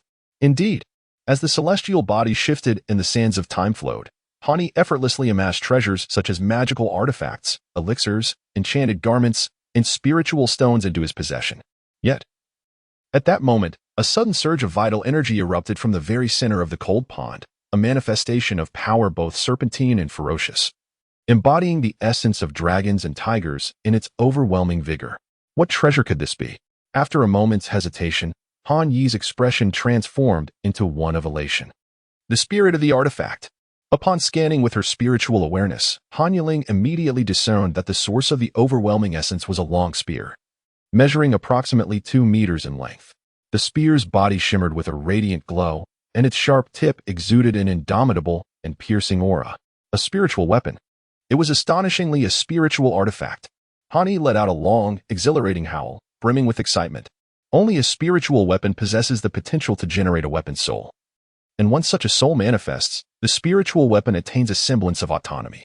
This type of weapon, once subdued by its master, can align its intentions with those of its wielder, instinctively protecting them and adhering to a relentless pursuit of enemies, far surpassing the capabilities of mere magical artifacts. Suddenly, as if sensing Han Yi's aura, the silver spear sprang to life, darting towards him with lightning speed, piercing through the clouds like the most skilled assassin. This assassin dares to infiltrate the hall and challenge the king, soaring like a comet, never faltering.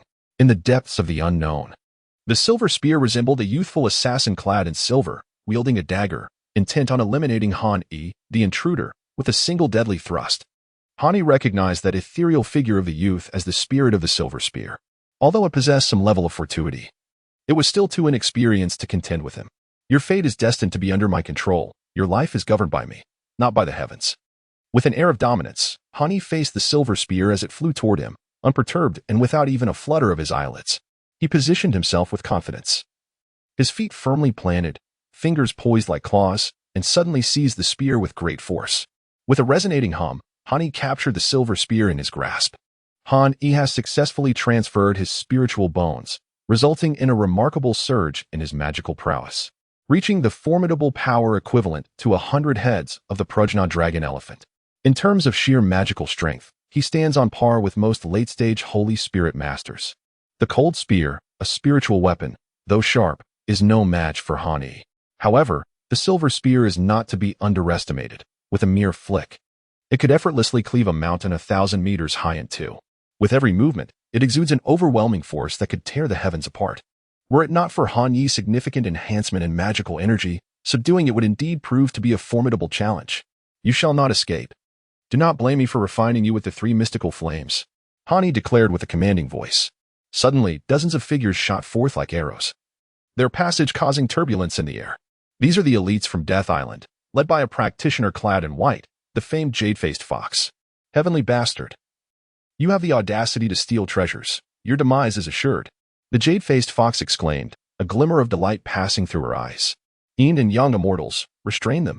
Han Yi, however, paid little heed to the jade-faced fox, issuing orders with resolute focus solely on subduing the sky-cleaving spear. This also serves as a test of the loyalty of the 2 elder beings, Black and White. Chapter 52. A rampage of slaughter. The 2 elders, Black and White, have cultivated in the mortal realm, establishing a Taoist temple, and have even been conferred the title of royal masters by the local court, known collectively as the Yin and Yang immortals. While calling them immortals may be an exaggeration, in the eyes of mortals, Holy Spirit cultivators are indeed akin to celestial beings.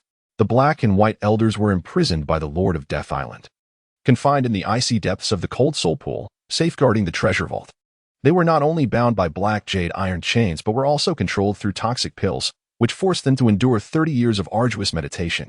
These 30 years have been nothing short of a living hell.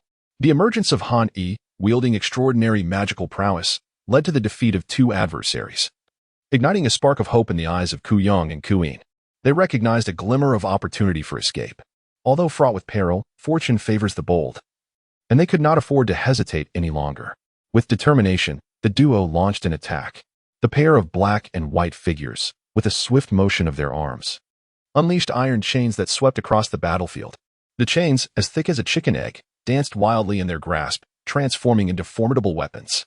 After all, ensnaring 2 mid-stage practitioners of the sacred spirit realm with mere chains was an almost impossible feat. Be cautious. The jade-faced fox narrowed its elongated eyes, simultaneously bracing itself against the lash of the iron chain. It leapt backwards, the ferocious force causing turmoil within its chest. Damn it! Do you 2 dare to rebel? This upheaval within the treasury filled the jade-faced fox with delight, for the audacious thief was none other than the celestial calamity commander. As the strategist of the Death Island, the jade-faced fox wielded immense power, standing second to none on the island, a figure of absolute authority. Yet, the celestial calamity and the Earthine, relying on their bond as sworn brothers of the Death Island's master, constantly challenged its authority. The jade-faced fox harbored a deep-seated desire to eliminate the celestial calamity in Earthine. It had long sought the perfect opportunity. Now, with the celestial calamity daring to steal treasures, such a once-in-a-lifetime chance had presented itself. The moment the celestial calamity fell, Earthine would amount to little more than a shadow, and then the jade-faced fox would truly reign supreme on Death Island.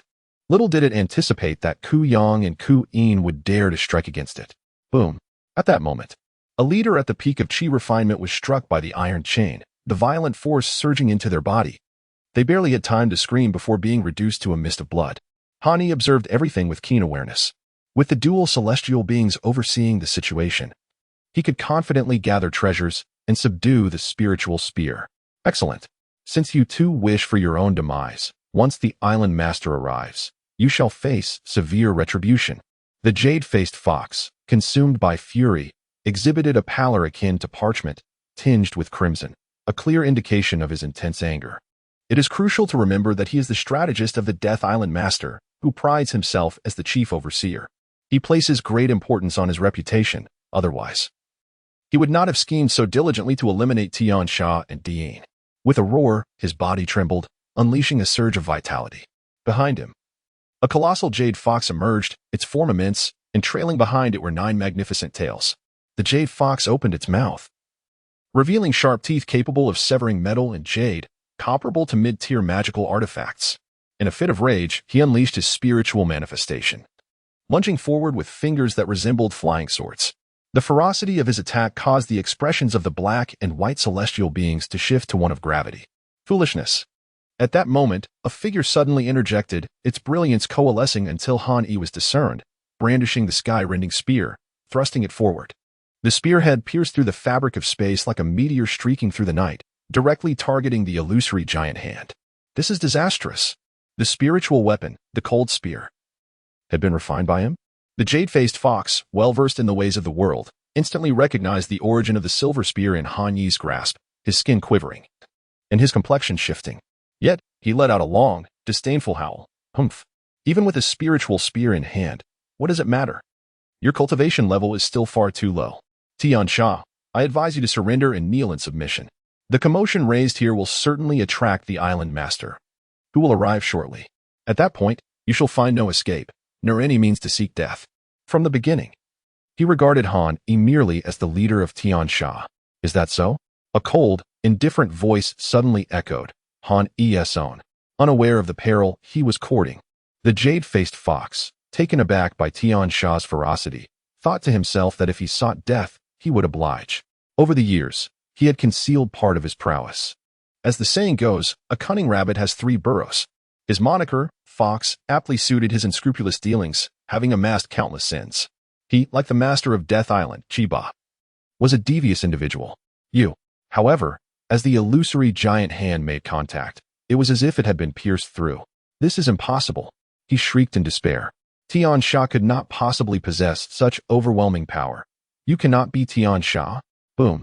There was no suspense. The spiritual spear shattered the jade-faced fox's flesh, obliterating the entire hand in an explosion. Unless he were to transcend the tribulations of lightning and cultivate to the realm of terrestrial immortals, it was unlikely that even a celestial being of the highest order could restore his severed hand. The illusionary manifestation of the jade-faced fox collapsed completely. He staggered backward repeatedly, his right wrist shattered and a gruesome sight of flesh and blood, before he coughed up a mouthful of dark blood. It was too late to realize now. Han-Yi offered no opportunity to his opponent. A flicker of sternness flashed in his eyes as he stepped forward, his hand extending like an eagle seizing a chick, directly lifting the jade-faced vixen. A shrill cry escaped from the other minions, and they scattered in all directions, exclaiming, "Flee!" The henchmen dispersed like frightened birds and beasts. Han-Yi acted with casual precision, dispatching 7 or 8 minions without hesitation, yet refraining from further bloodshed. He had long devised a strategy. Understanding that eliminating every last one of them would be unnecessary, the escape of these lowly henchmen would not stir significant turmoil. Master, do not allow anyone to flee, urged Ku Yang and Ku Yin, their iron chains weaving with urgency as they dispatched another 10 or so adversaries. Fear not, for I have my own calculations to consider. Han-Yi hovered in the low air, his demeanor calm and resolute, his presence exuding a stability that naturally influenced those around him, instilling a sense of tranquility. In truth, releasing those petty minions was a deliberate ploy on his part, aimed at sowing chaos and instigating disorder throughout the entire Death Island. Only amid such turmoil could he hope to seize victory, or at the very least, effectuate a strategic retreat. The beautiful-faced fox, its neck ensnared, was held aloft. Yet it continued to struggle desperately, its magical energy surging violently. Who are you? There's no harm in revealing my identity. I am a disciple of the sacred spirit of the Qinglan sect. The 8 great immortal sects? The fox gasped in shock. You are a disciple of the Qinglan sect? Has the Qinglan sect set its sights on Death Island? The Qinglan sect, being one of the 8 great immortal sects, was indeed a formidable entity. Even in the context of Death Island. You have no right to know that, Hani declared, pointing a finger. Suddenly, he appeared to shrink. Bending over as his complexion turned ashen, beads of sweat forming on his forehead, and his eyes turning a menacing shade of crimson. You have ruined my spiritual sea. The destruction of his spiritual sea meant that the fox's decades of arduous cultivation had been reduced to naught, rendering it akin to a cripple. For a practitioner of the Qi path, this was a devastating blow. If not you, then who? He was entirely disinclined to pay any heed to the jade-faced fox. However, this individual retained a certain value in his grasp. It was precisely due to this consideration that he refrained from delivering a lethal blow. Otherwise, given the jade-faced fox's transgressions, a swift execution would have been a mere trifle. Young master, just as He was about to act, the iron chains clattered violently as Ku Yang and Ku Yin struggled. I nearly forgot. He offered an apologetic smile before thrusting with great force. The energy surged wildly, and the chain shattered. Free at last. Finally liberated. How many years has it been? Each day felt like an eternity. The 2 elder figures, in black and white, rubbed their wrists, their expressions a complex tapestry of emotions. Master, where shall we go now? Ku Yang inquired. To the grand hall of the void. Hani proclaimed with a resounding cry, onward. At the valley's depths, in a concealed chamber, a man sat cross-legged upon a mat, engaged in a ritualistic practice. This man possessed high cheekbones and eyes sharp as a hawk, deep and penetrating like a vulture. He was bald, with almost non-existent eyebrows. And beneath his left earlobe hung a large earring. The blood-red cloak draped over him accentuated his overwhelming aura of authority. This bald man in a blood-red cloak was none other than Qi Ba, the master of Death Island. Suddenly, Qi Ba's eyes snapped open, a fierce glint flashing within them. What audacity! Who dares to intrude upon my Death Island? With a swift motion, the air rippled, and he vanished from the mat. Chaos! Chaos! Chaos! Death Island was thrown into utter disarray, engulfed in a maelstrom of blood and carnage stirred by Hani. Meanwhile, He lamented the insufficient magnitude of his rampage, as he wreaked havoc with impunity, slaying foes left and right. He felt no remorse for the brigands on Death Island. Compassion? Let it be damned. Hani felt no trace of guilt. Instead, he reveled in the slaughter, and his merit value quietly ascended. It is evident that none of his victims were innocent. All bore heavy sins. In the realm of Guizhong, there exists not only merit value, but also sin value. When the sin value reaches a certain threshold, a sanguine aura manifests behind a person. Although this blood aura is intangible, it can be easily perceived by those who possess the ability to open their spiritual eyes. Slaying a malevolent being whose sin value has culminated in this sanguine aura yields at least double the merit value. Thus, unless one is an overwhelmingly powerful demon, most would hesitate to unleash a massacre, fearing they would become marked by red names and the ominous blood light, hunted by all. He has made his move. We must break free, declared Lu Piapiao. But Miss Qing'er expressed her concern. Do not worry. With Han Yi's cultivation and temperament, if he is chosen to act, he must possess considerable confidence. Moreover, if Han Yi cannot rescue your lady, remaining here would be futile, and we would only become a burden, dragging him down. Lu Piapiao decisively proclaimed, let us go. At last, they arrived at the grand hall of the void. Han Yi led the charge, followed closely by the 2 celestial beings of Yin and Yang. The combined might of these 3 masters, all at the pinnacle of the sacred spirit realm, was nothing short of terrifying. As they soared through the skies, their path was marked by carnage, leaving a trail of bodies in their wake. In the Hall of the Void, was the intention to rescue the woman? The jade-faced fox finally grasped the situation. His complexion turned pale, for he was acutely aware that one's arm cannot outmuscle a thigh, especially when one's life hangs precariously in another's grasp. with a thunderous roar. The jade-faced fox made no attempt to resist. He produced the key to the stone door of the Hall of the Void, a jade sword, which he possessed as the right-hand man of the Lord of Death Island. The stone door creaked open, revealing the interior of the hall in stark clarity. What is that? The sight before Han Yi was astonishing. A towering cage, reaching 10 meters in height, constructed of 108 radiant pillars, seemingly indestructible and impervious. Release my lady. You shall regret this. Mark my words, you will certainly regret it. As the stone door swung open, the woman, disguised as a man, glared fiercely from within the luminous cage. Chapter 53. Successful rescue. At this moment, Han Yi found himself indifferent to the threats posed by Jialing, as his gaze was irresistibly captivated by the resplendent spectacle of the 108 celestial pillars of light. These pillars, in a perpetual cycle, seemed to form a formidable protective array. What manner of formation could this be? Han Yi pondered deeply, finding himself utterly unfamiliar with the nature of this array of light, prompting a subtle furrowing of his brow. Master, I have heard of these celestial pillars. It is said that Qi Ba stumbled upon this celestial array during a fortuitous encounter. Initially, it appeared merely as a scroll, but this scroll, shrouded in mystery, has the potential to evolve into a formation capable of ensnaring foes, rendering external assaults exceedingly difficult to breach, spoke the elderly figure in white, his sunken eyes revealing a wealth of knowledge. Are we, then, at an impasse as you suggest? Han Yi inquired, his brow knitted in concern, feeling the weight of the predicament. Though not a master of formations, he possessed a modicum of understanding. However, the relentless cycle of the celestial pillars, interwoven and flawless, left no discernible openings, even with the might of the. It seemed an insurmountable challenge to dismantle the array in such a short span. Retreat. Han Yi suddenly commanded, his aura surging dramatically. The two celestial beings hastily withdrew, recognizing that Han Yi intended to attempt a forceful breach of the array. May fortune favor their endeavor. Both harbored silent hopes.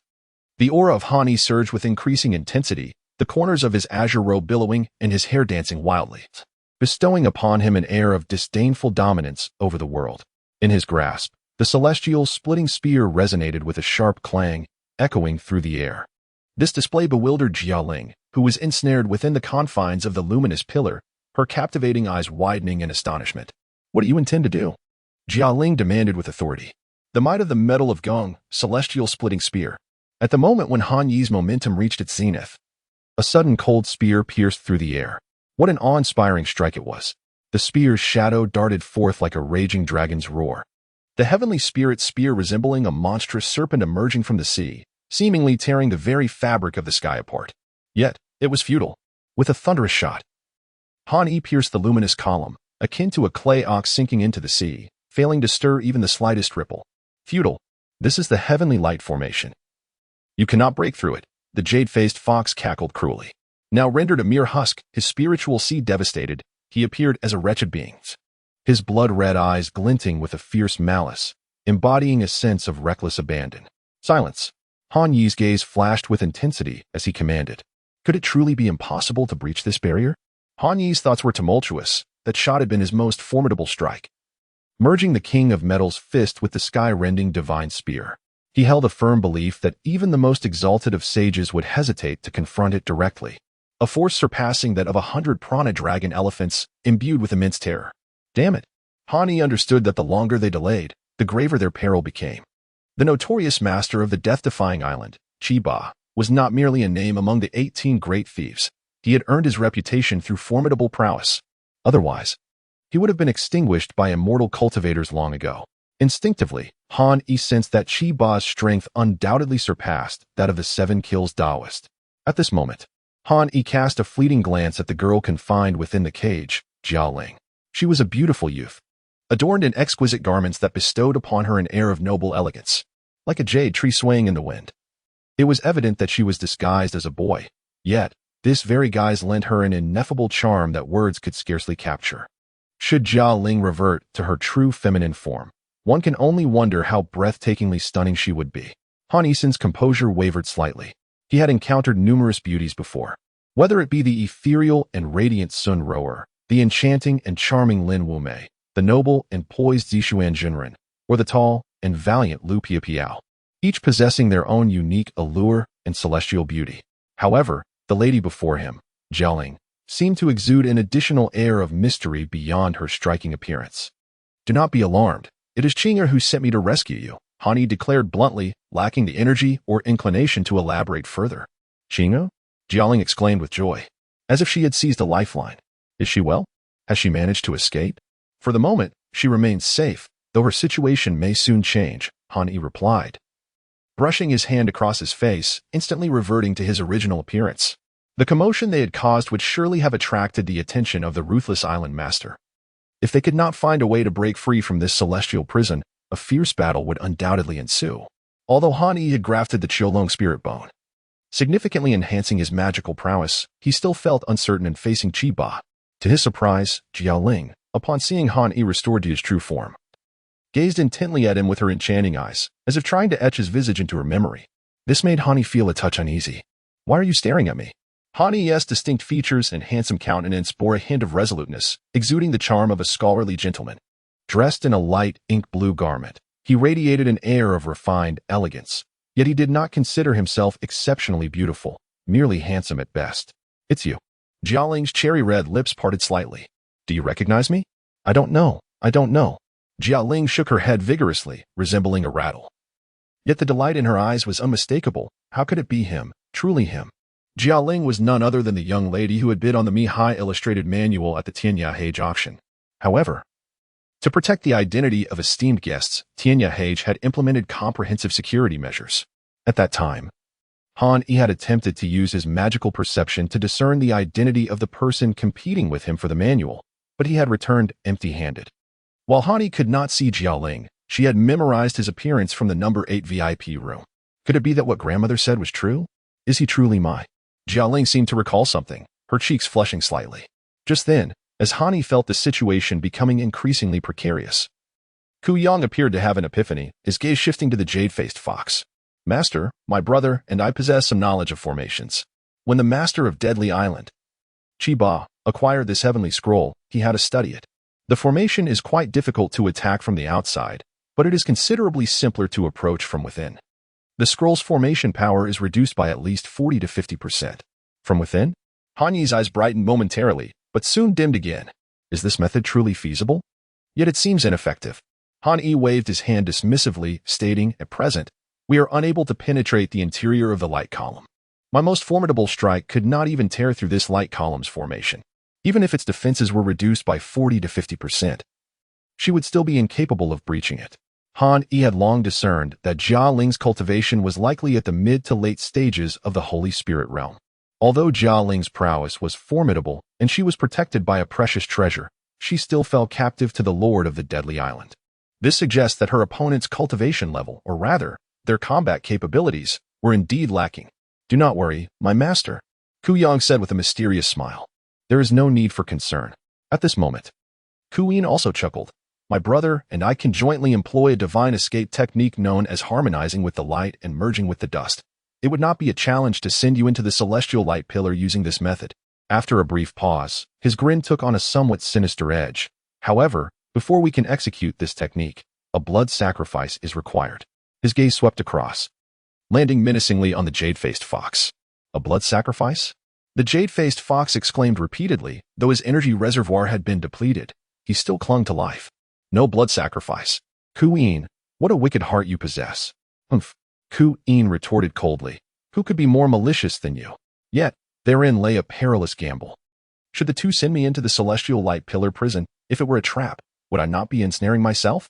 Although I had previously tested the duo and found them seemingly genuine, one could never be certain that this was not merely a ruse for their own preservation.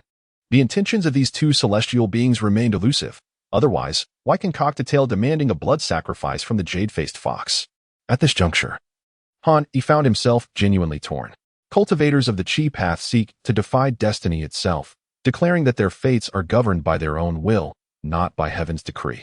They would dare to contest the heavens for their very lives. How could one so readily relinquish their fate into the hands of another? Alas, to risk everything for a chance at survival. Han Yi nodded and suddenly hurled the jade-faced fox into the luminous prison, immediately following up with a thrust that pierced directly through it, causing the creature to explode, its blood splattering against the light column. The time had come to invoke the divine shield technique. The yin and yang immortals exchanged a glance, their eyes reflecting a hint of emotion. They understood Han Yi's concerns. Yet, it was precisely because of these concerns that he dared to entrust his fate to his brothers. One could only imagine the magnitude of his spirit and the depth of his trust in them. With solemn expressions, the Yin and Yang immortals declared, "Rest assured, Master. We pledge to follow you to the death." They activated their techniques, moving as if embodying the principles of Yin and Yang, the very fabric of the universe swirling around them. From above, one would see them spinning in circles, resembling a bagua, with Han Yi standing at its center. In what felt like the blink of an eye, Han Yi finally entered the heart of the luminous prison, gripping the delicate wrist of Jialing. He channeled his spiritual energy and bellowed fiercely, "Break." Boom. The sound reverberated. It was evident that Han Yi's instincts had been correct. The Yin and Yang immortals had not deceived him, and he exhaled a sigh of relief. "Let us go. Brat, do you dare to cause havoc on my Death Island?" At that moment, a thunderous roar shook the entire Grand Hall. The master of Death Island finally made his appearance. His gaze glimmering with intense malice. "You were sealing your own fate, cutting off your own path to survival. Heaven has a way, yet you refuse to tread it. Hell has no door, yet you seek to enter. Leave your life here." As his voice fell, the master of Death Island, Chiba, trembled, swinging his 9-ringed ghost-headed saber with a ferocious might. Chapter 54. Poisonous Sorcery. The might of Chiba's blade was unparalleled.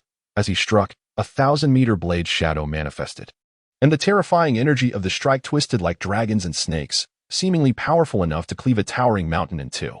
It was a seamless fusion of man and blade, embodying a sense of ultimate attainment. What? Has he truly reached the pinnacle of the sacred spirit realm? Han Yi was taken aback. Although his own powers had surged, he knew that, purely in terms of magical energy, he could contend with most late-stage sacred spirit cultivators. However, facing a master at the zenith of the sacred spirit realm left him with only the option to flee. The depth of magical energy is one aspect. The realm itself is another.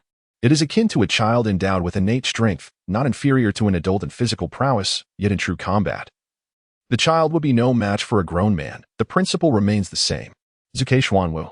Han Yi spun gracefully, resembling a fiery bird in flight as he evaded the attack. However, the ferocity of the opponent's blade energy was overwhelming. The Yin and Yang immortals, joining forces, raised their hands to the heavens, their own energy surging forth like a stampede of steeds, intertwining into a bagua of black and white.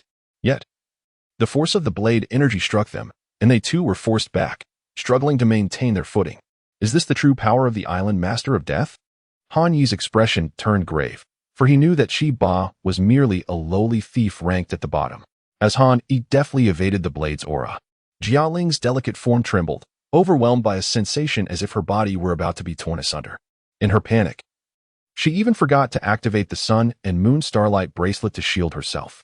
Just as she found herself in a precarious situation, on the brink of disaster, a figure stepped in front of her, offering protection and ensuring she remained unharmed.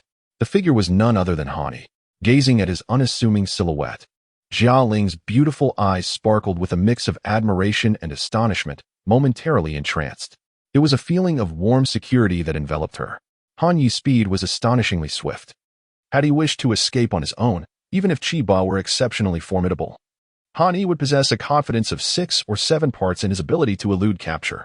After all, while Chiba might have a 90% certainty of overcoming Han Yi and subduing him, the prospect of actually killing Han Yi was still somewhat elusive. The azure robe worn by Han Yi was torn asunder by the ferocious blade aura, revealing the mysterious tortoise spirit armor beneath. A cascade of terrifying blade energies erupted upon his armor, and it was evident that Han Yi was enduring immense pressure. With a cough, he spat forth a mouthful of dark blood. He had sustained injuries. Cursed be this fate. A sense of trepidation gripped Han Yi as the luster of his mysterious tortoise spirit armor dimmed.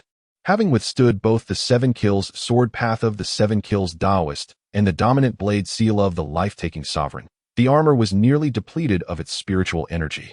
Its defensive capabilities significantly diminished, now comparable only to that of a standard mid-level defensive artifact. In essence, the mysterious tortoise spirit armor was rendered useless, and the effort required to restore it would be monumental. Who are you to dare trespass upon my death-taking island? Speak honestly and relinquish the treasures you have consumed, and I shall show you mercy, allowing you to leave with your life intact. Otherwise, I shall extract your very soul, lighted as a beacon in the heavens, and your remains shall be cast into the dragon's pit to nourish my beasts. The lord of death-taking island, Chiba, stood with his sword drawn. Clad in a blood-red cloak, his bald head gleaming at the entrance of the grand hall, he effectively blocked the retreat of Han Yi and his companions, intent on ensnaring them like fish in a barrel. Yet, despite Chiba's seemingly reckless demeanor, he possessed a cunning mind and a depth of strategy that rivaled even that of the fabled fox with the jade face. For many years, he had delegated minor matters to the jade-faced fox, who wielded its borrowed authority, while Chiba relished a life of leisure, remaining the true tiger lurking behind the fox. As Han Yi-sen's thoughts shifted, he donned a set of jade-green ceremonial robes, crafted from 5 types of silk intertwined and refined. Known as the 5-colored silkworm garment, while its defensive capabilities may not rival those of the Xian Yuan spirit armor, it remains a formidable middle-tier garment. In one hand, Han Yi wielded the Skyrening spirit spear, exuding an aura that was surprisingly formidable.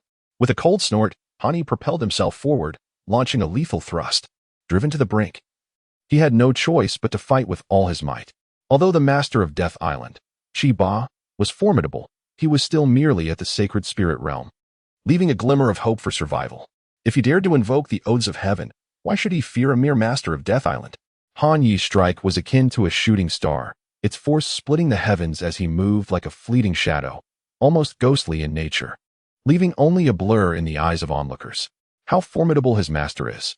The 2 celestial beings, Yin and Yang, squinted their eyes, a flicker of anticipation igniting within them. He had infused all his spiritual energy into this single thrust, reaching the pinnacle of his power. Victory or defeat hinged upon this moment. Han Yi was confident that even the 7 Killers Taoist would find himself in peril against this blow, at the very least compelled to retreat. The strength of this strike was equivalent to 130 heads of the Prajna dragon elephant, particularly behind Han Yi. A dragon-like manifestation seemed to materialize. There was no denying it. Chiba was undeniably the most formidable opponent he had faced thus far. In the face of Han Yi's breathtaking assault, Chiba remained immovable, as if he had stood there for centuries, impervious to defeat. Humph! Suddenly, Chiba's blade shifted, slicing through the air with a retort. Ignorant child. It was merely a single strike from him. The dominating blade seals the heavens. With a swift motion, Chiba countered, effortlessly dismantling Han Yi's offensive, showcasing his vast combat experience. The clash of blade and spear erupted in a shower of sparks. Han Yi's arm tingled, while the master of Death Island, underestimating his opponent, felt a slight backlash, his vitality surging. This young man wields terrifying power. Could he truly be in the early stage of the sacred spirit realm? Chiba's thoughts flickered momentarily before he launched a counterattack. A dazzling blade intended to sever his foe's life, descending upon Han Yi with lethal intent.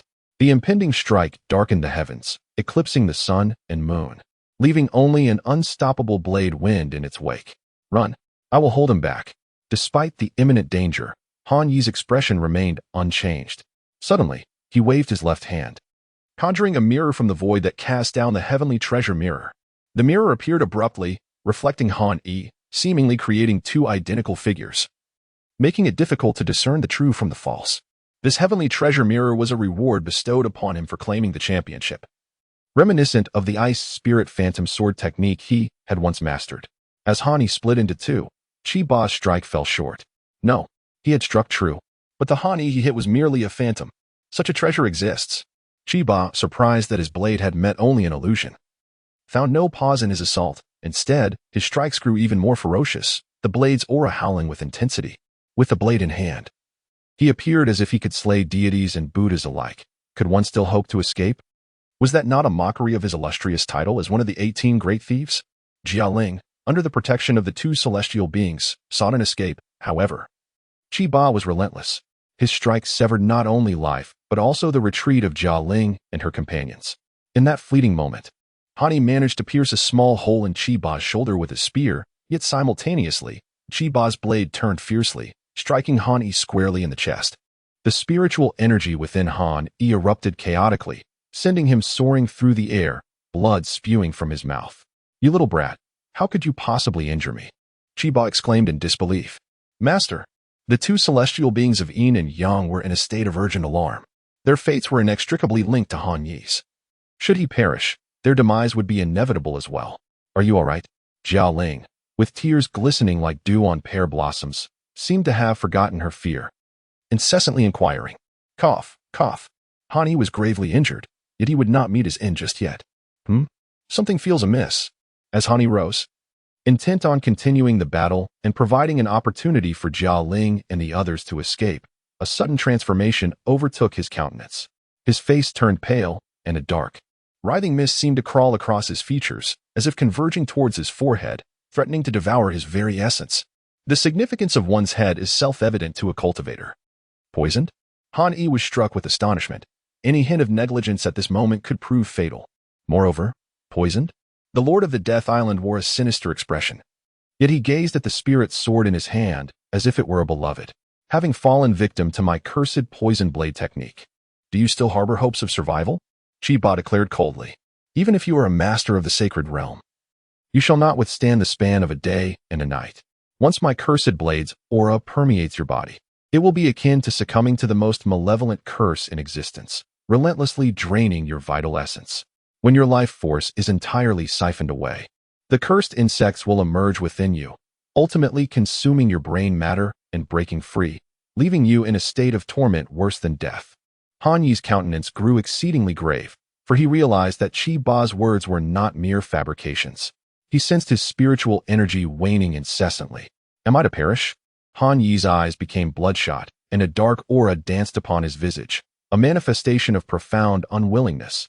There remained countless monumental tasks unfinished. A decade-long pact. An oath to the heavens. How could I succumb to death with my father's relic at stake? I cannot die. At this moment, the lethal island lord Chi Ba appeared to relax, showing no haste to strike. Instead, his sinister gaze remained fixated upon Han Yi and his companions. He yearned to witness Han Yi suffer a fate worse than death, to allow him to experience the torment of 1,000 insects gnawing at his flesh. In light of this, if I must perish, you shall find no refuge either. Han Yi roared defiantly as a jade vial materialized in his palm. Within that diminutive container lay what seemed to be a sealed malevolent entity, exuding an aura of frenzied power. The vial opened wide, and Han Yi swallowed 3 elixirs in one swift motion. These 3 pills were none other than the madness elixirs bestowed upon him by the illustrious Master Yusu for the preservation of his life. In this moment, Chi Ba's eyes glinted with fury, while Han Yi descended into madness. Chapter 55. The Turning of Tides. In this moment, Han Yi had succumbed entirely to madness, recklessly propelling himself towards a perilous abyss from which there would be no return. His actions were driven by desperation. The madness elixir. He had consumed 3 of them in one go. As the 3 elixirs coursed through him, his hair whipped wildly, and his entire aura underwent a profound transformation, once so palpable that even Chi Ba, standing 10 meters away, could feel its intensity. What sort of potion is this that possesses such formidable power? Chi Ba's eyes glinted like those of a venomous serpent, reflecting a chilling light. The madness elixir was a rare and formidable spirit-grade potion, each worth a small fortune, rivaling even the sacred spirit elixir. It was a desperate measure, akin to a cultivator sacrificing their own lifespan and essence. However, with the assistance of the madness elixir, such a sacrifice was unnecessary, though once its effects waned, the individual would be left severely weakened. Han Yi, having consumed the elixirs, had unleashed tenfold his latent potential. He could not be allowed to continue. Chi Ba, the master of Deadly Island, a man of considerable experience, sensed the looming threat and immediately acted, gathering his strength for a single strike, akin to a stream of silvery cold light. The moment the blade was unleashed, its energy surged towards Han Yi. Together, they would meet their demise. Han Yi suddenly unleashed a strike, manifesting a 10-meter-long spear glow that struck unerringly against the opponent's blade. With a muffled grunt, the master of Death Island, Chi Ba, staggered back repeatedly. This is impossible. Chi Ba's eyes instantly turned blood red, and his swordsmanship became even more frenzied. Like a tempest, the mere aura of his blade forced the 2 celestial beings of Yin and Yang to retreat in haste, rendering them nearly defenseless. Had they not joined forces, their lives would surely be at risk. Terrifying, utterly terrifying. Could it be that Chi Ba had truly reached the pinnacle of the sacred spirit realm? Master, danger! With a resounding roar, Han Yi wielded the sky-splitting spirit spear, thrusting it repeatedly, leaving behind a flurry of afterimages. Behind him, spiritual energy coursed like a river, resembling a great dragon.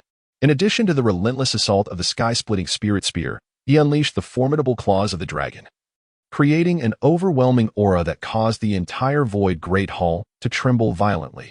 as if on the verge of succumbing to the chaotic surge of primal energy. The rhythmic sound of clashing echoed through the space. After consuming the frenzied demon pill, Han Yi experienced a remarkable surge in his magical prowess, akin to igniting his own essence, and he displayed a reckless disregard for his own life. Astonishingly, he managed to hold his ground against Qi Ba, the master of Death Island, rendering their clash evenly matched. In fact, it would be more accurate to state that Qi Ba found himself at a disadvantage. This was hardly surprising, as Han Yi fought with reckless abandon, while Qi Ba, naturally, was unwilling to risk his life in such a confrontation. "Why haven't you retreated?" Han Yi shouted, his spear dancing wildly. "Damn it!" Qi Ba's forehead bulged with veins, his visage growing increasingly menacing. "Humph, to be distracted at such a moment. Taste my blade, dominate the world." Qi Ba altered his swordplay once more, abandoning his previous tactics and opting instead for a straightforward assault, striking down with unyielding force. Clang! Han Yi deftly blocked his opponent's strike with his weapon. However, the ferocious energy propelled him as if struck by a heavy hammer, sending him flying and leaving 2 deep fissures in the ground, marks of his feet. Gasping, Han Yi steadied himself, his voice hoarse. "It seems the master of Death Island is not as formidable as rumored."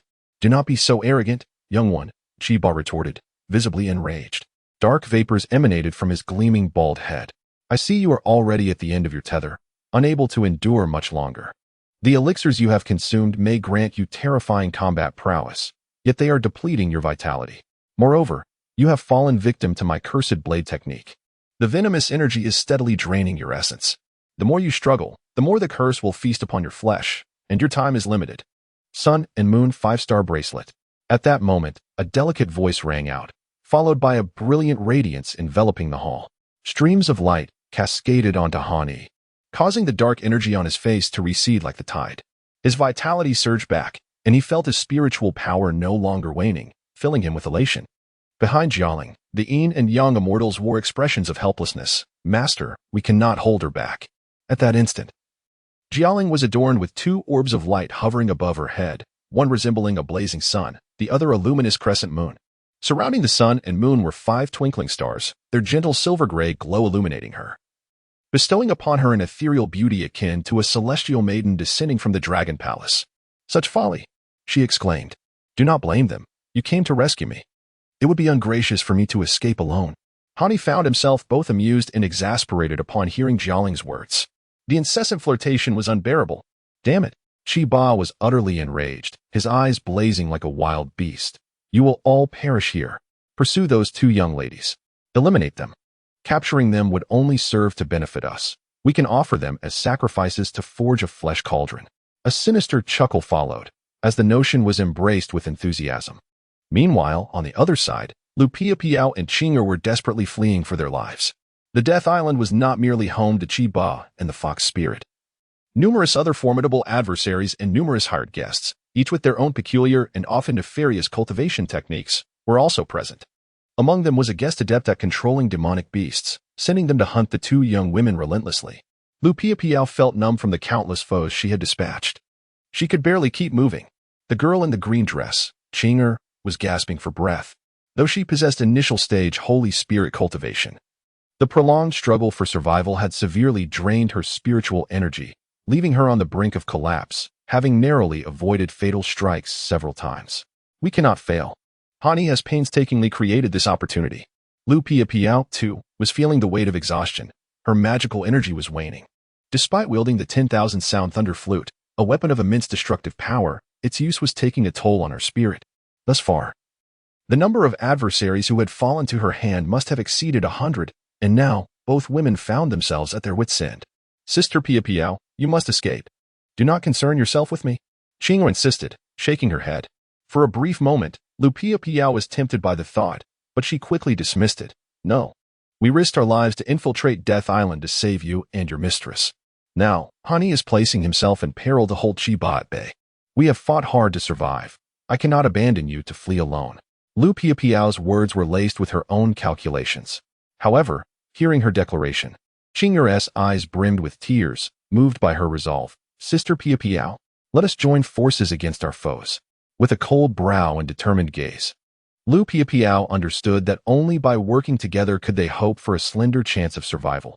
Any attempt to flee separately would likely spell doom for one of them. Very well. Qing'er nodded resolutely, seemingly ignited by newfound courage.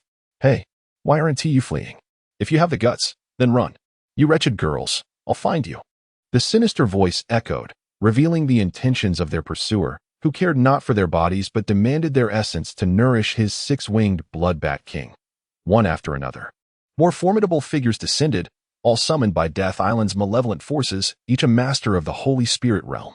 Among them, the last arrival was a diminutive old man, characterized by his goat-like beard and long, green eyebrows tied in a knot. Standing at less than 1.30 meters, he was evidently a dwarf, however. Those who underestimated this elderly figure would find themselves facing dire consequences, for he was infamous among malevolent practitioners outside the island. Known as the Six-Winged Poison Sovereign, this title did not imply that he possessed 6 wings, but rather referred to the Bat King perched upon his shoulder, which was as large as half a human head. Lupia Piao brandished her bamboo flute, producing melodies that transformed into a cascade of musical notes. The thunder bamboo was indeed a formidable magical artifact, originally derived from the purple bamboo cultivated by the esteemed Zishuan. This particular bamboo was renowned for its indestructibility and was initially suitable for crafting magical tools. After being struck by heavenly lightning, its power was further amplified. Boom. The sound of the flute resonated like a stampede of horses, a volcanic eruption, and the clash of metal, echoing with a ferocity that could be heard for miles. Die. With a command from the Six-Winged Poison Sovereign, 3 guest cultivators and nearly 100 disciples from the deadly island unleashed a torrent of magical artifacts, creating a terrifying display of might that reverberated far and wide. Qing'er, be careful. Lu Piapiao cried out in alarm as she swung her Mandarin duck blade to intercept the looming threat of the 6-winged bloodbat. Squeak. She moved swiftly. Yet the speed of the Bat King was even more formidable and cunning. Had Lu Piapiao been at her peak, she would have had a 90% chance of defeating the Bloodbat King. However, now, she was struggling to maintain her power while sustaining her flight, evidently nearing her limit. In an instant, the 6-winged Bloodbat King sank its fangs into her delicate shoulder. Heh, my little darling, I adore you. The 6-winged Poison Sovereign gazed affectionately at the Bloodbat King, advancing closer. Do not resist unnecessarily. It seems we are destined to perish here. Piao. I have dragged you into this. The thought of self-detonating their magical forms crossed Qing's mind, leaving her momentarily stunned before she resolutely nodded. All right. The two exchanged glances, preparing to activate their magical forms. Damn it, these 2 little girls intend to self-destruct their magical forms. The 6-winged Poison Sovereign swiftly retreated 100 meters, creating a buffer zone. Even should Lu Piapiao self-destruct, he could easily escape. Boom, boom. Just then, a thunderous sound echoed from the distance. A force so overwhelming that it crushed the heavens, rolling waves of thunder approached. Subsequently, a brilliant stream of light erupted, causing the very fabric of space to fracture. These streams, resembling rainbow ribbons, carried an essence reminiscent of the echoes left by passing geese, as if the clouds and mist of the surrounding miles were being summoned by divine beings, forming a celestial pathway in the void. What is this? The sight before them left everyone in a state of shock. Chapter 56, The Turning of Clouds and Rain, Part 2, and there was more. The clouds converging from thousands of miles away not only forged a celestial pathway in the void, but also continuously morphed into images of dragons, horses, phoenixes, and unicorns.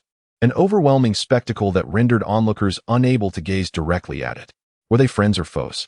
What concerns me most are the guest cultivators from the deadly island, such as the 6-winged Poison Sovereign. They are all rogue cultivators of malevolent disposition, having been lured by the island's master, Qi Ba, to become offerings of the deadly island. In their day-to-day existence, they commit every conceivable atrocity, yet they are acutely aware that neither they nor even Qi Ba, the master of the deadly island, could possibly recognize such formidable experts. Above the luminous clouds of the Yuxia Avenue, a black flood dragon emerged, crushing the void beneath it. Its scales were the size of palm leaves, exuding a glossy, dark sheen. What is more astonishing is that upon the head of this dragon, which spanned over 100 meters in length, stood a man, asserting his dominion over heaven and earth. This middle-aged man, clad in resplendent attire, emanated an aura that seemed to command the laws of existence, dictating the fates of all beings. Willing King, Sister Lu, we are saved, Qing'u exclaimed. Her intention to self-destruct her avatar abruptly halted by the extraordinary sight that emerged from a distance, filling her with terror and then elation. As the prospect of survival became tangible, Willing King? Lupia Piao stood in stunned silence, her mind consumed by the image of the towering figure atop the black dragon. Meanwhile, within the grand hall of the earthly void, the original form of the hall was utterly unrecognizable, riddled with gaping holes. Constructed from unique materials, the hall had withstood the residual energy from Han Yi and Chi Ba's confrontation. Otherwise, it would have long since collapsed under the strain. Whoosh, whoosh, like two tempestuous hurricanes.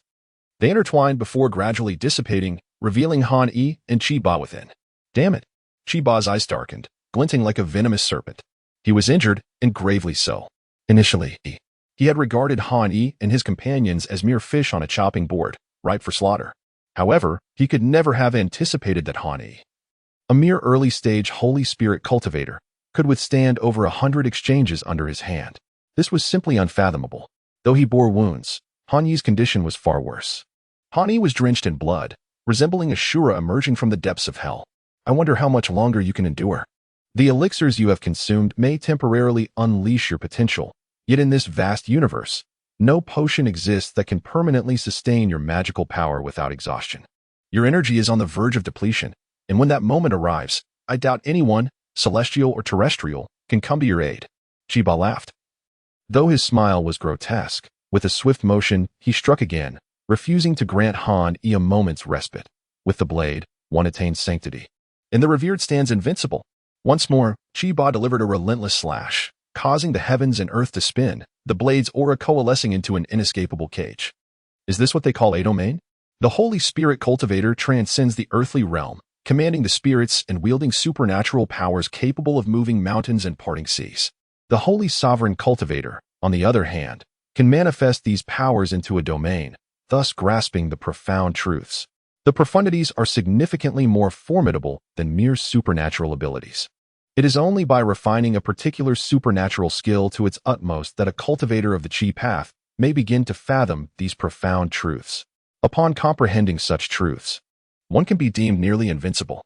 Of course, this premise applies when a Holy Sovereign confronts a Holy Spirit cultivator. Legends speak of the supreme beings of the Young God realm, who can even manipulate the very laws of existence. Before Han Yi's spiritual roots were destroyed, he was once a distinguished figure within the sacred spirit realm. The Qinglan sect, one of the 8 great sects in the world, had never witnessed anyone utilizing the laws of the universe. Within the sect, the number of mighty beings who had reached the Young God realm was exceedingly limited. Only the revered Yushu Junren, the foremost among the 7 peak masters, and the sect leader Tianji had attained this level, wielding the laws. Yet opportunities for them to intervene dwindled as their status ascended. In truth, aside from the Young God Masters, the other 6 peak masters, 18 true disciples, and various elder kings, these esteemed beings seldom took action. Therefore, Han Yi had rarely encountered the concept of mystical principles. Boom. A towering mountain of blades descended upon Han Yi with ferocity, the blade energy intertwining and crossing in a manner that seemed to sever all hope. At that moment, Han Yi channeled nearly all his spiritual power, aware that peril loomed ever closer, leaving him no time for contemplation. With a fierce thrust of his spear, he fused with the Qiu long Dharma form. Clang! Chi Ba was sent flying, blood spilling from the corner of his mouth, clearly suffering internal injuries. He flipped midair, swiftly adjusting to land firmly on the ground before casting a gaze toward Han Yi. As anticipated, Han Yi appeared in a dismal state, his knees deeply embedded in the earth. Han Yi, Master!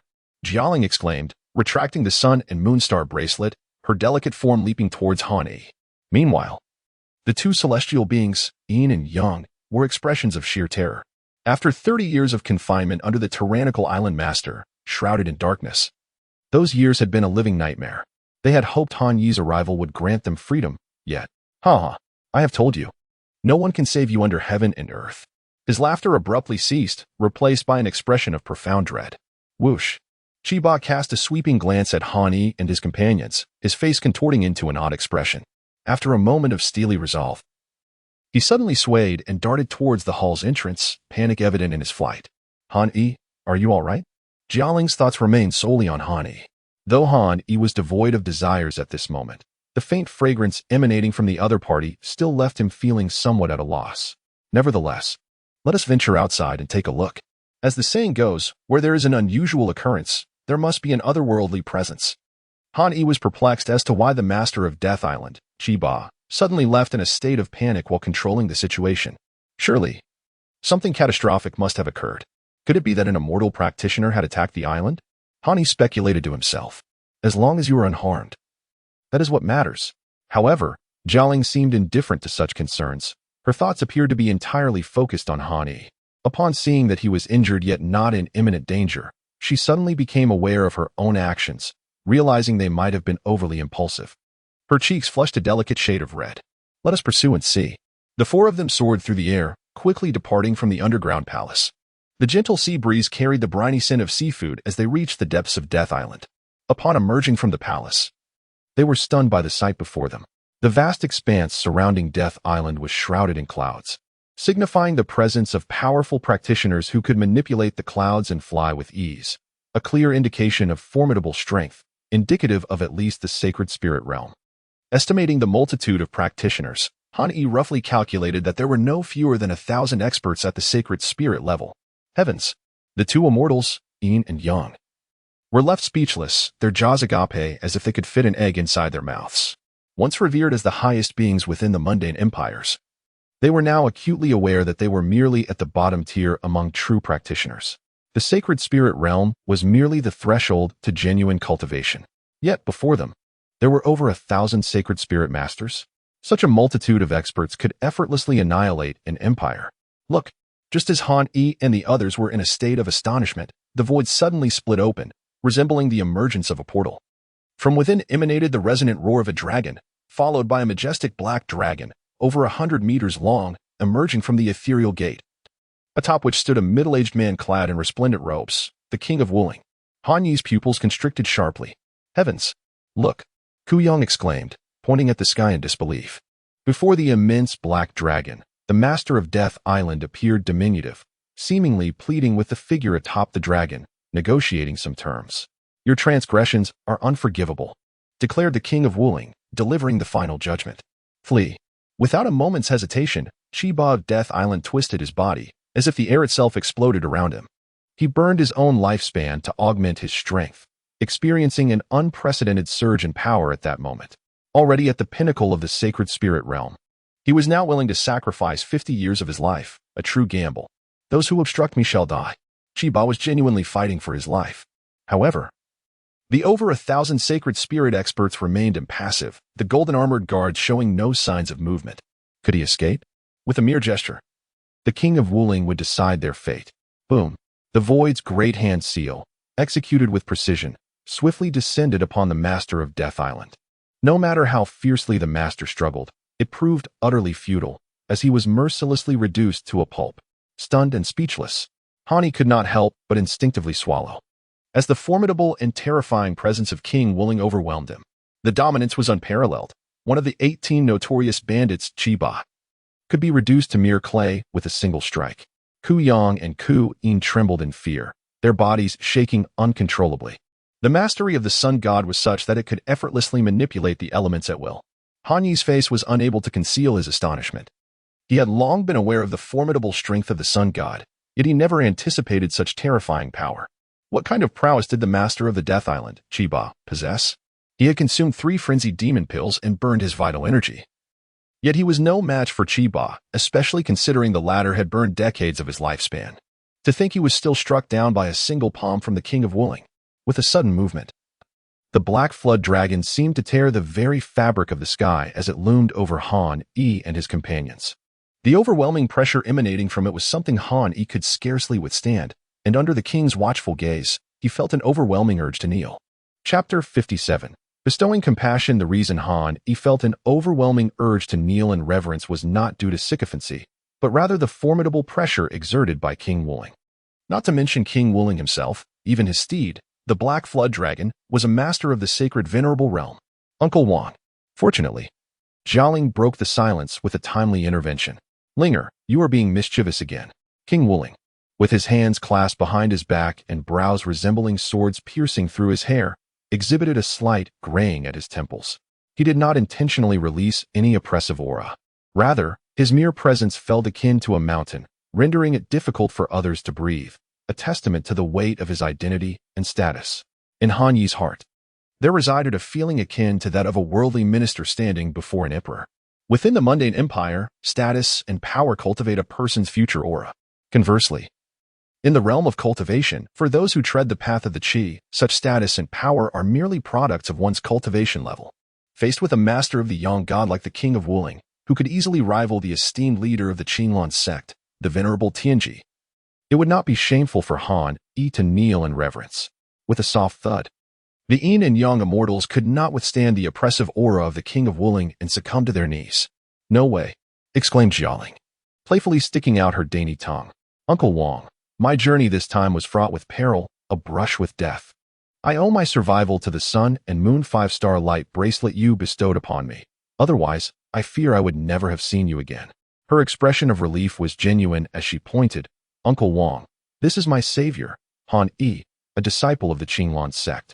With a tender glance towards Han Yi, she continued, "Han Yi, disciple of the esteemed Yu Su, pays his respects to the venerable King of Wuling." At this moment, Han Yi stepped forward, shedding any pretense, and bowed respectfully before the king. In the realm of cultivation, the hierarchy is distinctly defined. Those of lesser cultivation must show deference to those of greater prowess. With the exception of mortal enemies, the King of Wuling stood atop the formidable head of the Jiaolong, casting a glance at Han Yi, his brow slightly arched. Yet at his level of cultivation, one could say he looked down upon both past and present, reigning supreme. Han Yi was oblivious to the fleeting expression of disdain that passed over the king's face as the latter's tone softened. Yet each word resounded with an unmistakable authority that was difficult to refute. "Uncle Wang," Jialing began, but was interrupted as 3 streaks of light descended, revealing 2 women and a man. The women were Lu Piao and the girl in the green dress, Qing'er, whose tearful eyes resembled pear blossoms in the rain, evoking an instinctive wave of sympathy. "Miss, are you all right?" "Qing'er." Jialing grasped Qing'er's wrist, overwhelmed with emotion. Lu Piao hurried forward to express her concerns for Han Yi. Their reunion witnessed by Jialing, who felt an inexplicable pang of jealousy at the sight of Han Yi with another woman. The other young man, adorned with a golden crown and a topknot, appeared to be in his 20s, his smirk carrying an air of frivolity and mischief. This was the young master of Wuling. Casting a disdainful glance at Han Yi, the young master regarded him with contempt, dismissing the significance of a disciple from the Qinglong sect and a cultivator of the sacred spirit realm. To him, Han Yi's achievements were as insignificant as those of an ant, while he considered himself akin to a divine dragon. The sight of Jialing's gaze upon Han Yi further exacerbated his displeasure, and he harbored designs on Lu Piao as well. Lingo, the young master of Wuling, despite his debauched and extravagant nature, is not without merit. Otherwise, he would not have reached the pinnacle of the sacred spirit realm. Given his esteemed status, he possesses ample resources for cultivation, making the ascent to the sacred sovereign level a foregone conclusion. And even striving for the Yang God realm to inherit the legacy of the Wuling king would pose no difficulty. "Call me Lingo. Are we that familiar?" Jialing frowned, expressing her disdain. The young master's expression stiffened momentarily, yet upon recalling her identity, he quickly donned a smile that reeked of sycophancy. "What do you mean by that? My father is your Uncle Wang. How could we not be acquainted?" He paused, gesturing with his hand. "I have already dealt with the person who bullied you." In the void, a mass of flesh writhed, harboring a faint breath. This grotesque mass was none other than the notorious Lord of Deadly Island, Chiba. "Is that your doing?" "It was your uncle who intervened," Jialing retorted, her demeanor towards the young master decidedly frosty. The reason for her recent escape from home was partly due to the young master himself, as her father was adamant about selecting a suitor for her. Jialing yearned for freedom. Although her father typically indulged her wishes, he was obstinate regarding this matter, much to her discontent.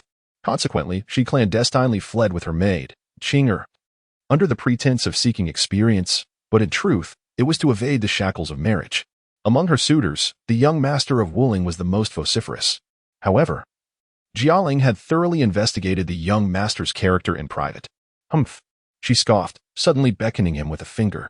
The young master, seeing this gesture, felt a surge of joy. Leaning closer, Jialing whispered in his ear, "Why not attend to your concubines? Let me tell you, even if I were to seek companionship, it would not be with you. Do not harbor delusions. A toad cannot aspire to eat swan meat." "A toad and swan meat?" The young master of Wuling's face twitched involuntarily. What was his cultivation level? Even Jialing's secretive communication could not escape his awareness. The Wuling King was well acquainted with his son's usual antics, often choosing to turn a blind eye. Yet, for Jialing to liken her son to a toad, did that not imply that he, too, was the father of a toad? As these thoughts swirled, a jade pendant floated gently towards Han Yi. "Senior Wuling King, what is this?" Han Yi inquired, accepting the pendant, feeling akin to a beggar receiving a gesture of pity. "Humph.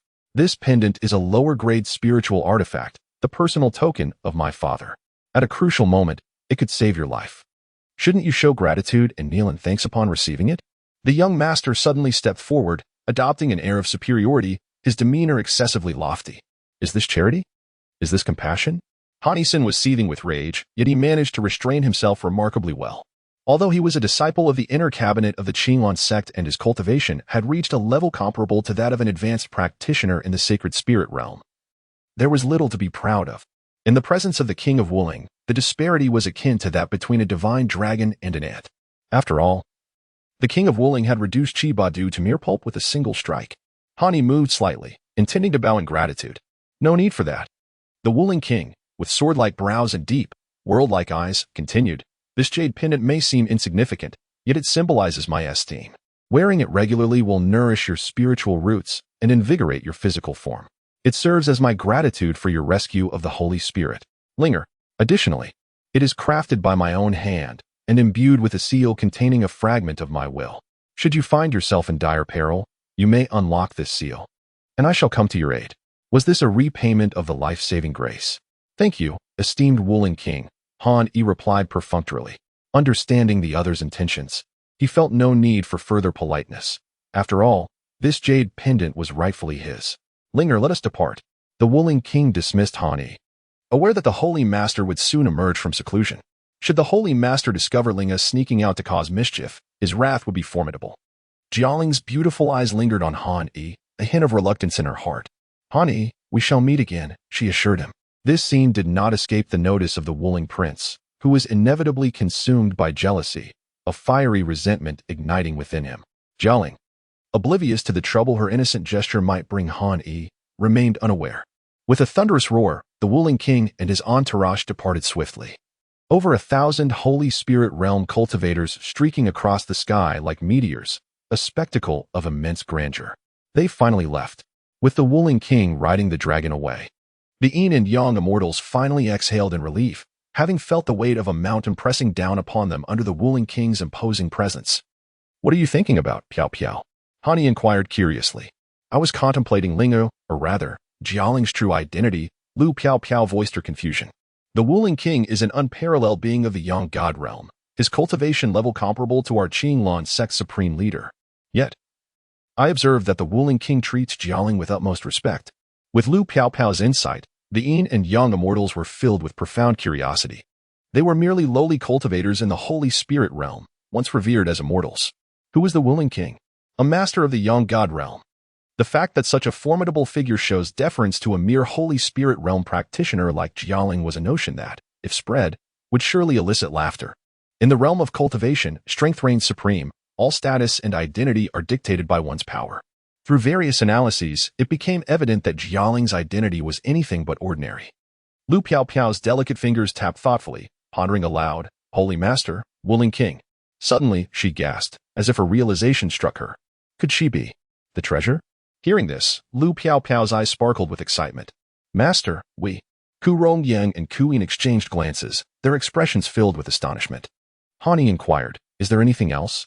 "To speak candidly, the reason my companions and I are trapped on Death Island, guarding the treasure vault of the Ice Soul Cold Pool, is that we are bound by circumstances. My brother and I have both ingested a toxic concoction crafted by Qi Ba, which manifests every 3 years. Now that Qi Ba has perished, it seems there is no antidote left, and we are left with merely 2 years to live." Ku Yang sighed with melancholy, and Ku Yin's countenance mirrored his gloom. "What? You only have 2 years to live?" Han Yi exclaimed in shock, contemplating the situation. This poses a dilemma. However, we are still in a position of abundance. Let us first depart from this treacherous island. Once I have restored my vitality, we can journey to the Tianyasi Pavilion, where I am certain we shall discover a remedy for the poison. Excellent. The eyes of the Yin and Yang immortals sparkled with hope, and the four swiftly commandeered the dragon scale vessel to make their escape. Yet, shortly after their departure, an overwhelming surge of magical energy erupted, akin to a volcanic eruption, sending colossal waves soaring dozens of meters high, causing the dragon scale vessel to sway violently. What is happening? Han Yi Lu Pia Piao. And the Yin and Yang immortals were all profoundly shaken. In the void, a colossal handprint seemed to materialize, transcending the barriers of time and space, descending upon Death Island. In an instant, the entire expanse of Death Island, covering 1,000 miles, was reduced to dust. That was a close call. Was this an attempt to silence us? It appears unlikely. Due to the peculiar nature of the ocean, even from miles away, one could discern movements with the naked eye. The vast stretch of Death Island was utterly obliterated beneath the weight of that enormous golden handprint. Even though Han Yi and his companions are thousands of miles away at this moment, they still feel an intense tremor. Ultimately, it was Han Yi who made the judgment. How terrifying it is, the might of a divine being transcending the 5 lakes and 4 seas, encompassing the vast expanse of the 9 provinces. Lu Pia Piao's eyes remain wide with astonishment. It is akin to killing without a trace. Let us go. As long as we diligently cultivate our path, we shall eventually have the opportunity to reach such a realm. Han Yi reined in his thoughts, channeling his spiritual energy into a colossal hand that struck the surface of the sea with great force. Instantly, the dragon scale vessel surged forward like a jet. Seabirds wheeled above against the backdrop of a setting sun. This is an island. At this moment, on this nameless isle, a Taoist clad in a gray robe, the very man who pursued Han Yi and Lu Pia Piao, known as the 7 Killings Taoist, was roasting a purple spirit fish. This fish, renowned for its exquisite flavor, also possesses nourishing properties. The legendary carp leaping over the Dragon Gate is none other than this purple spirit fish. The 7 Killings Taoist exuded an air of quietude, almost suffused with an aura of lethal stillness. His entire being radiated sword energy, appearing exceedingly formidable, embodying a demeanor that deterred any approach. This was naturally tied to his cultivation of the 7 Killings sword path. At this moment, his expression was rather somber. 3 days prior, he had ambushed Han Yi, believing it would be an easy task, yet he had never anticipated Han Yi's escape. For the 7 Killings Taoist, this not only represented a disgrace but also posed a significant threat. After all, Han Yi and Lu Pia Piao are both esteemed disciples of the Qinglan sect. Engaging in deadly conflict amongst fellow sect members is one of the top 10 prohibitions within the sect's laws, a matter of grave seriousness, particularly with Han Yi, who had risen prominently to claim the top position in this year's competition for the sect's martial arts tournament. He was now certain to draw the attention of the sect's higher echelons. Historically, those who have emerged victorious in such tournaments often achieve great success. Figures like Xiao Ding and the renowned Shan Rua Shui have both claimed victory in past competitions, and it is rumored that among the 18 true disciples of the Qinglan sect, at least 10 were once champions. Victors of the martial arts tournament are routinely nurtured by the sect with utmost dedication. The Qinglan sect boasts an impressive number of external disciples, numbering in the hundreds of thousands. To rise to the top among such a multitude brings both honor and significance that cannot be underestimated. Just as Han Yi has swiftly attained this honor, even Xiao Ding felt an unspoken unease, prompting him to assign the 7 Killings Taoist to eliminate Han Yi before he could fully develop. While he could not witness the obliteration of Death Island, he could certainly sense the fluctuations of formidable energy. Such terrifying power, perhaps emanating from a distance of 100,000 miles. The 7 Killings Taoist's emotions were shaken. The ocean was rife with perilous terrain, full of traps and natural illusions. Many places where even spiritual senses could not penetrate. Yet, to feel the fluctuations of power from such a distance, one could only imagine the dreadfulness of the individual responsible. I must seek the Wujing Gate. I require intelligence from them. With the agility of a rabbit and the grace of a bird, the 7 Kills Taoist moved with a skill akin to the grand cosmic transposition, covering several miles in just a few strides. Chapter 59, Public Humiliation in the Guizhong Continent. Beyond the illustrious 8 great immortal sects, numerous formidable factions hold sway over their territories, such as the Lingzhou Pavilion, whose influence is, in fact, even more profound than that of the Qinglan sect. Additionally, there are other entities like the Tianya Heoj, not to mention the overwhelming powers of the demon and monster clans. In essence, the 8 great immortal sects are merely the prominent forces thrust into the limelight. Among the myriad of powers, the most enigmatic is undoubtedly the Jianmen. In Buddhism, Wujin is referred to as a Bij, one of the 8 hells, symbolizing that the disciples of the Jianmen dwell in the depths of torment and suffering. This is merely a metaphor. In reality, the Jiamen stands as the most formidable intelligence organization on the Guizhong continent, renowned for its ability to infiltrate every corner. Jiamen claims to be unparalleled in information gathering. Even within the 8 great immortal sects, there are operatives of Jiamen who have embedded themselves, ensuring that no intelligence is beyond their reach, provided one can afford the price. 3 days later, the 7 Kills Daoist arrived before a fortress, surrounded by lush green mountains and clear waters. The fortress appeared rather unremarkable, and on the open ground outside, numerous children frolicked and played. Had it not been for credible information, who would have suspected that this was one of the branches of Jiamen? "Whom do you seek?" inquired a man with a genial visage, a smile gracing his face. The 7 Kills Daoist coldly uttered 4 words: "The departed Wujian." At these words, the man's smile vanished instantaneously, as if by sleight of hand. He scrutinized the 7 Kills Daoist. "You must be aware of the rules. Rest assured, the funds are ample." The 7 Kills Daoist replied, nodding. "I wish to inquire about an individual." "Very well, follow me," the burly man gestured, leading the way directly into the fortress. At long last, they had arrived. Hani not only transferred the Qiu Long spirit bone, significantly enhancing his magical prowess, but also plundered the treasury of the deadly island. The wealth contained within the treasury alone was sufficient to elevate Han Yi to the ranks of the few affluent disciples within the Qinglan sect's cabinet, his riches rivaling even those of certain elders. Moreover, the celestial light pillar formation had transformed into a celestial scroll, which he had successfully acquired. As the saying goes, he who has grain in hand is untroubled in heart. Compared to his earlier state of despair when he first arrived at the Immortal City over half a month ago, Hani had undergone a remarkable transformation. He had exchanged a mere bird gun for a cannon. With an ample supply of elixirs and spirit stones, his confidence surged, and his aura became resplendent. In the Guizhong continent, spirit stones and elixirs are hard currency, akin to money and provisions for cultivators of the Qi path. "Qiang, please arrange for 3 residences," Hani commanded. "Hani, you truly are extravagant." Lu Piapiao jested. "Indeed." Hani chuckled, scratching his nose. "It is true that one who confines oneself to the workshop will ultimately wither away. Venturing out to hone one's skills and encounter the grand destiny is the true path. This time, the harvest has been bountiful, and of course, your share is included. Once we have arranged everything, we shall head to the Tianyasi Pavilion's auction to see what treasures await."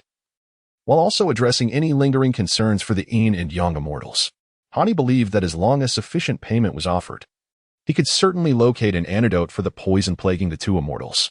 A day swiftly passed, and on the following day, Hani and his 3 companions made their way to the Tianyasi Pavilion. This time, Han Yi was no longer clad in a pale ink-blue robe, but donned splendid brocade garments, exuding a noble aura that replaced his previous ethereal demeanor. "What's this? Am I not allowed to enter?" Han Yi teased with a smile. "Of course not. Please come in."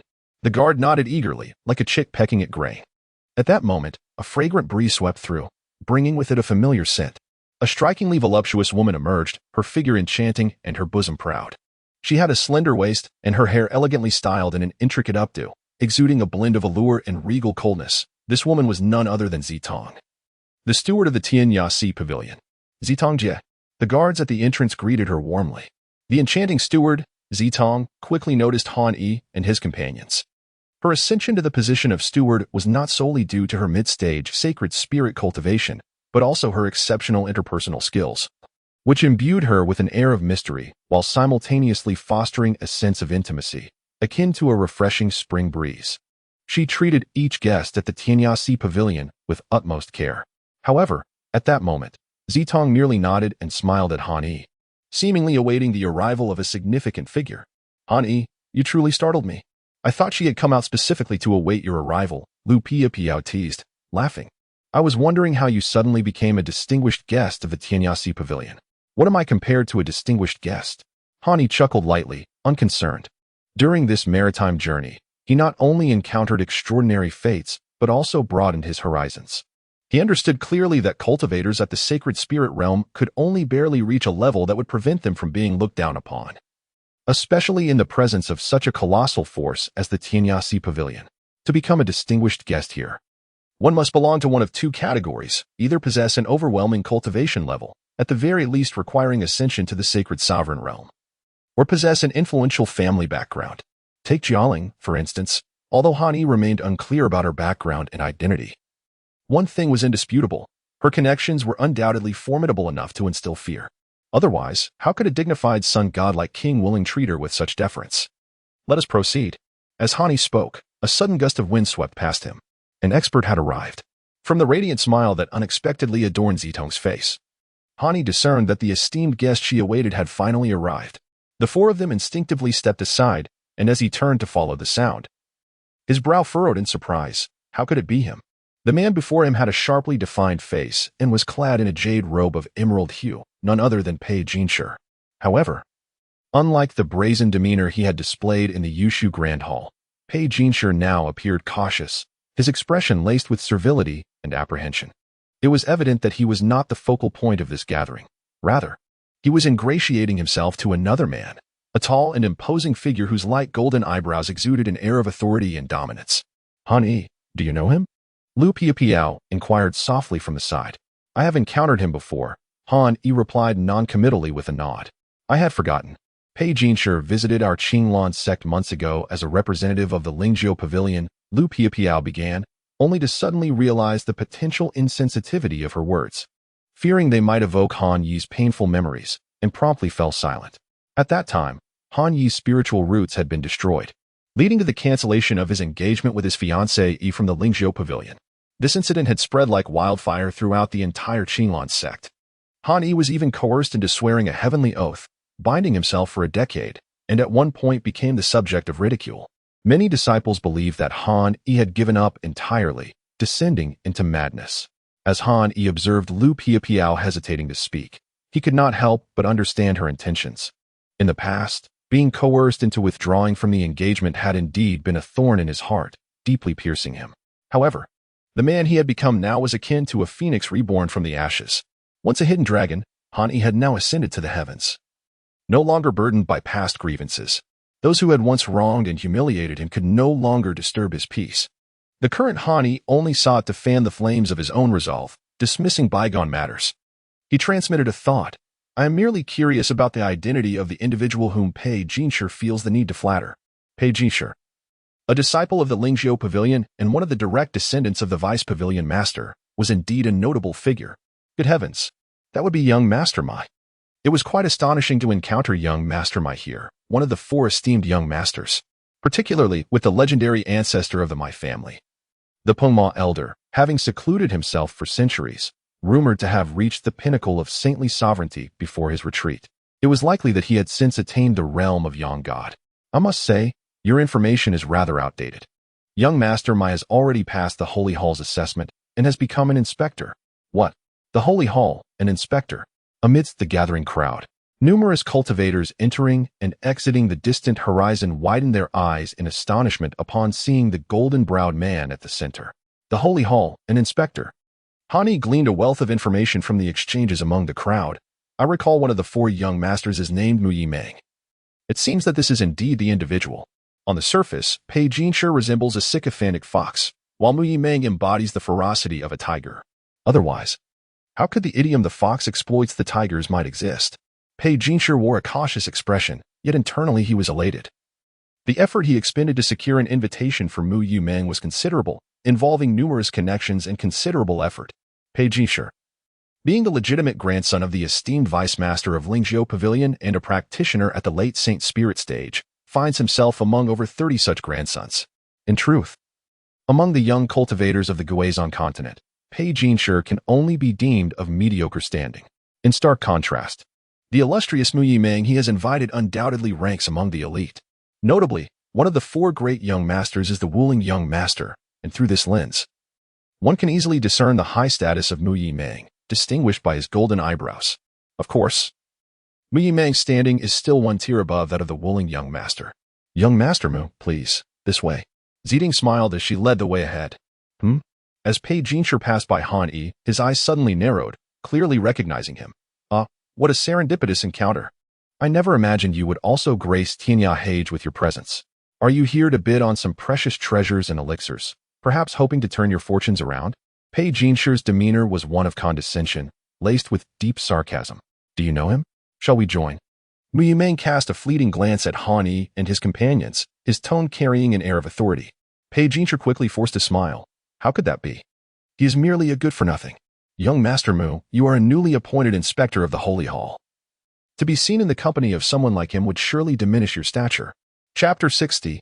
A resounding slap in the face between Han Yi and Pei Jinshi. There is, in fact, no profound animosity between them.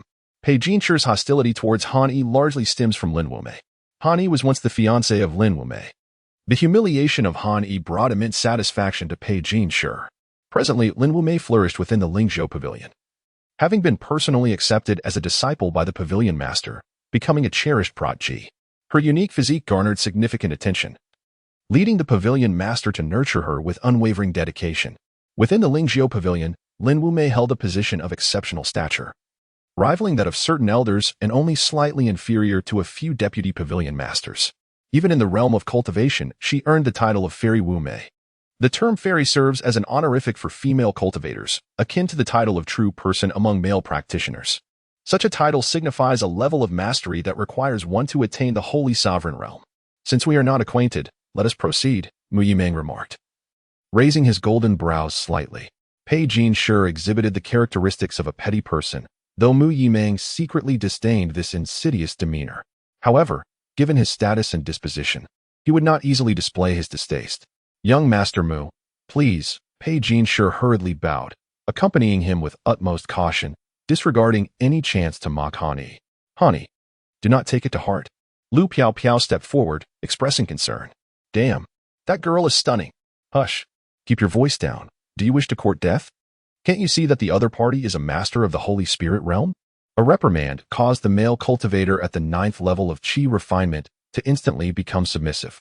Pei Jinshi's mockery was merely a minor interlude, as Han Yi paid it no heed. Upon re-entering the interior of the Tianyasi Pavilion, Han Yi was filled with myriad thoughts and emotions. Clearly, this time he possessed considerable wealth and confidence, embodying the adage, with grain in hand, one is not anxious.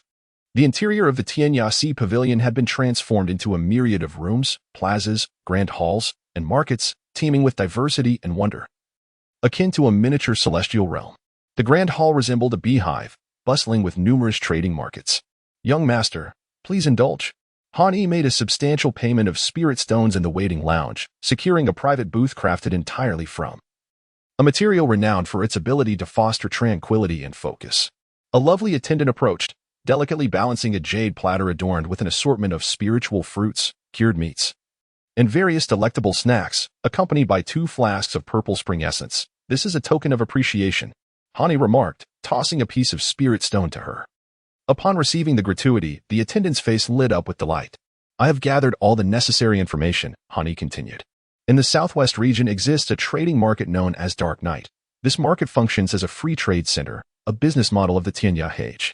Within its confines, one may engage in commerce by paying a mere 300 lower spirit stones daily, allowing for unrestricted trading. Upon a successful transaction, only 10% of the total must be paid as a fee. As Han Yi savored his drink, at that moment, Lu Piapiao arrived briskly. Accompanied by the Yin and Yang immortals, her excitement palpable as she spoke. 300 lower spirit stones for free trade, with a 10% transaction fee? As Han Yi rose, intrigued, he exclaimed, let us go and take a look. The 4 of them made their way to the night market, where Han Yi could not help but marvel at the prowess of Tianyahage in generating wealth. The market was teeming with people, a veritable throng that was nothing short of overwhelming. It was estimated that the number of individuals present exceeded 1 million.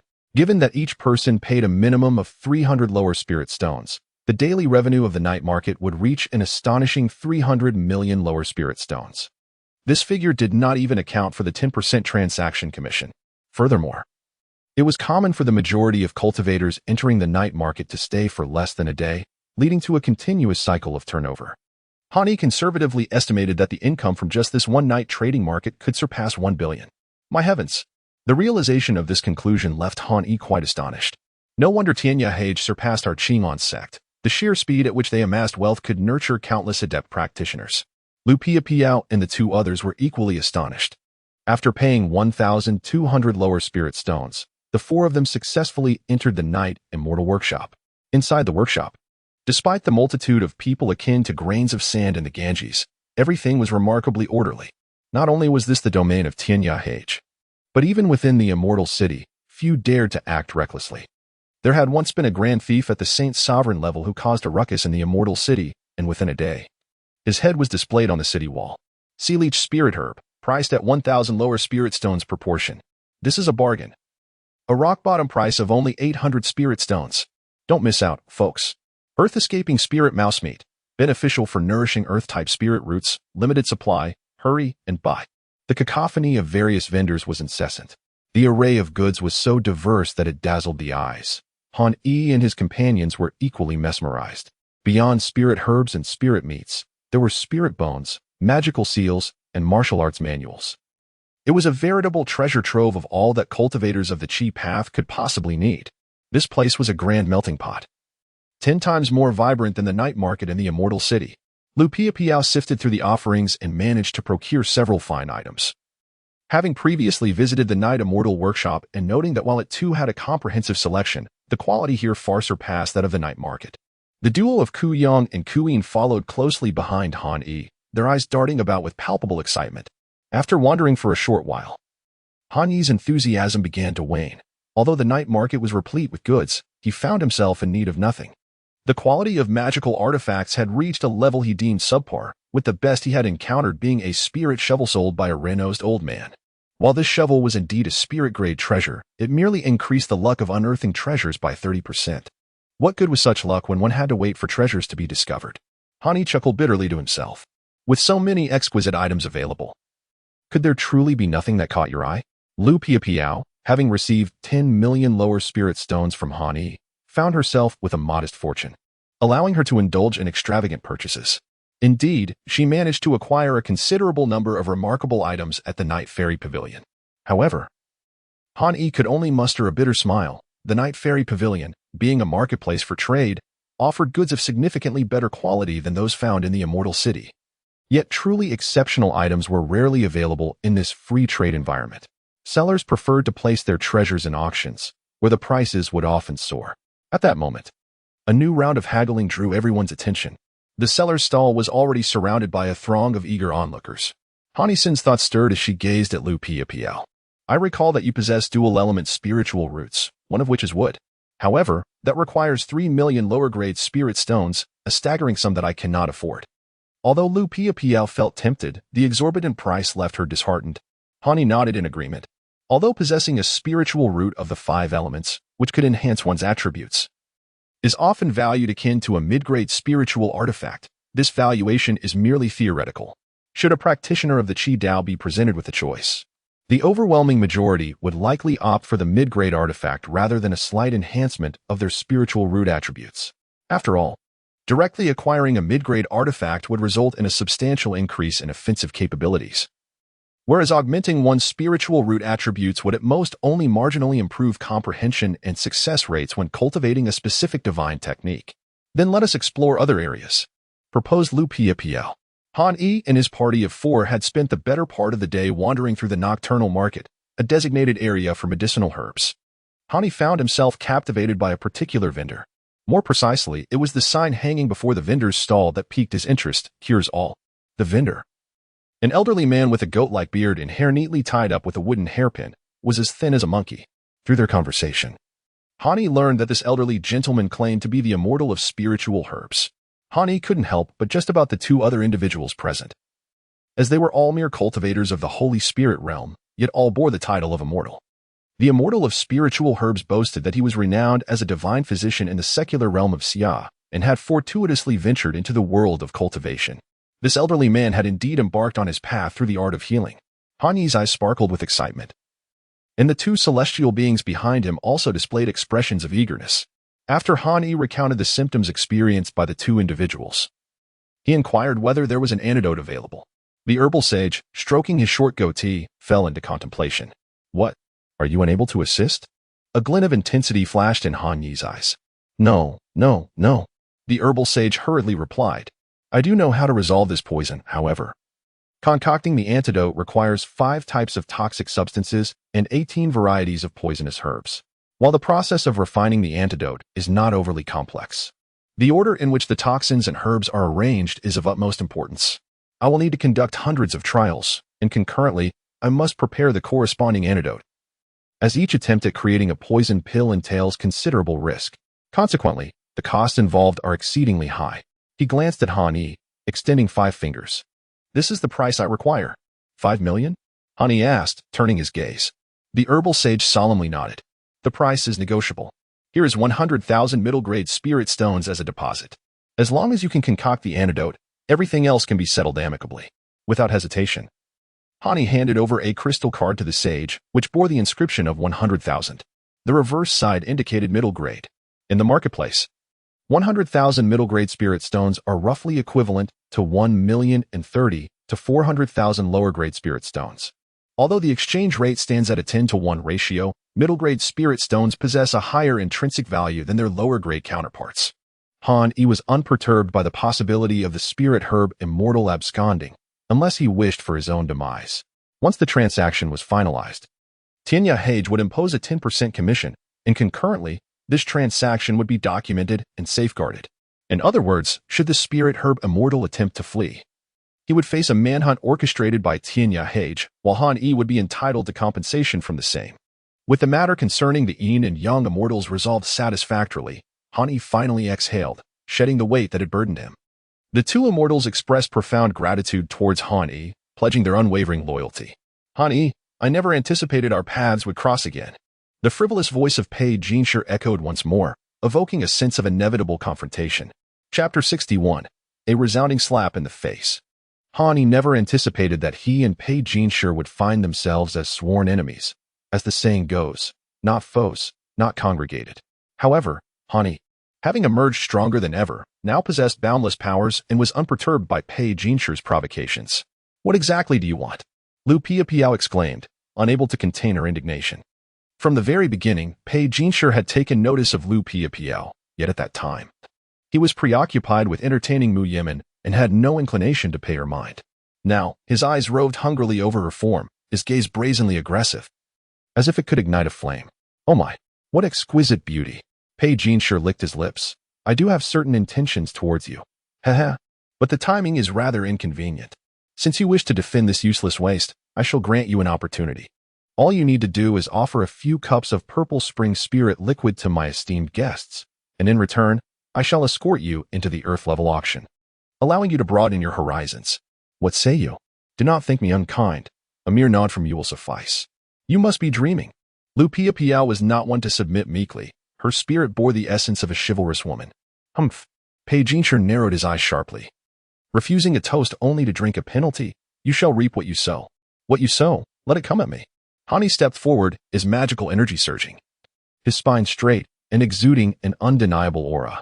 Although one could not instigate trouble within the Tianyasi pavilion, it did not imply that Han Yi could be trampled upon at will. Seeking death, Han Yi's restraint did not imply that Pei Jinshi lacked the audacity to act. Given his status, he initially felt a twinge of trepidation about causing a disturbance in the Tianya Hage. However, today he was surrounded by distinguished guests, each of notable standing. Particularly among them was Mu Yimeng, one of the 4 young masters. Not only did he have the formidable support of the great deity Ping Imo Laoren, but he himself had also ascended to the sanctuary, becoming a patrol envoy therein. It was under the pretext of celebrating Mu Yimeng that Pei Jinshi had the honor of inviting him. With Mu Yimeng's backing, Pei Jinshi's confidence swelled tenfold. With a swift motion, his right hand spread wide like a net, aiming directly at Han Yi. Yet Han Yi remained unperturbed, exuding an air of calm indifference, appearing almost as if stunned by the audacity of Pei Jinshi's assault. Suddenly, Han Yi made his move. A graceful shift of his body rendered Pei Jinshi's grasp futile. Just as the crowd held their breath, Han Yi executed a serpentine maneuver, sidestepping to Pei Jinshi's side. Alarmed, Pei Jinshi was taken aback by the sudden disappearance of Han Yi. Yet, as a disciple of the Lingzhou Pavilion and a practitioner of late-stage sacred spirit realm, he quickly summoned his magical energy.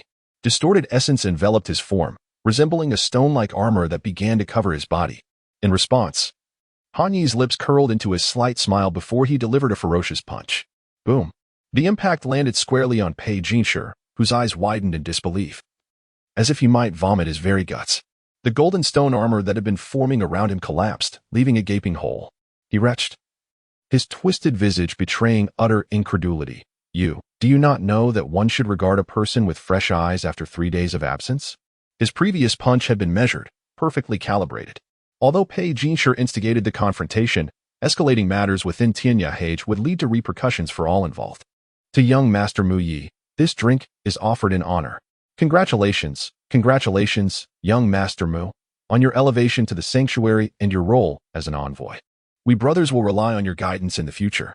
3 formidable young men raised their glasses, toasting frequently to Mu Yi Mang, each of considerable lineage, their backgrounds rivaling that of Pei Jinshe. Mu Yi Mang, seated at the head of the table, remained as steadfast as a mountain, his demeanor exuding depth and gravitas. Just as he lifted his own cup, a disciple from the Lingzhou pavilion rushed in, urgency etched across his face. Not good. Senior brother Pei has gotten into a scuffle. What? Is there truly someone bold enough to cause trouble here in Tianya Hage? Forgive us, young Master Mill. We shall take our leave to investigate. It was chaos unfolding. They swiftly departed to ascertain the situation. A man with a prominent blue birthmark on his left cheek greeted Mu Yi Mang before the 3 of them. Accompanied by several attendants, stormed out of the private room, intent on stirring trouble for Han Yi in support of Pei Jinshe. Young Master, called a dainty maid behind Mu Yi Mang.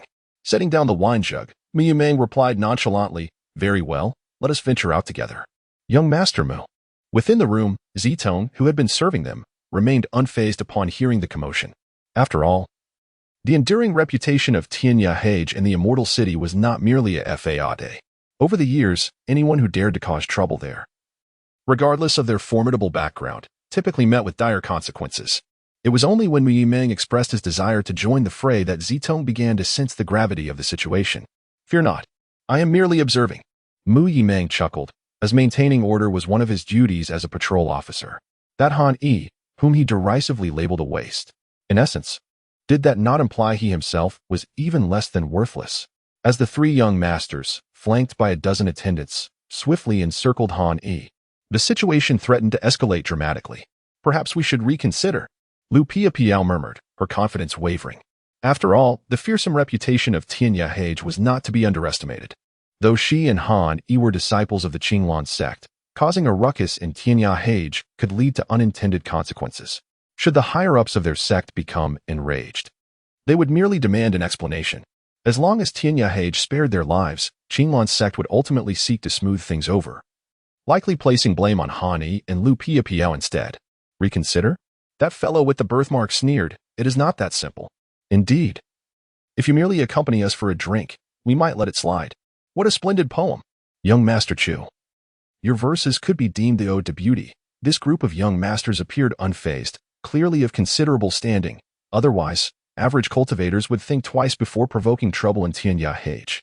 Moreover, although these 3 young masters seemed debauched, each exuded a potent aura of magic, formidable and fierce, suggesting that a fierce confrontation was inevitable.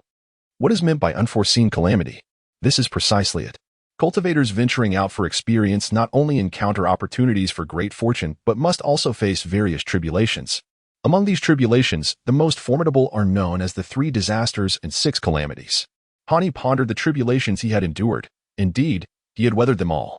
From the initial shattering of his spiritual roots to the scorn and humiliation inflicted by Fengxian and his cohorts. He had been subjected to their relentless trampling of his dignity and even struck by lightning. During his forays into the world, he faced the deadly ambush of the 7 Kills Taoist, narrowly escaping death, and in his quest to save Jiaoling, he found himself ensnared on the perilous Death Island. Fraught with danger. Was this truly the essence of the 6 tribulations? Han Yi had steeled himself for action. He was not one to seek conflict. Yet it did not imply that he was timid. How audacious. Who dared to wreak havoc at my Tianya Hage? At that moment, a sound like the call of cranes echoed, followed by the sudden appearance of a figure.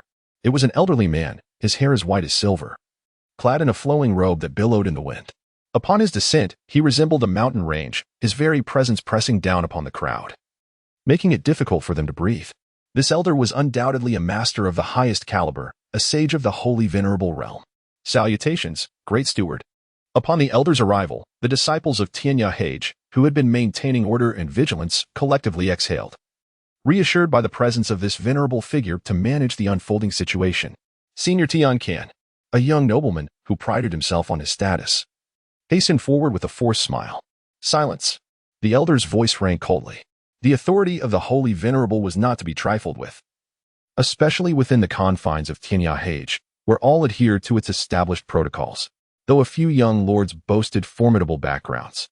They were mere trifles compared to the grandeur of Tianya Hage. With a wave of his hand, the elder commanded, "Take them all away." "But, Senior Tian Kan," protested several young nobles. "We did not initiate hostilities. This is not our doing." Alarmed by the elder's order, they grew frantic. This gathering was meant to honor young Master Muyi. In a moment of desperation, Pei Jinshi shouted, "Stop." The elder's stone-like visage flickered with a hint of interest. "Young Master Muyi, are you referring to the illustrious Muyi Meng, one of the 4 young masters?" "Precisely." Pei Jinshi eagerly nodded. Sensing a shift in the elder's demeanor, Muyi Meng had been a mere observer until now. His presence at Tianya Hage was initially to celebrate his successful induction into the Holy Hall and his subsequent rise to the position of inspector.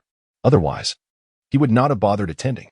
However, the unfolding farce had taken him by surprise, and upon hearing Pei Jinshi invoke his name, he felt a surge of displeasure. Yet he recognized that there was no escaping the situation. "Brother Tian Kan, grant me a favor if you will." Muyi Meng stepped forward with an air of casual authority. "It is indeed young Master Muyi." The elder hesitated momentarily, weighing the pros and cons. "Since young Master Muyi has personally intervened, I shall grant this favor, but let it be known, this is a singular exception." "Thank you." Muyi Meng maintained a composed exterior while secretly releasing a sigh of relief. Whether his title as one of the 4 young masters could indeed sway the elder remained to be seen. Should the elder refuse him? It would be a significant loss of face. The old man of heavenly ruins may show deference to the young master of Mai, yet he will not extend the same courtesy to Hani. As the old man's words left his lips, a flicker of doubt sparked in his eyes, and his demeanor underwent a complete transformation. "Since you have graced my Tianya Hage with your presence, how could I neglect such an esteemed guest? Please, allow me to escort you to the VIP room. Shortly, the Tian auction will commence, and I shall personally attend to your needs." "What?" The sudden shift in the old man's attitude towards Hani left Pei Jinshi utterly astounded. "I am Mai Meng. Do join me for a seat, if you please." A smile adorned Mai Meng's face as his gaze swept over the jade pendant at Han Yi's waist, his expression revealing a complex array of emotions. What on earth has transpired? The other 3 young masters wore bewildered expressions, their faces a canvas of disbelief as they looked to Pei Jinshi, silently questioning whether Han Yi was of considerable significance. Pei Jinshi, however, stood frozen, his eyes wide with incredulity, as if struck dumb by the scene unfolding before him. Chapter 62, The Divine Feathers of Kuanping. Pei Jinshi trembled, his complexion resembling that of a lifeless pig, utterly unable to fathom the spectacle before him. After a prolonged moment, he finally rubbed his eyes in disbelief. "What is happening?" He observed Hani and Mai Meng engaged in jovial conversation. "If I violate this oath, the heavens shall be obliterated." Pei Jinshi's mind buzzed like a swarm of bees, recalling how he had shamelessly mocked Hani in the Yushu Grand Hall. Who could have imagined that, in such a brief span, Han-yi would undergo such a remarkable transformation? "Young Master Mai, Pei Jinshi felt a surge of urgency.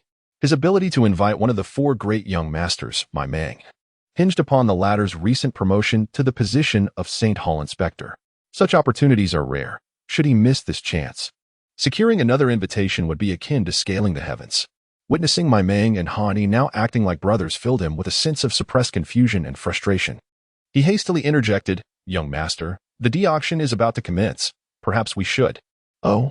Han-yi chuckled. "So, young master Mai, you two have an interest in the bidding event? I have already referred to you as Brother Han. Why do you still address me as young master Mai? Do you look down upon me?" Mai Meng's light golden brows furrowed, his deepened expression exuding an aura of authority that naturally commanded respect. "Brother Mai," Han-yi replied, acknowledging him. A smile finally graced Mai Meng's countenance. "Now that is more like it. Since Brother Mai shares an interest in the auction, why not attend together? The esteemed Elder Tian just mentioned that arrangements will be made for me to enter the Tian auction area. What say you?" Han-yi bantered with ease. From the sudden shift in the attitudes of the old man of heavenly ruins and Mai Meng towards him, he gleaned significant insights. While I may fall short in cultivation compared to Mai Meng, in terms of status and standing, I am but a firefly vying for brilliance against the full moon. I'm sorry, but I can't assist with that." Han Yi's heart raced with excitement, and it was evident that she understood the situation perfectly. It was clear that the reason these 2 individuals were expressing goodwill towards her was due to the jade pendant bestowed upon her by King Wuling. If that were the case, then she would gladly bask in the glory. Mai Meng let out a hearty laugh. He was a man of genuine character. Although he was one of the 4 distinguished young masters, he differed from others like the young master of Wuling. Beyond the prestige of his lineage, which afforded him such a hollow title, it was his own talents and scholarly achievements that set him apart. Among the 9th generation of direct descendants of the My clan, he was indeed a remarkable figure, and his family regarded him as a promising candidate for future leadership. Haha, what do you mean by basking in glory, brother Mai? Please, allow me. Han Yi and Mu Yimeng departed side by side. The auction house of Tianya Hage is categorized into 4 levels: Heaven, Earth, Mystery, and Yellow, with the Heaven-level auctions demanding exceedingly high standards from guests, to the point of being almost harsh. Although Mu Yimeng is one of the 4 prominent young masters, even he may not possess the qualifications to partake in the Heaven-level auction. Thus, when he spoke of benefiting from connections, it was not mere modesty, but rather a truthful statement. As Han Yi and his entourage left, the 3 young masters immediately converged around Pei Jinshi. They had witnessed the earlier scene. How could Han Yi, who managed to sway the notoriously obstinate Tian Ken Lao Do and even earn the respect of young Master Mu Yi, be deemed a worthless individual by Pei Jinshi? Pei Jinshi, with a voice laced with suppressed fury, the 3 young masters exchanged glances filled with intensity. Hear me out, please. Pei Jinshi stuttered, nearly collapsing under the weight of the collective disdain directed towards him. Han Yi regarded Pei Jinshi with utter disregard in his eyes. The latter was merely a buffoon. Compared to Xiao Ding, even the threat posed by the 7 kills Taoist far surpassed that of Pei Jinshi by several magnitudes. Furthermore, there existed no profound enmity between Han Yi and Pei Jinshi. As long as he refrained from taking the initiative to slay Pei Jinshi, it was likely that, despite the backing of the Vice Master of the Lingzhou Pavilion, Pei Jinshi would still harbor a measure of trepidation towards him. Han Yi, as a disciple of the sacred spirit realm within the cabinet, is not someone who can be easily bullied. The Qinlan sect is indeed one of the 8 great immortal sects in the world, boasting numerous formidable masters. Han Yi and Mu Yimeng entered the Tian auction hall, and were immediately enveloped by a distinctly different atmosphere. In stark contrast to the clamor and chaos outside, the Tian hall offered an almost serene silence. This auction hall was the sacred ground of the entire Tianya Hage, where only those of remarkable lineage or unparalleled prowess could gain entry. My heavens! Lu Piapiao covered her mouth, nearly gasping in astonishment. Truly, it was a gathering of masters. Han Yi was astonished as he cast his gaze across the bidding hall marked with the character Tian. The crowd numbered fewer than 100, yet among them, he could not discern the cultivation levels of 2 or 3 dozen individuals. Given Han Yi's current mental acuity, those who appeared enigmatic to him were at the very least of the sacred sovereign realm. 2 or 3 dozen formidable sacred sovereigns. That was comparable to the Qinlan sect. Among them was the Lotus Spirit Boy. Mu Yimeng, one of the 4 great young masters, was well-versed and knew much more than Han Yi. He pointed to a youth who looked merely 12 or 13 years old, adorned with a brass collar, and remarked, "Do not underestimate him. It is said that he is the reincarnation of the spirit of the Lingzhou. Although the Lingzhou is slightly inferior to the Hunyuan Pearl, it is still a Tao artifact. This Lotus Spirit Boy, at such a tender age, has cultivated with remarkable ease, achieving the sacred sovereign realm in less than 50 years. He is indeed a master of that level. Reincarnation of the Lingzhou spirit?" Han Yi was taken aback. "That is the Guangli Heavenly King," Mu Yimeng continued, introducing another individual, a middle-aged man. Through Mu Yimeng's explanation, Han Yi learned that the Guangli Heavenly King was also a formidable sacred sovereign. Furthermore, he had 3 sworn brothers. And astonishingly, all 4 had cultivated the Yang God manifestation, establishing their dominance in a region, rendering them unassailable. Han Yi, naturally, nodded in astonishment. What a jest! The sworn brothers are all formidable saints? Who wouldn't be wary of such a gathering? In the grand auction hall, filled with over 100 individuals, many were indeed powerful saints. Beyond their elevated cultivation, some were accompanied by their families, friends, or possessed remarkable backgrounds. However, amidst these mighty figures, Han Yi did not observe a single individual who had mastered the Yang God realm. This was hardly surprising, as Yang God masters were exceedingly rare, each a relic of a bygone era. Suddenly, a voice of disbelief pierced through the air, belonging to a rotund middle-aged man, whose plump visage nearly obscured his eyes, causing them to squint. Upon spotting Mu Yimeng, his small eyes glimmered with a spark of recognition. "Isn't this young Master Mu Yi? What a pleasure to meet you." It turned out to be Chief Steward Shi. Mu Yimeng greeted him with a smile, simultaneously introducing Han Yi. "This is Chief Steward Shi, the Chief Administrator of the Heavenly Tao Alliance." Upon hearing the identity of the portly man, Lu Piapiao and the Yin Yang Immortals gasped in astonishment. Upon hearing those 3 words, Hani was taken aback. The Heavenly Tao Alliance is one of the largest merchant associations in the Guizhong continent. The portly figure, resembling a smiling tiger, is Shi Yongji, the esteemed chief manager of the Heavenly Tao Alliance. His status is undeniably significant, although he is merely at the late stage of the sacred spirit realm. He possesses a remarkable acumen, steering business ventures with remarkable success. It can be said that a substantial portion of the Alliance's operations hinges upon his approval. However, Mu Yimeng and manager Shi share only a nodding acquaintance, and after their brief interaction, everyone awaited the commencement of the auction. With eager anticipation, the grand auction finally commenced. The first item up for bid was nothing short of captivating. The auction began. The opening treasure was a substantial dragon egg, dubbed a subdragon. It belongs to the Velociraptor, a creature renowned as the terrestrial beast closest to the dragon lineage, rivaling the divine beast Jiuyun Qilin in majesty. While the Velociraptor is not classified as a divine beast, it stands as an elite spiritual beast. This particular egg belonged to a Velociraptor, an adult of which would be comparable to a late-stage sacred sovereign.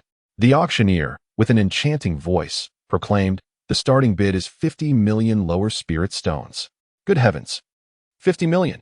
Lu Piao could not help but gasp in shock. This was merely the beginning. The final bidding price would undoubtedly be several times this amount, perhaps even tenfold. The subdragon Velociraptor is the apex spiritual beast among terrestrial dragon kin, even surpassing the 4 ancient serpents. Should it successfully hatch, it would be akin to acquiring a peak expert at the late stage of the sacred sovereign realm. Of course, the cost of successfully hatching this Velociraptor egg is immense. With a success rate of only about 30 to 40%, far more challenging than the tribulations faced by our Qi Dao practitioners in their cultivation. Hani analyzed and conveyed to Lu Piao that although he currently possessed a fortune exceeding 100 million, such wealth was mere trifles when it came to bidding for the dragon egg. As anticipated, the Velociraptor's egg was ultimately driven up to an astonishing 350 million. With the affluent and extravagant Shi Yongji successfully securing this dragon egg, congratulations poured in from the nearby esteemed guests, celebrating Shi's victory. The auction continued. However, as the event approached its conclusion, Han Yi had yet to place a single bid. This was not due to a lack of desire for the treasures on offer, but rather because the items labeled with the heaven classification were exceedingly valuable. Many auctioned items piqued Han Yi's interest. Among them, A5 Elements Spiritual Root, a precious item that could enhance spiritual root points by 2. The starting price was 30 million, but it eventually soared to a staggering 230 million lower spirit stones. TSK. Han Yi licked his lips, consumed by envy.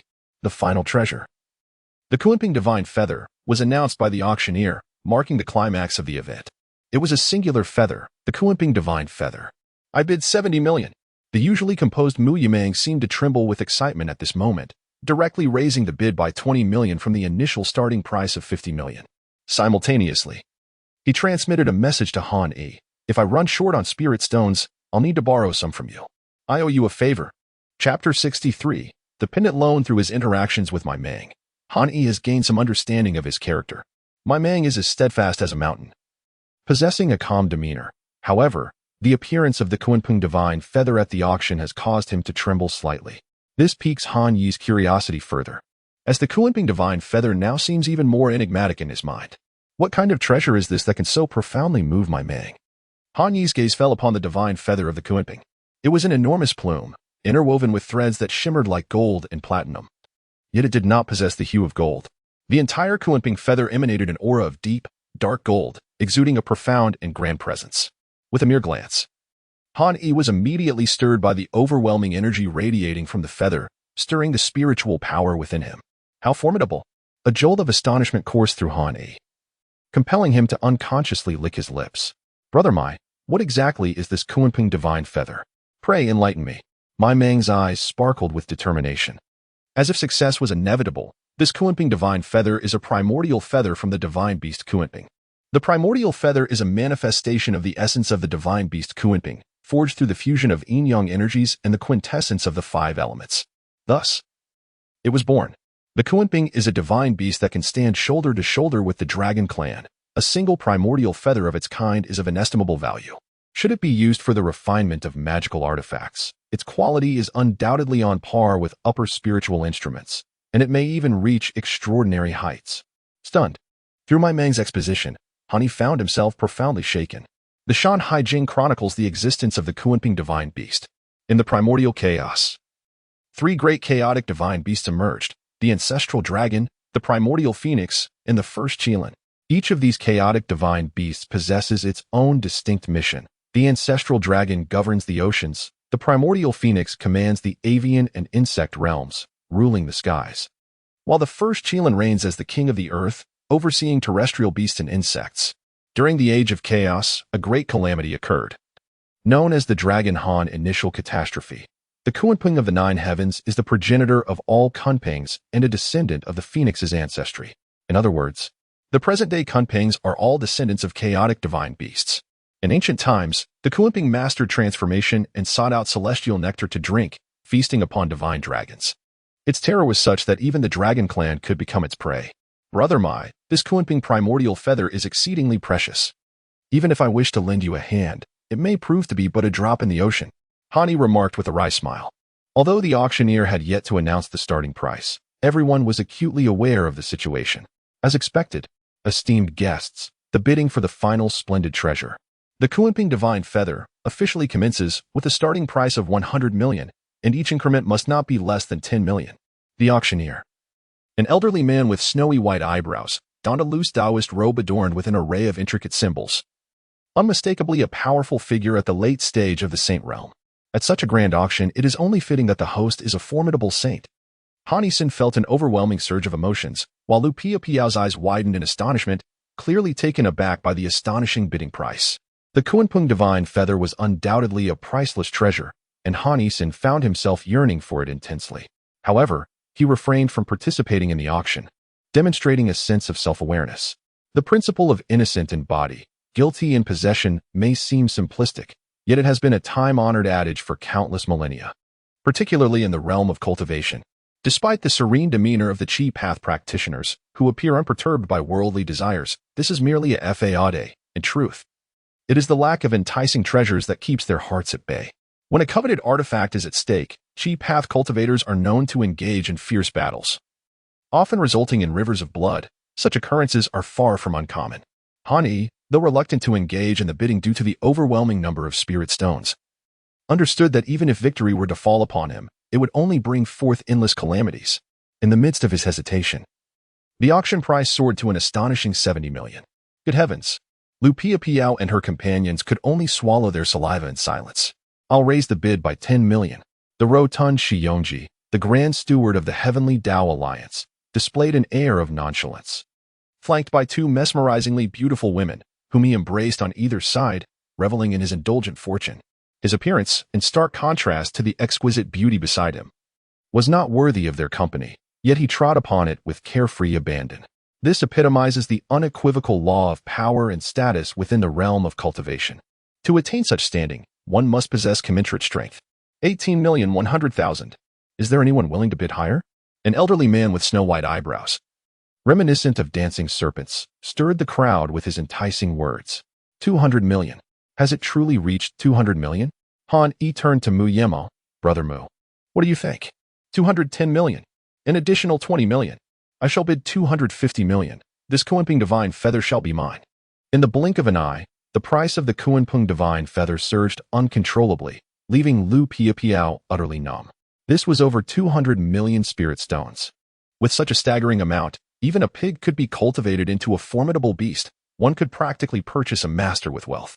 Yet, within this heaven auction hall, unless one was a revered saint with a reputation that echoed across the realms, or a powerful cultivator with an impressive background, the sum of several hundred million spirit stones appeared to them as merely a number. 270 million. Mu Yemo's eyes reddened, gasping for breath. Brother Mu, while the Kunping divine feather is indeed rare and precious, this price seems excessively high. Hani expressed his confusion. After all, though this divine feather derived from the essence of the legendary beast Kunping, it could at most forge an extraordinary spirit artifact. Hani was aware that in the Guizhong continent, a typical extraordinary spirit artifact was valued around 100 million spirit stones. As expected, upon hearing this price, many were deterred. 80 million. 280 million. The elegant brows of the Lotus Spirit Boy furrowed, as this price had significantly surpassed his budget, shattering his bottom line. However, unwilling to concede the Kunping divine feather so easily, he decided to take a chance.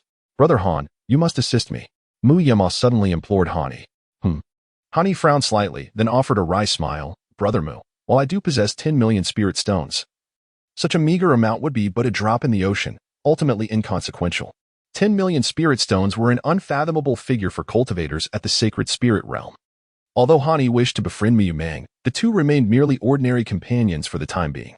Naturally, Hani could not deplete his entire fortune for the sake of bidding on a singular treasure. "No worries," Miyu Mang declared in a low, slightly hoarse voice. "I only ask if you will assist me, as long as it is within Han's capabilities."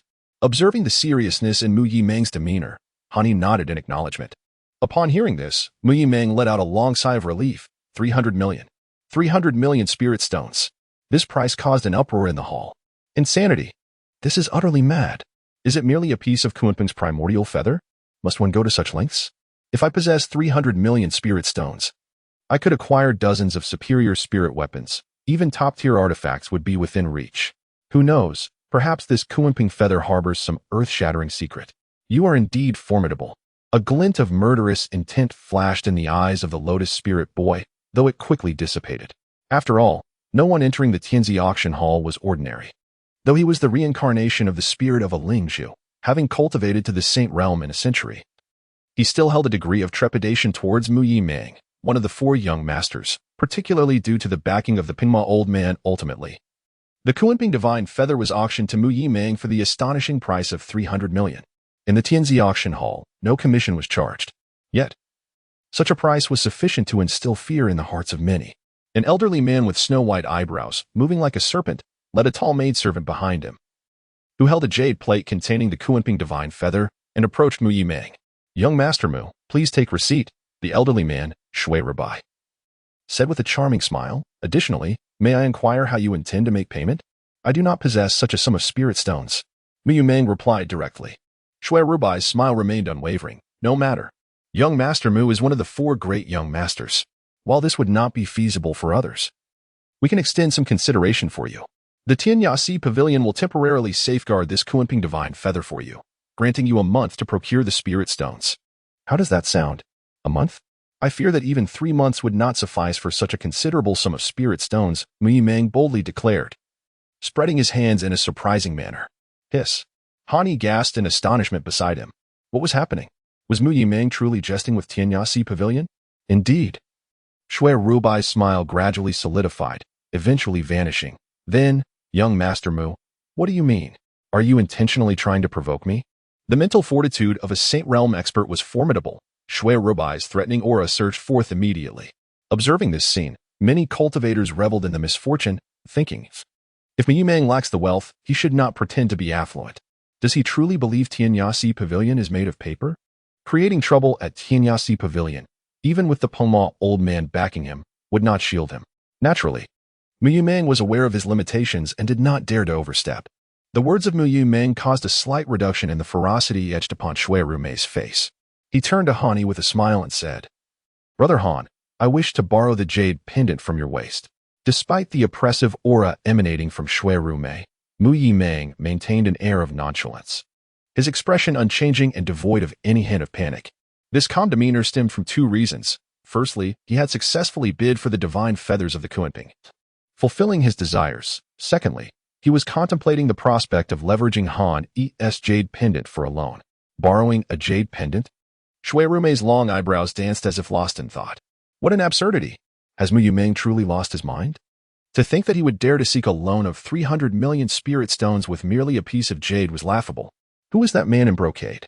He seems unfamiliar to many of us. I do not recognize him either.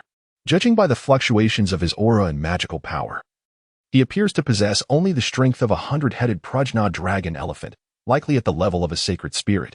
How could someone of such low cultivation qualify to enter this prestigious auction house and compete with us? Perhaps the heaven auction venue of Tianyahage has lowered its standards for guests. I doubt it is that simple. It is possible that the young man in brocade is a relic from thousands of years ago. With a scoff, Hani suddenly became the center of attention. Among the assembly of sacred sovereign experts, there were many capable beings who, if united, could swiftly establish a large cultivation sanctuary, rivaling the 8 great celestial sects of the world. It would not be surprising if they were to become the 9th great celestial sect. The acumen of the sacred sovereigns was formidable, yet they perceived Han Yi's magical power to be undeniably weak, merely the strength of a 100-headed dragon elephant. This led to two possible scenarios. 1.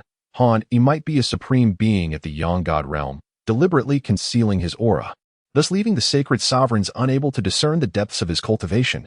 Or 2. The young man in brocade possessed an astonishingly profound background. The more they speculated, the more mysterious Han Yi appeared in the eyes of the gathered experts. The jade pendant, the jade pendant. Unless it is the jade of a sacred king at that moment, a middle-aged man with half a blue face, wearing a tall crown reminiscent of the mythological figure In Si Hei Wuchang, murmured a few words and suddenly fixed his gaze intently. The gathered experts displayed expressions of realization. Could it be that the jade pendant of the king of Wuling could indeed secure a loan of 300 million spirit stones? Han Yi appeared calm and collected, yet within him, tumultuous waves churned. Since brother my desires this modest jade pendant, I shall gladly oblige. He casually tossed the pendant to my Mang, exuding an air of indifference, as if the pendant were of little significance. Brother Han, I owe you an immense favor. My Mang received the pendant with a solemn and grave expression. Although Han Yi feigned nonchalance, he deeply understood that the significance of this pendant transcended mere monetary value. In his eyes, Han Yi's magnanimity was commendable, worthy of genuine camaraderie. In that moment, Han Yi had forged a true brotherhood in my Mang's heart. Yet, my Mang felt a tinge of trepidation. Should Han Yi renege on his word and refuse the loan of the jade? Despite my Mang's esteemed background and the support of the venerable Ping Mo, his life would not be in jeopardy. However, the loss of dignity was inevitable. And if such an incident were to occur, his standing within the Mai clan would plummet, possibly rendering him a laughingstock in the realm of cultivation. At that point, the position of the next clan leader would undoubtedly slip from his grasp. One could say that my Mang had previously gambled his future on this endeavor, and now, as he reflected, a sense of unease lingered within him. He could not fathom why he had entrusted his destiny to Han Yi, a mere acquaintance. Little did my Mang realize that for Han Yi, the sacred king jade was not a symbol of honor, but rather a slight indignity. Is it possible that Senior Shui Rubai cannot make a decision? My Mang inquired with unwavering confidence. Given the gravity of the matter, I implore young mastermind to wait a moment. I shall seek guidance. Shui Rubai once again donned a smile. He closed his eyes for a brief moment, and suddenly, a radiant energy surged forth, as if dragons and serpents danced in the skies. This vital essence departed the Tianzi auction hall, clearly ascending for consultation. There lay the snow mountain, resplendent and crystalline, with snowflakes swirling gracefully. Shui Rubai had encountered a celestial being. At that moment, on the mountainside, a vague and distorted figure stood reverently. This figure was none other than Shui Rubai, to be precise, at this juncture. The presence on the mountainside was not the true form of the white-browed elder, but merely a projection of his will, manifesting as an ethereal silhouette. What brings you here? A woman's voice resonated from within a cave at the summit of the snow mountain. Regarding the matter of the sacred king jade loan, Shui Rubai spoke with utmost respect.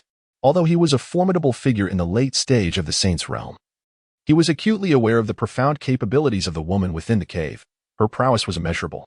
Shui Rubai reflected that even if 10 of him were combined, they would not stand a chance against the woman residing in the snow cave. Boom.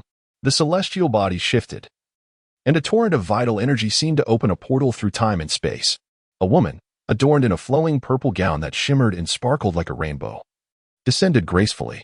This woman was none other than the supreme being of the Yang God realm, the illustrious Zixia Fairy, who was also the leader of the Tianyasi Pavilion. Greetings, Fairy. Shui Rubai's demeanor grew increasingly deferential.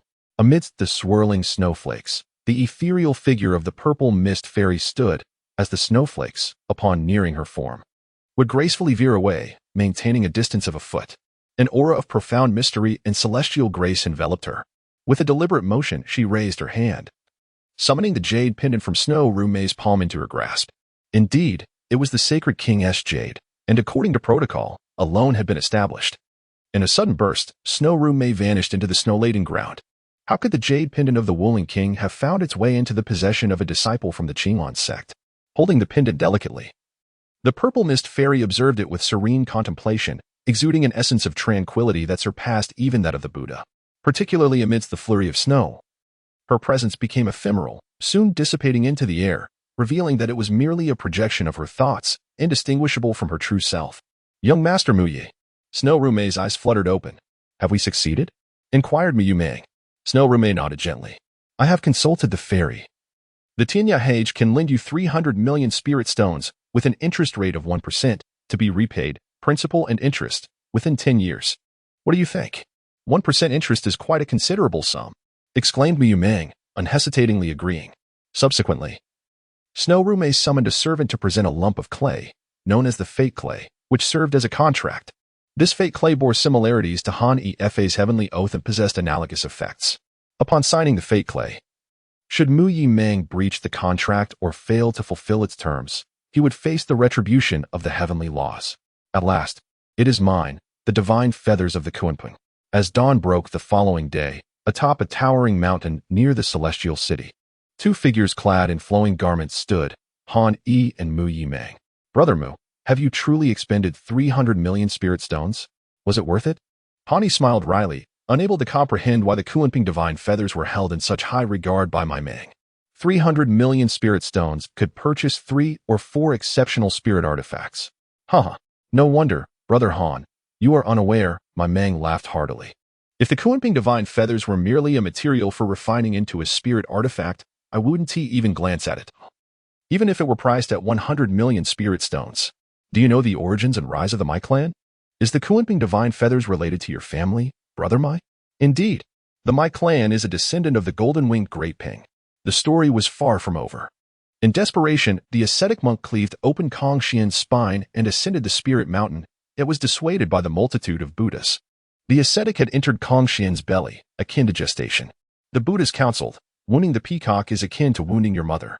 In time, the ascetic, recalling the virtue of nurturing in the heavens, not only refrained from slaying Kong Xian, but, upon becoming the lord of 10,000 Buddhas, decreed the latter as the guardian bodhisattva, peacock great bright king. What do you mean, Brother Mai? Han Yi vaguely connected some threads but dared not assert.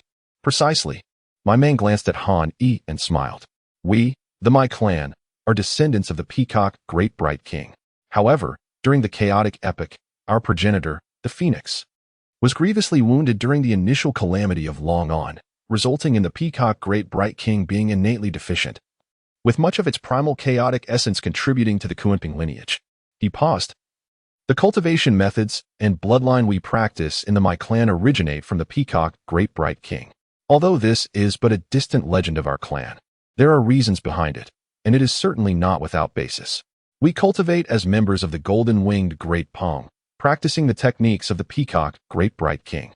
Thus, we require the Kunpeng divine feathers to transform our forms.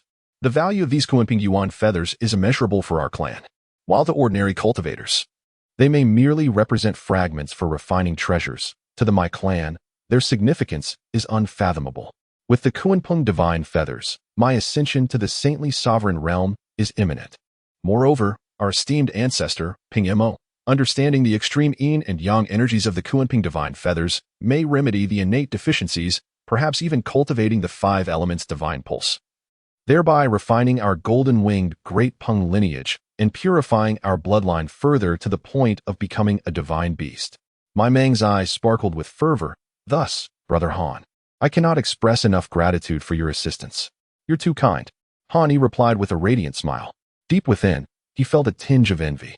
Through my Meng's exposition, he understood the profound benefits the Kunpeng divine feathers could offer to his own cultivation techniques, particularly the primordial golden dipper method. As they spoke, he flicked his finger, and a tome gracefully descended into Han Yi's hands. This is the golden-winged Great Peng scripture. Han Yi merely glanced at the text, and instantly, his blood surged with excitement, his eyes widening in astonishment. Chapter 65. The midst of the Holy Spirit. After obtaining the divine feathers of the Kunpeng, my Meng hastily departed, expressing gratitude by gifting Han Yi a tome of profound techniques, the golden-winged Great Peng method. The cover of this scripture was gilded, and the book pulsated intermittently with arcane energy, faintly resonating with the sounds of howling winds and the anguished cries of spirits. Remarkably, this tome, the golden-winged Great Peng method, was on the verge of becoming a mystical entity. Han Yi clutched the secret manual tightly in his grasp, feeling an overwhelming force striving to break free, fierce and formidable, akin to 100 galloping steeds. In the realm of treasures, once they absorb a certain essence, they may evolve into ancestral spirits or demons. For instance, Han Yi's spiritual weapon, the Sky Sunderer spear, has already attained sentience. This is merely a spiritual weapon. If it were a Tao artifact, its significance would be even greater. Take the Qinglan Sect's Jade Clear Heavenly Palace, a remarkable Tao artifact that not only possesses consciousness but has also reached the realm of separation between spirit and object. It is rumored that the artifact spirit of the Jade Clear Heavenly Palace has achieved the cultivation level of a Yang god, rivaling that of the esteemed Master Tianji. Similarly, the Lotus Spirit Boy is the reincarnation of the artifact spirit of the Tao artifact, the Spirit Pearl, and within a mere century, he has become a formidable figure at the mid-stage of the Holy Venerable Realm. This phenomenon is not limited to spiritual weapons. Books and flora exhibit similar potential. For instance, a millennium-old peachwood essence, having absorbed sufficient heavenly and earthly essence and the energies of the sun and moon, may very well manifest and transform, becoming an enchanting spirit that bewilders scholars, siphoning their spiritual essence to nourish and strengthen its own soul. Such events are perpetually unfolding. Presently, the secret manual in Han Yi's possession is no exception. The golden-winged Great Ping truly lives up to its lineage as a descendant of the primordial divine beast. The Yuan Phone, it is indeed formidable. Han Yisun experienced a mixture of elation and contentment. This technique seemed tailor-made for him, akin to receiving a sumptuous pillow just as one begins to drift into slumber. With this newfound method, I am certain that my Hunyuan Jindo sect shall achieve significant advancements. However, he was unable to depart from the immortal city, as he awaited the concoction of an antidote from the spirit herb. As the sun and moon exchanged their positions, more than 20 days swiftly elapsed. Heavenly fire, refine my being. During this period, Han Yi had thoroughly comprehended the golden-winged rock technique, and immediately unleashed the fire element from the five elements divine fist. Heavenly flames surged forth, erupting from his body, manifesting as numerous fiery illusions, fire dragons, soaring serpents, flaming crows, and fire leopards, each swirling around Han Yi as if to refine him. Profound and impenetrable, like the depths of the earth, immovable as a mountain, he remained steadfast, embodying the essence of stillness with all wisdom rendered void. As Han Yi summoned the flames, these fiery apparitions transformed into threads, interweaving and cascading down upon him, enveloping him in a mantle of fire. Though these flames were of his own creation, the agony was unbearable, with the sensation of his skin tearing apart. Golden radiance enveloped his form, the essence of heaven and earth converging, as if he were reborn, returning to the primordial essence of all transformations. Han Yi's eyes glowed a blood-red hue, enduring the excruciating torment of the searing flames. He regarded himself as gold, for true gold fears not the furnace's fire. Indeed, as the saying goes, true gold is unafraid of the flames of a roasting furnace. Each passing second felt like an inhuman ordeal for Han Yi. Yet the benefits were undeniably apparent. He sensed the metallic essence within the golden-winged rock technique melting and seeping through his skin, permeating his very being. The bones within Han Yi's body, every inch of his skin, felt as though they were undergoing a transformation akin to bone refining. After 3 full hours, at last, it was accomplished. Han Yi's eyelids fluttered briefly before he gradually opened his eyes. In that moment, he was struck by an overwhelming sensation, as if his very essence had intertwined with the veins of the earth, akin to the roots of a great tree merging with the soil. No tempest could ever shatter his resolve. This was the first layer of the primordial golden dipper, a qualitative transformation. Crackling sounds echoed as Han Yi's magical powers surged relentlessly, advancing from 100 heads of the Prajna dragon elephant, soaring until it astonishingly reached 300 heads before finally coming to a halt. 300 heads of Prajna dragon elephant strength? How profound and formidable my magical power is!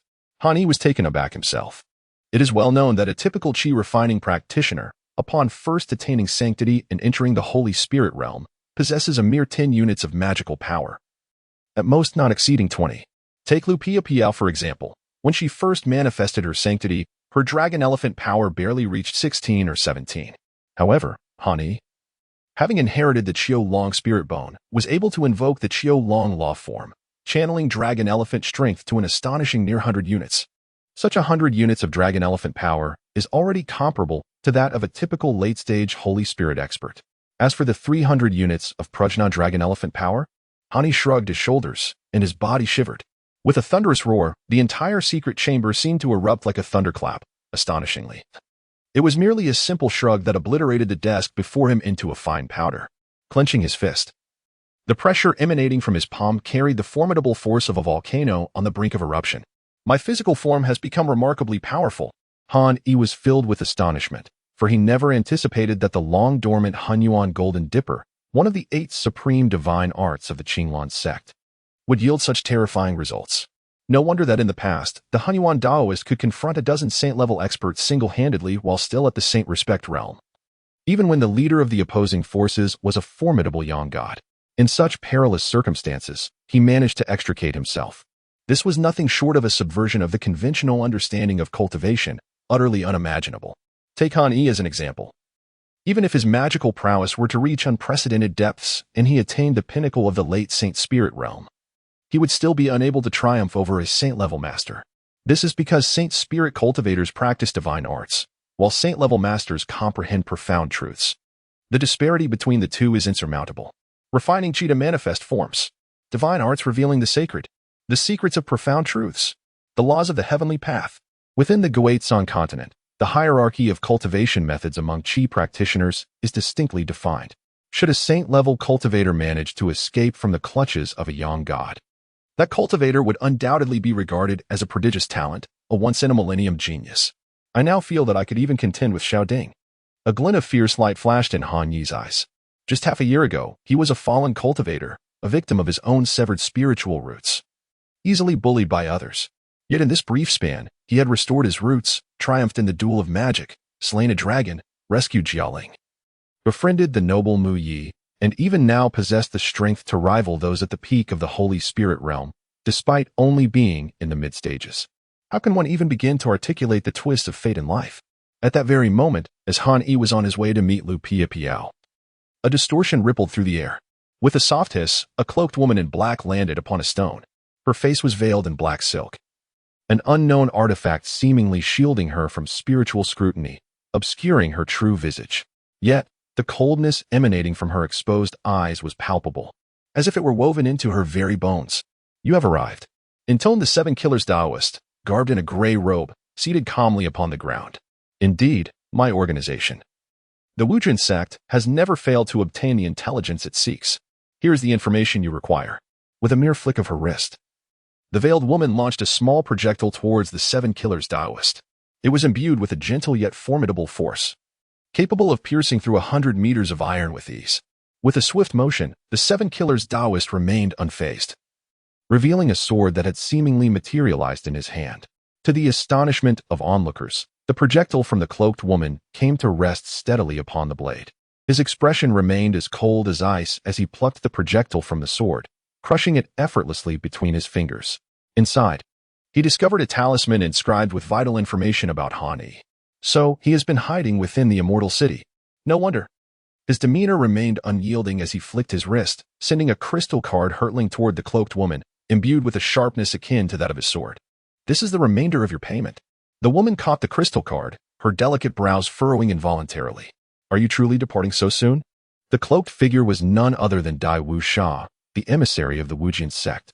She examined the card, confirming the precise amount displayed on its surface, a sum of 300,000 lower spirit stones. The 7 Killers Daoist had expended a staggering 500,000 lower spirit stones to gather intelligence on Han Yi. What a lavish expenditure, she remarked. Isn't it true that the Wuzhen sect never intervenes in the affairs of its subjects? Are you truly prepared to breach that principle? Certainly not. Your life and death disputes are of no concern to me. Dai Wu Sha replied, her voice cold and laced with irony. The Wuzhen sect values integrity in business. You need not doubt this. However, the information you possess only pertains to Han Yi's current whereabouts. I happen to have additional intel regarding his recent activities that may catch you off guard. You may live to regret your indifference. Seeing that the 7 Killers Daoist was not easily swayed, she dangled a bait before him. Are you aware that the Han Yi you seek has stirred quite a commotion at the Tianya Hage in the Immortal City? What kind of commotion? The 7 Killers Daoist halted, his voice icy as he inquired. To ascertain the truth is rather simple. Merely 10,000 spirit stones would suffice. And consider this information a generous gift from the Wuzhen sect. Dai Wu Sha chuckled, warning that otherwise you might find yourself at a significant disadvantage. 10,000? The 7 Kills Taoist scoffed, taking a single step and finding himself 100 meters away. You shall regret this. Dai Wu Sha seethed with fury, the flames of anger flickering in her eyes. Only after the 7 Kills Taoist vanished from view did she inspect her right palm, revealing a crimson scar, a result of a cut received while grasping the crystal card. Formidable. I too am at the late stage of the sacred spirit realm. Yet I could not withstand even his casual strike. The unity of man and sword suggests he has cultivated a path uniquely his own. Chapter 66. The emergence of a killing intent. Once the fury subsided, Dai Wuxian regarded the 7 kills Taoist with profound apprehension. In the Guizhong continent, practitioners of the sacred spirit realm number like grains of sand in the Ganges, as abundant as the stars in the sky. However, to grasp one's own Tao at this stage is indicative of an exceptionally rare talent, capable of slaying opponents beyond their level. It is essential to note that the Tao of sacred spirit practitioners is, in fact, a form of essence. In truth, it is generally impossible to comprehend such essence at the sacred spirit realm. The essence belongs to a dimension of divine abilities that transcends mere strength of will. It necessitates a profound state of mind. Only when one's mental state reaches a level of enlightenment can one discern the heavenly mechanisms and grasp the subtleties of the essence. The Qinglong sect truly stands as a towering colossus among the celestial sects. Through the lens of the 7 kills Taoist, Dai Wuxian perceived the vastness of the Qinglong sect as if gazing at a magnificent behemoth. How could a mere, obscure disciple possess such potential? Nonetheless, this revelation is indeed noteworthy. With a swift motion, Dai Wuxian vanished like a specter. Mere moments after her departure, the air distorted. And then a figure seemingly materialized from thin air, the returning 7 kills Taoist. In truth, he had never truly left. Regret? The pronounced cheekbones of the 7 kills Taoist lent his gaze an especially sinister quality. But Han Yi, I must concede, is formidable. He rightly deserves his place atop the Qinglong sect's supplementary true inheritance rankings from years past. Yet, even if he is endowed with extraordinary talent, what of it? Even with his spiritual roots restored and a resurgence at hand, the ancient sages of yore emphasized a gradual and steady progression. In merely a few months, how much further could he truly advance?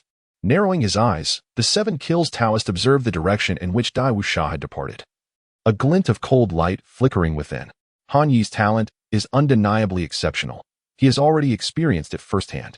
In the mind of the 7 killers, Han Yi epitomizes cunning. Otherwise, he would not have narrowly escaped the last ambush, leaving the 7 killers feeling frustrated. Nevertheless, he possesses unwavering confidence in his 7 kill sword technique, and indeed, he has every reason to be self-assured. Han Yi, allow me to engage with you once more. Suddenly, the 7 killers moved, their spine straightening like a drawn sword. Above his head, a web-like fissure appeared, extending for hundreds of meters. Han Yi, you have broken through again. When Lu Piao beheld Han Yi once more, her almond-shaped eyes widened in astonishment, as he exuded an aura that could only be described as profoundly unfathomable. How could such a transformation occur in such a short span of time? It is utterly astonishing. However, Lu Piao soon regained her composure. What was there to be surprised about? He was, after all, a person of great destiny. Kuyang. Kuyin, have the toxins within you been resolved? After greeting Lu Piao, Han Yichao expressed his gratitude, stating, "Thank you for your concern. The curse has been lifted." The faces of the Yin and Yang immortals twitched, clearly grateful to Han Yi. We are both practitioners of the Qi Dao, henceforth. Please refrain from addressing me as master. It feels rather awkward. Han Yi corrected him with a smile. Typically, the term master is reserved for slaves and domesticated spirit beasts. You have bestowed upon my brother and me the grace of rebirth. Such courtesy must not be neglected.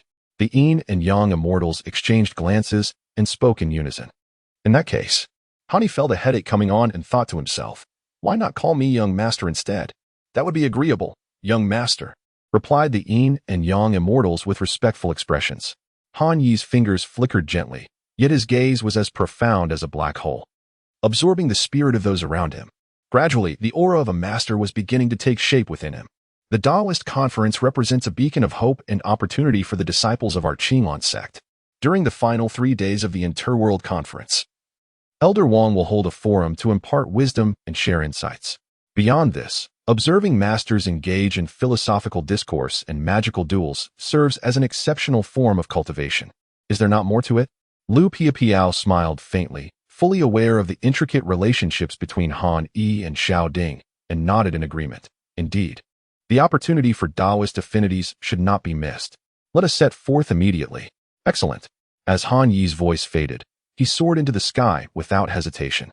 Lu Piao and the 2 immortal beings of Yin and Yang followed suit, their figures tearing through the air, vanishing into the courtyard of the inn. In no time, Han Yi and his 3 companions departed from the immortal city. A day later, the chill set in. They lowered their altitude to prevent the icy malevolence from infiltrating their bodies.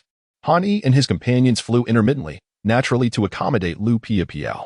Among the four, Han Yi had already cultivated to the mid-stage of the sacred spirit realm, while the two masters of Yin and Yang had immersed themselves in the sacred spirit realm for a full century. Their magical power profoundly accumulated. However, Lu Piapiao remained somewhat frail. The howling wind carried an icy chill. Once the frost settled upon a person, it would instantly solidify, freezing their vitality, a phenomenon that would even invoke caution among experts of the sacred spirit realm. This was indeed the end of the 1,000 mountains in the twilight snow. Han Yiling's consciousness swept across the landscape below, where towering mountains stood resplendent in their icy embrace. The peaks resembled blossoming lotuses, albeit with an unforgiving sharpness. Layer upon layer of mountains appeared as the signs of death itself. During the Taoist competition of the Qinglong sect, the atmosphere was already one of burgeoning prosperity, heralding the arrival of spring. Now, as the weather gradually intensified, summer approached with fervor. Yet, amidst this picturesque scene of 1,000 mountains cloaked in evening snow, the world remained frozen in its wintry splendor, a veritable miracle. However, for practitioners of the Qi path, such peculiar weather patterns were hardly of consequence. How splendid! After Han Yi nodded, he descended in succession, akin to an eagle diving, carving a fissure in the air. Having cultivated the golden-winged rock technique, his speed had increased threefold, particularly in the application of the primordial golden dipper. These two techniques from the Qinglong sect complemented each other harmoniously, rendering Han Yi's physical form comparable to a flying sword, a magical artifact. It is essential to recognize that the physical body is inherently fragile. Even for cultivators of the sacred spirit realm, while their bodies may resemble fine iron, they cannot withstand the fierce assaults of divine abilities that manifest myriad transformations. Once the protective barrier of spiritual energy is shattered, they lose their safeguard. Even an ordinary sword could easily rend flesh. Nevertheless, Han Yi now possessed unwavering confidence, believing that even a strike from a mid-tier magical sword would leave him unscathed. In a moment of inspiration, he once circled a towering mountain, then suddenly accelerated, astonishingly cleaving the peak in twain. After traversing this snowy expanse of 1,000 mountains, he had departed from the outer heaven and entered the continent of returning abode. As Han Yi emerged, a sudden tremor coursed through his spirit, sensing the imminent approach of danger. Han Yi, what troubles you? Lu Piapiao inquired with curiosity, having descended alongside the others and noticing the grave expression on his face. Han Yi descended upon the peak of a mountain where Qian Shanmushui resides. Be cautious. As soon as the words escaped his lips, a sudden, piercing sword aura surged through the vast expanse, akin to a swift, silken ribbon, launching a direct assault. The vermilion bird spiraled gracefully. Han Yi spun gracefully on one foot, as if the very heavens and earth were caught in his whirl. Waves of fiery essence surged forth, ultimately coalescing into a magnificent firebird, the vermilion bird. With a thunderous roar, the colossal figure of the vermilion bird, measuring several dozen meters, blotted out the sun as it soared forth, colliding fiercely with the sudden onslaught of sword light, creating a tempestuous vortex of energy. An avalanche ensued. Massive chunks of snow-laden mountains crumbled like a deluge. In the blink of an eye, Han Yi had transformed his spiritual energy into tendrils, enveloping Lu Piapiao and her companions, deftly evading this lethal strike. As always, 7 kills. Is your only tactic ambush? As Han Yi settled himself, he emitted a sound of his own. Following the previous occasion where he had narrowly escaped, the 7-kill Taoist found this to be an immense humiliation. How could a formidable expert of the late Holy Spirit realm be evaded by one of the early stage? Moreover, the 7-kill Taoist had even cultivated his own Tao. Could it truly be, as the emissary of the Infernal Gate suggested, that this Han Yi had recently experienced a great fortuity? With sword energy surging around him, the 7-kill Taoist gazed at Han Yi. Last time you managed to escape, but this time luck shall not be on your side. To ambush you, I have expended tremendous effort. It seems you are destined to become Xiao Ding's loyal hound. What? The 7-kill Taoist's fury erupted upon hearing this. You dare, wretch.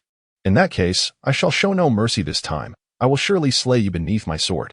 The Qian Kuan sword technique, the 7-kill incantation kill, kill, kill, kill, kill, kill.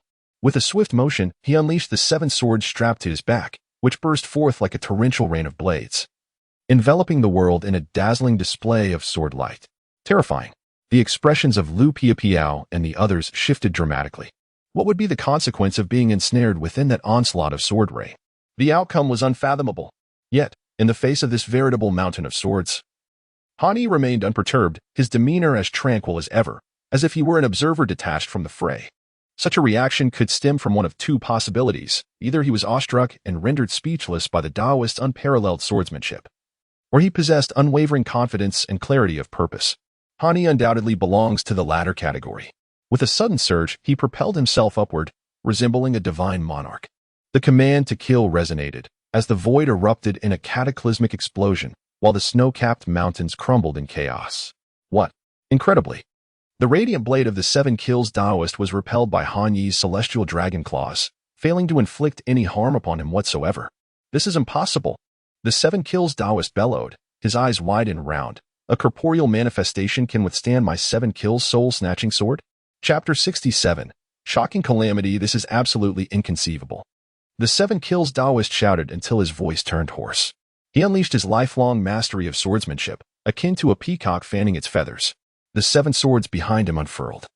And then the sharp blades were drawn forth, accompanied by a momentum that seemed capable of piercing the heavens. Each sword radiated a luminous glow, quivering as they manifested a staggering 4,900 sword beams.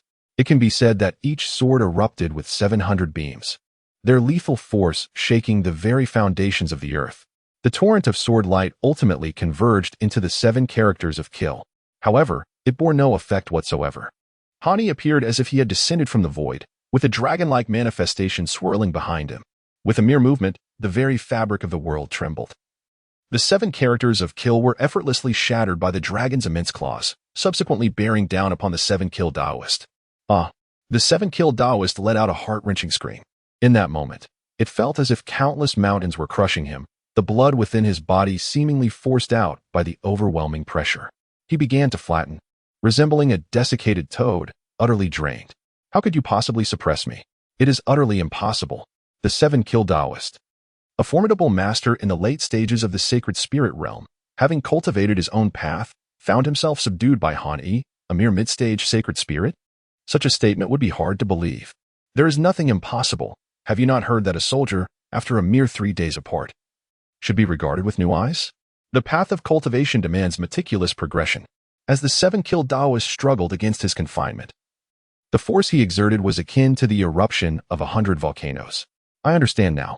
Han Yi, you must be possessed by a monstrous entity. Some malevolent spirit has taken hold of you. You are no longer yourself. Have you been usurped? Say what you will. Since you are willing to be a lackey for Xiao Ding, how could I not fulfill your wish? Han Yi's gaze flickered with intensity, and without a moment's hesitation, he struck down with a mighty hand. A cascade of snow and a tumultuous wave erupted, akin to the earth deity suppressing all evil, thoroughly subduing the 7 kill Taoist. The expressions of Lu Piapiao and her companions turned to one of disbelief, unable to comprehend the scene before them. A mid-stage spirit saint cultivator effortlessly subdued a late-stage expert, who had even cultivated his own Tao. If a cultivator at the spirit saint level could indeed manifest a Tao, they would be considered a prodigy, a genius. Thus, at this moment, Han Yi was nothing less than a genius among prodigies. I shall compete with you. The 7 kill Taoist roared, his voice filled with malevolence. With my essence blood, I shall open up the universe. My sword is the medium, my body is the spiritual vessel. Despite being pinned to the ground by the colossal claws, the sheer force of his overwhelming energy made Han Yi feel a strain, as if the suppression might falter. Boom.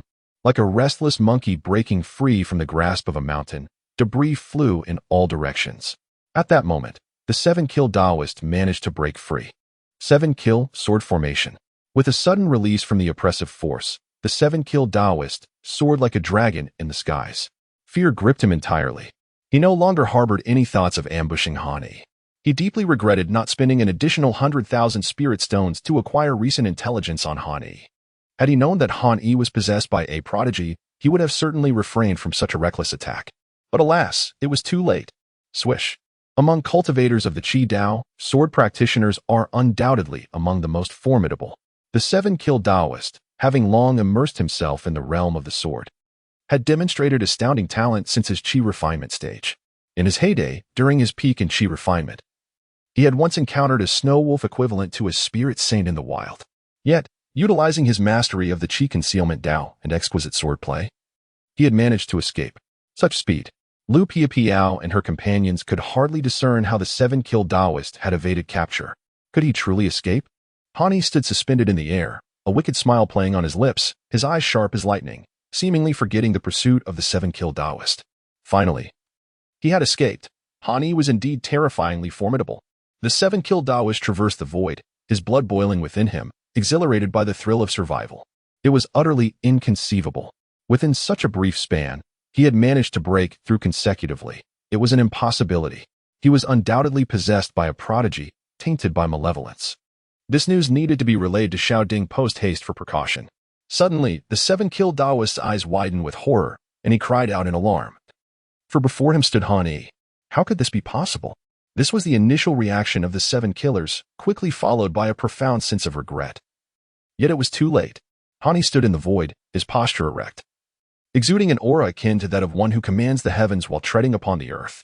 He was the one to strike first, astonishingly outpacing the 7 killers, who were renowned for their swiftness, appearing directly before his adversary. With a roar, the 7 killers found their entire skeletal and vascular structure utterly devastated.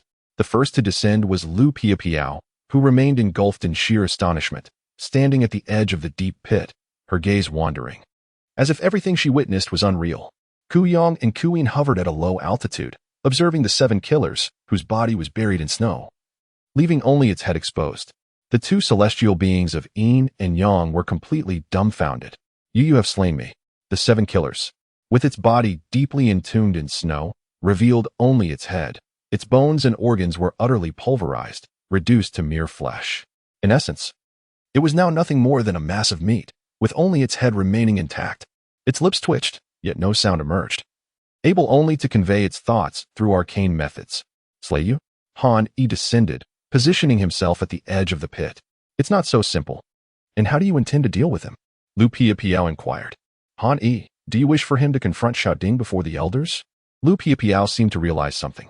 This matter is inappropriate. Indeed, Han Yi replied, perplexed. What makes it inappropriate? What if he retaliates? Your concern is valid. I have considered it as well.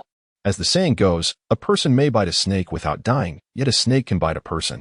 However, in our Qinglan sect, Xiaoding is not the supreme leader yet, and he cannot wield absolute power at this moment, Han Yi retorted with a cold smile. When he wishes to act with impunity, let him do so once he ascends to the position of supreme leader. Furthermore, though he topped the last true transmission list, I have emerged victorious in the battle of wits. The higher-ups of our sect, faced with undeniable evidence, will not be overly biased in favor of Xiaoding. Most importantly, my uncle, Yu Suzhen Ruan, is the foremost among the 7 peak masters, overseeing the laws of our Qinglan sect. But Lu Piapiao hesitated, then said, Since you are so confident, I shall not say more. Come, the heavens of Qinglan sect cannot be obscured by Xiaoding. Han Yi extracted the 7-killed Taoist from the snow pit and directly placed him into the Shumi ring. Although he possessed quite an array of treasures, he had yet to acquire a single spiritual artifact, particularly one that could create a self-contained realm. Fortunately, cultivators at the sacred spirit realm could endure a fortnight without sustenance, suffering only slight weakness, but not succumbing to immediate starvation. Whoosh! The 4 of Han Yi soared through the skies, and after 2 hours of flight, they finally reached the end of the 1,000 mountains under the twilight snow. After 3 days and nights, it was afternoon, in the vast mountain range of the Qinglan sect. Resembling a slumbering dragon amidst the swirling clouds and mist, came into view. At last, they had arrived. Lu Piapiao stretched her waist and suddenly focused her gaze. Is that the Qinglan sect, one of the 8 great immortal sects of the world? Above the Qinglan sect, the air currents converged from all directions, gathering the essence of heaven and earth. Could it be that someone was about to undergo tribulation? Lu Piapiao furrowed her brow as a realization struck her. Above the Qinglan sect, the air currents formed a terrifying vortex, akin to a tornado, sweeping through the heavens and earth, unsettling the very fabric of existence. This phenomenon was a harbinger of the 4th tribulation within the 9 heavens. Before a practitioner of Qi Dao ascends to the realm of earthly immortals, the heavenly Dao inflicts 2 punishments and trials. This trial is known as the 9 heavens tribulation. The first occurs when one strives to break through to the saint realm. Once a practitioner steps into this realm, they begin to comprehend the profound mysteries of heaven and earth. At this moment, The heavenly Tao tests the practitioner with 4 distinct challenges: earth, water, wind, and fire. The second tribulation arises after achieving the great perfection of the Yang spirit, when one seeks to reach the Thunder Law realm. During this phase, 9 bolts of divine lightning descend from the heavens, a manifestation of the heavenly Tao's rules, serving as a trial for the one undergoing the tribulation. Successfully passing this test allows one to transcend and become an immortal, a figure revered in the continent of seclusion as an earthly immortal. Failure, however, results in immediate obliteration, leaving behind nothing of millennia's worth of cultivation. Hence, the Great Heavenly Tribulation is also referred to as the Thunder Tribulation. What a tremendous commotion! Brother Xiaoding truly lives up to his reputation as the foremost disciple of the inner circle. Given this momentum, he is surely not far from entering the saint realm. Brother Xiaoding is indeed a paragon for our generation. Double happiness awaits him. A disciple stationed at the mountain gazed enviously at the distant uproar, thinking, surviving the minor tribulation to attain the saint realm will undoubtedly earn him the attention of the sect as higher-ups. At the very least, Brother Xiaoding could become someone akin to Elder Wang.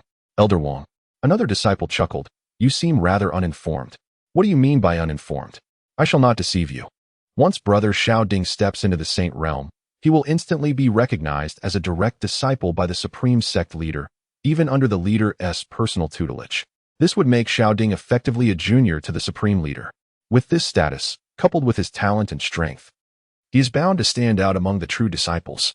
The older disciple scoffed, that is but one piece of good news. Furthermore, I have heard that Brother Xiaoding has formally proposed to the supreme leader for a marriage alliance, with his intended being the little princess, Sister Sun Ro of the Zizhu Peak. Given Brother Xiaoding's potential and qualifications, the higher-ups of the sect would likely be pleased to facilitate this arrangement. But isn't Sister Sun enamored with Hani? What do you know? The elder disciple let out an indignant snort. His words cut short as if he had encountered a specter. Although Brother Hani had claimed the title of champion in the Battle of Wits, a testament to his extraordinary talent, when juxtaposed with Brother Xiaoding, he was but a mere trifle. The glow of a firefly pales in comparison to the brilliance of the full moon. At that moment, Han Yi's blood-red eyes were fixed intently upon him.